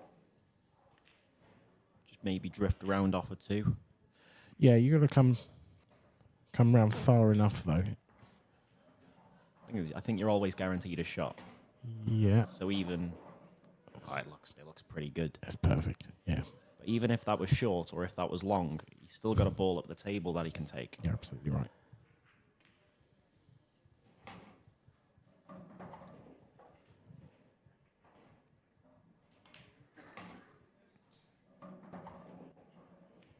Yeah, and this is he very much needed this frame.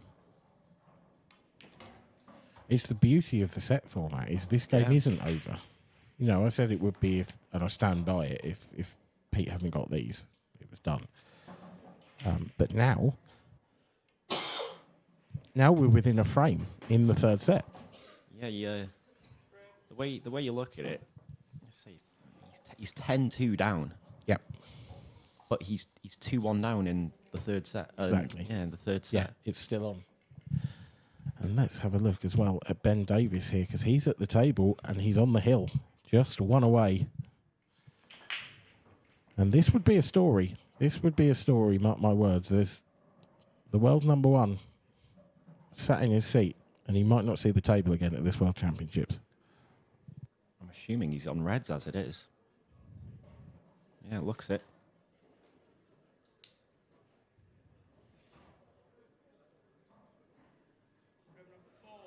He's got a similar red to as he did in that frame that we caught a glimpse of, and he rattled the last red. It'd be good if we could keep an eye on that when he's getting close to the finish line there, Ben. Has the worm turned? A dry break. Again, these are there. This needs to go. Yeah, no, this is a real test for Pete, because these are the chances that so far, although he's had precious few of them, these are the ones that haven't gone his way. He's had a couple of opportunities similar to this that have been there but needed a bit of care, and just he's got them wrong. He needs to get this one right.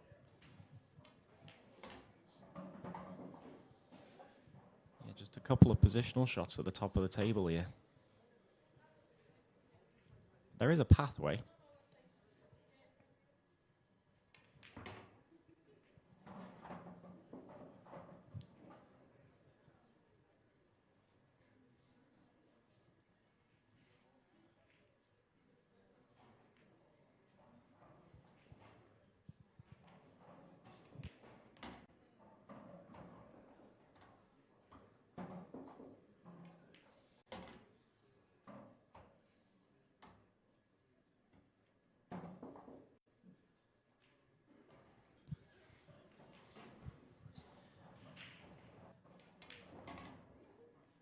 Oh, that's okay. That could have gone wrong. Again, he's fighting it, isn't he? yeah, I think he's a very instinctive player, isn't he, the way he looks? Because he was going down for the one on the right then. Yeah, and then suddenly realised that that was the better option. But Again, he's played that one differently to how I think most people would have. I Yeah. think I would have tried to screw on and off the right cushion there, but he's nailed that. That's a lovely shot. played a great part. Surprised he didn't try and get his hand on the table there as well. He's got a really long bridge from the rail, hasn't he? What works for you, isn't it, Dan? Absolutely. And what works for Pete Fisher is, well, that, because he's 2-all now. Now let's have a look at Ben Davis here. Oh, this is tough. He's on reds. I think you just pot it. I think you pot it and leave yourself Leave it thin. a tough cut on the black. You just bring the cue ball through, 6 inches. Just make sure it gets away and can get past the red, yellow. You'd love to screw up the table, but So this 8-ball to knock Mark Boyle out of the World Championships. did you think you'd be saying that? I didn't know. Did you? Neither did I. This is a big moment. I think we're going to stay with it, because this is a massive moment. It's not just a massive moment. Obviously, it's a massive moment in the match. It's a massive moment in the tournament, because Mark's been player of the season, hasn't he? It's there. There you go. It's there. Ben Davis knocks Mark Boyle out, and it will be another year without the world title on Mark Boyle's mantelpiece. The one tournament he is yet to win on the IPA. Wow, what a story. Back to this one. This is developing into a bit of a story as well, because the winner of this game will face Ben Davis in the first of tomorrow's semi-finals. And the way it's gone, you'd think we were looking at an all-Welsh clash. But is there a twist? Because Pete Fisher has come from 2-0 down in this third set. And it looks like he might go 3-2 up. Looks that way.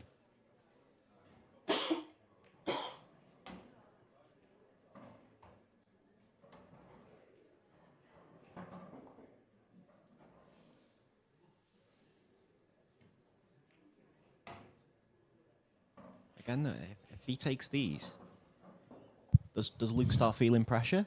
I would, wouldn't you? You know, you look like you're romping to victory, and all of a sudden, you make one mistake, you might lose a set, your brakes dried up. It's an amazing game, this, but this is a big shot now. Can he drift this in and hold, or has he got to come round off 2 cushions and try and find the gap? Oh, he's underdone it. It looks short. He's underdone it. I think that's short. Just hasn't allowed for the slide.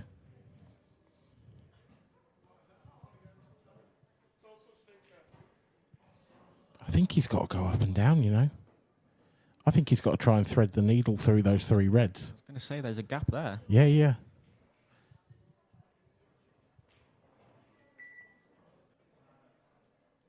He's used it as his extension. Oh, that's not... And now he's in trouble, isn't he? I feel for him there because, to be fair, I don't know if he's ever played on a 30-second shot clock before. I think under normal circumstances, you might have a lot more time to, you know, you've got time to work that out. Well, seeing how he's played, and he just seems a very instinctive player, doesn't he? Yeah. But when it comes down to it, for shots like that, you do need more than 30 seconds, don't you? You do, yeah. Yeah, it's so hard. However instinctive you are when that happens. I think the one thing that players that are used to the shot clock might do better than players that aren't in those situations is not beat themselves up. Rather than giving it that, oh, I've played a terrible shot in your head for 5 seconds, you're just immediately looking for the answer.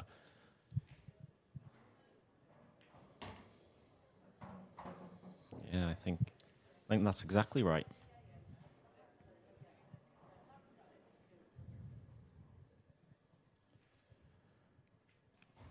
And, well, this might well settle Luke Sanji's down. Not that he needs settling. I mean, he has hardly put a foot wrong, but we were talking, you know, a little moment ago I think about whether he'd start to feel it. This might just release any pressure valve that was starting to build up. I think the phrase is settle back down, isn't it? Yeah. Because he was settled, and then Pete's won the last 2, and he's had a great chance there. Yeah.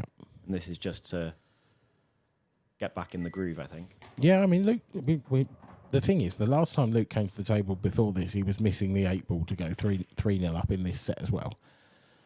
So that's why we were talking about that. But the fact is, he's made 2 mistakes all game, and one of them he didn't get punished for.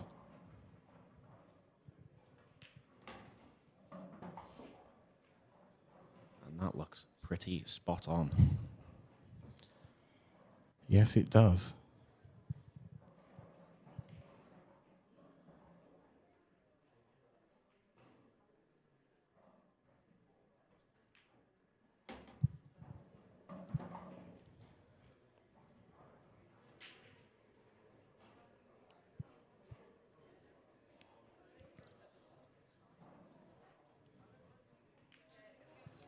Three-two Sanjis. He needs just one more frame. One of the next 2 will do for him to see him through to a World Championship semi-finalist against his compatriot Ben Davis on his return to IPA duty. And that would be some story. Looking to the outer tables, there is Michael Rhodes. He's lost the first set against Gareth Hibbert. He was up in that set. So Gareth has come back. In a decider. Yeah. And done what Gareth does best. He's been very good all week, Rhodesy, isn't he? He has, yeah. Yeah, he has. I mean, he played an absolute blinder against Dan Davey from what I've heard.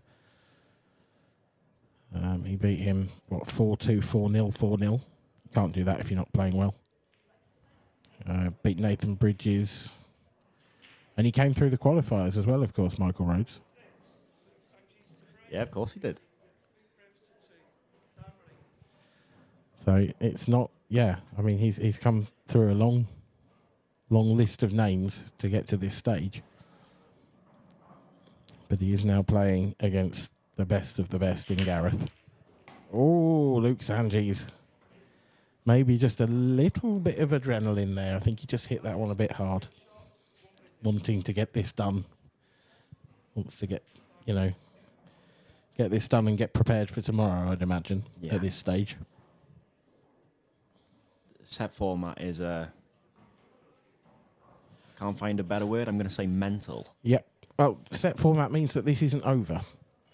Because currently, as it is, Sanjis has got 2 frames on the hill, and he's not at the table. And he may not see the table again. Yeah, if Pete clears these, then break dishes, he's 4 frames away. Yeah, that's it. Another 4. Yeah. It's nuts, isn't it? It is. But at the same time, it gives a very good chance despite being 2-0 down.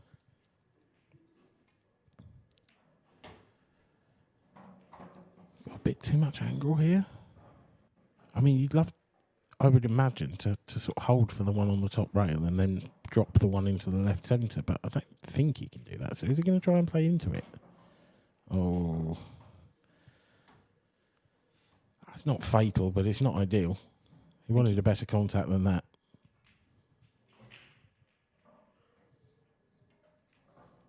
He's got this. He's got this. It's a good shot, but I tell you what, if you were going to have an 8-ball to stay in the World Championships, that's not where you want to put it, is it?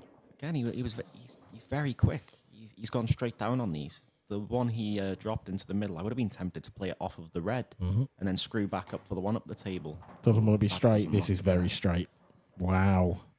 Oh, this 8-ball's going to be... I mean, if this goes in, it'll be unbelievable. That's a big shot. That's a very good shot. It's about as good as he could do from where he was, absolutely. I think it's better than I expected. To stay in the World Championship. And There. he's nailed it. Wow. What a finish from Pete Fisher. He loves this game. He clearly... I can't believe that. He doesn't give you time to think as a commentator, does he? No. But yeah, I mean, just like it was over the pocket. What a shot on the 8-ball that was. He's a great player to have, though, just as his character, his personality and stuff. You heard him then. Yeah. Get in. Unbelievable And that's just stuff. to level the third set. He's still down. Yeah. Well, he's still one frame away from being out of the World Championships, but it means so much. Well, that's it, because as you've said, he's one frame from going out, but he's also one frame from pushing Luke back a notch. And if Luke doesn't win this set, the momentum shift could be enormous.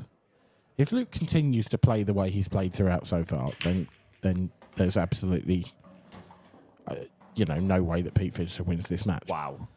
But how well has he caught them?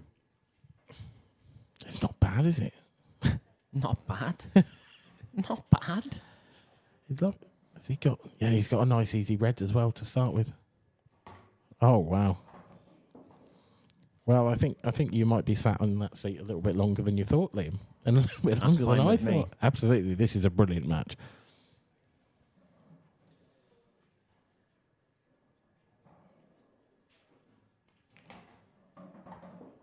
That'll do, Pete. That'll do.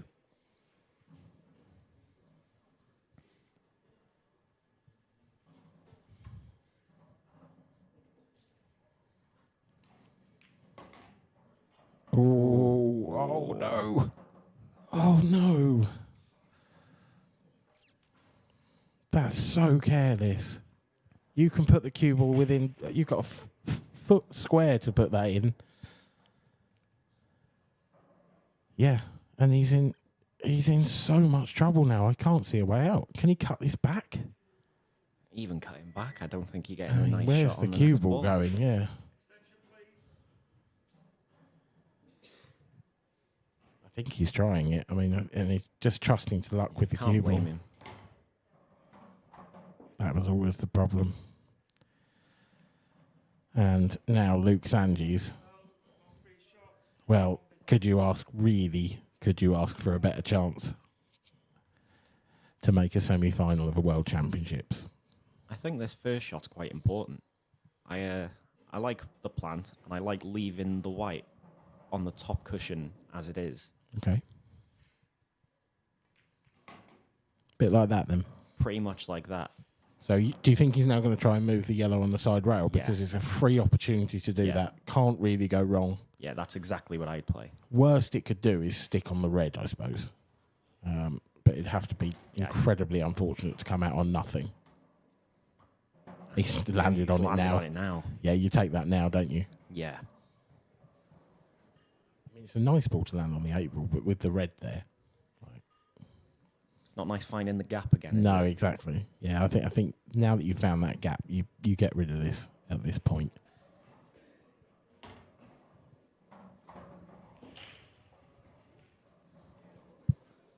So now pick your last ball. Which ball is the one to get you on the 8 ball? Yeah. I don't mind the one into the middle or the one in the top right corner. Either of them as your last. Yeah, I think I prefer middle. Not sure why. I think it's slightly more natural.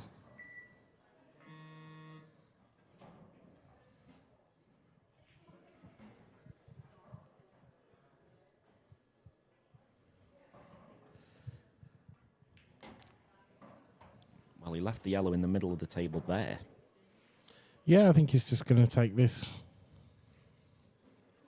Take the last yellow down to the bottom right. Little run through for the 8 ball. Yeah, anything apart from straight. It's maybe a fraction too much. Fraction more angle than I would like then. Yeah. But it's just a drop. I just feel like if you had a little bit less angle, you could play this a lot more positively. At this point, it's a little bit more rolling it in rather.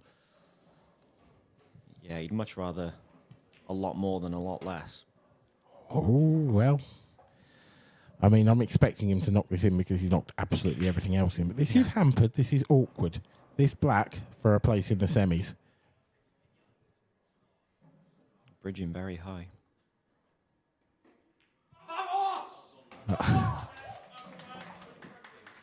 So the Spaniard, Luke Sanchez. The Spanish Welshman. The Spanish Welshman moves his way into an IPA, IPA World Championship of 2025. An all-Welsh affair. An all-Welsh affair against Ben Davis. Or Spanish affair. Spanish-Welsh affair. Oh, that was brilliant. What a great show of emotion there from Luke Sanchez. And what a great game. And what a great performance from him. Fantastic performance. I think we should give a word for Pete Fisher. Not his best game. Didn't really have the chances. It's so hard when your opponent gets off to a start like that. Yeah, not the chances early on. But congratulations for the run throughout the tournament. Very much so. Yeah, Luke Sanchez with probably the performance of the week so far. And someone else might have to have a performance of the week to stop him on that basis. There's only one way to find out, isn't there? Yep. Tune in tomorrow.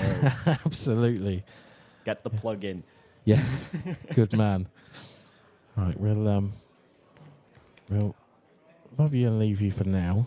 And I'm sure that Luke Sanchez will be in the studio shortly for an interview. But before that, we'll just keep an eye on Gareth Hibbert and Michael Rhodes. Gareth Hibbert 2-1 up.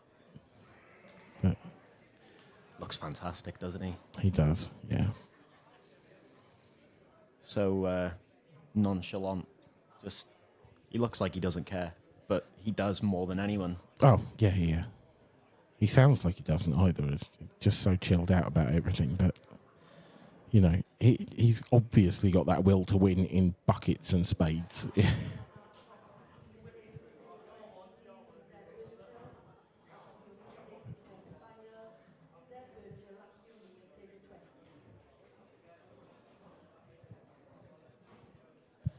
Gareth Hibbert. Oh, here's Luke Sanchez with Mark Bickworth. Thanks, Dan. Thanks, Liam. And first of all, congratulations, world semi-finalist. How happy do you feel right now? Obviously, I'm really happy, but there's no point getting carried away. Still another 2 games to go, so you don't get no trophies for being in the semi-final. So let's keep at it. Yeah, and, you know, you've been in like the World Championships before, but this is your best sort of feat so far. Yeah, I think I lost to Liam when I last played back on the tournament quarters in deciding sets. So yeah, it's my best run so far. Yeah.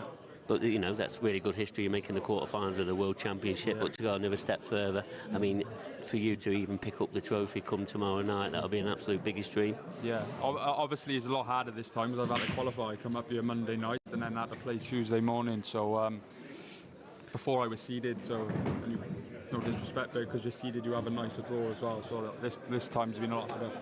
Yeah, and a little bit about, obviously you started on Tuesday morning, was it Tuesday afternoon? Yeah, Tuesday afternoon. Tuesday afternoon, you know, to come through them qualifiers, you know, it's not an easy feat, Yeah. is it? You know, how tough it is to play them. Yeah, definitely. I played the guy who beat Eddie Roberts, and I watched their game, and Eddie just sat in his chair the whole match, and I thought, Christ, cool, I got a game on my hand here. But I think it's helped in a way because I've got my arm in, and I got that match sharpness, just constantly playing games. You know. And before this match started, obviously you saw what Pete Fisher had done. He already knocked out former world champion Mark Farnsworth. Did you sort of think anything into that, or do you just think that if I go in there, play my game, I'm going to be okay? Just play the balls. So just play the balls. There's no point worrying about your opponents. Pete deserved the win, so he was the best player on the day. So he was the best player coming into it. So you can't read too much into it. Obviously, I was expecting to play Mark, but just got to get on with it. And a little bit about the match. I mean, you had a fantastic start. It was pretty explosive, to be honest. You know, did you sort of go in there, you know, a really positive mind? I always try to go in there with a positive mind. I couldn't have prepared any better for this event. So when I know that I've prepared and I give everything in practice, very, very, really feel nerves. Unless I was on that final black end bridging. But I did feel it then. But what can you do? Just give your best. Yeah, and what sort of things have you been done to prepare back at home, and that you've just been playing against some local sort of players, or you've been playing some good players? Yeah, I tried to travel around a bit. We got a good few players, like close to like Marshy and Ben and Simon and that lot. They're all there, about hour and 15 away from me. Then go Simon. So Curtis Lee, Zach Wilkerson, a few good players to name like. So yeah, I play a little bit on my own, but yeah. And when you sat there in that final frame, was you just waiting for a chance? Because the way that they broke out, you know, it was a lovely little break from Pete. You know, did you think, oh, maybe this is going to go for another set? Do you know what? Where I've played sets formats, the whole tournament, I've kind of been in a tight set every match, but I literally blew him away the first two sets. And I was thinking to myself, when he potted the ball down the black and give it the fist pump, I'm thinking, if I lose this set here, I'm like 10 free up in frames, and he's 2-1 and he's back in there. My legs are feeling a bit like jelly, but the set's format for you. Yeah, and when you looked at the draw sort of start, you know, Thursday, did you just sort of think that this could be a really big possibility for you? I don't look at the draws, but I know it's going to be a good season for me because I'm going to prepare like never before. So. Well, there you see it. Well, I'm going to wish you the best of luck for tomorrow. Thanks very much. And Luke Sturgis, you're into the semi-finals. Stephen Walker. Explosive. He means business, doesn't he? I mean, he can win this World Championships, and the way that his mindset at the moment is really positive. Yeah, just listening to him speak there, he's obviously feeling good. It feels like he's playing probably the best he's ever played. He feels that he's going to have a really good year, but maybe it starts right now. And the way, I mean, Pete Fisher's just had a phenomenal tournament. He's beaten Mark Farnsworth. I know it might seem to people like a shock result, but Pete can play, and look, to me, just blew him away. Yeah, I mean, it's going to be some fantastic semi-final. I think he's got Ben Davies next one, isn't he? You know, Ben's just gone on and beat Mark Boyle. You know, he was like he's not the tournament favourite. You know, Liam Dunster was the tournament favourite, but the IPA's #1 player in our eyes. He is the favourite for this event. Yeah, he just can't seem to get it in the sets format, Mark. And this is, I might be wrong, but I think I'm right in saying it's the first time he's been past the last 16 stage. Yes, that's correct. And he's not managed to go any further than the last 8, unfortunately. But as you say, he's by far and wide the IPA #1, but he just can't seem to do it in this format. And Ben Davies, there's a little bit about him. You know, he's made another world semi-final here in this same hotel where we won it in 2018. I mean, when he started his campaign on the very first match on this table on Thursday, did you think he could make it? Because it weren't the best starting of the match, was it? But you know, here he is in the world semi-final. Well, he actually walked out the venue after beating Mark, and he looked at me and he shrugged his shoulders and went as if he didn't know what's happening. But maybe, just maybe, it's written in the stars that he comes back here. He's obviously taking the game serious again. He's not put a lot of time in, he's openly said that, but he is going to have a good go this year. But there just seems to be something that seems inevitable when Ben's at the table right now. I said in his first match, we were over at the arena, we were looking over, and I looked round to a few people and I said, by the way, if Ben Davies keeps playing the way he is, he could win this. I'm not saying he's gonna, but the way he was queuing, and he seems to, well, he's not stopping. Yeah, well, the men's semi-finals is tomorrow. We've got a bit of a bonus match for you tonight, and we was only going to have three main matches today, but we have got a bonus match just due to time constraints, really, which has really helped. And we're going to have a look at this ladies' match. Deb Birchall against Ashley O'Neill. What do you think to this one? Yeah, I mean, Deb's obviously been the #1 IPA ladies player for quite a while. She's just had 2 times world champion. Yeah, I mean, and going for a third, they say it comes in threes. So Deb's in here obviously hoping to make it 3, and then Ash, obviously Scotland's #1 lady probably over the last while. I know that the competition's really high up north, but Deb, she's obviously a different challenge for anyone. But if anyone can give Deb a game and really push her the whole way, then I wouldn't be very surprised if Ashley was to go and win it. But Deb's a different animal. Yeah, I mean, these two ladies, they're the top in their elite status, aren't they? They've both won IPA titles, so being in this arena, it's not a surprise to them. It won't be too much of an alien sort of situation for them, but you're expecting a bit of an explosive one. Yeah, I think obviously there's people that we talk about rabbit in the headlights kind of thing, but these two ladies, to me, I think this is where they want to be. This is the place they're aiming for at the start of any week. They want to be taking their game onto the match table. They want the shot clock, they want the lights, they want the cameras, and I think this suits both of their games. Both of them are attacking, both of them are very good players. So, yeah, I mean, I wouldn't like to pick a winner. I think Deb's probably the favourite, double world champion, and going for a third, but yeah, it's going to be a cracker. Yeah, so there's going to be 4 quarter-finals now, isn't there? But we're going to show just this one, but it's one that we're looking forward to, and it's all now down who's going to make the semi-finals. You wouldn't want to predict it, would you? No, I mean, I've tried to predict a few things so far. The only thing I've got right so far is that Pete Fish, I thought Pete could beat Mark, and that's the only thing I've got right, so I'm going to just leave it at that. Thanks very much, Stephen. So I think it's time now. We're going to hand back over to the commentary box, and it's Dan Fairway.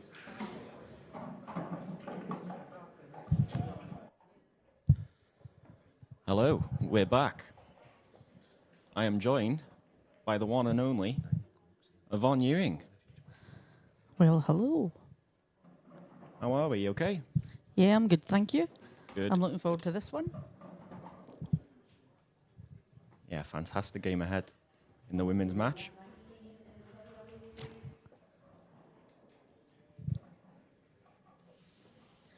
We're just looking at Gareth Hibbett's game at the moment. 2 sets to 0 up against Michael Rhodes.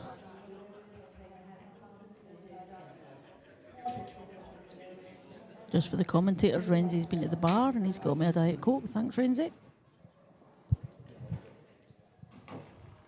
He was nice enough to get me one as well. It's not like him.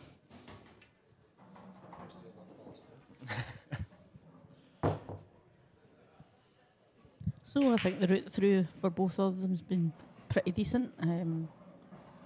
Obviously, Deb's has got a bye in the first one, then she's beaten Marianne Ward, a talented girl, 2 sets to 0. Followed that up by another 2 sets to 0 win over Vicky Lewis. I think that was a flawless win at the second one as well. Yeah, I was in the table next to it, unfortunately getting beat, so I seen a wee bit of hers. Ashley played Finn Davenport in the first round and won 2-0. And again, she's won 2-0 against Shani Taylor and 2-0 against Mira Ira. So none of them have dropped a set yet. It should be a cracking game looking at it. Looking at it from the stats anyway. Yeah, I mean, Ashley up in Scotland's been phenomenal this past wee while. She's her current Scottish champion. She's won her last tour and she's in the final against Kelly Egan of the Saltire, which was on last weekend in Scotland. So she's certainly had a bit of form. I'm looking forward to watching her here against Debs. Debs is your doubles partner, isn't she? She is Mixed doubles partner, yeah. Have you played yet? No. Not yet. No. Because we've got Lisa Reynolds and Dean Shields, and Dean is currently on against Liam Dunster. Currently 1 set down, but 1 frame up in the second set. That's a good match too. Semi-finals of the men's is Ben Davis against Luke Sanges at 12 o'clock tomorrow. An all Welsh affair. I know. And Gareth is 2 sets to 0 up, so it's looking like Gareth will get himself there as well. When we've come over to this table from the last match, Gareth just looked flawless. Yeah. Am I right in saying Gareth is the current world champion? He won it last year? Current champion, yeah. Out of interest, with the with Deb and Ashley on next, who beat Kira? Because Kira's was the defending women's champion, wasn't she? Yeah, young Kira lost her first match. Obviously, she's got a 4-month-old baby who's beautiful.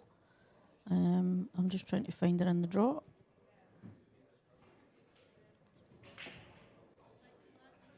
Emma Reeves, Emma Reeves beat Kira 4-2, 4-1.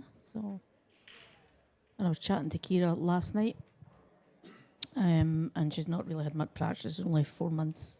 4 months ago, they've had their beautiful daughter, so spending all the time doing that. But she's certainly one to watch for 2025. Yeah, she'll get the practice back in, and she'll be back better than ever. I'm sure she will. Yeah, a talented young lady. She certainly is. So the other ladies' quarter-finals, Rhiannon Graham has started against Alice Paler, and Tilly Edwards is playing Emma Cunningham on her return to the IPA. Yeah, Emma clinching that last set against Hayley Weston. Yeah, I think Hayley was a little bit gutted but delighted at the same time that, you know, she's played Emma and she's taking Emma right to the wire. I'm just trying to see what the set scores were. When Emma won the first set 4-0, Hayley's took the second set 4-3, and Emma's won the last one 4-1. So pretty decent. And the last quarter final, Kelly Denton is waiting on the winner of Jenny Lawson and Alexandra Cunha. Speaking of Hayley, there's her on our screen. Yeah, she is. Westers. I'm guessing this must be her mixed doubles. She's got a better name than Westers, surely. Yeah, we'll need to get one for it. You know, the cowboy or the cowgirl or something. Western, come on. Maybe. She's a truck driver, I think that's what she does for a living. Or drives heavy goods vehicles. Not 100% sure that's right, but I think it's right. Like the truck driver, that's not a good nickname, is it? No. And I think Ashley's had her a couple of minutes on the table, and Debs is now at the table having a wee warm up on the stream table, completely different from the ones in the arena. But to be fair, all the tables are playing really, really well this weekend. How did you get on, Liam, in the men's? I was the first match on the stream on the first day. I got whitewashed by Ben, 3-0. It didn't show the whole story. I probably should have pinched the first set, but and here we go. Didn't manage to get it. A nice wee crowd watching. Rick, the referee, I don't know what he's doing behind Ashley's screen. So I'm thinking Ashley will have a wee go at the reds here. Yeah, first glance reds are the Yeah, are the ball to definitely. take, aren't they? The red's up in the... Sorry, it's the bottom corner, but that's a plant. I think the only problem red is the one actually up the table, isn't it? Yeah. Because although it's in the open, it doesn't really link to anything, does it? No. She just needs to play to get on that, and it only goes into the right-hand bag as we look at it. It's actually not a bad ball to have as your last one. Yeah. Because you can land anywhere in the middle of the table and you're getting a shot on the 8 ball. I think she's up for it now, maybe. That's one thing I've watched Ashley, develop over the years. She's been playing maybe 5 years now. And she's went from really slow and methodical. She's got a lovely pace round about the table now. And there's one thing for sure, she won't fear playing Debs. No, not at all. These are the challenges that she likes. But Debs is just a phenomenal winner in these events. She's been number one for years and years, and really, really, really hard to beat.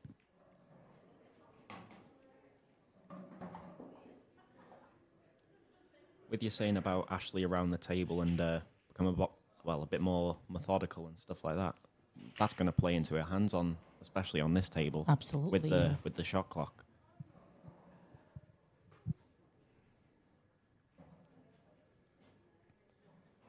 I think she's experienced enough with this setup, isn't she? Yeah, I think but she's she been in a won- fair few amateur finals, hasn't she? She- So she- she she should won be an- used to it. Yeah, she won an elite last year. She beat me in the final of that one. I'm trying to think where that one was. I'm not sure, but I mean, I was 3-1 up, and that was the last I seen of the table. She was phenomenal.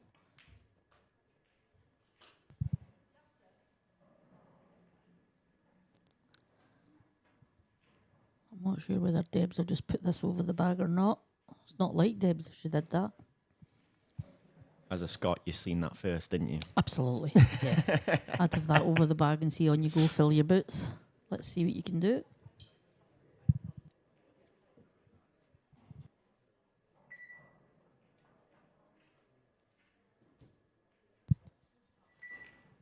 Yeah, I was watching Deb in her first match against Marianne, and the first set was won on a deciding frame, and she struggled a lot, but she whipped out a few safeties, you know, Yeah.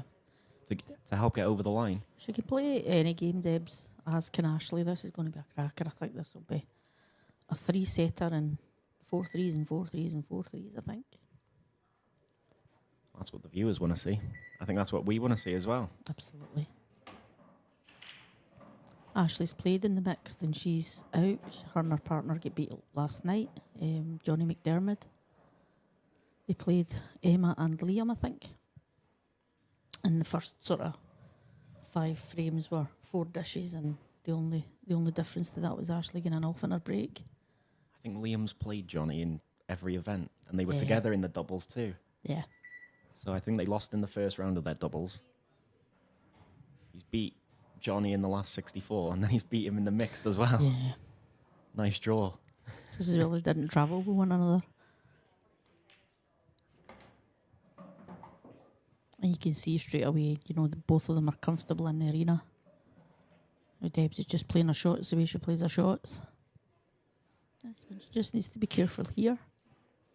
I think she'll be able to drift by the red and be on the one of the two into the top left as we look. Yeah, I think I like the one on the top rail maybe as your last ball. Yeah. Purely because it's not particularly nice to land on one of the yellows. Easy, I should say. Not particularly easy to land on one of them. This is just a bit nice queuing in the first frame, nerves. You know, queuing through and getting it back out so you can drop onto the top rail.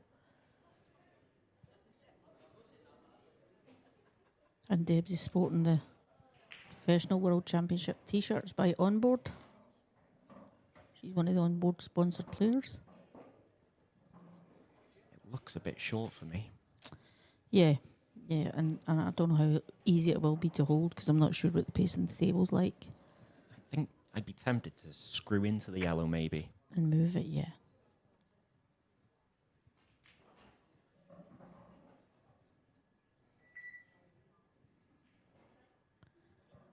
So I think your telepathy's working here, Liam. Perfect. What can I say? My mixed doubles partner. Great minds think alike, isn't Absolutely. it?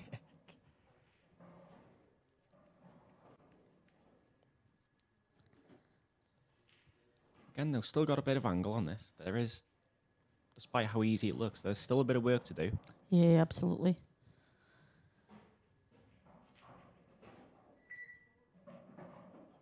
Got to drift it. He's going to play the double, probably. That might be a bit tight, I'm not sure. If the double doesn't go, I'd be tempted to play the treble. Yeah. And maybe screw the white back and leave a fairly nice white.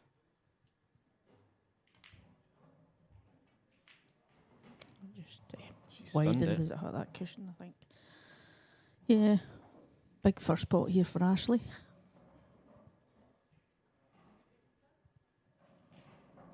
Again, I think you'd like to take the ball in the centre, but you're not necessarily guaranteed your next one, are you? It's going No. into the red, I think. I think she might take the middle red Yeah, of the three. I think that's what I'd be taking. Big shot early on. She's nailed it. Pace of the table beating her at the moment.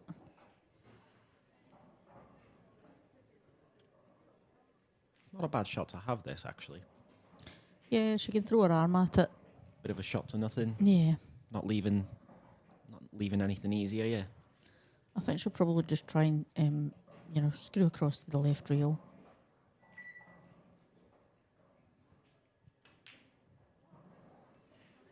Where's this red going? It's out the way. I'm not sure of that shot choice, Ash, but looks like first frame Debs. She's off the mark.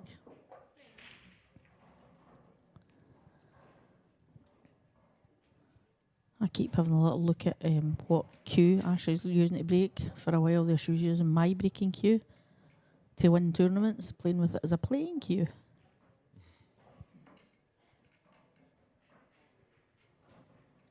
And ladies' other quarter-final, Alice Paylor's 1-0 up against Rhiannon Graham. And Tilly and Emma, they're on table 5. I believe that's the other stream table.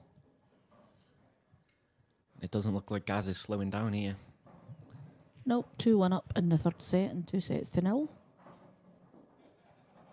And Mike's broke massive and left nothing. Has anyone ever retained the world men's singles? I don't think they have. I'm actually very sure, because I have a feeling Gaz was the first ever 2-time champion. Right, okay.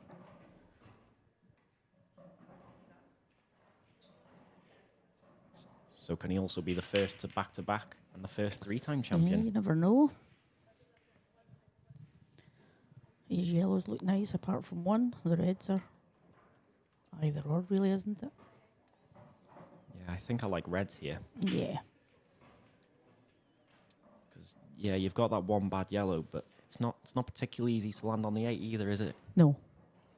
Where on reds, potting every red will open up that space for the 8 ball. Yeah, it just gives everyone that she pots, makes the next pot. Gives her the angle for that.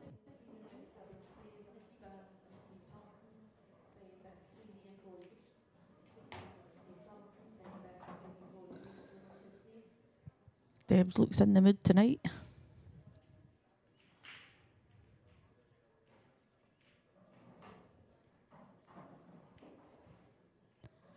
Just a piece done run through for the next one.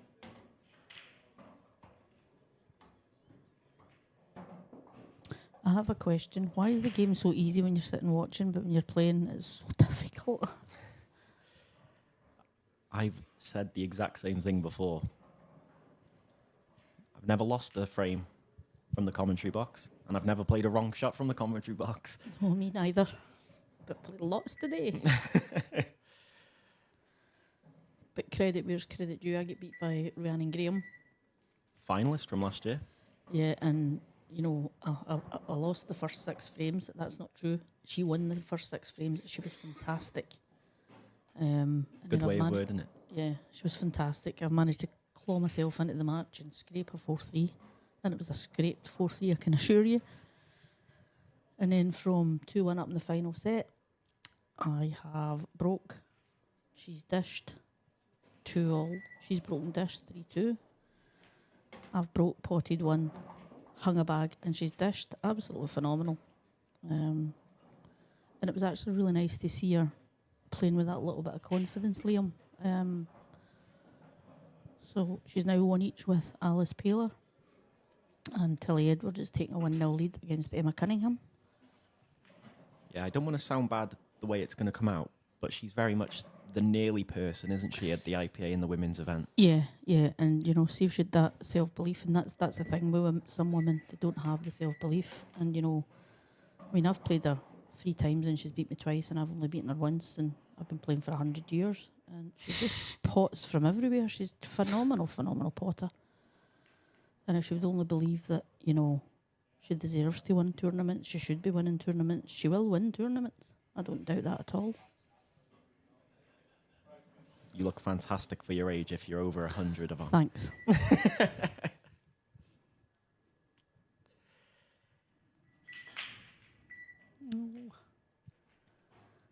This is where Ash really has to, step in and take this frame. Yeah, we're in the nicest shot for Deb. No. Blind pocket, but you still fancy her to get it. Yeah, I did. But we'll just need to wait and see what Ash does. Debs doesn't miss many.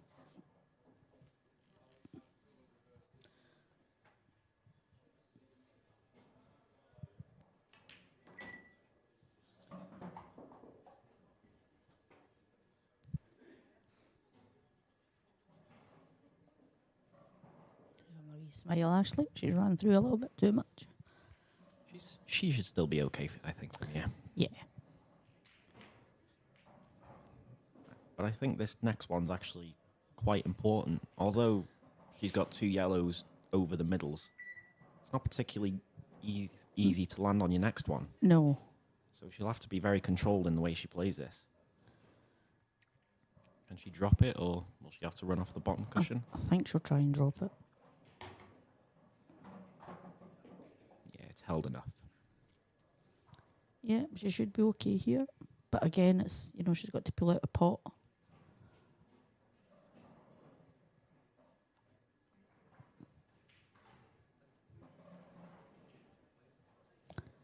Liam Dunster's taking a 2-1 lead in the second set against Dean.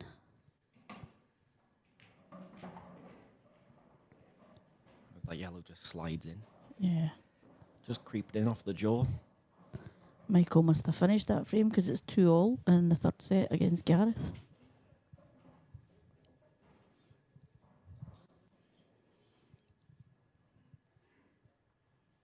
Come on then, who's your pick for the men's from where the draw is now? I think Dunster was the bookie's favourite before the event started. It's hard to look past Gaz though, isn't it? Yeah, I watched Ben earlier, and you know Ben's not played in this for a good number of years, but it looked like the old Ben. He was fantastic. Yeah, he beat me in the first, well, in the last 64. Oh, Ash. She threw her arm and everything at that one. She'll need to settle. It was arguably frame ball, really, with where the yellows were placed. Debs will be delighted getting back to the table here. I'm not sure what angle she's got, but I think she'll be able to just drift down past the black. Yeah, just run past it. Yeah, that's pretty perfect.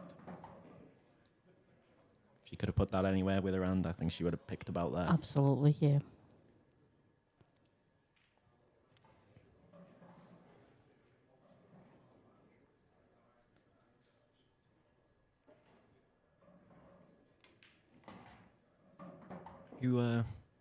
So you asked about the men's section for me, so I'll say, out of the ones who are left, who's your pick in the women's section?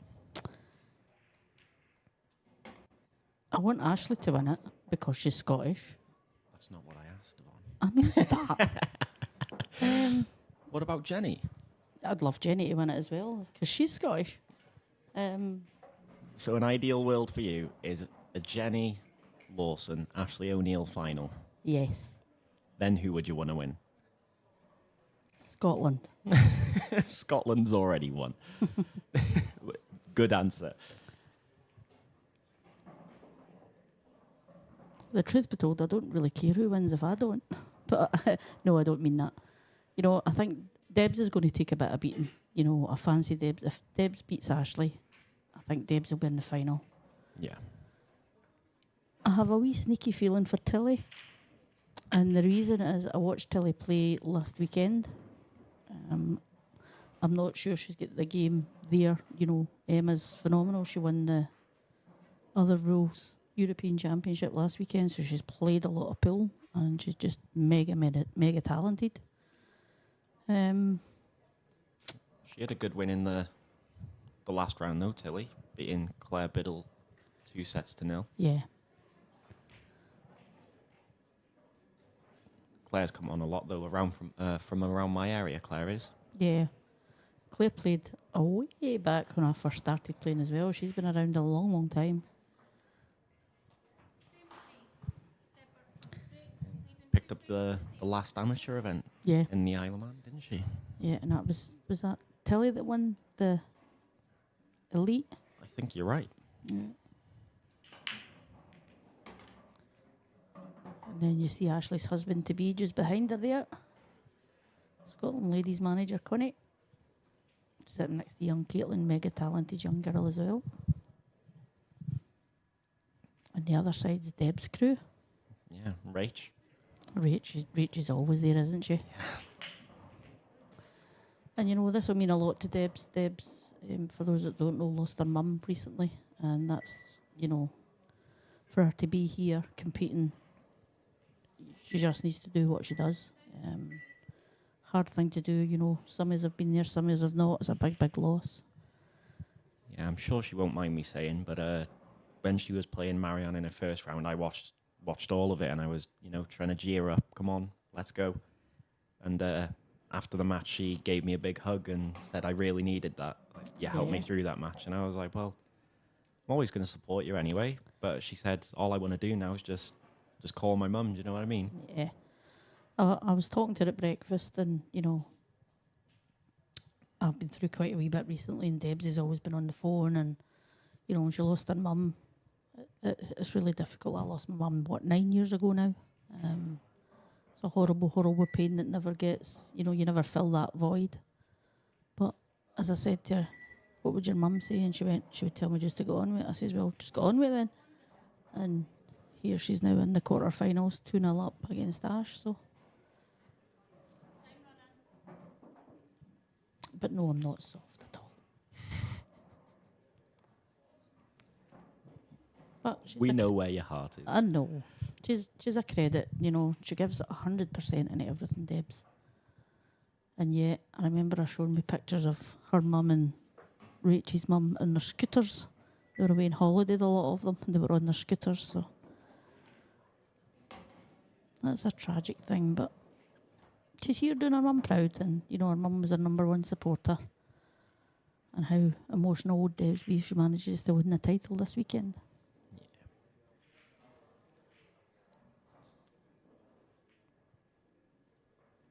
She's a winner though, Deb, isn't she? She's a winner.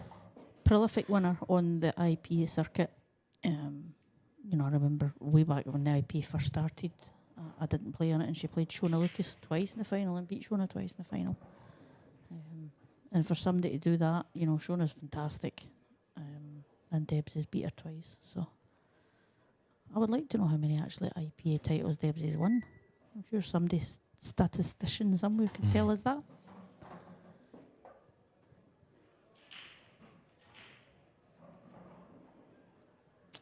I think a good thing as well, not just the fact that obviously she does win a lot of titles and things like that, but she absolutely hates losing. Yeah, we all hate losing. Nobody likes losing, but she will be fuming afterwards. And I think that's a good thing. Yeah, I think sometimes she's her biggest critic, though. Sometimes somebody will be really good against her and she'll still be gutted that she's lost. Well, she missed that one chance and lost 7-6 or something.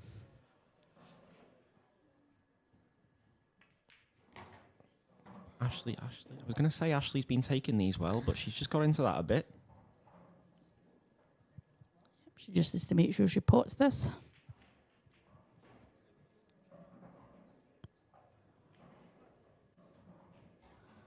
And Gareth Hibbett's moved into a 3-2 lead on the third set. On the hill. Mm-hmm. Yeah, lovely pot that is. Just nailed that one.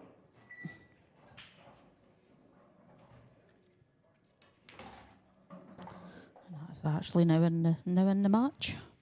Yeah, I think she needed that just for herself as well, Yeah, just to settle a definitely. bit. If she has a chance there and misses, and Deb takes it out, Yeah, 3-0, and you've had a couple of chances, it might sit on you for a while, but she's nicked that one. It's 3-all on Michael Rhodes, as you've seen there in Gareth. That looks like a break dish as well.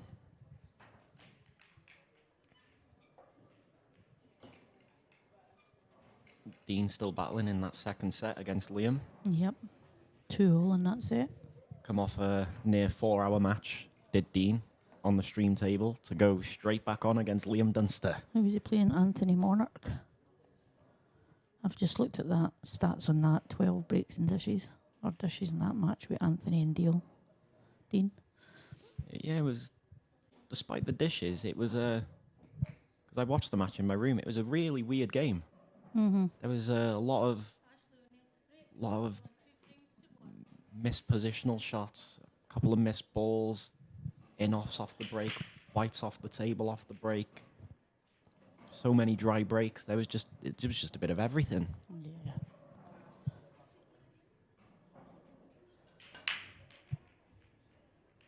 But what isn't dry is that break Absolutely phenomenal break there. and a lovely Chance and a on- lovely split. Chance on the yellows.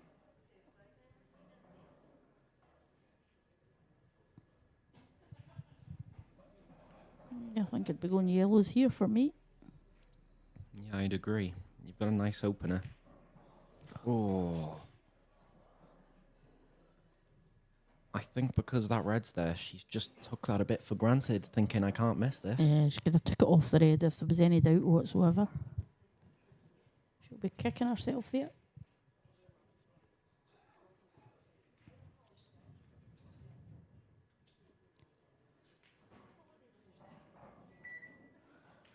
So I think Deb just makes sure she's on the yellows here, takes the same one and goes to the finish, Ashley. I fancy Deb's to mop these up as well. This is just a little bit tricky, this one, to hold for either the middle or roll down and go through the gap.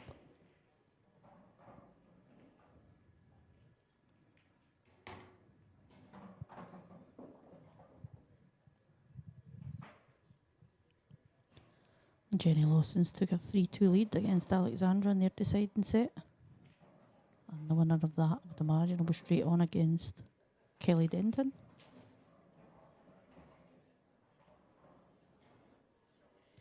Is this the last dream match for tonight? I'd assume so. I think it is.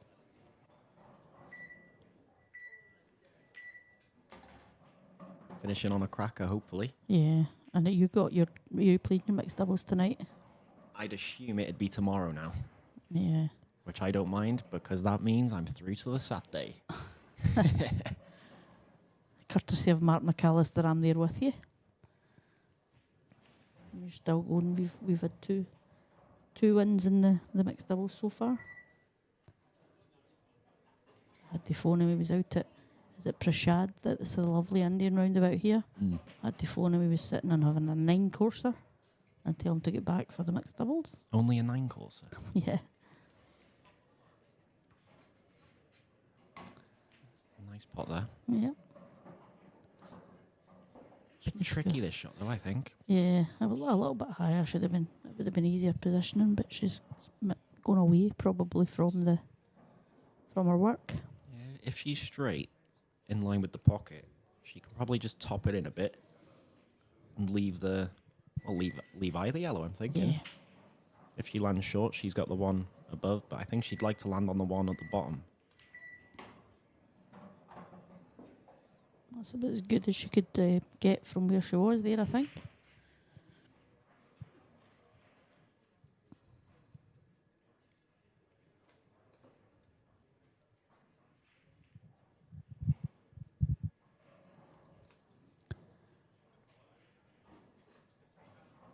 I don't think she's liking this very much. I think it's the bottom one anyway. Just got to be careful of the cue ball. Yeah. Good shot, Debs. That's where the black goes now, isn't it? Yeah, I think you've got a few options. Does it sneak into the top right corner? I'm not sure with that red there. She might just try and check it and pull it back to the other side of the table and get it in the same middle. Yeah. Takes very good cueing. Yeah.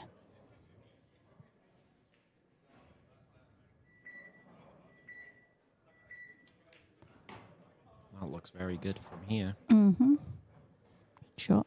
We'll see by how quick she goes down. If it goes.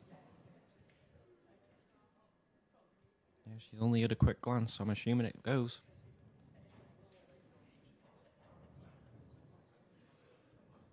Looks tight from the overhead, doesn't it? Yeah, it might just slide in off the near jaw, I'm thinking. Or it just flew in. Yeah, I know, flew in. Or it just flew in. What do we know? I'll tell you what I've really struggled with, Liam, and maybe you can explain why, because I've not got a clue. Doubles are horrendous in these tables. Nothing like they just slide. They're horrible. Oh, Michael Rhodes has won that, so that's went 2-1. So Gareth's not quite there yet. But it's the thing with set format, isn't it? Yeah. He's 2-0 up, 3-2 up,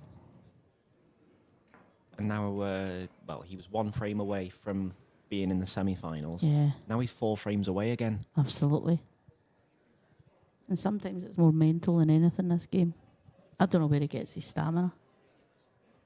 He just plays all day long, and he looks the same from start to finish. Yeah. Anyway, doubles. Doubles. I'm not like I don't know when tables get done and stuff like that. All I know is when the cushions are pretty new, cloth's pretty new, everything's very slidey and grippy. Well, these are all new, aren't they, for this event, I believe? And they've all played pretty similar, haven't they? Yeah. That's close. You see Mr. Chairman in the top right there at the screen as we look at it. Stephen, having a wee look.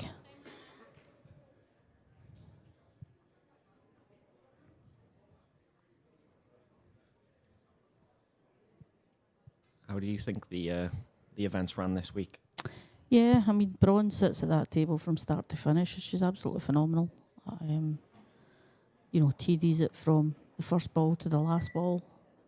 It's run reasonably well. Sometimes it's difficult when you've got, the gentlemen in doubles and the open and people in multiple the mixed events, doubles. isn't it? Yeah.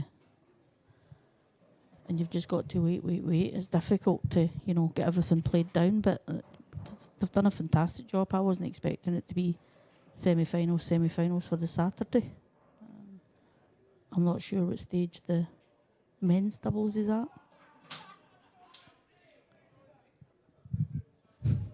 I'll see if I can peek.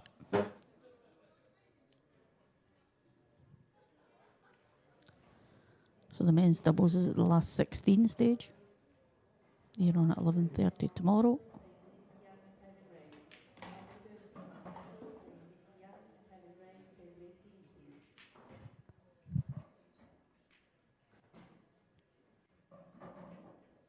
Guessing that's the seniors. I mean, they're at the last 32 stage, so that's a bit of play still left in that. Seems Saturday's a day for the seniors there, doesn't it? Yeah. Masters, maybe?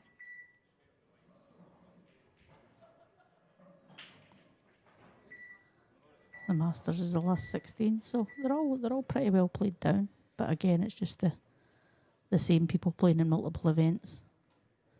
An example of that is Tilly still in the ladies. I mean, they've not, her and Gio Edgar are partnered up. And, Kelly Bridgewood and Dale Malarkey have been sitting waiting all day because Tilly's still in the singles. Same with Dean Shields and the lovely Liam and Debs. They've been sitting waiting. They've not hit a ball yet. No, I haven't hit a ball today. Well, I've played that round and the next round. I'm away down there. It's all right for some, isn't it? Got a lie into 1:30 tomorrow. Yeah, as you were saying before with Bron, she's a star, isn't she? She's fantastic. You said she sits there from the first ball. She sits there from before the first ball. Yeah, and all the work that people don't see, and I think I said that the last time you and I were in commentary. It's the booking of the hotel rooms that she does. It's making sure the players are fully informed of stuff. She does all of that as well. Yeah, very much. An absolute credit to the IPA. Put out a little appreciation post, didn't we, the other day on our Facebook page? Yeah, I seen it. Dean Shields is 3-2 up in the second set. Jenny and Alexandra have went to the decider in their third set.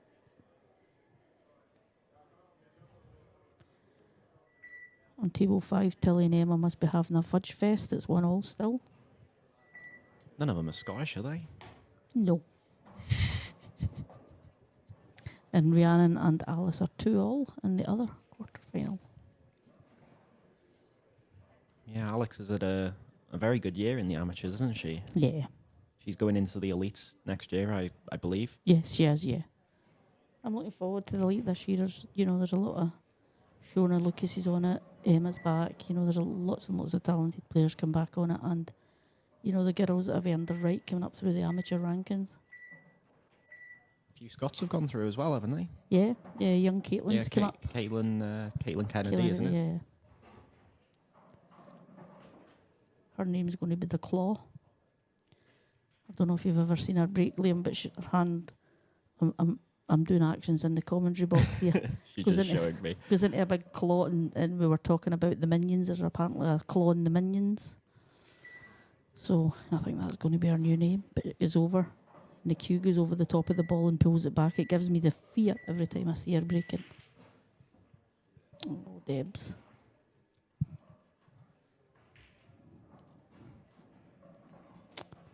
Two reds there are difficult. I think I'd be getting rid of one just now.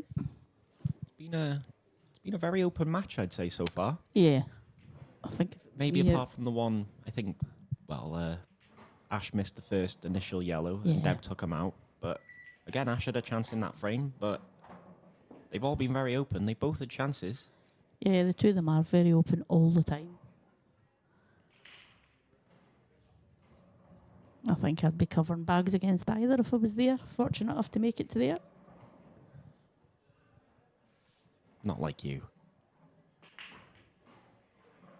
Sometimes.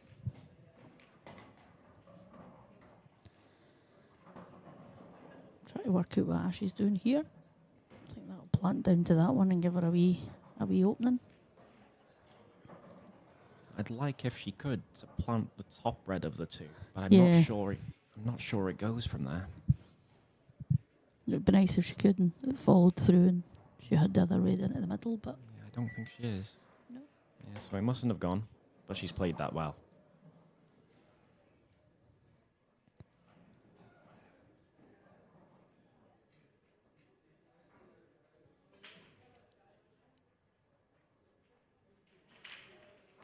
Fudge Fest is finished. Emma's took a 2-1 lead on table 5.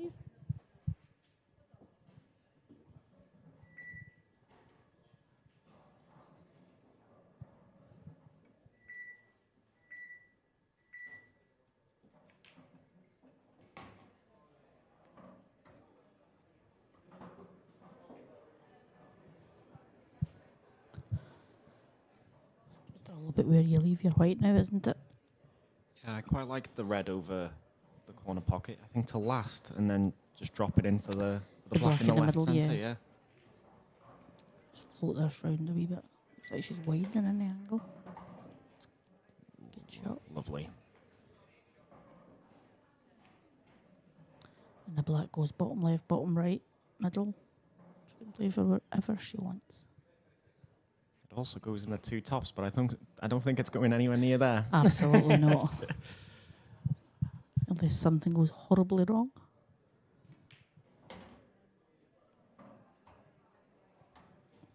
Yeah, she backs herself, Ash, doesn't she? All the time. She doesn't.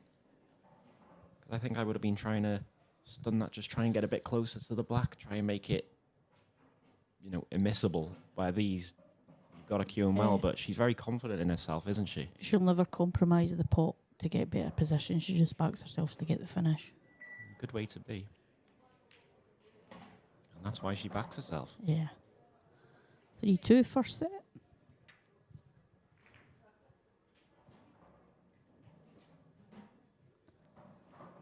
And there's some of the doubles on. You've got Corey and Bex.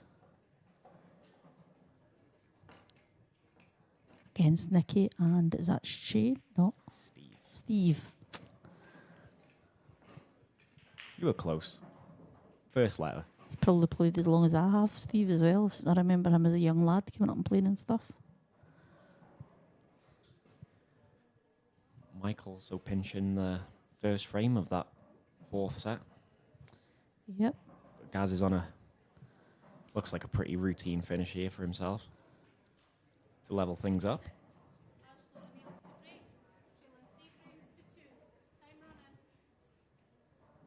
A lovely Fiona refereeing.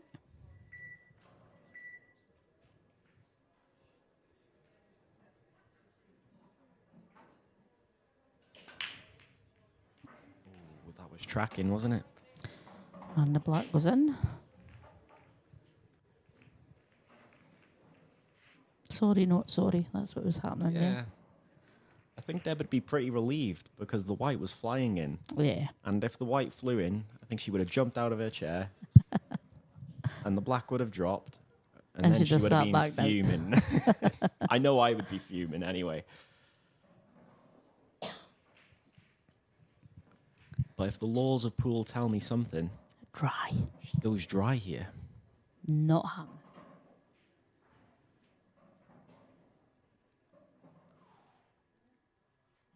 50p? I'm not sure I can afford that.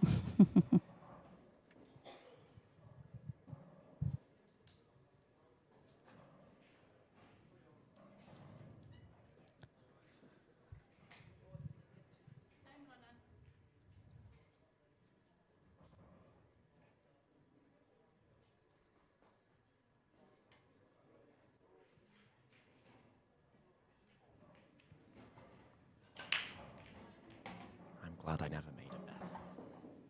Never been a betting man. I wouldn't have paid you anyway. I know for next time. I think due to the yellow bit down there, you've got to go yellows here. Did everyone hear that at home, by the way? Never make a bet with a Von U. Oh, they all know. The Scots know. For anyone who doesn't know. And it's never more than 50p. So Dean's still 3-2 up in Liam.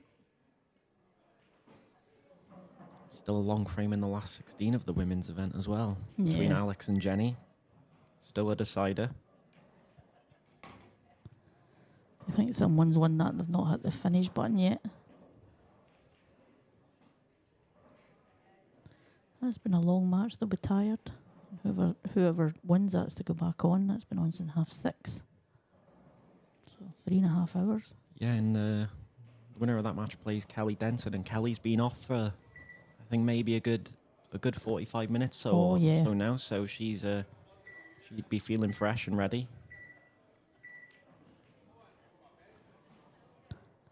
A little bit wide from Ash there. Ties up that yellow. Yeah, I think quite fortunate enough as well. She tied up the red. Yeah. 'Cause I think if it never kissed that other yellow, the red may have gone off the cushion, off of the yellow into the corner, but we'll have to see more of Deb's safety game. Yep, I think she's looking for a wee safety.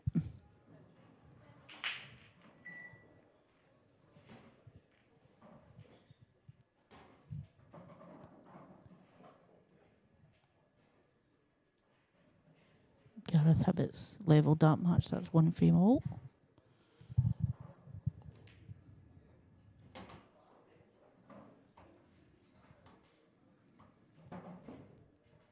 I don't think Debs will fancy the safety here either, but because she knows that Ashley can get up and down the table and just get one over almost both corner bags. Oh, we have a winner. Jenny Lawson gets through to play Kelly Denton. Well done, Jenny.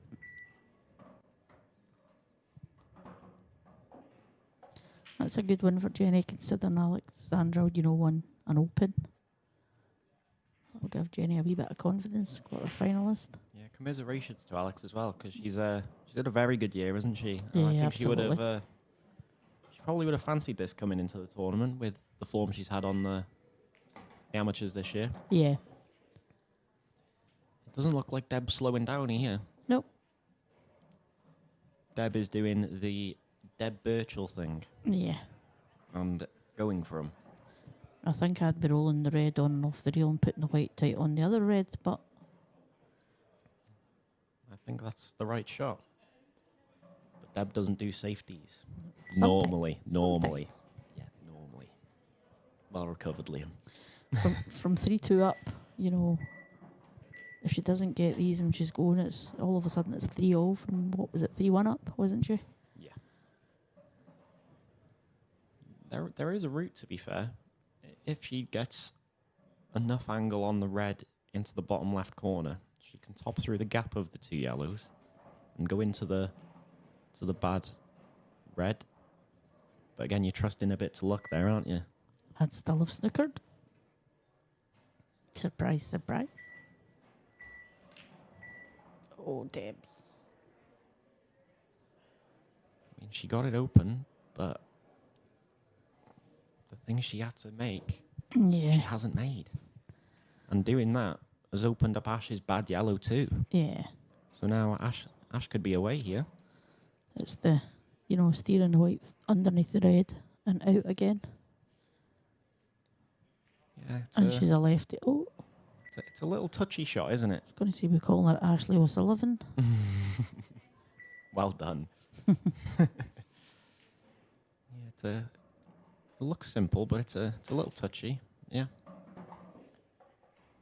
Yeah, and that's a nice kiss. Yep, that's okay.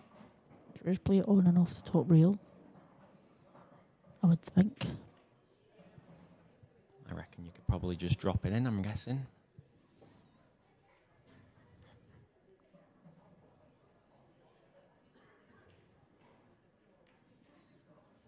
That's why you're in the boss's seat here.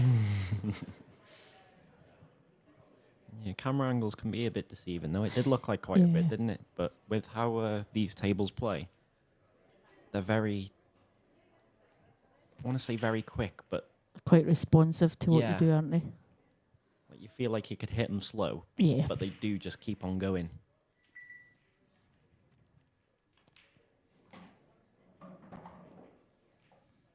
And I think the black goes into the middle.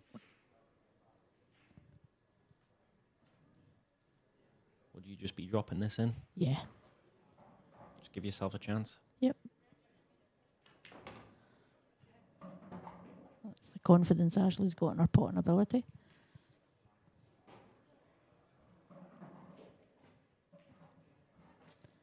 And it looks like set one's going to the cider.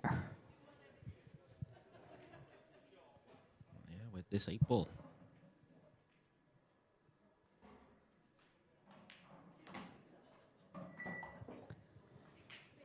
Ashley will be feeling a whole lot better leveling the first set. Oh, we're back to Gareth.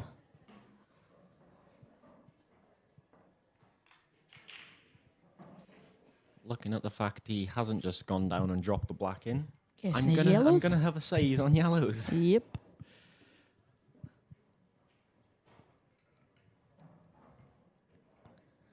Big frame in the other quarter-final match as well. That's going on. Liam Dunster versus Dean Shields, deciding frame in the second set. Yep, three frames all.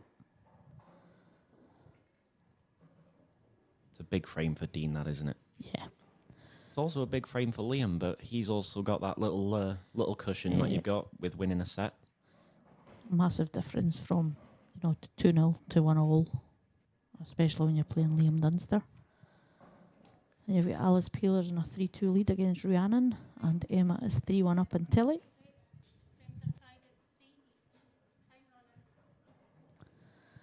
As you switch back to the deciding frame in the first set between Deb Birchall and Ashley O'Neill. Deb's to break. Yeah, with the women's format being a set less than the men's, it's a very big frame, this, isn't it? Yeah. If you lose the first set, it's really difficult. It's an uphill climb, isn't it? Yeah. She split them really well. I'm not sure she's on anything really easy Yeah. either. As we both turn our heads left to right to see if we can see the angle better. Doesn't work. Probably not. I think she's going to try and nail a long yellow here.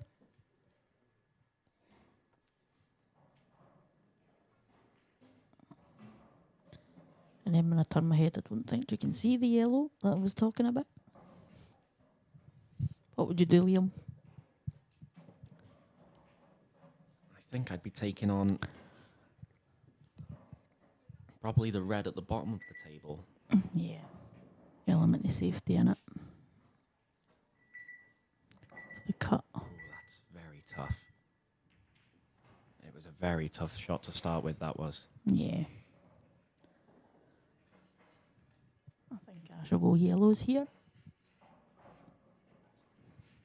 Yeah, neither are bad. She's got an opener on both. She's got a red into the bottom left corner, as we see. And obviously the yellow into the top right corner. Looks like she's choosing yellows. Just got to be careful with your white here. Yep. And that's very good. Uh-oh. I'll reset the shot clock.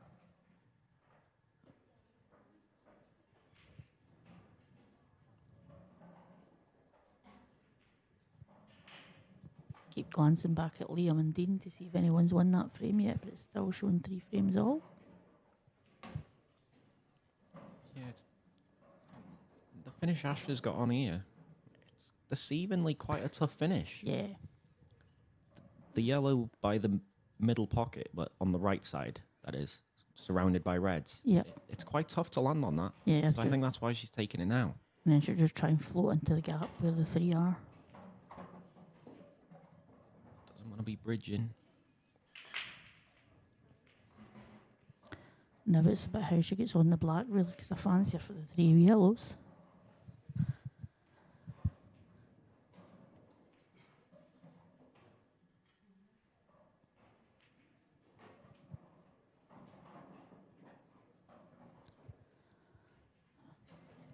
If she gets this, it's just I'll show a wee bit of resilience from Debs for 3-1 up to try and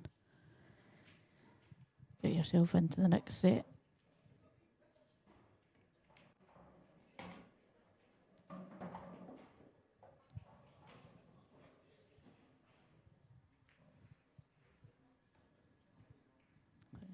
The pot and kick, but I think I'd just be trusting myself here. Making sure you see the one in the middle. It looks a bit far, I think, to just screw back across. Yeah, it is.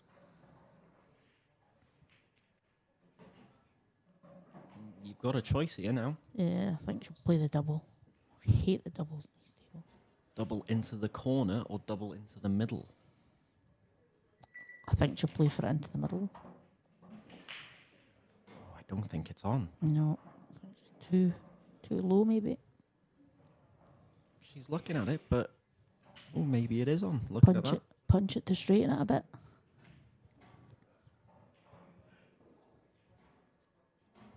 But again, with the slide on these tables, it could easily hit the far jaw here. We'll see. Oh no. Hand up of apology, but she will be very, very relieved and happy. Yeah. Sorry, not sorry again. Yep. You take that. And that's going to hurt Deb. Yeah. She couldn't do anything about that at all. Not just being one set down, but she was also 3 frames to 1 up in that set, wasn't she? Yeah, 3-1 up and losing to, Ashes very clearly went for the double and missed it and got it into the top bag. That's pool, I'm afraid, at times. It's horrible when it happens to you, and it's brilliant when it happens for you. Yeah, I don't know why we play it. We play it to get the luck. I think we're all maniacs, really. As you can see there, still on that deciding frame in the second set. Dunster probably doing what Dunster does. Yeah.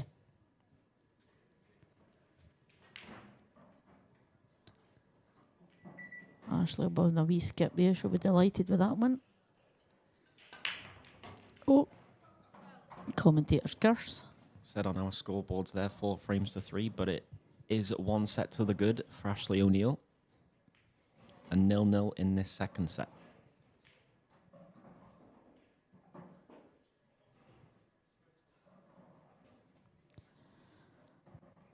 So the 4th quarter final starting at 10:30, so that's getting played tonight. And then the ladies' semi-finals, the first one, is 10 o'clock tomorrow and 12 o'clock for the second one, with the final at 5 o'clock tomorrow night.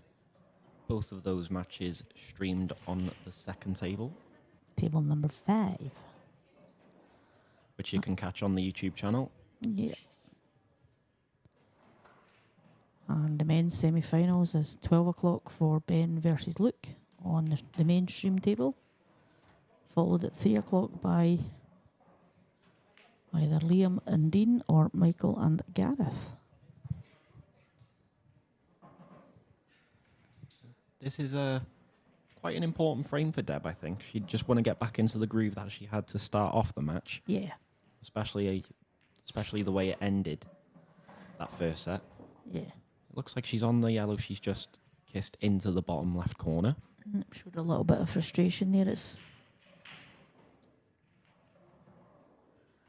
You've just got to keep believing that Lady Luck will go back on your side at some point. And that's the difficult thing. You can see the frustration in Deb's because the clock's not working. Everything's bugging her. Simply because of the black ashes potted in the last set. But she's mentally tough. And that's a good yellow. Yeah. It's opened everything up for now, that. Yeah. It's just the order she takes them now, isn't it? I need to sort that clock out. I don't know what's going on with it. They've had a bit of bother most of the day with it, haven't they? Yeah. She just needs to keep her concentration here, because she needs this. Just to get that confidence back. Not that the confidence would have gone, but...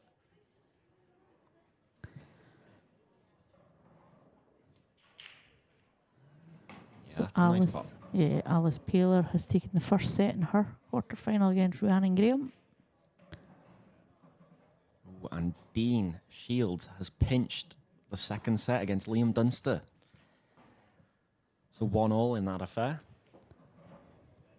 That's got a long time left in it yet. What, that's been 2 hours for 2 sets.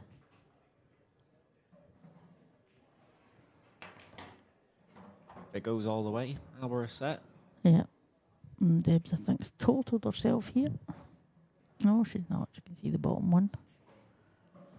Maybe. Just again tilting our heads to have a look at the angle that Deb's got here.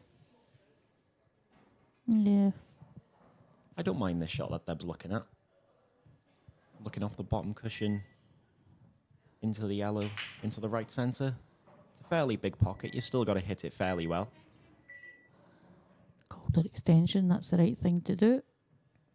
Yeah, no rush. An extra 30 seconds. 1 extension per frame, per player. And you know, these 2 girls are the 2 of the best at managing the shot clock as well. Oh, that's a cracking effort. Fantastic shot. That's a fantastic Absolutely shot. fantastic shot.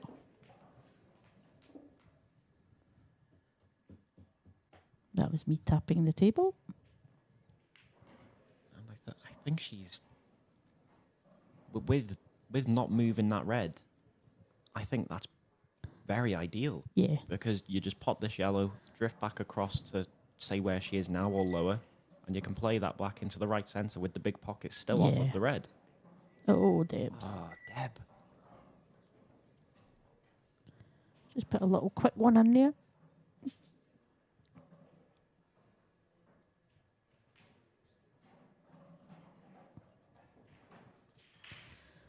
I would like to see the record between these 2 as well, because I think they've played 2 IPAs I can remember, and I think it's 1-1. I'm not sure they've played any more. I reckon it'd be close. Yeah. Given the first set was 4-3 anyway. Yeah.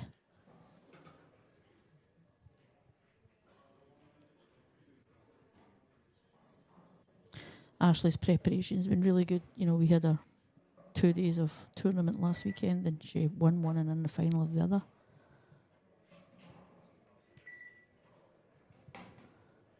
And then she went down south and spent a wee bit of time with Kelly and Tilly, and I know she's had a best of 21 practice, and she's been out and, you know, played quite a lot.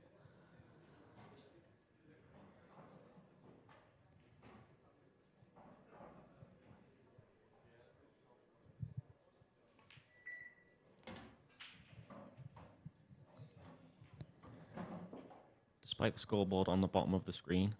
There you go. Commentator. Good timing. Well done, Craig. So Emma Cunningham has won the first set 4-1 against Tilly.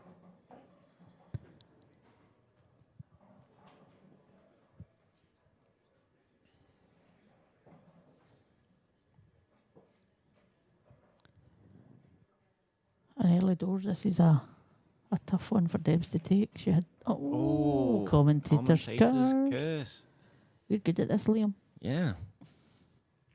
So I think Deb isn't going to clear up here. Because that means she will clear up, right? Yeah.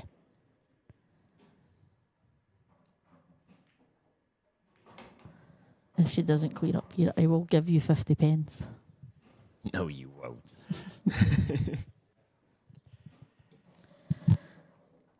To be fair, I think it's the right person that's won this. You know, Ash will be kicking herself. She had a chance at it when Deb's missed, but I think, despite Deb missing the earlier chance, I think that's a very good outcome. I think so. I must apologise, the commentary's getting invaded for cans of juice. Stevie, the talker Walker, has popped in. He's just checking that Liam and I are doing a fair job taking over from his commentary. I don't know why, but he said something like perfect and ran out, so we must be doing an okay job, Liam. Yeah, so. What was I saying? I've got it. It's about the Deb's not taking the first chance, and Yeah, it's a good outcome. Well, it wouldn't have been a good outcome, obviously, if Ash took it, but Ash has had a chance there to take that opening frame.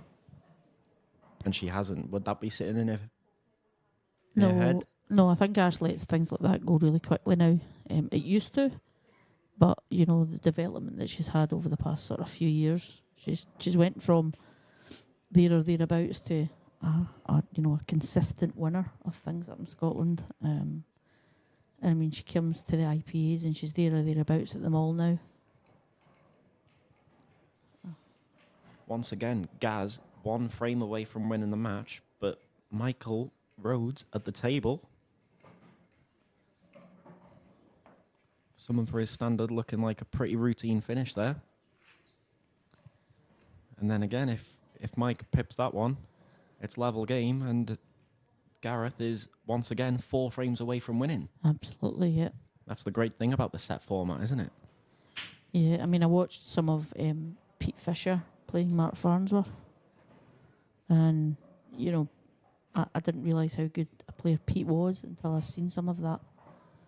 And, you know, he's beat Mark Farnsworth 3-2 in sets, and then his next matches went on and been beat 3-0 from Luke Sanges.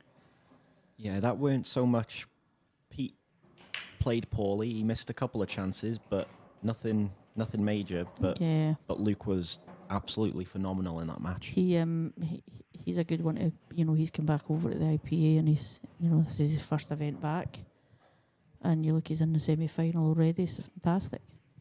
I think so. He won 3-0, so meaning he won 12 frames, and I think then maybe minimum 9 dishes. There may have been 10.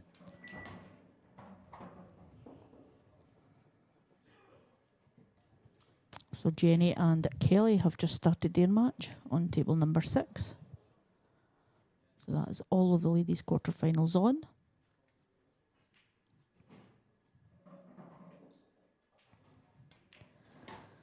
And Deb's here's maybe get a little bit of a second win. She's off here on the reds.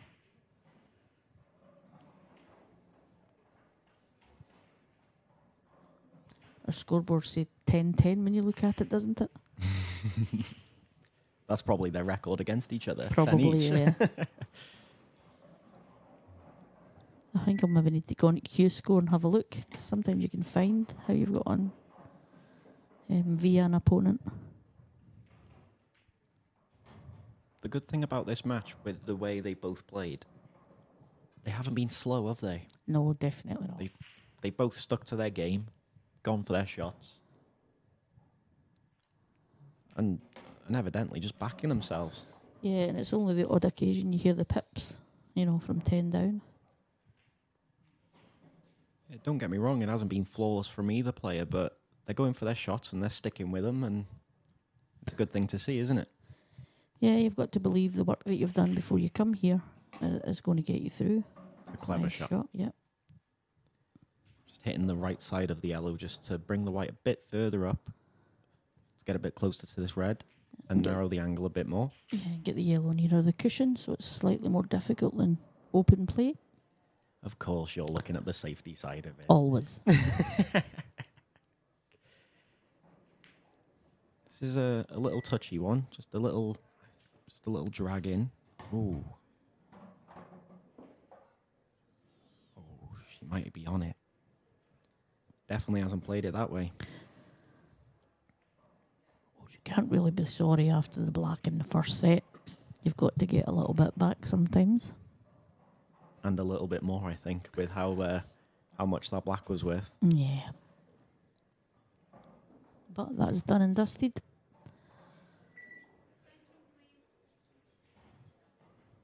I think it's got to be the cut back into the middle. Yes, I would agree, yeah. It may pass into the corner, but I think the white's going very close to the left centre, isn't it? And to get it, it needs to travel as well. So I would try the middle.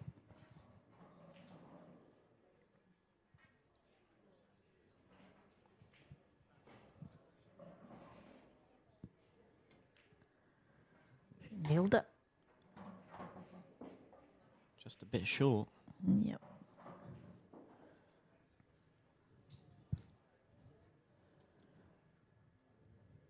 Two choices. It looks like she's going for the cut back into the corner.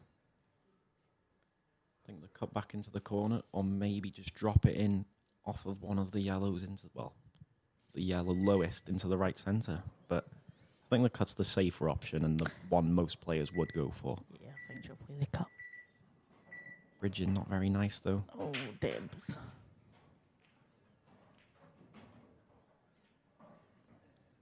That could have been worse. Looking at where the yellows are placed, I think a few safety shots might be coming out. No, I think I shall go. I guess you can play one of the ones on the right-hand side as a shot to nothing into this bottom right corner. Yeah, because I think the fear is that, Debs is that good. You leave her any sniff at all at the black, or even one cushion for the black, she'll get it. I don't think that would have been my safety shot, because it's kind of put although it's still an easier yellow if you're on it, but it's put the yellow nearer the cushion.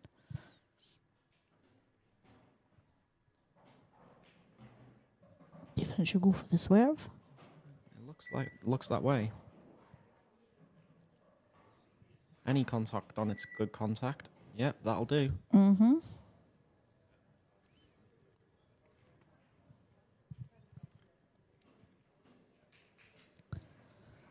Liam's one frame up on set 3. And Michael and Gareth are still 3-all in the 4th set.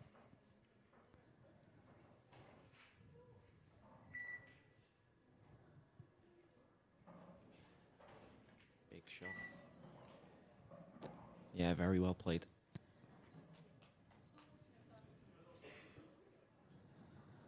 With the shot that played previously, she's knocked the 8-ball further across, which leaves a much bigger target here. So yeah, now, I fancy to get this. Yeah, I'd fancy it to get it too.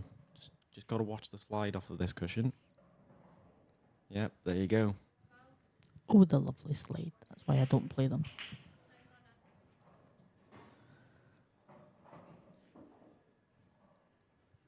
Do you just take control here? Do you play this yellow just to get in front of the ball, get behind the black? Yeah, I would, and then I would take the one off the side rail and take the white up into the top right as we look at it, I think. Yeah. I think But that's, she could I think pick that's it up. the option. She could pick it up and play the inside one nearest the middle off the black to open it up completely and knock the black along the bottom rail a bit. But for me, this is the right shot. Oh,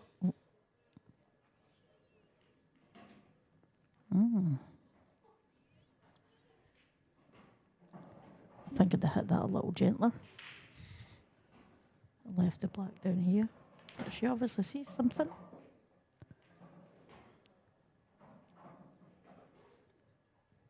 It's a good shot, but there's still two tough yellows here. Yeah.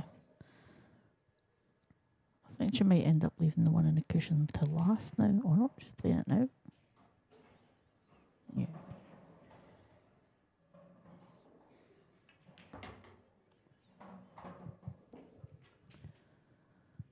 She could drop this one in and then snooker. I think if she's going for the one at the top of the table, I feel like she has to take it now.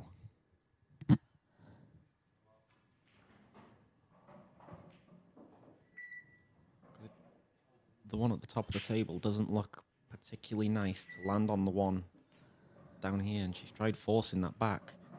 I think I'd have, if I'm not taking the top one, I'd have potted that one and just knocked the yellow off the side railing. And I think Snookered, but I think that all stemmed from the two shots. yeah. I think just roll the yellow behind the black. Oh, and there you go. Just see there. Michael Rhodes. 2-2 in sets, level game, back to square one. One set shootout. Yes. This looks like Tilly. Yeah, going back to that two shots, I think if you just drop the yellow behind the black, black doesn't go anywhere. Yeah, it's safe and then. Stuck right on top of the yellow. Yep. I don't think you can lose the frame from there, or you shouldn't lose the frame from there. Whereas now it's one set Ashley and 2 frames, 2 Debs. As I said before, though, they're both going for their shots. That's what she felt like was needed. Well, what she'd prefer. And you can't fault that. No, definitely not. The two of them back themselves all the time, and that's the correct way to be.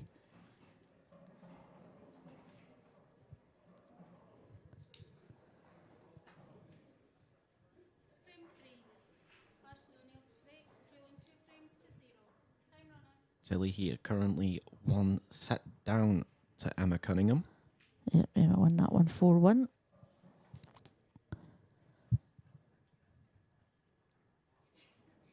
Back to the stream table. That's close. But it's another good split. Yeah, absolutely. But what is she on? I think the only option you've got yellows, isn't it? Yeah, it's whether she can pot one or not, isn't it? The one down the bottom's probably it. There's a few variations of plans here. She's looking at probably the toughest one. Yep. But she makes it. But in doing so, she's put another yellow on the side cushion. And look at the reds now. And opened up, as you say, Yvonne. Yep. All of the reds. It'll take a good effort from here.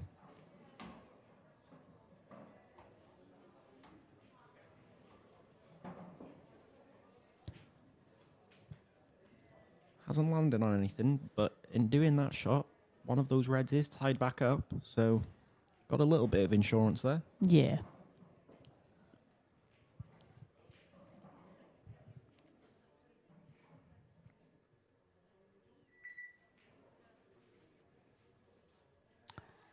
And Dean's levelled the match against Liam, so it's 1 set, 1 frame all.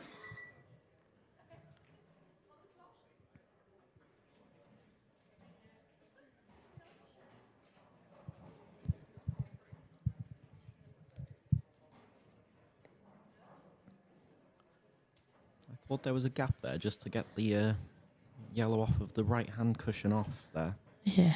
Because playing that shot hasn't really done anything. No, it is what we would call a nothing shot, isn't it? Just try to keep herself.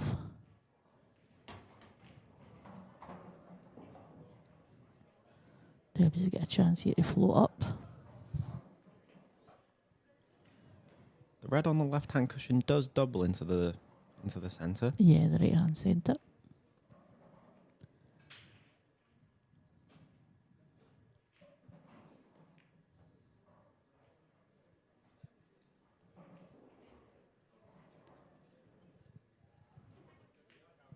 She just hung the bag. I think she was trying to pot it to go, but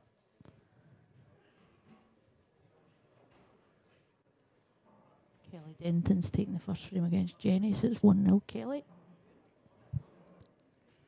And Alice Paler is 1 set and 1 frame up against Rhiannon Graham.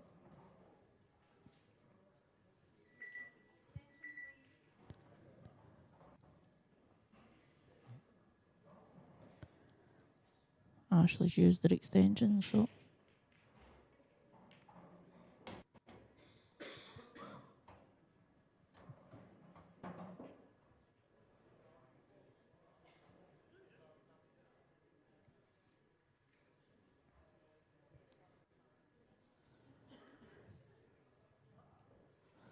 I don't think she can cut the yellow into the middle and knock the other one out. She would need to pull it back a little bit.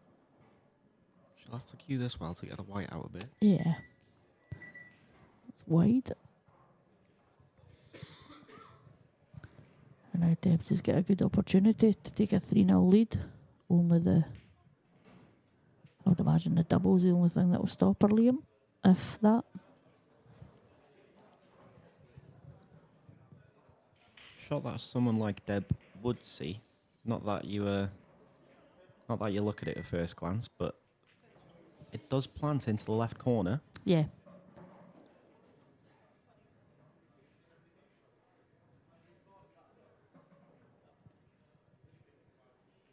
As you say, it's easier from the commentary box, isn't it? Yeah, definitely. You're playing, try and drift through here. Yep. She's going to play the double.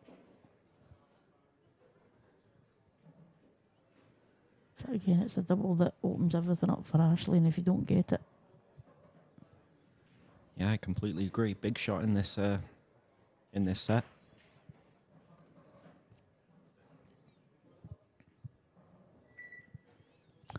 So what are you thinking of the setup, Liam, with the no spectators in the arenas and etc., etc.? I actually think it's a good idea. Yeah.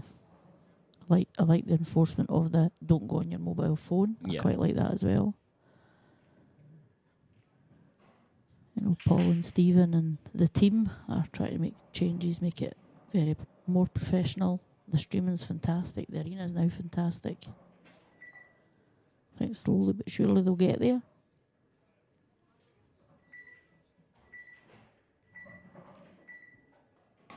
Yeah, they've done a great job so far, and there's only more to come. Yeah, and the partnership with Supreme Pool's fantastic too. You know, I've got a blackball table at home, but, you know, the tables in here are all the same. The conditions are all the same. Everything's perfect. And that's that. I mean, that I'm not trying to be critical, but that's new for the IPA. Ooh. Everything being exactly the same. Big miss there from Ashley. Yeah. Again, this has become really important, this, for both players. They both missed the chance to win the frame.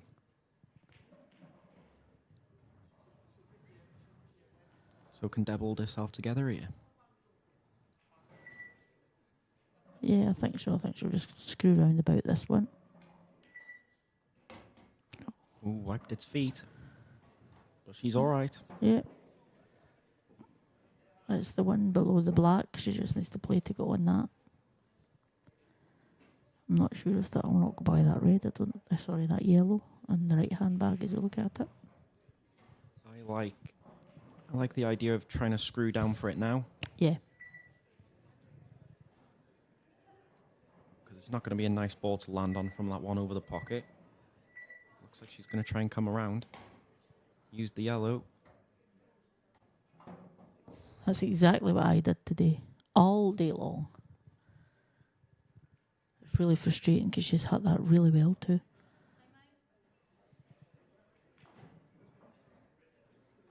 Yeah, I think screwing down, even because that went off of the yellow. Yeah. If you could have screwed down off of the yellow, that was never an option to snooker yourself. Yeah. She found a good one into the middle before. Yep. Go in the side cushion. Oh, and where's that yellow going? That's going in the middle. So this is where Ashley needs to take this chance.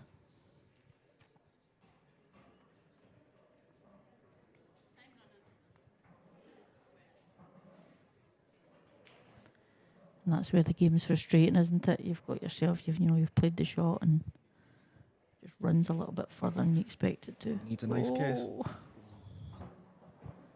That's fine, I think. Should pull it back and take it in the middle. Yeah, maybe got away with that one a little bit.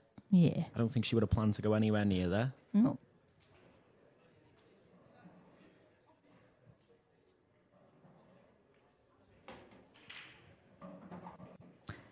So a big black into the middle here for Ashley to get her first frame in the second set.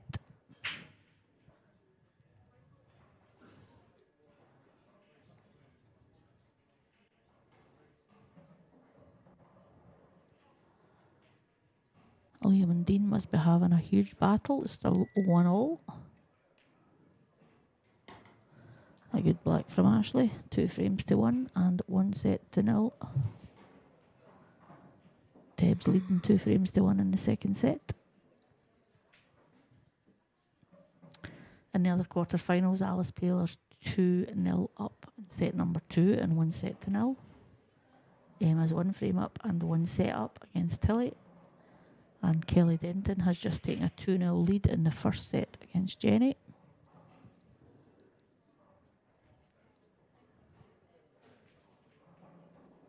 Michael Rhodes is going for a finish here.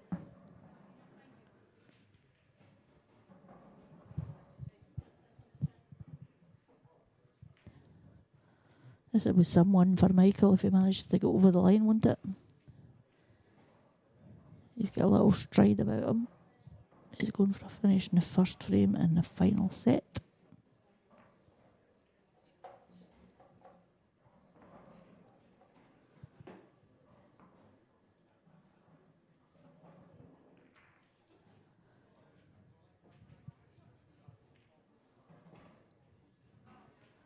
I've never really watched Michael playing. Have you seen him play a lot, Liam? I've only seen bits of him from when he's been playing in the amateurs this year, but just so steady. Yeah, looks like he's got the bit between his teeth here against Gareth. Taking the first frame in the final set.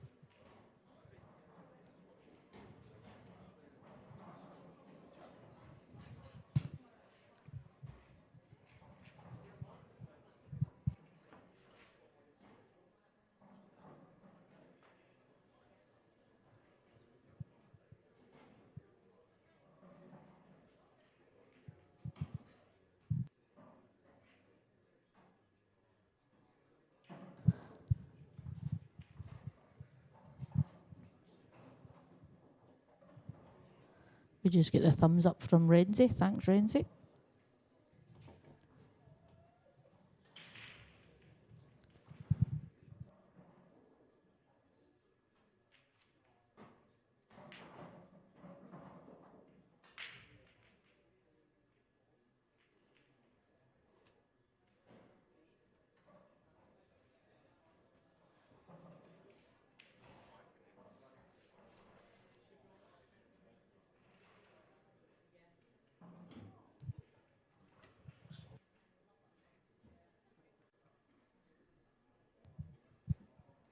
I'm guessing the ladies are having a comfort break.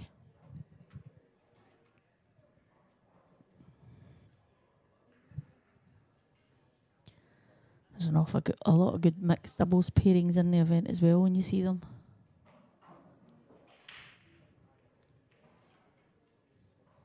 I like a wee game of mixed doubles. Have you partnered devs before, Liam? Yeah, we went together last year. I think we lost in I think it was the quarterfinals. So the eventual runners-up.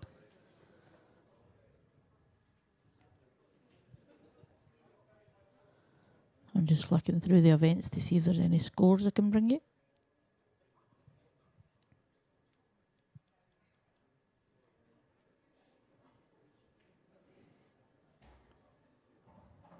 As you said before, there's some very good pairings here, isn't there?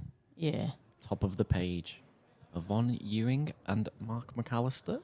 I thought he was going to see Kira Whitcomb and Nathan Lee. She's not in the commentary box with me right now. So. You've got Val Finney, Dan Boyle. There's a lot of good pairings. Oh, and there's a missed pot from Gaz there. I think that's the first one we've seen when we've come Yeah. over to his table. In the mixed pairs, Kelly Egan and Robert Stephen are 5-4 up against last year's champions, Claire Peaty and Greg Davis. Good team. Yeah. Both pairings. And Debs gets us back underway. Pots a red and a white. There's been a couple of straight in-offs, but that one's quite unfortunate, I think. Yeah. I'm going to have a look for Mr. and Mrs. Lucas. They are sitting watching the match now. I need to try and find them. Yeah, they've just won 6-3 in round 2, and they go through to the last 16 at 1:30 tomorrow.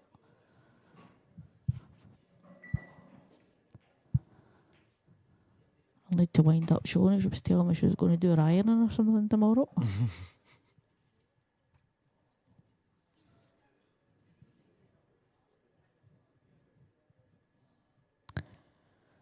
So yellow balls, Ash going for a finish again.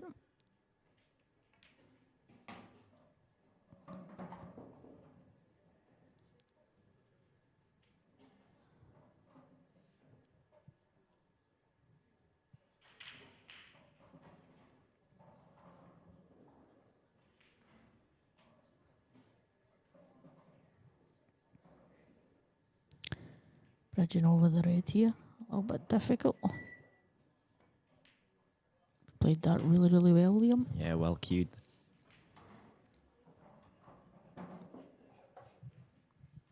Those sorts of shots are just all about cueing straight. Yeah, keeping your head down, keeping your head still, and just cueing the ball really nice.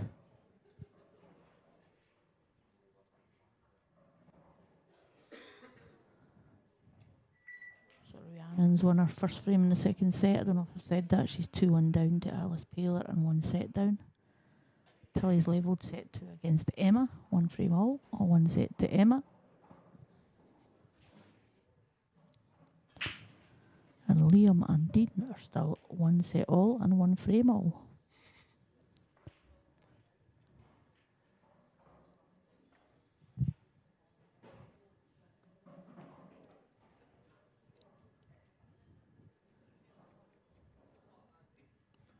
Looking at the names in the quarterfinals of the women's event, it's tough to pick a winner out of them. Yeah, I think, if I remember right, Kelly Denton came to an event a few years ago, and I'm not sure if she won it or not, but she was there or thereabouts. And I know Kelly, Tilly and Rhiannon and Alice, so 4 of the quarterfinals, have an England trial shortly for England ladies A team.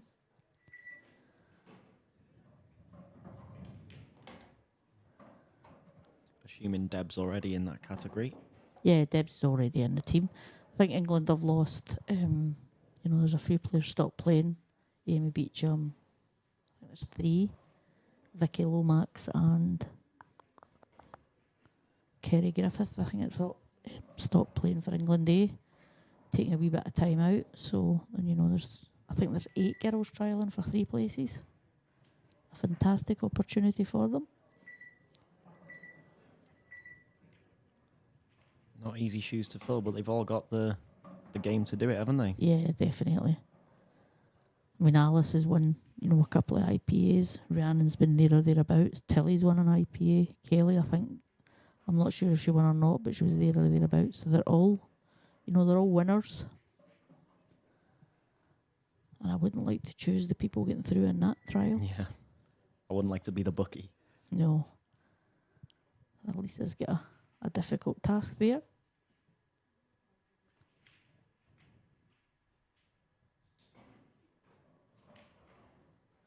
And when you sit and think some of the girls it's not, you've got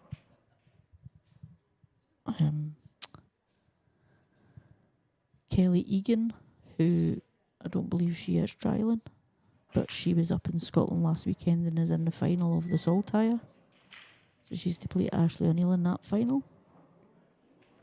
So good talent, good players. And then I look at the Welsh setup for ladies pool. I mean, Holly and they're doing a fantastic job. Yeah, I think very it's much 50, 53, 54 entries Yeah. at the last tour. You know, gone are the days when it was Leanne Evans and Lucy Williams and Carol Rees and Ruth John, to name but 4 of phenomenal Welsh players. She play this off the other yellow. Ooh, I think she may have just been a bit in between. Yeah.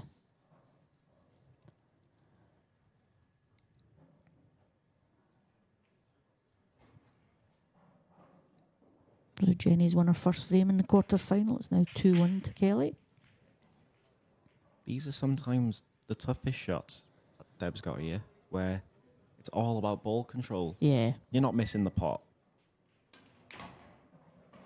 But yeah, it weren't easy to land on the right side. No, and I think I've done a wee bit of work trying to use the, cushion ball and then floating it down Yes. rather than, trying to screw back like Debs did there.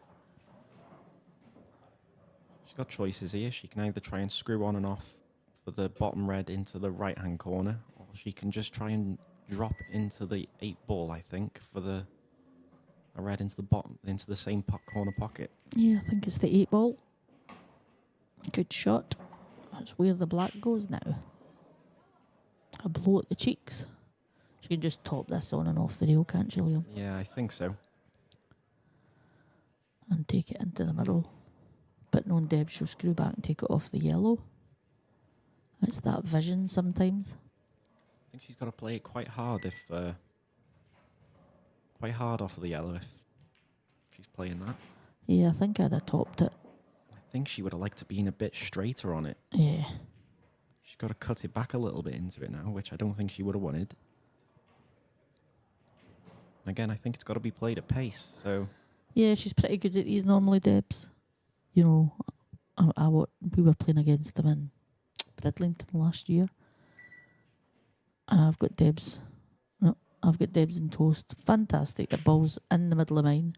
And she's played this exceptional shot off the rail and potted it. And I'm thinking, oh my God. Absolutely phenomenal. Yeah, I think she had the angle right and stuff there, but again, I think it was just the pace that let it down. If she hit it a bit harder, it would have just Straightened a little bit. straightened up the angle and would have took it into the corner. And I don't think Ash will hold back here. I think she'll be going. Yep.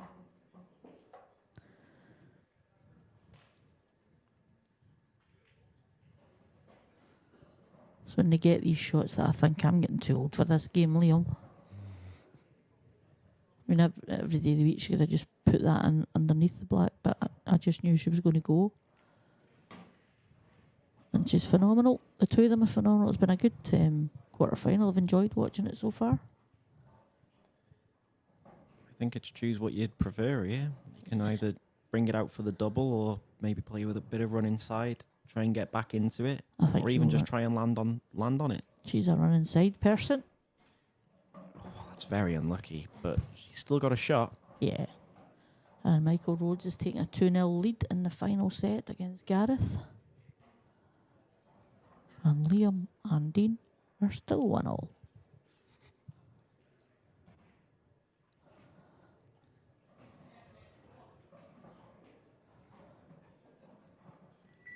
We'll keep you updated on that frame for the next hour and let you know when one of them has won. But big shot here for the whole match. Oh. Oh. I'm guessing that's maybe 3-0 to Michael. I'm not sure. It flicked over there with Ashley on the black to draw set 2 level at 2 frames all.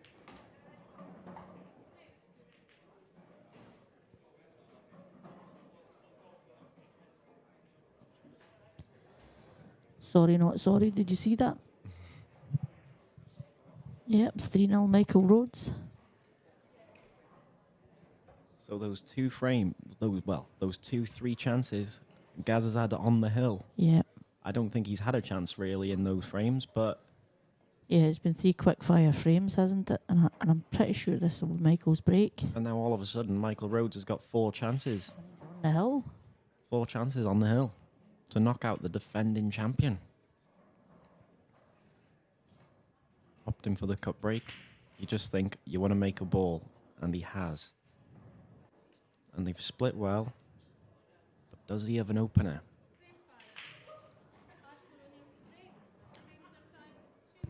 We'll try and go back onto that game. Yep, if back it's to the getting ever ladies' close. match.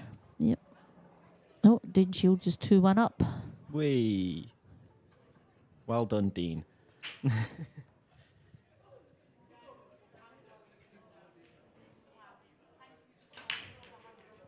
that was close. And that'll be close again.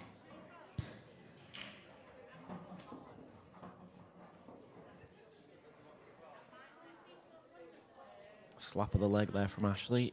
I think that's more frustration from Yeah. being a poor break, because she was a bit lucky not to go in off initially. Yep. And then she evidently has gone in off. Yeah. Kicked in off eventually.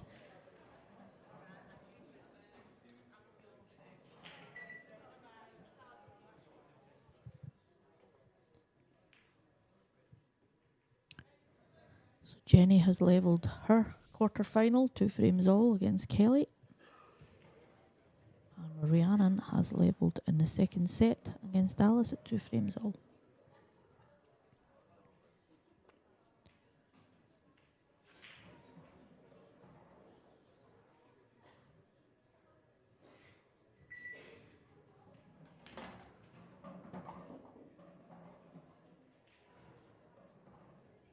Debs is elected for the yellow balls.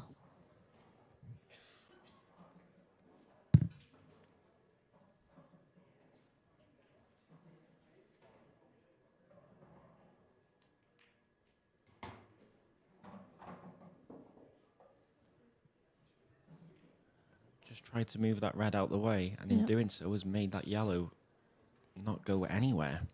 It did pass into the top left corner and the bottom left corner. Yep, not now. And it's just to hold back a little bit and just cover the top bag. But they don't do that.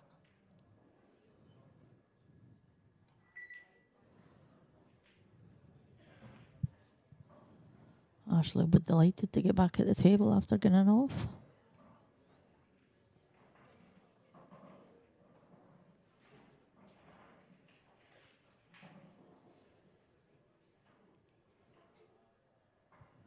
Now it says 2012 on the scoreboard. It's a good film.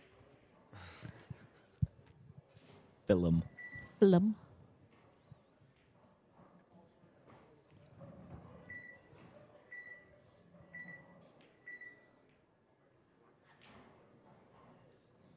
Yeah, I don't think she's played the plant there. Just gives her a bit more, just gives her a bit of control. Yeah. I think Deb's thinking will be just get that yellow out of there. Yeah. She's now got two yellows that are difficult. Just needs to watch here she doesn't nudge the red out for Ashley. I think she can maybe double it into the bottom red of the two. Yeah. To get it out.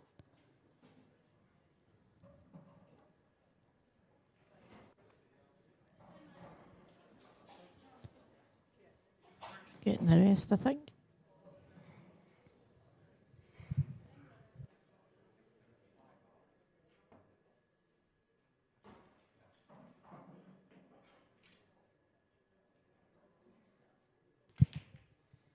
Yep, just get the yellow out. That was the objective, Matt.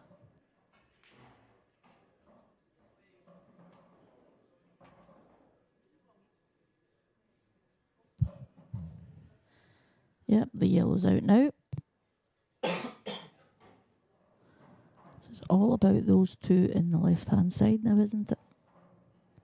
Yeah, it's who wants to go first. If Ashley can get over to the left-hand side of the table, it might sneak in. Doesn't go from in line or to the right-hand side, but it may may go from the left-hand side. Yep. Get a bit more angle on the red. I think I shall play the back double here, Liam, and try and flick the yellow. Looks that way. Ooh, ooh. And that's opened it all I up. think you should do another ooh. Oh. So I'm fancying Debs to finish this now and take a 3-2 lead. Well, I thought the yellow was going to drop, and then the red was going to drop, and everything was happening. And they all stayed out.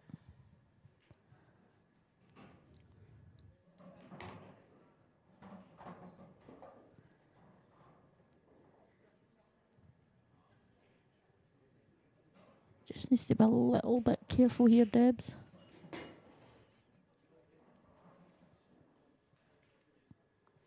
I think she'll try and screw across and take the slow plant, but I don't mind that option.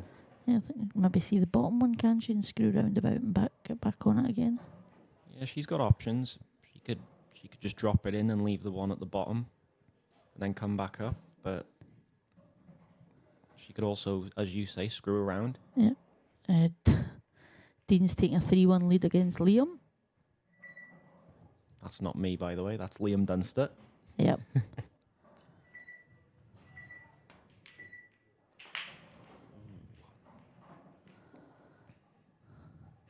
Oh dear.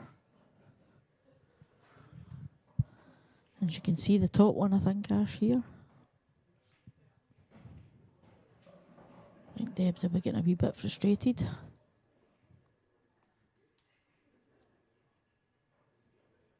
How quick she's gone down. Let's go. And it does. There's nothing more frustrating than when you get yourself the chance to finish it and something silly stops you finishing it.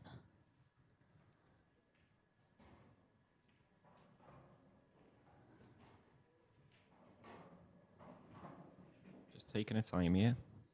Just looking at Yeah, what I think angle she it'd be wants. top left, top right, middle, and then run the one up the rails, my last ball. That would have been my weight. What do you think, Liam? What would you have done? Yeah, I don't mind this way. All she's got to do is make Pot the it. pot. Yeah. And then she's got a drop in into the top right corner. And then it's just all about the positional for the 8-ball.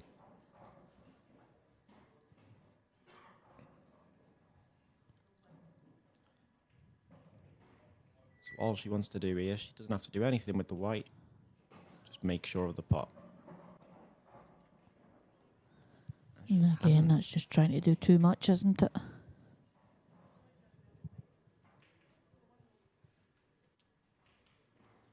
And this is for the match. And that will be the match.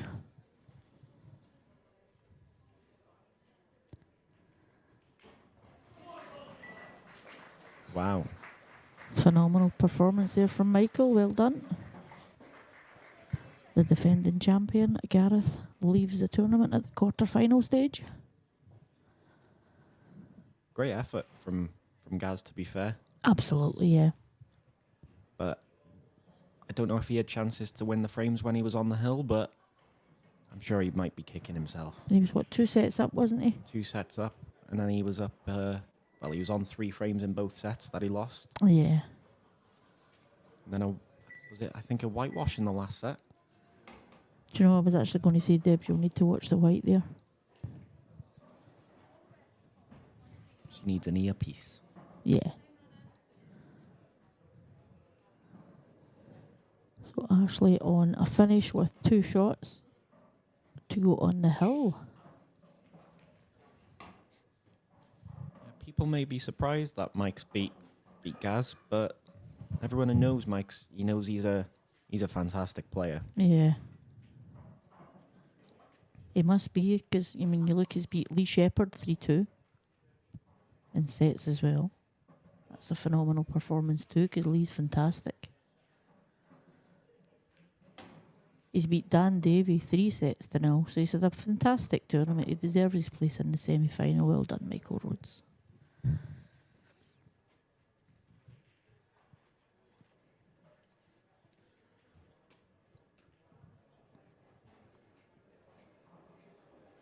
But if she takes these, She will be one frame away from the semi-final. Yep, on the hill.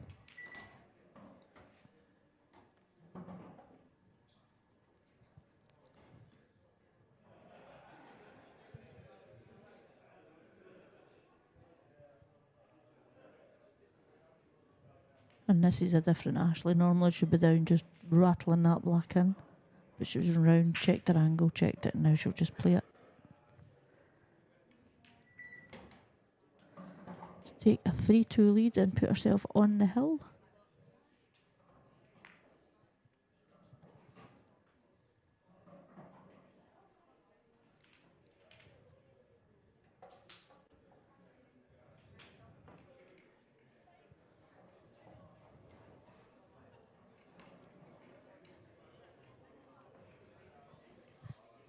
Again, as we were talking about earlier, with the shorter format in the women's side, first to 2 sets. Deb needs these next 2 frames just to stay in. Yep. To take it to the side and set.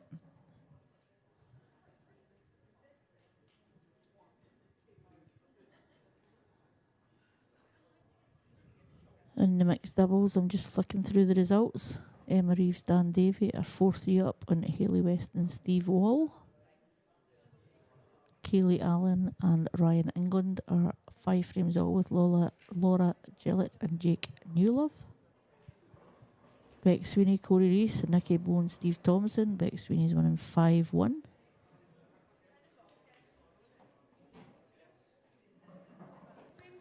And Nikki Young and Kevin Ray are 4-2 up on Amber Kirtley and Mark Little. So Deb's breaking off in a frame she needs to win to stay in the tournament. She's made a ball, that's the important thing. Yep. It doesn't look a bad layout either. Yellows look nice.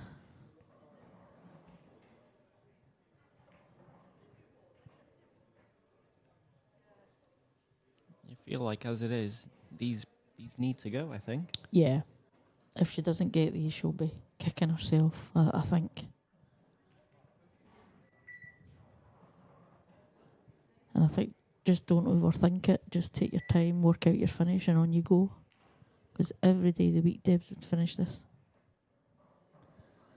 But the pressure of a quarter-final of a world championship she wants to win, and their opponent on the hill, sometimes makes you second guess what you're doing, doesn't it? This plank could go wrong, though. I think it's all right. Yep, I think that's It's fine. come out just enough. Could have just sat on top of the red, but just kissed out the way enough.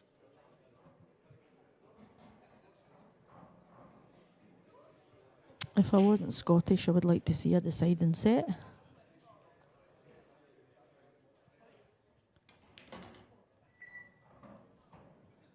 And you want to say deciding set because it's your mixed doubles partner. Indeed. Indeed, I do. Do you think they put us in this box deliberately? To be against each other. Yeah. Ashley's steely face, just hoping she gets a chance. I think it's all about this next shot. Yep.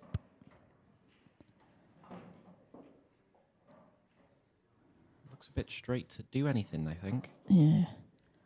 I think I would have tried to leave it at a wee angle, and you know, you can run that down and take A choice. into the middle or into the bottom. It just depends, but I think she'll try and punch it down. Yeah, might be able to force it in. Oh, that's just checked and died. If she was playing it that way, I much preferred just screwing it back, I Yeah. think. Because there was never any problem there then. Yeah, when she went down to play it, I thought she was actually going to play it off the reel and down. And I suppose that's pressure, Liam.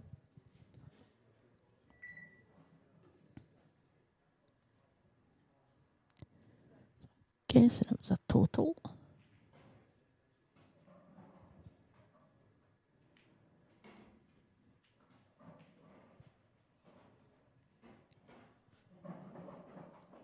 And Jenny's went 3-2 up against Kelly Denton. Alice Paylor is 3-2 up against Rhiannon, and Emma Cunningham is 2-1 up against Tilly. And in the Dean Shields Liam Dunster Marathon, it is 3-2 to Dean in the third set.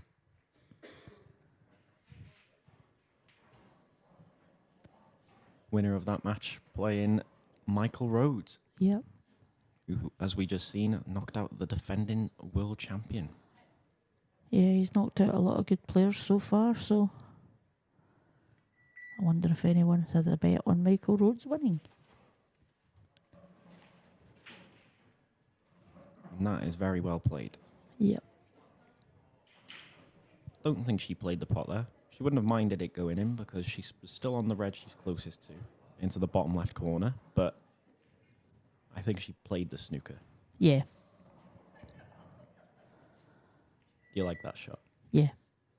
If she hadn't have played that shot, I think I would have given her a row later.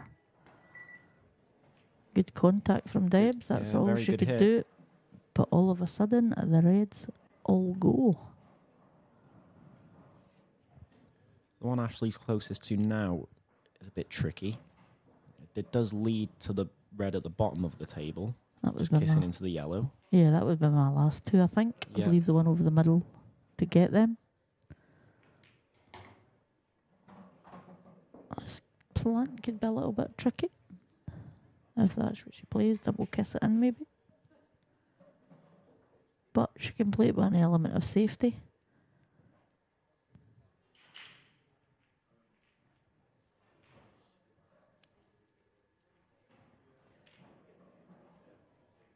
I feel the worst for Debs here, Liam. I can't say I disagree.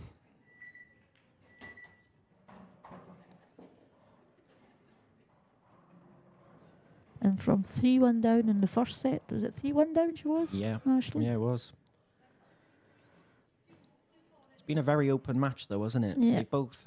They both had plenty of chances, and I think if Ashley does clear these up, I think Deb will be disappointed because it's not that she hasn't had chances.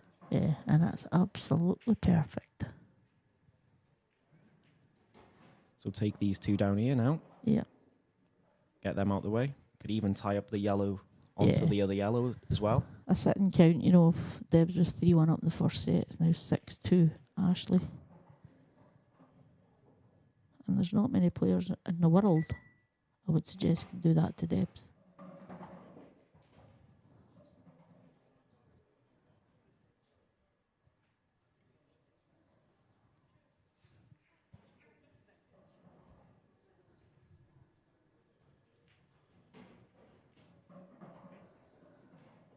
No matter who gets through, you know, the semi-finals will be interesting. Yeah, winner of this match playing Ariana Rhiannon Graham or or Alice Paylor. Oh. Oh. I think she'll be fine. She'll be able to go on and off the rail. Yeah, I think she just. She's going to hammer the long one in, Liam. I think I'd just drop this one into the corner. The little cut back, and then maybe leave the red long, but you're going a bit closer to it, aren't you? Much easier than the shot now. Oh, and she's missed it. And she's fouled. All of a sudden, I don't know why, but Jesus, Johnny Macaroni. all of a sudden, this match is back on. Yeah. And Deb shot up out of her seat there. And so she should.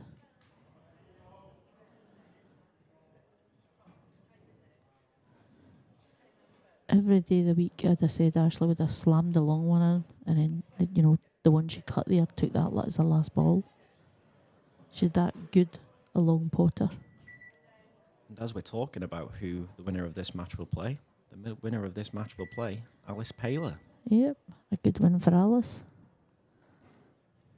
beating Rhiannon 2-0. Last year's runner-up.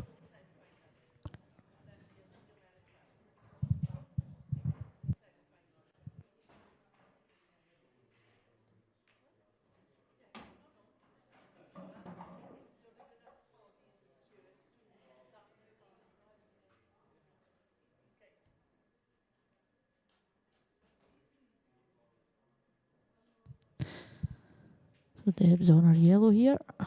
Pulled it back for the black. So this looks like it's going to a decider.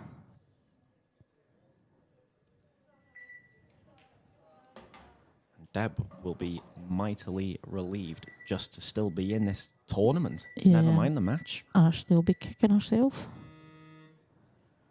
Oh, I see Liam Dunster racking them up. Dean Shields is 2-1 up against the Dunster.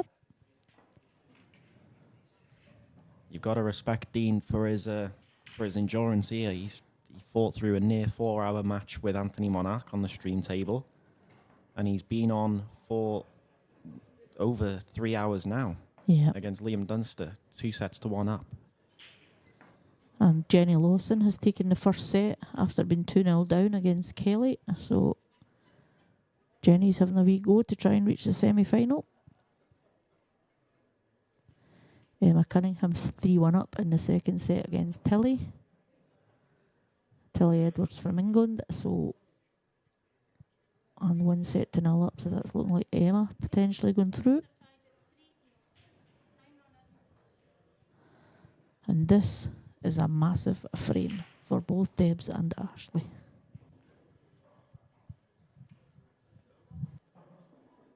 I feel like if Deb takes this frame, she probably goes favourite for the match. Yeah, Ashley has had a chance to win the match already. Yeah, I think Debs would have a wee skipper step and be delighted she's still in, as you said. And it's a nice layout. Nice layout on reds. Yeah, definitely. It's just all about making sure you get the first one here. I think it's about landing nicely onto the second one as well. I think your second ball naturally is the one in the right centre. And you want to be fairly straight on that, I think. She's going to take her extension. Yeah, I think that's a good call. Important shot. You don't want to be hearing the beeps coming down.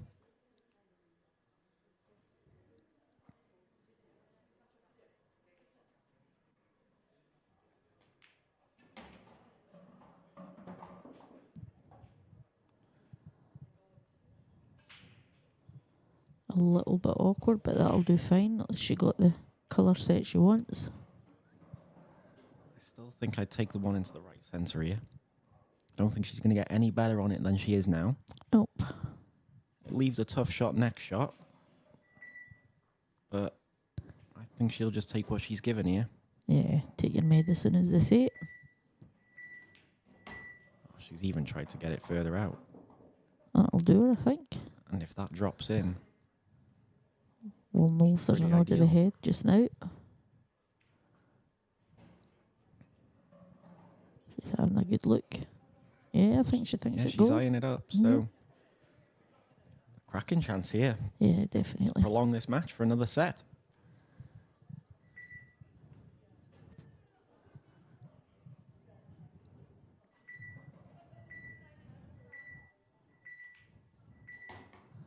Yep, fantastic chance now. I think there'll be a comfort break if Debs finishes this for Ashley.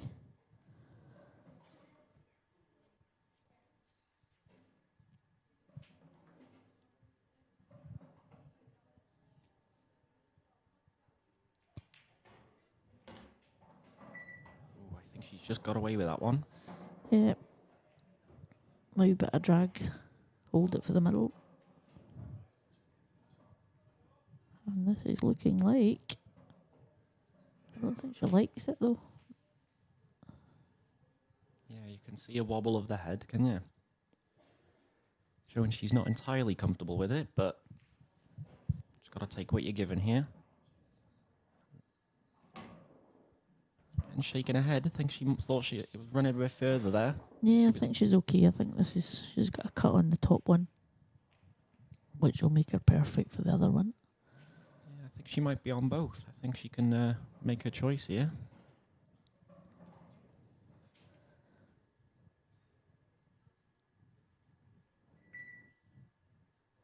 She doesn't have an extension. It looks good. Yeah. Oh. Not Tucked in from where we were sitting. Yeah, it definitely did. So, Ashley O'Neill, this is for your place in the semi-final.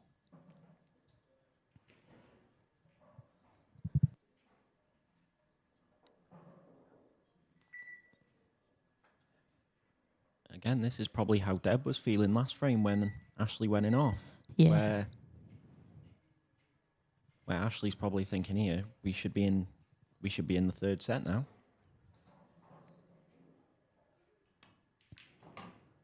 Great opener.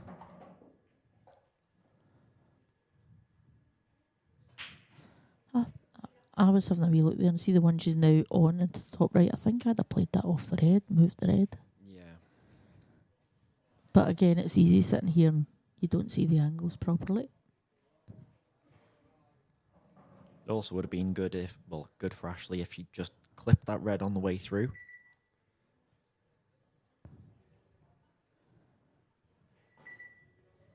Every shot a big shot now, with where this match is at.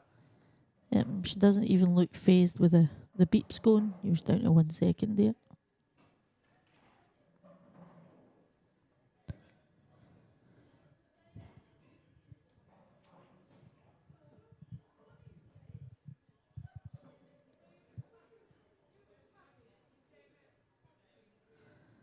Yep, top left, and then I'd be the middle one of the... Oh, Ashley. And Deb just sprinted off the table, sprinted off her seat there.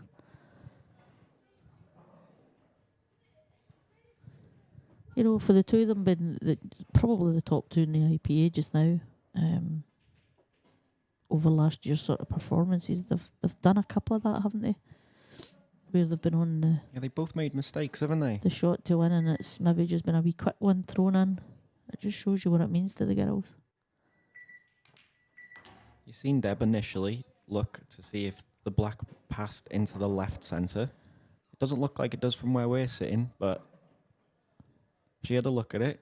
I think it does. I think she's having another look now. It must be tight for her to have another look. Well, I think it needs to go in there.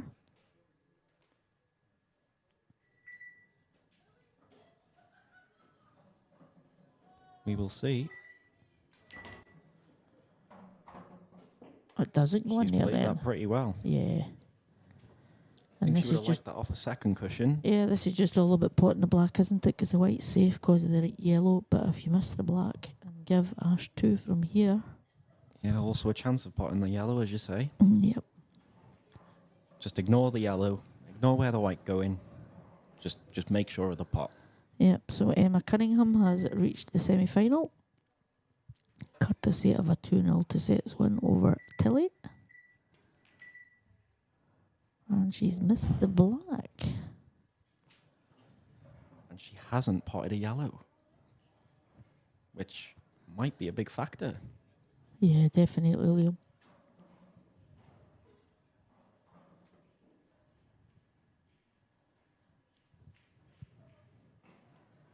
And it's these ruddy doubles, isn't it?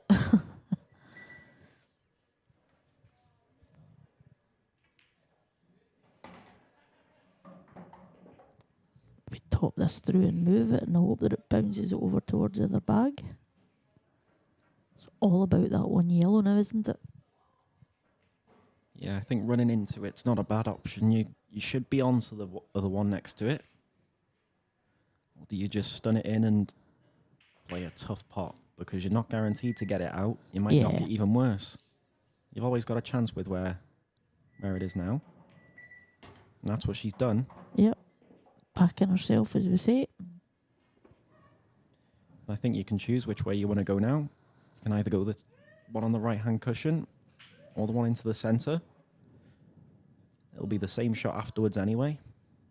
So just play whichever one you like. And it's now all about this yellow, and I think she'll nail it. This pot, basically, to get into the semi-finals. Yep. Where should we play Alice Peeler at 10 o'clock tomorrow morning?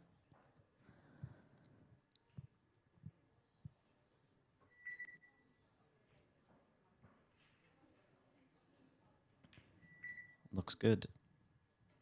Absolutely That's a fantastic perfect. pot.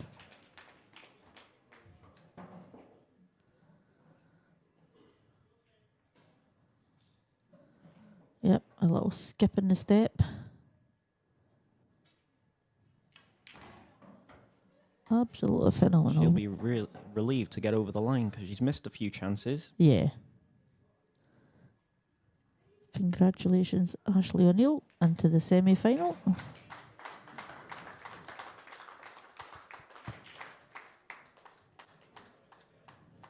So there you go. Deb Burchell leaves the tournament at the quarter-final stage. And Ashley O'Neill is through, excuse me, to the semi-final. Yeah, both struggled in the match, but you'd probably say the better player in the match won. Yeah. I fancied Ashley. I fancy Ashley to win it, and I think She's you know Scottish. Deb's nothing to do with Scottish. Deb's was a danger, and Emma's a danger. And obviously, if Emma gets through, it would be her name in the final. It'd be a fantastic final, and that's not discounting Jenny, Kelly. Tilly's out. Jenny or Kelly now. But you know, I'm just going to let you hand back to whoever we hand back to. And it was a pleasure. Thank you very much. And I hope you enjoyed the commentary. It was Liam Roberts and Yvonne Ewing commentating in the ladies' quarter-final. Indeed. Thank you, Yvonne. I'm sure we'll hear off Ashley very soon with Mark Pickworth. Thanks, Liam. Thanks, Yvonne. And first of all, congratulations. You're the first lady through to the semi-finals. How do you feel right now at this moment? Absolutely buzzing.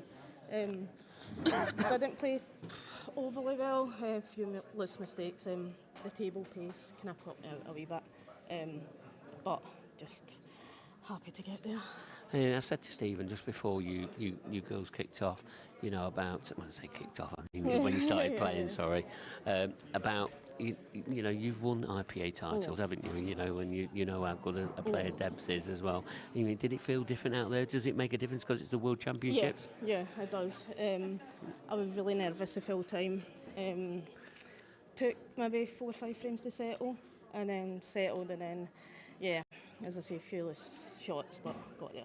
And you've knocked out a former world champion. Let me tell you, 2 times world champion. Surely you feel really great about that. Yeah, 100%. She's number one for a reason. She's won everything and anything. Yeah, absolutely buzzing. And obviously, you've played a lot of matches today, and that's your 3rd match that you've had to play today. You know, just sort of tell the audience, you know, about how much that can take out of you, not just like physically, mentally as well. Yeah, the full weekend, long matches, late nights, played my mixed doubles quite late at night, whenever finished to after midnight. And then I was back on at 9-10 this morning, so yeah, long day. Just need to keep going. And you girls, you know, you started on Thursday. Well, I think some of you had to start on Wednesday night, didn't you? Yeah. You know, because there's so many sort of entrants this year. You know, did you have any sort of, you know, expectations about how well you could do this year? You know, have you been putting a bit of time in back at home? Yeah, I had a break during Christmas and New Year, but the past 3-4 weeks, I've put a bit of time in. So we had competitions in Scotland at the weekend, so got my tournament ready and all of that as well. So yeah, it was good. And you're now only 2 wins away from being crowned World Ladies Champion. How would that feel if you do? I know you've still got 2 huge matches to play. You know, the other 3 quarterfinals are still going off now. I think Emma's just won. She's a former IPA World Champion as well. You know, she's going to be one of the favourites, but surely you're more than capable, especially after beating 2-time World Champion in Deb Burchell. Yeah, 100%. Go in confident and play the balls and you see what happens. But Emma's massive favourite coming into this, so we'll just see how the semi-final goes. I don't know the score.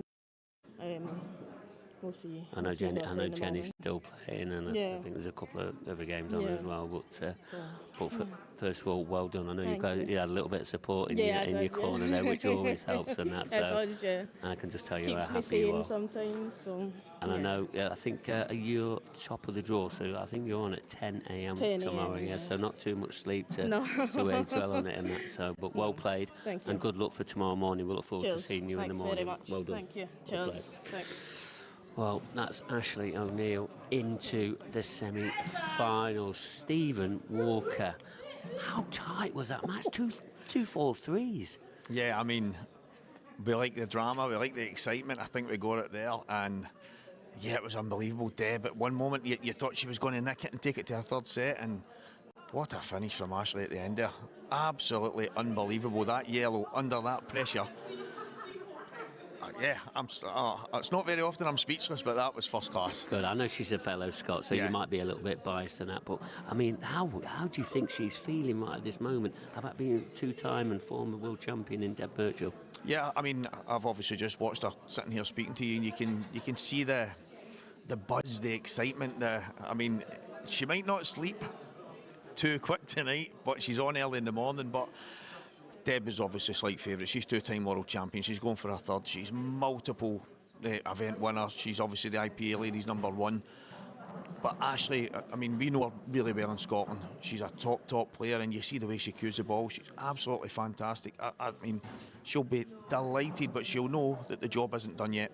But in the semi-finals, as soon as you get to them semi-finals, it is all on the day, isn't it? And she's more than capable of picking up the title come 5, 8 o'clock, whatever time she could be crowned. Yeah, I mean, obviously, you've hit the nail on the head. It's what happens on the day, how you play, how you mentally, if you're mentally strong enough, if you can obviously take the pressure. But I think playing against Deb, if that doesn't fuel the fire, I don't know what does. I mean, we know that all the ladies that are in this, there's so much talent, so much ability.